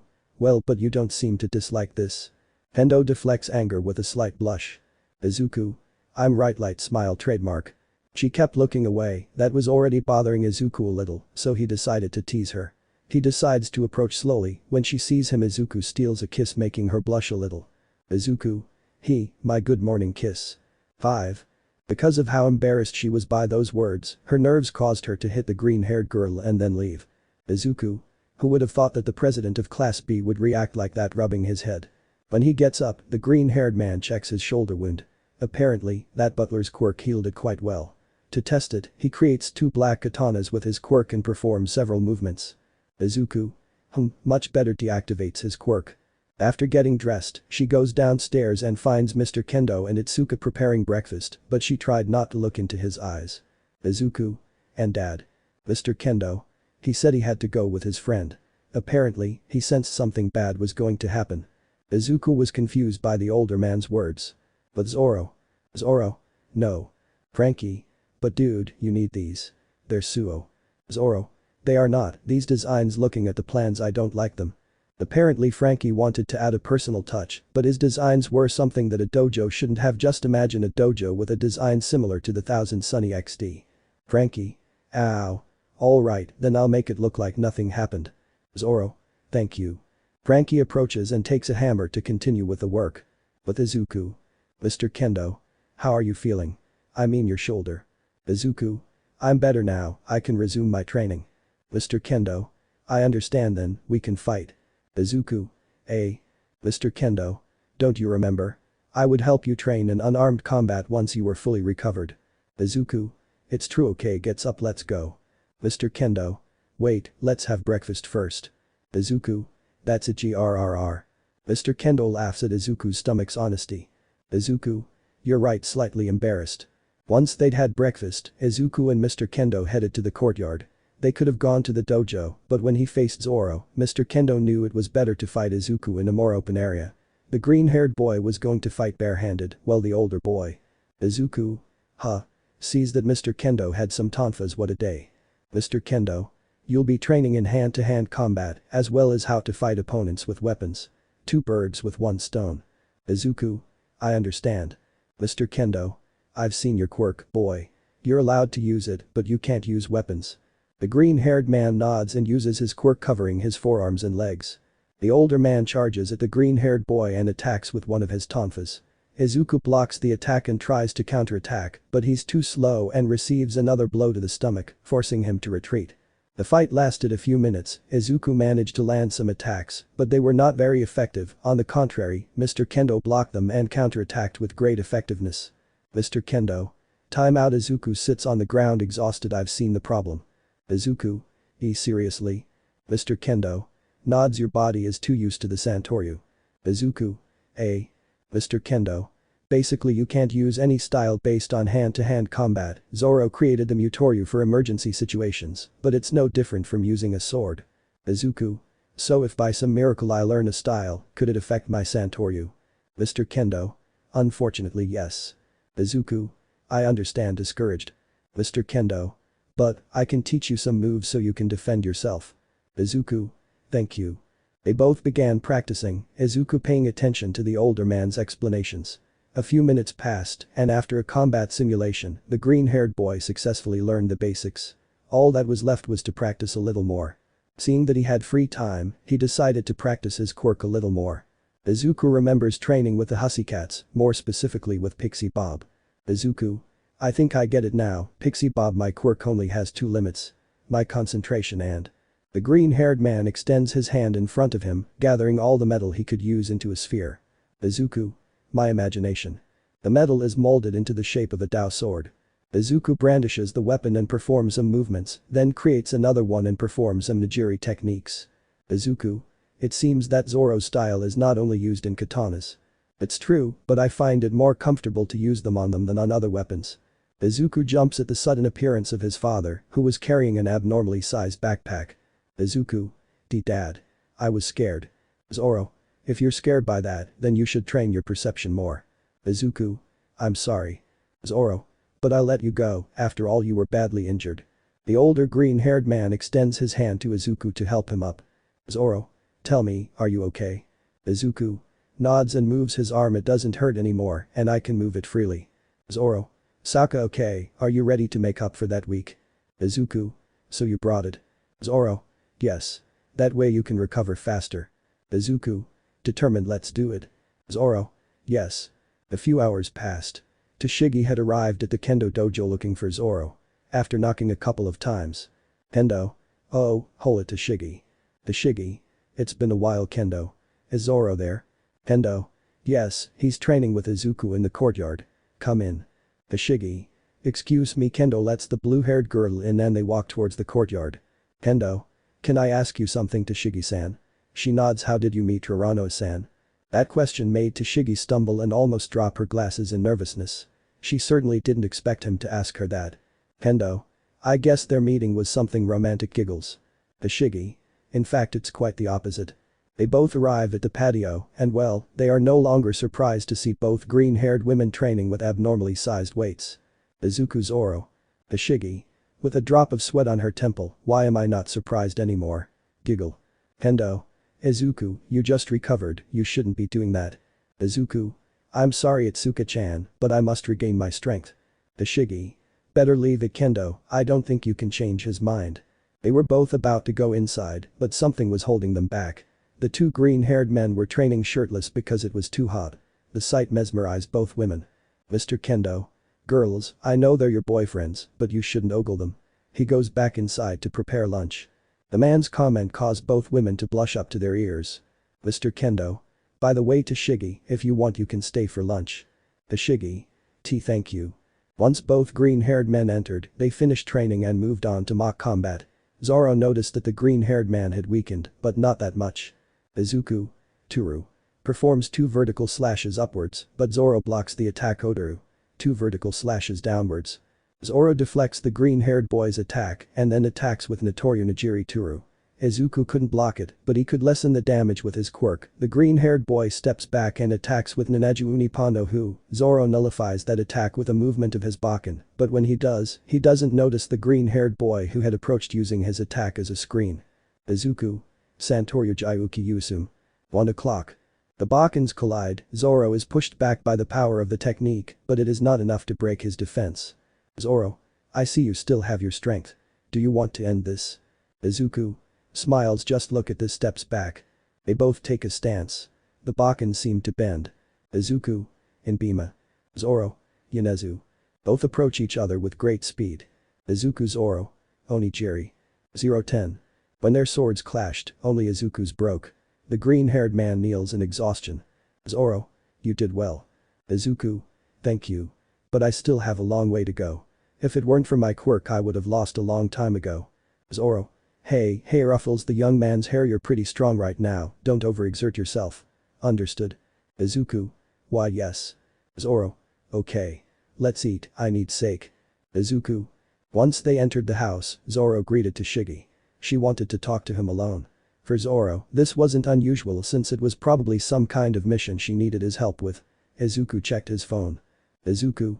Ah, that's right, hey Itsuka approaching the orange-haired girl, who was serving some juice. Kendo. What's going on? Izuku. Do you want to go to Island? Dry. Kendo was silent for a few seconds, suddenly she drops her glass, but Izuku manages to catch her in time. Kendo. Wait, Island, the artificial island where more than 10,000 scientists dedicated to quirk research are gathered. Izuku. Wait checks his phone reading information about Island, yes, that same one. Kendo jumps for joy and hugs the green-haired boy. He manages to put his glass down on the table before hugging his girlfriend back. Kendo. Really, can I go? Wait, how are we going? Izuku. Apparently I won 2 tickets to the Island Expo pre-opening. We'll be able to take a plane. Kendo. Great. Hugging the green-haired boy tighter. Izuku. I see you're excited. Kendo. Why not? I always wanted to go to Island, but I never had the time or something always happened when everything was going well. Izuku. I see, so, as long as you're with me, nothing bad will happen. Believe me, I laughed when I wrote this part. Once Zoro and Tashigi returned, everyone enjoyed the food. It was getting dark, Zoro accompanied Tashigi to her house holding hands. Izuku. Watching them walk away, I don't think it's a good idea. Kendo. I agree with you, but from time to time you should do things as a couple. Izuku. But still. Kendo. Come, let's prepare things for Island happy. She went to her room to pack clothes. Izuku sees Mr. Kendo and he approaches the young man. Mr. Kendo. Promise me you'll take care of her. Izuku. Nods, I'm sorry I can't take him. Mr. Kendo. Don't worry, I don't like flying that much anyway, laughs nervously, it's good to see that my daughter will travel safely with you by her side. Izuku. Kendo-san. Mr. Kendo.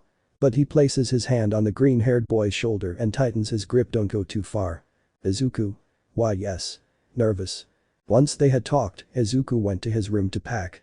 He didn't show it, but he was also excited to go to Island. Itsuka's excitement probably got to him. Izuku. I hope nothing goes wrong. Time skip. Both young people were already on Island. After passing through the advanced security system and leaving their belongings at their place of stay. Kendo. Great. Izuku. Impressive. The view of the Expo was quite impressive, with attractions, musical events, a fountain, the trout welcome with water in the air. Kendo. What should we do first? Excited. Izuku. Laughs a little at Itsuka's behavior, whatever you want. They both started walking, but after 2 steps. It's you. One of the civilians pointed at the green-haired man. You're the samurai of the sports festival. Izuku. Samurai?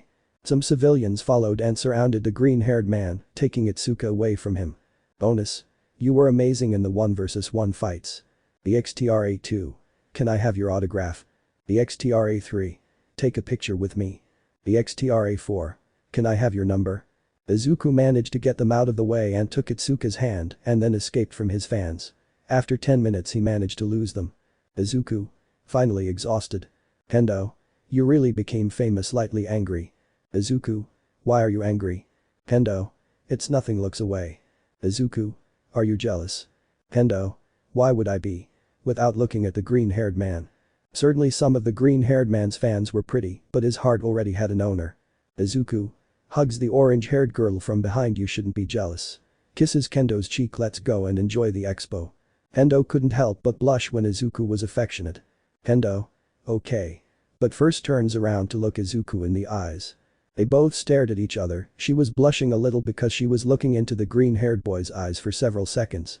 Izuku understood what she wanted, so he placed his hand on Itsuka's cheek, slowly approached and joined their lips in a tender and slightly passionate kiss.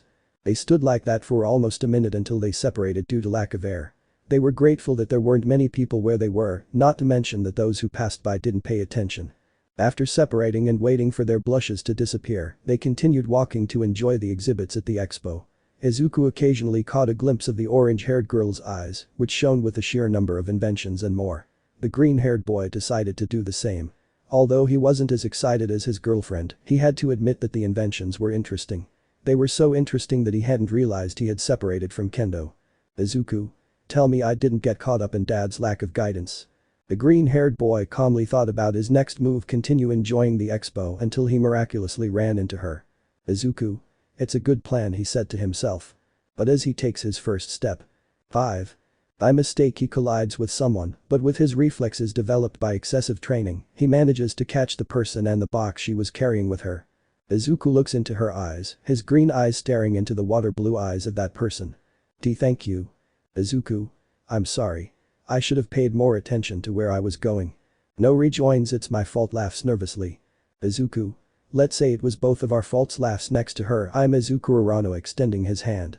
Melissa Shield, it's a pleasure, taking the green-haired man's hand. Izuku. Shield, where did I hear that last name from? Melissa. Probably my father's. He's David Shield, a renowned scientist and researcher.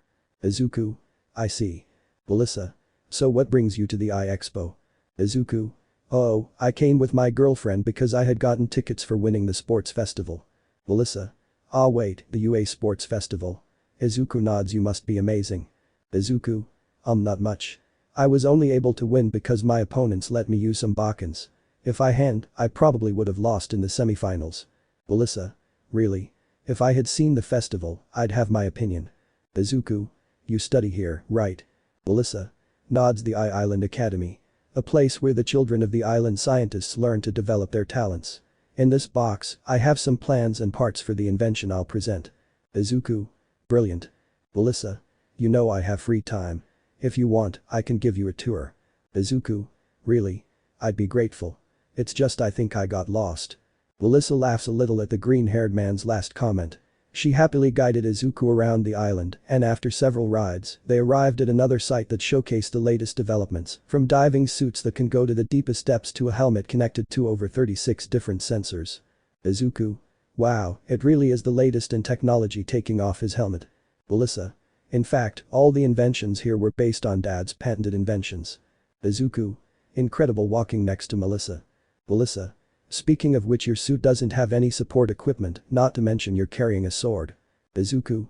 Well, my quirk doesn't require support equipment, it creates a small sphere of black metal, and I only bring one sword because the others broke during some fights.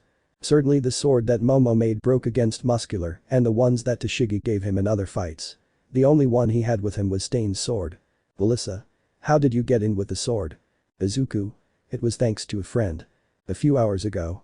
At the airport entrance, Izuku was being stopped by a guard because he was carrying Stain's sword. He asked Itsuka to go ahead since it might take a while. Guard. I'm sorry, young man, but I can't let you in with. Wait. Izuku turns around and sees Toshigi wearing her classic flower print shirt. Izuku. Toshigi-san. At Nice. Toshigi. Let it go, showing a card, I will take full responsibility. After seeing the card, the guard remained silent and let them both pass. Izuku. I have thousands of questions, but I'll just say thanks for doing it. Toshigi. Don't even mention it. Izuku. By the way, what about Dad? Toshigi. Izuku. He got lost. Toshigi nods. Damn. Current events. Izuku. Now that I think about it, where is Zoro? Melissa. Can I see that metal closer? Looking at the black metal sphere. Izuku. Shura brings the sphere closer to Melissa. She tries to grab it, but the moment she separates from the green-haired man's hand the sphere disintegrates and returns to Izuku. Izuku. I'm sorry, the metal I make doesn't separate from me. Melissa. Your quirk is very interesting, smiles. Izuku. Thanks. Nervous scratches the back of his neck. I see you're having fun, Izuku. Izuku. Huh. Turns around at Tsuka. Where were you? Kendo. I see you're having fun. Izuku. He said it twice. Izuku hour. Izuku. Momo sees that behind her was someone else. Jiru. Jiru. We heard everything raising their jacks. Izuku. Your quirk is very scary. After the misunderstanding was resolved, everyone went to a cafe to continue talking. Izuku was at a separate table, pondering the limits of his quirk. Then his order arrived, and the green-haired man recognized the waiter's voice. It turned out that Kaminari and Mineta had come to Island for a part-time job, but he knew Mineta. Izuku. You probably came for the women, didn't you? Mineta. You know me. Also sees the girls' table. That blonde girl looks very hexy, introduce me to her. The purple-haired boy couldn't finish speaking because Izuku was pointing a straw at his eye, the tip of which was covered in his quirk. Izuku. You really bring out my dark side. Looking at him with a cold look. I still haven't given you your punishment for the camera I found at the camp. Mineta. What camera? Izuku. You know. Meanwhile with the girls. Kendo. How did you come to the pre-opening? Momo. My father is a major shareholder and gave us 2 tickets to come. Kendo. Who did you bring? Momo. Well, Jiru and girls. Where were you? The girls turned around to see Mina Ashido, who was bringing back some souvenirs. Jiru. You got lost. We looked for you for a few minutes and found Uraraka. Mina. Huh. Izuku is here. Izuku. Yes. Mina jumps in fright. Izuku is behind her and catches some of the pink-haired girls' drop souvenirs. Mina. Baka pot. The green-haired boy laughs at Mina's expression. Melissa. Laughs a little. That's what days are like at UA. Jiru. Only when we have free time. Momo. Or when the villains don't attack us. Melissa. I see. Jiru was about to talk a little more about it, but a blue-haired man arrives at high speed and begins scolding Kaminari and Mineta for not taking their work seriously. Everyone recognized that behavior and arm movement. It was Iida Tenya, who came to Island because he is from a family of heroes, although he came alone because his family was busy. Suddenly, an explosion appears in the distance. Izuku reacts and, worried, goes to see what had happened, but when he arrives, Melissa stops him and explains that it is a game where they test a hero's speed. Izuku approaches and sees someone he instantly recognizes. Izuku. Kirishima. Announcer. Impressive, 33 seconds. 8th place. On the screens you could see his red-haired friend with his hero suit and hardening quirk. Melissa. Uraraka, that's Izuku. Yes, he is also a UA teammate. Announcer. Now, the next challenger. Izuku. Huh. It can't be. The little-haired boy in his hero costume stands at the starting line. The announcer gives the starting signal and Bakugo takes out all the enemies in record time 15 seconds, taking first place. Kirishima. Huh. Izuku. Greeting the green-haired boy. Bakugo sees him and jumps straight at him, completely enraged. Melissa. Why is that boy angry? Jiru. Unfortunately, it's always like this. Bakugo. Why did you come here? Izuku. I got an invitation for winning the festival. Also, I wanted to see my girlfriend happier. Those words made Jiru, Momo and Melissa turn to look at Itsuka, causing her to blush a new shade of red. Momo. You guys got an invitation too. Kirishima. So it is scratching the back of his neck. She was a little confused seeing the Retide's behavior. Jiru. Hey Uraraka, why don't you try this activity? Izuku. Bakugo. Come on.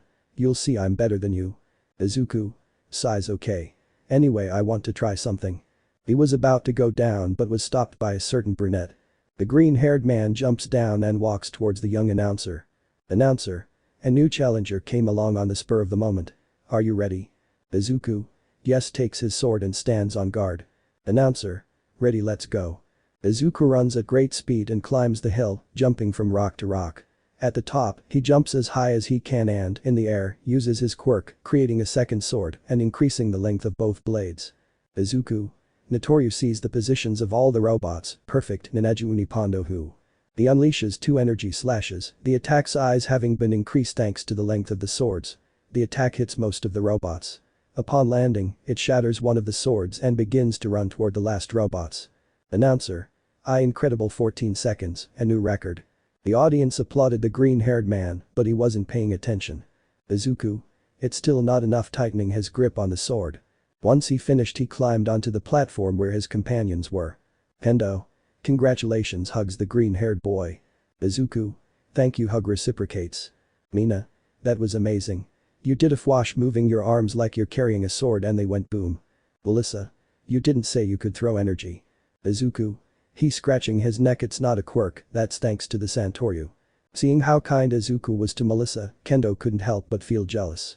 She knew the green-haired man's kindness was part of his personality, but still. Kendo. Approaches Izuku and hugs one of his arms. Izuku. Itsuka. She just looked away, saddened by the action. Izuku couldn't help but think about how cute she looked.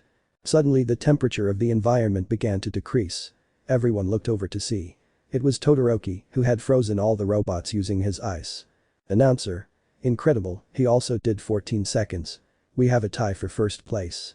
Bakugo jumps over to where they were both and demands to participate again, only to be overtaken by Todoroki and Uraraka. The two-colored one ignores the ash-haired boy and goes with the others to greet. Hiroshima. Good job, Todoroki. Thanks, by the way. Todoroki. Don't worry.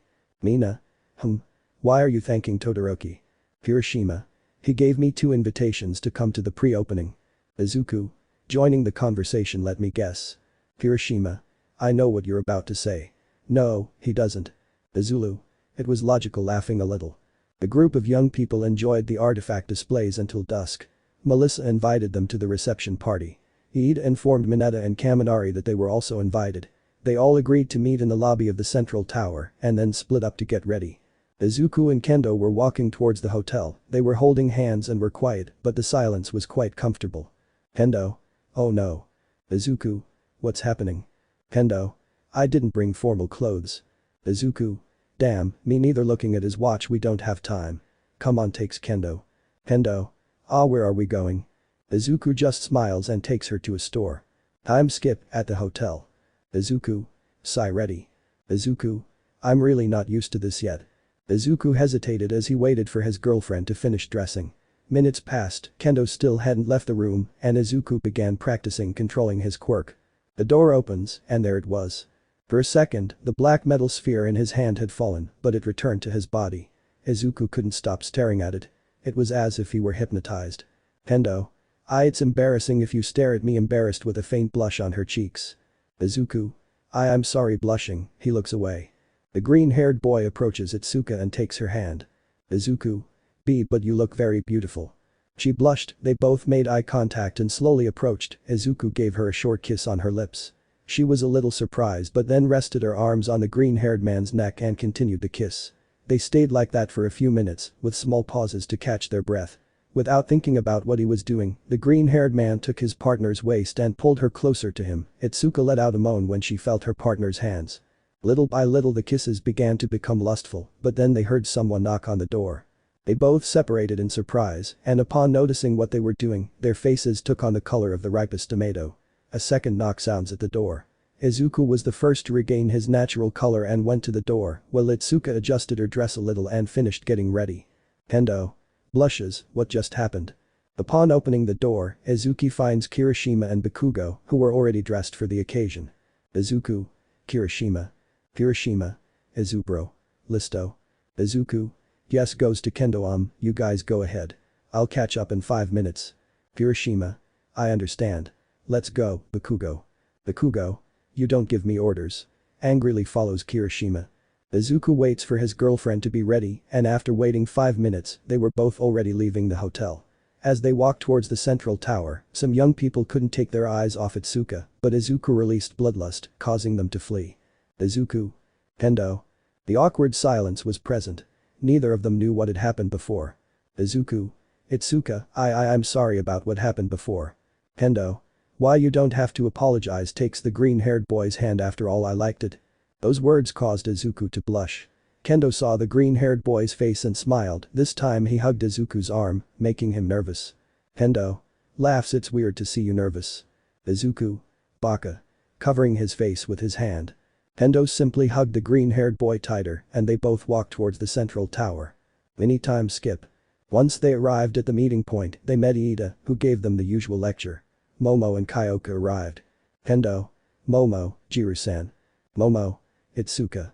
They both hold hands like good friends. Izuku. Hola Jiru. Jiru. Piranha. Izuku. Wow the Vess. Jiru. Ridiculous. I know. Izuku. I wasn't going to say that. You look very pretty. Jiru. Thank you playing with his jacks. Izuku couldn't avoid it and took a picture of the violet-haired girl using his cell phone. Jiru. What are you doing? Nervous. Izuku. When I go back to that store I'll show this picture to your mom. Jiru. You wouldn't dare. She tries to snatch his cell phone, but Izuku used his metal quirk and managed to raise his phone as high as he could, preventing her from snatching it. Momo and Kendo were watching that scene and laughed a little at the violet-haired girl's behavior. Momo. They seem to get along well. Kendo, yes hey Momo about Izuku. Momo. Don't worry, I won't do anything. And? Both of them moved away from their friend so they wouldn't be heard. Kendo. Really? Momo. Nods I wasn't going to do it anyway. If I told him, he'd probably confuse him. Looks at the green-haired guy besides, he has a beautiful girlfriend who's also my friend. And, Momo. Momo. The last thing I want is to ruin your relationship and my friendship with him sobs a little. Kendo. Friend I'm sorry. Momo. You don't have to apologize. I should have. They both hugged. Iida watched the scene with some confusion, while Jiru hadn't noticed since she was stunning the green-haired boy with her quirk. But it was too late to delete the photo since she uploaded it to the cloud. Izuku. Hold on. Jiru. They're fine unplugs the green-haired boy's jacks. Then Kaminari, Mineta and Mina arrive. Jiru. Wow Mina, you look good. Mina. Thanks smiles. Mineta. That suit is very Before he could finish, the now recovered green-haired man hits Mineta with a bat made from his quirk right in the head. Jiru. I think you overdid it with a drop of sweat on his temple. Izuku. Mineta, if you say anything perverted again for the rest of the night, I'll give you a purifying workout myself. Mineta. Why yes scared and barely conscious. Kaminari. I'm curious to see the training. Please say something. Mineta. Damn. Chapter 42 Heroes. Minutes passed, Melissa had arrived with Todoroki, who met him on the way, apparently he got lost. Kaminari. Is he an angel? Crying comically. Mineta. She's a very sea angel remember that Izuku was behind him I didn't say anything. Jiru. These two have no solution. Izuku. Unfortunately. At the reception, Almight was greeting scientists and heroes. He was in his civilian form because, despite still possessing one for all, his body could no longer support him in his hero form. He knew he could still maintain it for 30 minutes, but he didn't want to. Suddenly, the former symbol of peace was called up on stage to speak. He was a little embarrassed by the whole thing, but his friend David managed to convince him. The young people were waiting for the rest. Iida. It's useless, Kirishima doesn't answer the phone. Izuku. Is it just me or is everyone getting lost lately? Dad what's he doing? Elsewhere. Zoro sneezes. Apparently he and Tashigi were eating at a restaurant. Tashigi. Are you okay? Zoro. Yeah someone's probably talking about me. Tashigi. What are you saying? Laughs. How did they get there? Well, Tashigi had gotten 2 invitations to go to Expo, although she was really going to help with security on the island. She took the opportunity and went with Zoro, since he wouldn't get lost too much on Island right? Tashigi. How could you get lost as soon as we got off the plane? Zoro. I didn't get lost I was just looking at the exhibits. Tashigi. Yeah sarcastic well, at least I was able to find you relieved. Zoro. Quite the opposite. Tashigi. Zoro. No matter how many times I get lost, I always end up by your side. That certainly surprised Tashigi. She felt a mixture of emotions. She blushed, laughed a little, and at the same time felt happy to hear those words from the green-haired man. Tashigi. Since when are you so romantic? Zoro. Well he places his hand on hers, which was on the table since I'm with you. That was the last straw. She blushed completely. Zoro had been embarrassed to notice the word she said, but he still didn't take his eyes off his partner. Tashigi. Zoro apretando mas su mano. Suddenly, a security alert sounded across the island. Zoro and Tashigi stood up and left the restaurant to find thousands of robots giving directions or so it seemed. Zoro. What's going on? Tashigi. I'm not sure. We have to find out. They both started running towards the central tower, probably there they would find the answers. But some robots stopped them. Zoro wanted to use his swords but was stopped by Tashigi. Tashigi. Wait, we should know Zoro. Watch out. Pushes Tashigi and cuts the cables the robots used to attack. Zoro. Bastard sees that there were no civilians at Toryu unsheathing one of the swords and Byakurakuju Upando Hu. 360-pound cannon. The energy attack launched all the robots in its path into the air. Zoro. Size approaches his girlfriend. Are you okay? Tashigi. No, you pushed me. Zoro. I'm sorry. Helps her up. What happens to those things? Tashigi. It seems someone managed to take control of the Island servers. Zoro. But, isn't Island security similar to that of Tartaro's prison? Tashigi. Nod. So, to take control they must have invaded Island. Zoro. Where are the servers? Tashigi. In the central tower. Zoro. Okay. Let's go. Starts running. Tashigi. Wait. Zoro. What's going on? Tashigi. It's this way. Points to the central tower. Zoro was running in the opposite direction. DYZ. At the same time with Izuku. He and his companions headed toward the reception area. Upon hearing what had happened, they worried about the guests, but Melissa showed them where they could see what was happening without entering the room and putting themselves in danger.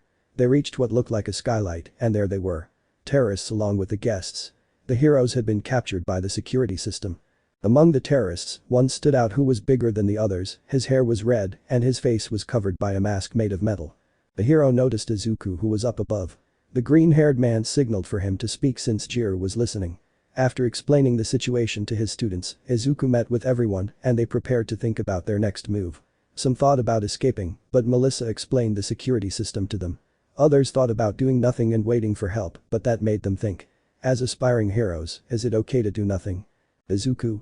Okay, I understand what I'm going to do. Everyone paid attention to what he said. Let's save them all. Mineta. But we can't do that. If we fight directly. Izuku. Then, we will save them by avoiding facing them.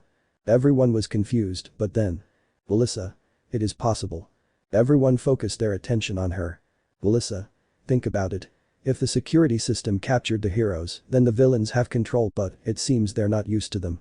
Izuku. Surprised. It's true. If that were the case, they would have already captured us. Momo. So you suggest regaining control of the systems? Melissa. That's right. But to do that, we have to go to the control room. Izuku. Where is it? Melissa. In this tower, on the 200th floor. Mineta. T200. Haminari. But, even if we know where it is, the villains still have control of the cameras and the system. Izuku. Even if it's difficult, I want to try. The determination that the green-haired man showed surprised his companions and Melissa. Izuku. If you want, you can help me, I won't force you to do anything. Everyone was silent for a few moments. Todoroki. I understand your plan, I'll go with you. Izuku. Thank you. Momo approaches the green-haired boy and using her quirk creates two swords for the green-haired boy. Momo. I will support you as much as I can. Hands her the swords. Izuku.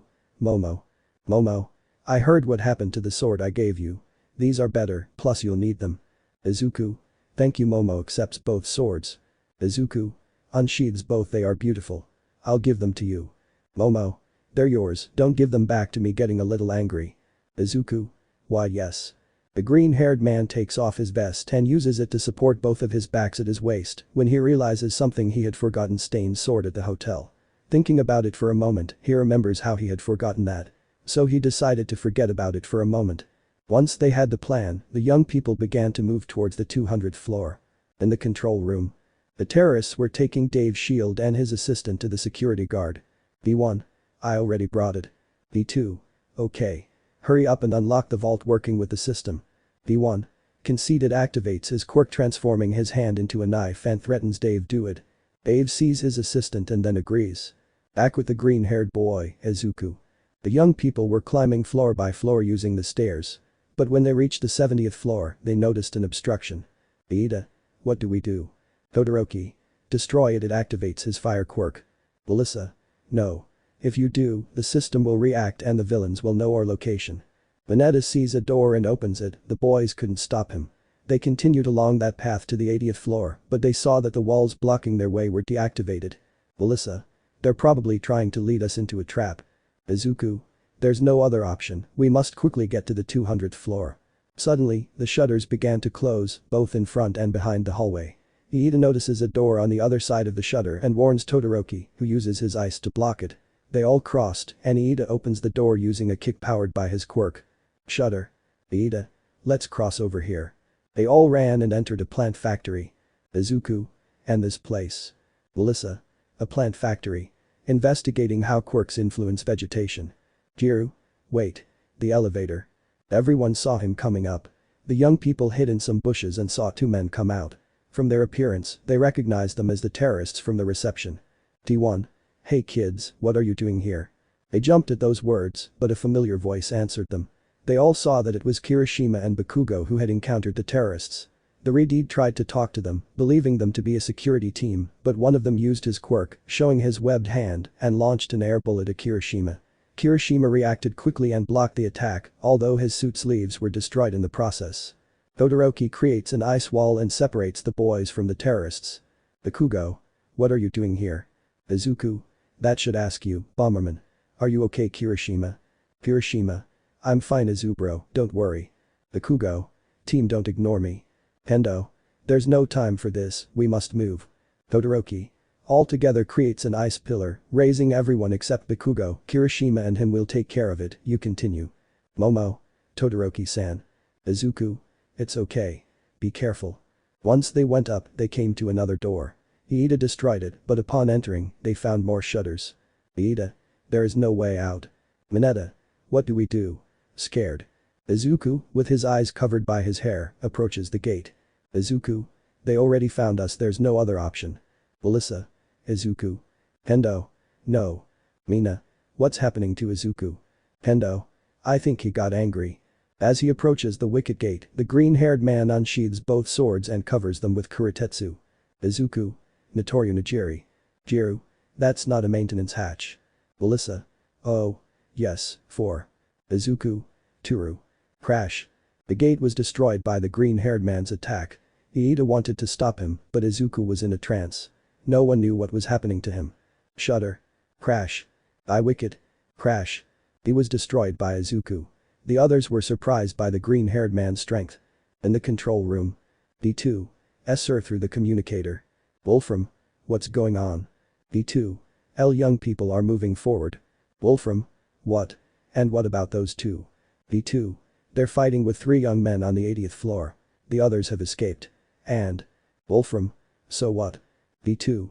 They, no, a green-haired guy is destroying the shutters. Wolfram. Sokka, deactivate the shutters and send the robots to capture them. D2. Understood. Following the order, he began to prepare the trap. On the 100th floor. The green-haired man destroyed the blockades from the 81st floor to the 99th floor. Upon reaching the 100th floor, the blockades began to deactivate. Izuku. Sai-ha. Mina. Look, the blockades are gone.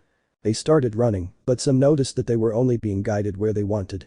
After a few minutes they reached the 130th floor, a laboratory, but it was full of security robots. Kendo. There are too many. Iida. They changed their strategy. Izuku. They probably know that we are UA students. Momo. Then create an insulating sheet covering her and her companions, give them plan A. Iida. Bien, listo Kaminari. Kaminari. Hi. Iida uses his quirk and throws Kaminari towards the robots. Already in the middle, the blonde uses his special move, 1.3 million volts, but the robots withstand it. Kaminari. In that case 2 million volts. The attack was a success, but Kaminari is twice as stupid. The robots seemed to have been disabled, but when they got a little closer, they moved again and captured Kaminari. Jiru. Kaminari. Iida. We have no choice, plan B. Izuku, hair running towards the robots, Notoru II. As he took a step, his speed increased and in a flash he appeared behind the robots, with his swords barely unsheathed and covered in his quirk. Izuku. Rashomon. As they sheathed their swords, some of the robots were sliced in half. Mineta captured some of the robots with his spheres, while Iida kicked those that approached, while Mina melted those that passed Iida. Izuku approached Kaminari and brought him back to the others. After a few minutes, Iida and Kendo finished off the last robots. Iida. Okay, let's continue. All. Hi. Kendo notices Izuku differently. Kendo. Are you okay? Izuku. Yes, alone, exhausted. Kendo. Well, who wouldn't be exhausted after destroying almost 50 shutters? Izuku. You really told that? Kendo. It was incredible. Anyway, don't you want to rest? Izuku. I'll be fine, sheathes the swords, let's go. Izuku took the lead, Kendo followed him, but was still worried about the green-haired boy. During the journey, the young people were able to advance without problems, occasionally stopping so Jiro could track the machines with the help of his earphone jack. After a while, they managed to reach the 138th floor, the server room. Izuku. Okay, we're almost there. As soon as he said those words, robots appeared from an entrance. Izuku and Iida were about to attack them, but Melissa stopped them. Melissa. We must be careful, if the servers are damaged the security system will also be affected. Izuku. Good, unsheathes only one sword and covers it with his quirk Momo. Momo. Hai creates a katana for herself. Jiru. K. Momo steps forward and approaches the green-haired boy while taking off her heels. Izuku. You know, don't damage the servers. Momo. You shouldn't say it twice. Both charge towards the robots. Izuku. Itoryu. Momo. Light mist. Being a few meters away from them. Izuku. Shishi Sunsen. Momo. Faint. Izuku reappears behind the robots and they were instantly cut down while Momo cuts the robots with a quick horizontal slash, but her sword was damaged by cutting the metal. Izuku. See Momo, be careful. Robots appeared from above, they were about to fall on top of the young woman, but Iida was able to move quickly and kick them away. Robot by robot was appearing. Izuku. Steps back with Momo and Iida, there are too many. Momo. Izuku, Melissa gets both of their attention, you guys should continue. Izuku. Iida. Momo is right. We'll stop the robots to give them time. Izuku. I understand. Come on, Melissa. Melissa. You. Kendo. Wait. I'm going with you. Izuku. Huh. But. Iida. Don't worry, Midoriya, we can take care of it. Izuku nods. He and the two girls went their separate ways. Momo creates amplifiers for Jiru, similar to those in his hero suit, and another sword to use as a spare. Mina. Come on. Secreting acid from her hands. Iida. Torque over reciproburst. Reception room, second floor. Almight tried to break free from his restraints, but they wouldn't budge. He could use his hero form, but it would take time, not to mention he wasn't sure he'd be able to break free. The hero saw how the leader of the villains was speaking through his communicator. Wolfram. We got it, I understand, I'm on my way, cuts the call, you guys, keep an eye on the heroes. The villains. Understood. Wolfram retreats, the villains begin to watch the heroes. But after a few minutes, the door abruptly opens. Hi, what's going on here? The terrorists spotted the man. He was wearing a long green coat with a Nara bandana tied around his arm. A red sash closed the coat and 3 katanas were visible. D3. Uraraka. The green-haired man approached with great speed and struck the terrorist in the stomach with the hilt of his still-sheathed sword. The others were about to attack, but he was faster, and with 2 swords, he launched energy blasts, which hit the weapons and destroyed them. The last terrorist standing points his gun at the man's head from behind. Attacking from behind is cowardly. D5. Shut up and die. Someone hits him on the head. Are you okay, Zoro? Zoro. Tashigi already headed angry about the blow. They both see how some people approach to thank them both. Zoro was about to destroy the armor that held the heroes, but one of the scientists explained to him that if he tried it was very likely that they would cause harm to the hero. Tashigi. How can we deactivate it? Scientist. On the 200th floor is the control room. Tashigi. Okay. Follow me, Zoro. Zoro. Yes, starts running but in the wrong direction. With Izuku. The green-haired man, accompanied by Kendo and Melissa, had arrived at the area of the tower where there was an open-air wind power generating system. Izuku. What are we doing here? Melissa. If we continue climbing the tower, we're likely to get ambushed. Kendo. So you plan for us to go up from here? Melissa. That's right. If we can get to that emergency exit, she points to the top. Kendo. Up there. Like. Izuku.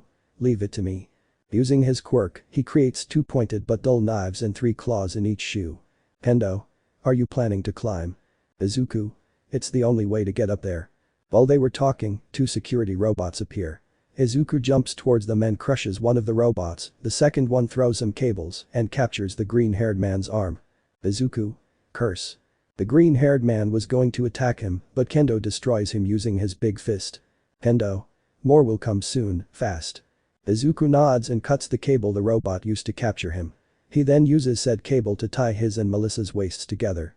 She climbs onto Izuku's back and begins climbing toward the emergency entrance. The robots arrived, Kendo shouted at the green-haired man not to worry and then attracted the robot's attention to her and escaped. Izuku didn't want this, but he had to continue. Izuku. Melissa knew the green-haired boy was worried, but she couldn't do anything to calm him down, except hug him tightly. Izuku. Don't think about it, concentrate. She'll be fine and you know it. Motivating himself, he began to increase his speed, but the winds began to blow harder. Melissa's grip was weakening and her claws were slipping from the wall. Izuku thought for a few seconds and then took out his sword, covered it with his quirk, made multiple cuts until he reached the other side, landed and saw some stairs in front of him. Izuku. Are you okay, Melissa? Melissa. S.U. Izuku smiles at the response, but then pushes her aside and stops a villain's attack. His quirk allowed him to transform his arm into a sword. Rowdy boys. Izuku. GHH stopping the attack. What are your plans? Don't pretend to be heroes. Transforms his other arm and attacks Izuku. The attack managed to cut the green-haired man's suit a little. He attacks again with a thrust without giving Izuku time to attack. The young man blocks it with his katana and manages to deflect the attack and then hits him in the stomach. Damn brat. The villain pushes the green-haired man, causing a superficial cut on his arm. He was about to deliver the final blow, but Melissa managed to grab him and stop him. This gave the green-haired man time to get back up and deliver a knee to the man's chin, knocking him unconscious. Izuku. Thanks Melissa, you saved me. Melissa. I should say that. You protected me Izuku, your arm. He sees that the green-haired boy had a cut. Izuku. Don't worry, this is nothing. Come on, we're almost there. She nods and they both continue up. Along the way, multiple terrorists appeared, but Izuku used heavy metal, the technique of covering his body completely in metal, and knocked them out with simple but dangerous attacks. With Kendo. She was dodging the robots while destroying some. She was still where she had separated from the green-haired man since the robots had surrounded her. Robot by robots was destroyed by the orange-haired girl, but then one of them managed to capture one of his arms. Kendo wouldn't let himself be captured and with his free arm he uses his quirk, crushes the robot and throws it with the rest pushing them. Kendo. Pants exhausted. This no ends. She kneels down from exhaustion, the robots managed to capture her and were going to take her who knows where, but then an explosion, followed by a huge amount of ice, easily destroys the robots. Kendo-san. She turns around, it was Kirishima accompanied by Todoroki and Bakugo who continued to finish off the robots. Kirishima. Are you okay? Frees Kendo from the cables. Kendo. Yes, where are the others? Kirishima. Huh? Weren't they with you? Kendo. Oh no, they should still be in the server room. I have to go save them. You go with Izuku and Melissa. They're on the 200th floor.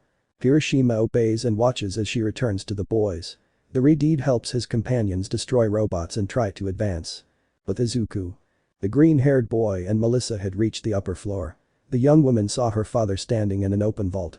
She explained to Izuku that valuable inventions were kept there. She was about to approach, but Izuku sensed something wasn't right, so he went ahead. As they get close enough, they are shocked by the conversation. Apparently, Sam, Dave's assistant, had planned everything in order to obtain the device Dave had created. This device amplified people's quirks without physically affecting the wearer. Suddenly, a voice resonates in the room. It was the leader of the villains, accompanied by the man in charge of manipulating the security system. Sam. Wilfred-san, I got it. Hands the device to the man. David. Sam. Why? Sam. I served you for a long time, but you let your research be frozen so easily. See Dave, if I didn't get some money it would all have been for nothing. Wolfram. Here's what was promised. Bang. The villain shoots Sam. Izuku reacts and runs to attack him, but Wolfram uses his quirk and creates flexible bars to attack the green-haired man, but he covers his swords with his quirk and cuts through metals with ease, but no one noticed that the young man was exhausted from using his quirk too much. Seeing that it wasn't enough, Wolfram creates more robust pillars that hit the green-haired man in the back, disorienting him, then creates others and hits him from several points. Izuku was able to resist them all, but Wolfram deals the final blow with a blow to the stomach and throws him to the other side of the room. Wolfram was about to kill Sam, but Dave manages to land a blow on the villain. Wolfram. Wow, you've got some guts. Hits Dave with a pistol grip. Melissa gets scared and runs to help him, but the villain hits her with his weapon, causing her to fall to the ground. Izuku saw this and uses Sanjiroku Pondo Hu, but Wolfram manages to protect himself with a metal wall. Izuku. Melissa, I'll save your father and Sam. He covers his sword with his quirk, but he was exhausted so he could only imbue one, so save the others. Melissa complies and heads for the control room. Wolfram's henchman follows her but is hit with another Sanjiroku Pondo Hu and falls unconscious. Wolfram creates more pillars and they head towards the green-haired man. Izuku. Curse, he whispers before receiving all the attacks full on. The green-haired man spat blood, the pillars moved away and the young man fell to his knees. His hair covered his eyes and he dropped his sword. Wolfram didn't want to be careless and as a final blow, he attacked the green-haired man with the roof, dropping large pieces of debris. These fell, raising a cloud of dust. The villain grabbed David and took him with him to the building's helipad. Nara Izuku. What's this? The rocks, they didn't fall on me. Did I avoid them? No. I didn't move because I knew they wouldn't fall on me. I don't hear anything. I've felt this sense of calm before, except for my heart, which is so loud I'm close to the brink of death. Perhaps. Flashback, normal narration. Izuku was practicing while listening to a story from his teacher father. Izuku. Wait, cut the steel. Zoro. That's right. Apparently you still can't do it. Izuku. What? But I cut the entrance exam robot. Zoro. That's true, but did you use your quirk? Izuku. Yeah, I covered my swords with my quirk. Zoro. Well, it works now, you'll probably tire out faster when you do it. You know, Izuku, there are men in the world who can't cut anything at all, but those same men can cut through steel. Izuku was confused by his father-teacher's words. Zoro. Laughs at the green-haired man's face. Calm down, I didn't understand it at first either. But when you do, you'll be the strongest swordsman. Izuku. I understand. End of the flashback. The green-haired man didn't understand, but he could feel the breath around him. He saw his clothes. They were so torn that they hindered his movements. Wolfram had arrived at the helipad and was walking toward the helicopter, carrying a handcuffed Dave. As he did so, he noticed the security systems were rebooting. Dave. Kill me. Wolfram. Don't worry, once you mass-produce this device, I'll grant your wish. The villain puts Dave in the helicopter, but then he hears the door open. He turns and sees the green-haired man, whose body was covered in wounds and scrapes. Wolfram. So you're awake. You really are a pain. He places his hand on the ground and creates a flexible metal pillar. Said pillar heads towards Izuku, but he steps aside, avoiding the attack. Others were going to emerge from that pillar, but then Izuku cuts the pillar with his sword, but unlike before, he no longer needs his quirk to do it. The green-haired boy's eyes were no longer covered by his hair, in them only serenity and seriousness were seen at the same time. Wolfram. What the hell? Izuku.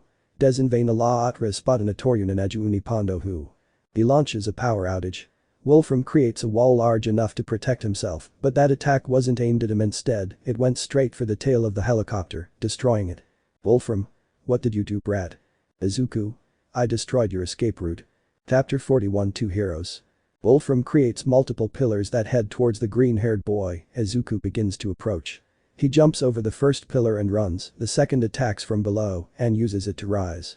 Already at the top, two pillars approach him and he dodges them to then use them to propel himself closer to the villain, but he points his gun at Dave and stops him. Dave. Don't worry about me, run away. Wolfram.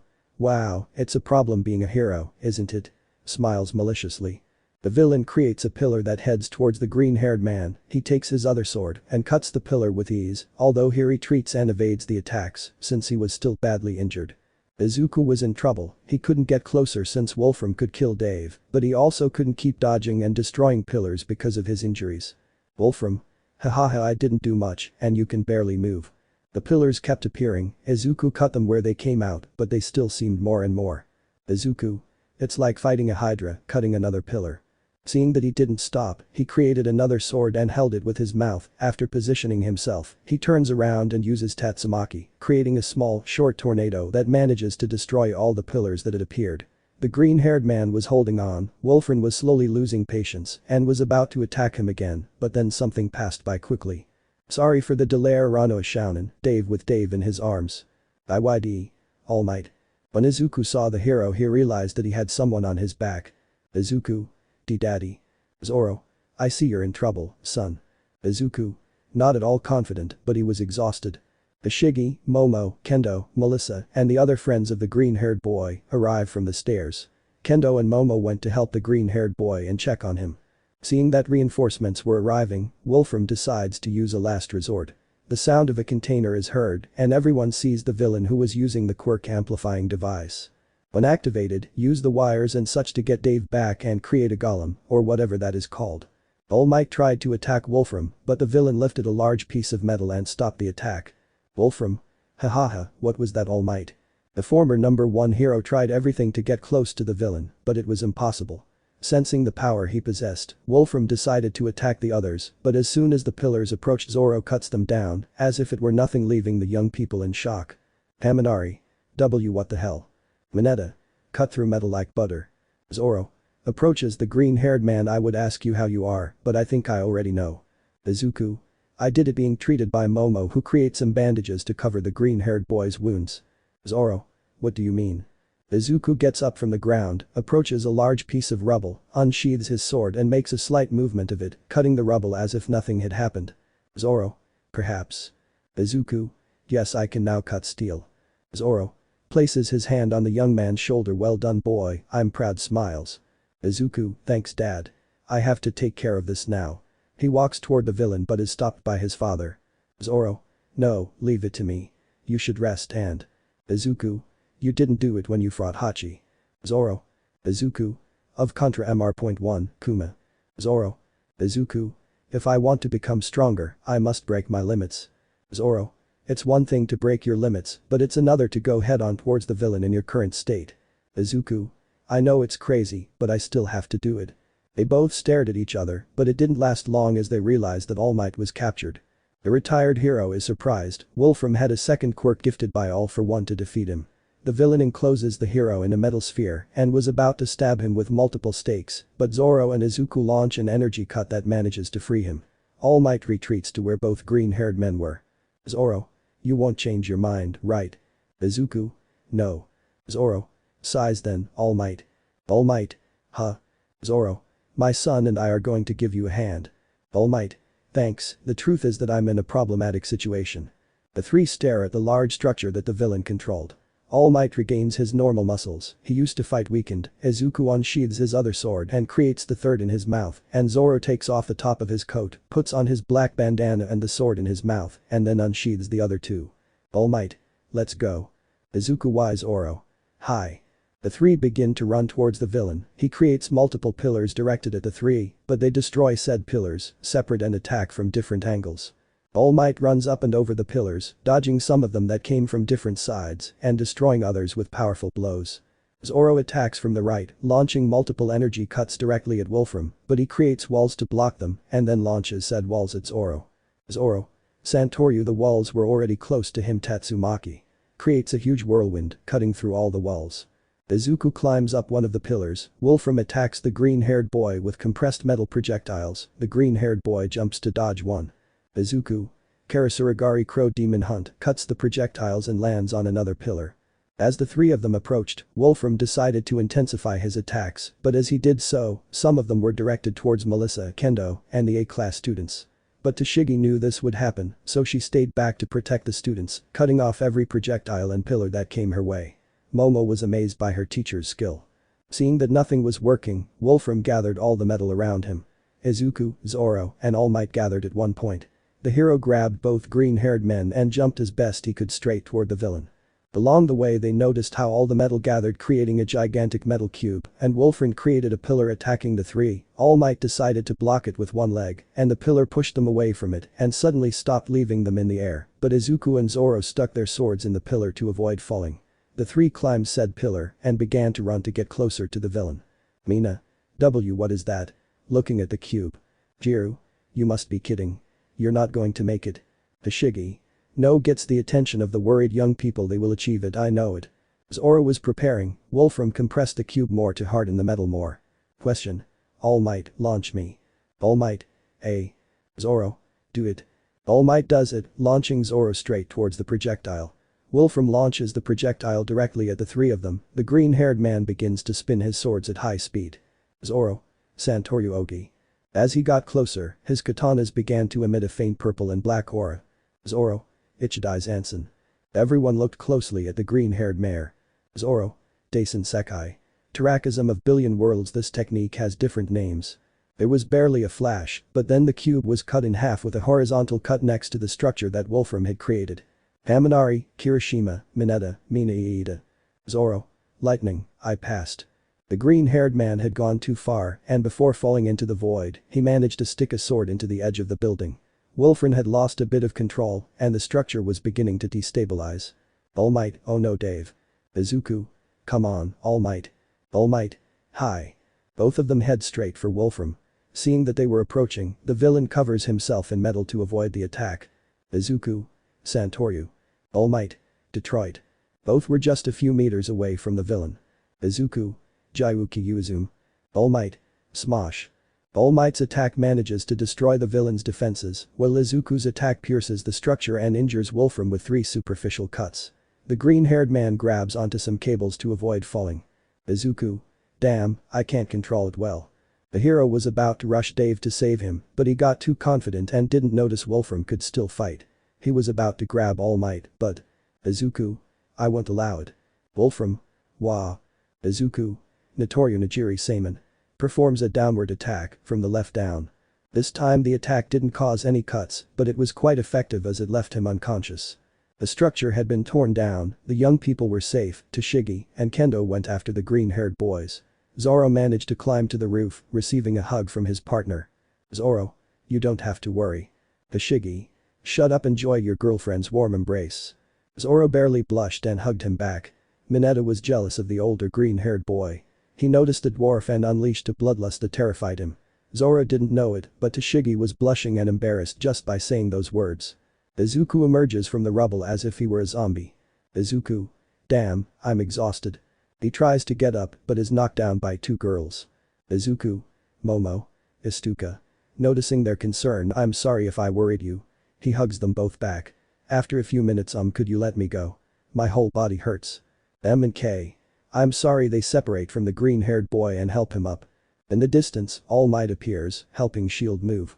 Melissa sees them both and goes to help them. The security team arrived and after arresting Wolfram and his men, they took Dave and the young people to a medical center for a checkup. Sam was arrested along with the villains, but Dave managed to convince the officers to reduce his sentence considerably as a final gesture of friendship. A couple of days later, once the central tower was repaired, the doors opened to the public for the Expo. At the medical center, our green-haired friend was getting dressed. The doctor had given him the all-clear to leave. Izuku. Thank goodness medical science is very advanced here, he thought while getting dressed. Suddenly, someone opens the door. Izuku sees his girlfriend, who was staring at the green-haired boy while a faint blush appeared. Kendo. Iedo. Izuku. Perverted pretends to be embarrassed while covering himself with his shirt still in his arms. Kendo. Ea. Full blush. After a couple of laughs and a punch. Kendo. How do you feel? Izuku. Apart from the pain in my head, fine. Kendo. What a relief, seeing you in that state worried me a lot. Izuku. Hugs the orange-haired girl. I'm sorry I worried you. She hugs him back. Minutes passed. If it weren't for the nurse who entered the room, they probably wouldn't have separated. Once she put on her signature shoes, they both left the medical center and headed to where their friends were, but along the way, they bumped into Dave and Melissa. The professor thanked her for saving him. The green-haired man wasn't entirely used to it and simply accepted the thanks. Melissa wanted to accompany them, but it seemed Dave and All Might wanted to talk to her. Izuku was curious but ignored that feeling and continued walking with his girlfriend. After a few minutes, he met up with most of his classmates, who had apparently been in the residential area during the villain's assault. Zero. Uraraka. Izuku. Our. Zero. Is it true? You faced the villain. Izuku. Yes, along with my father and All Might. Zero. You're amazing. Sato. I heard your father cut metal. Izuku. That's true. It's kind of hard to explain. As the students bombarded the green-haired boy with questions, the girls surrounded Kendo. Izuku was happy to see his girlfriend getting along with her classmates, but a thought suddenly came to him. Izuku. Remembering what happened in the warehouse, I still have a long way to go, smiles. In Dave Shield's lab. Melissa had arrived at the lab and saw Dave's friend, ex-hero and uncle at heart, All Might. Melissa. Uncle Might, what's going on? All Might, civilian form. Melissa, I'd like to talk to you about my quirk. Let me know in the comments below if you guys want the next part. Also check out my other video that has been shown and left. Thank you for watching. If you enjoyed this video, please like and share this video. And have a fantastic day. Bye.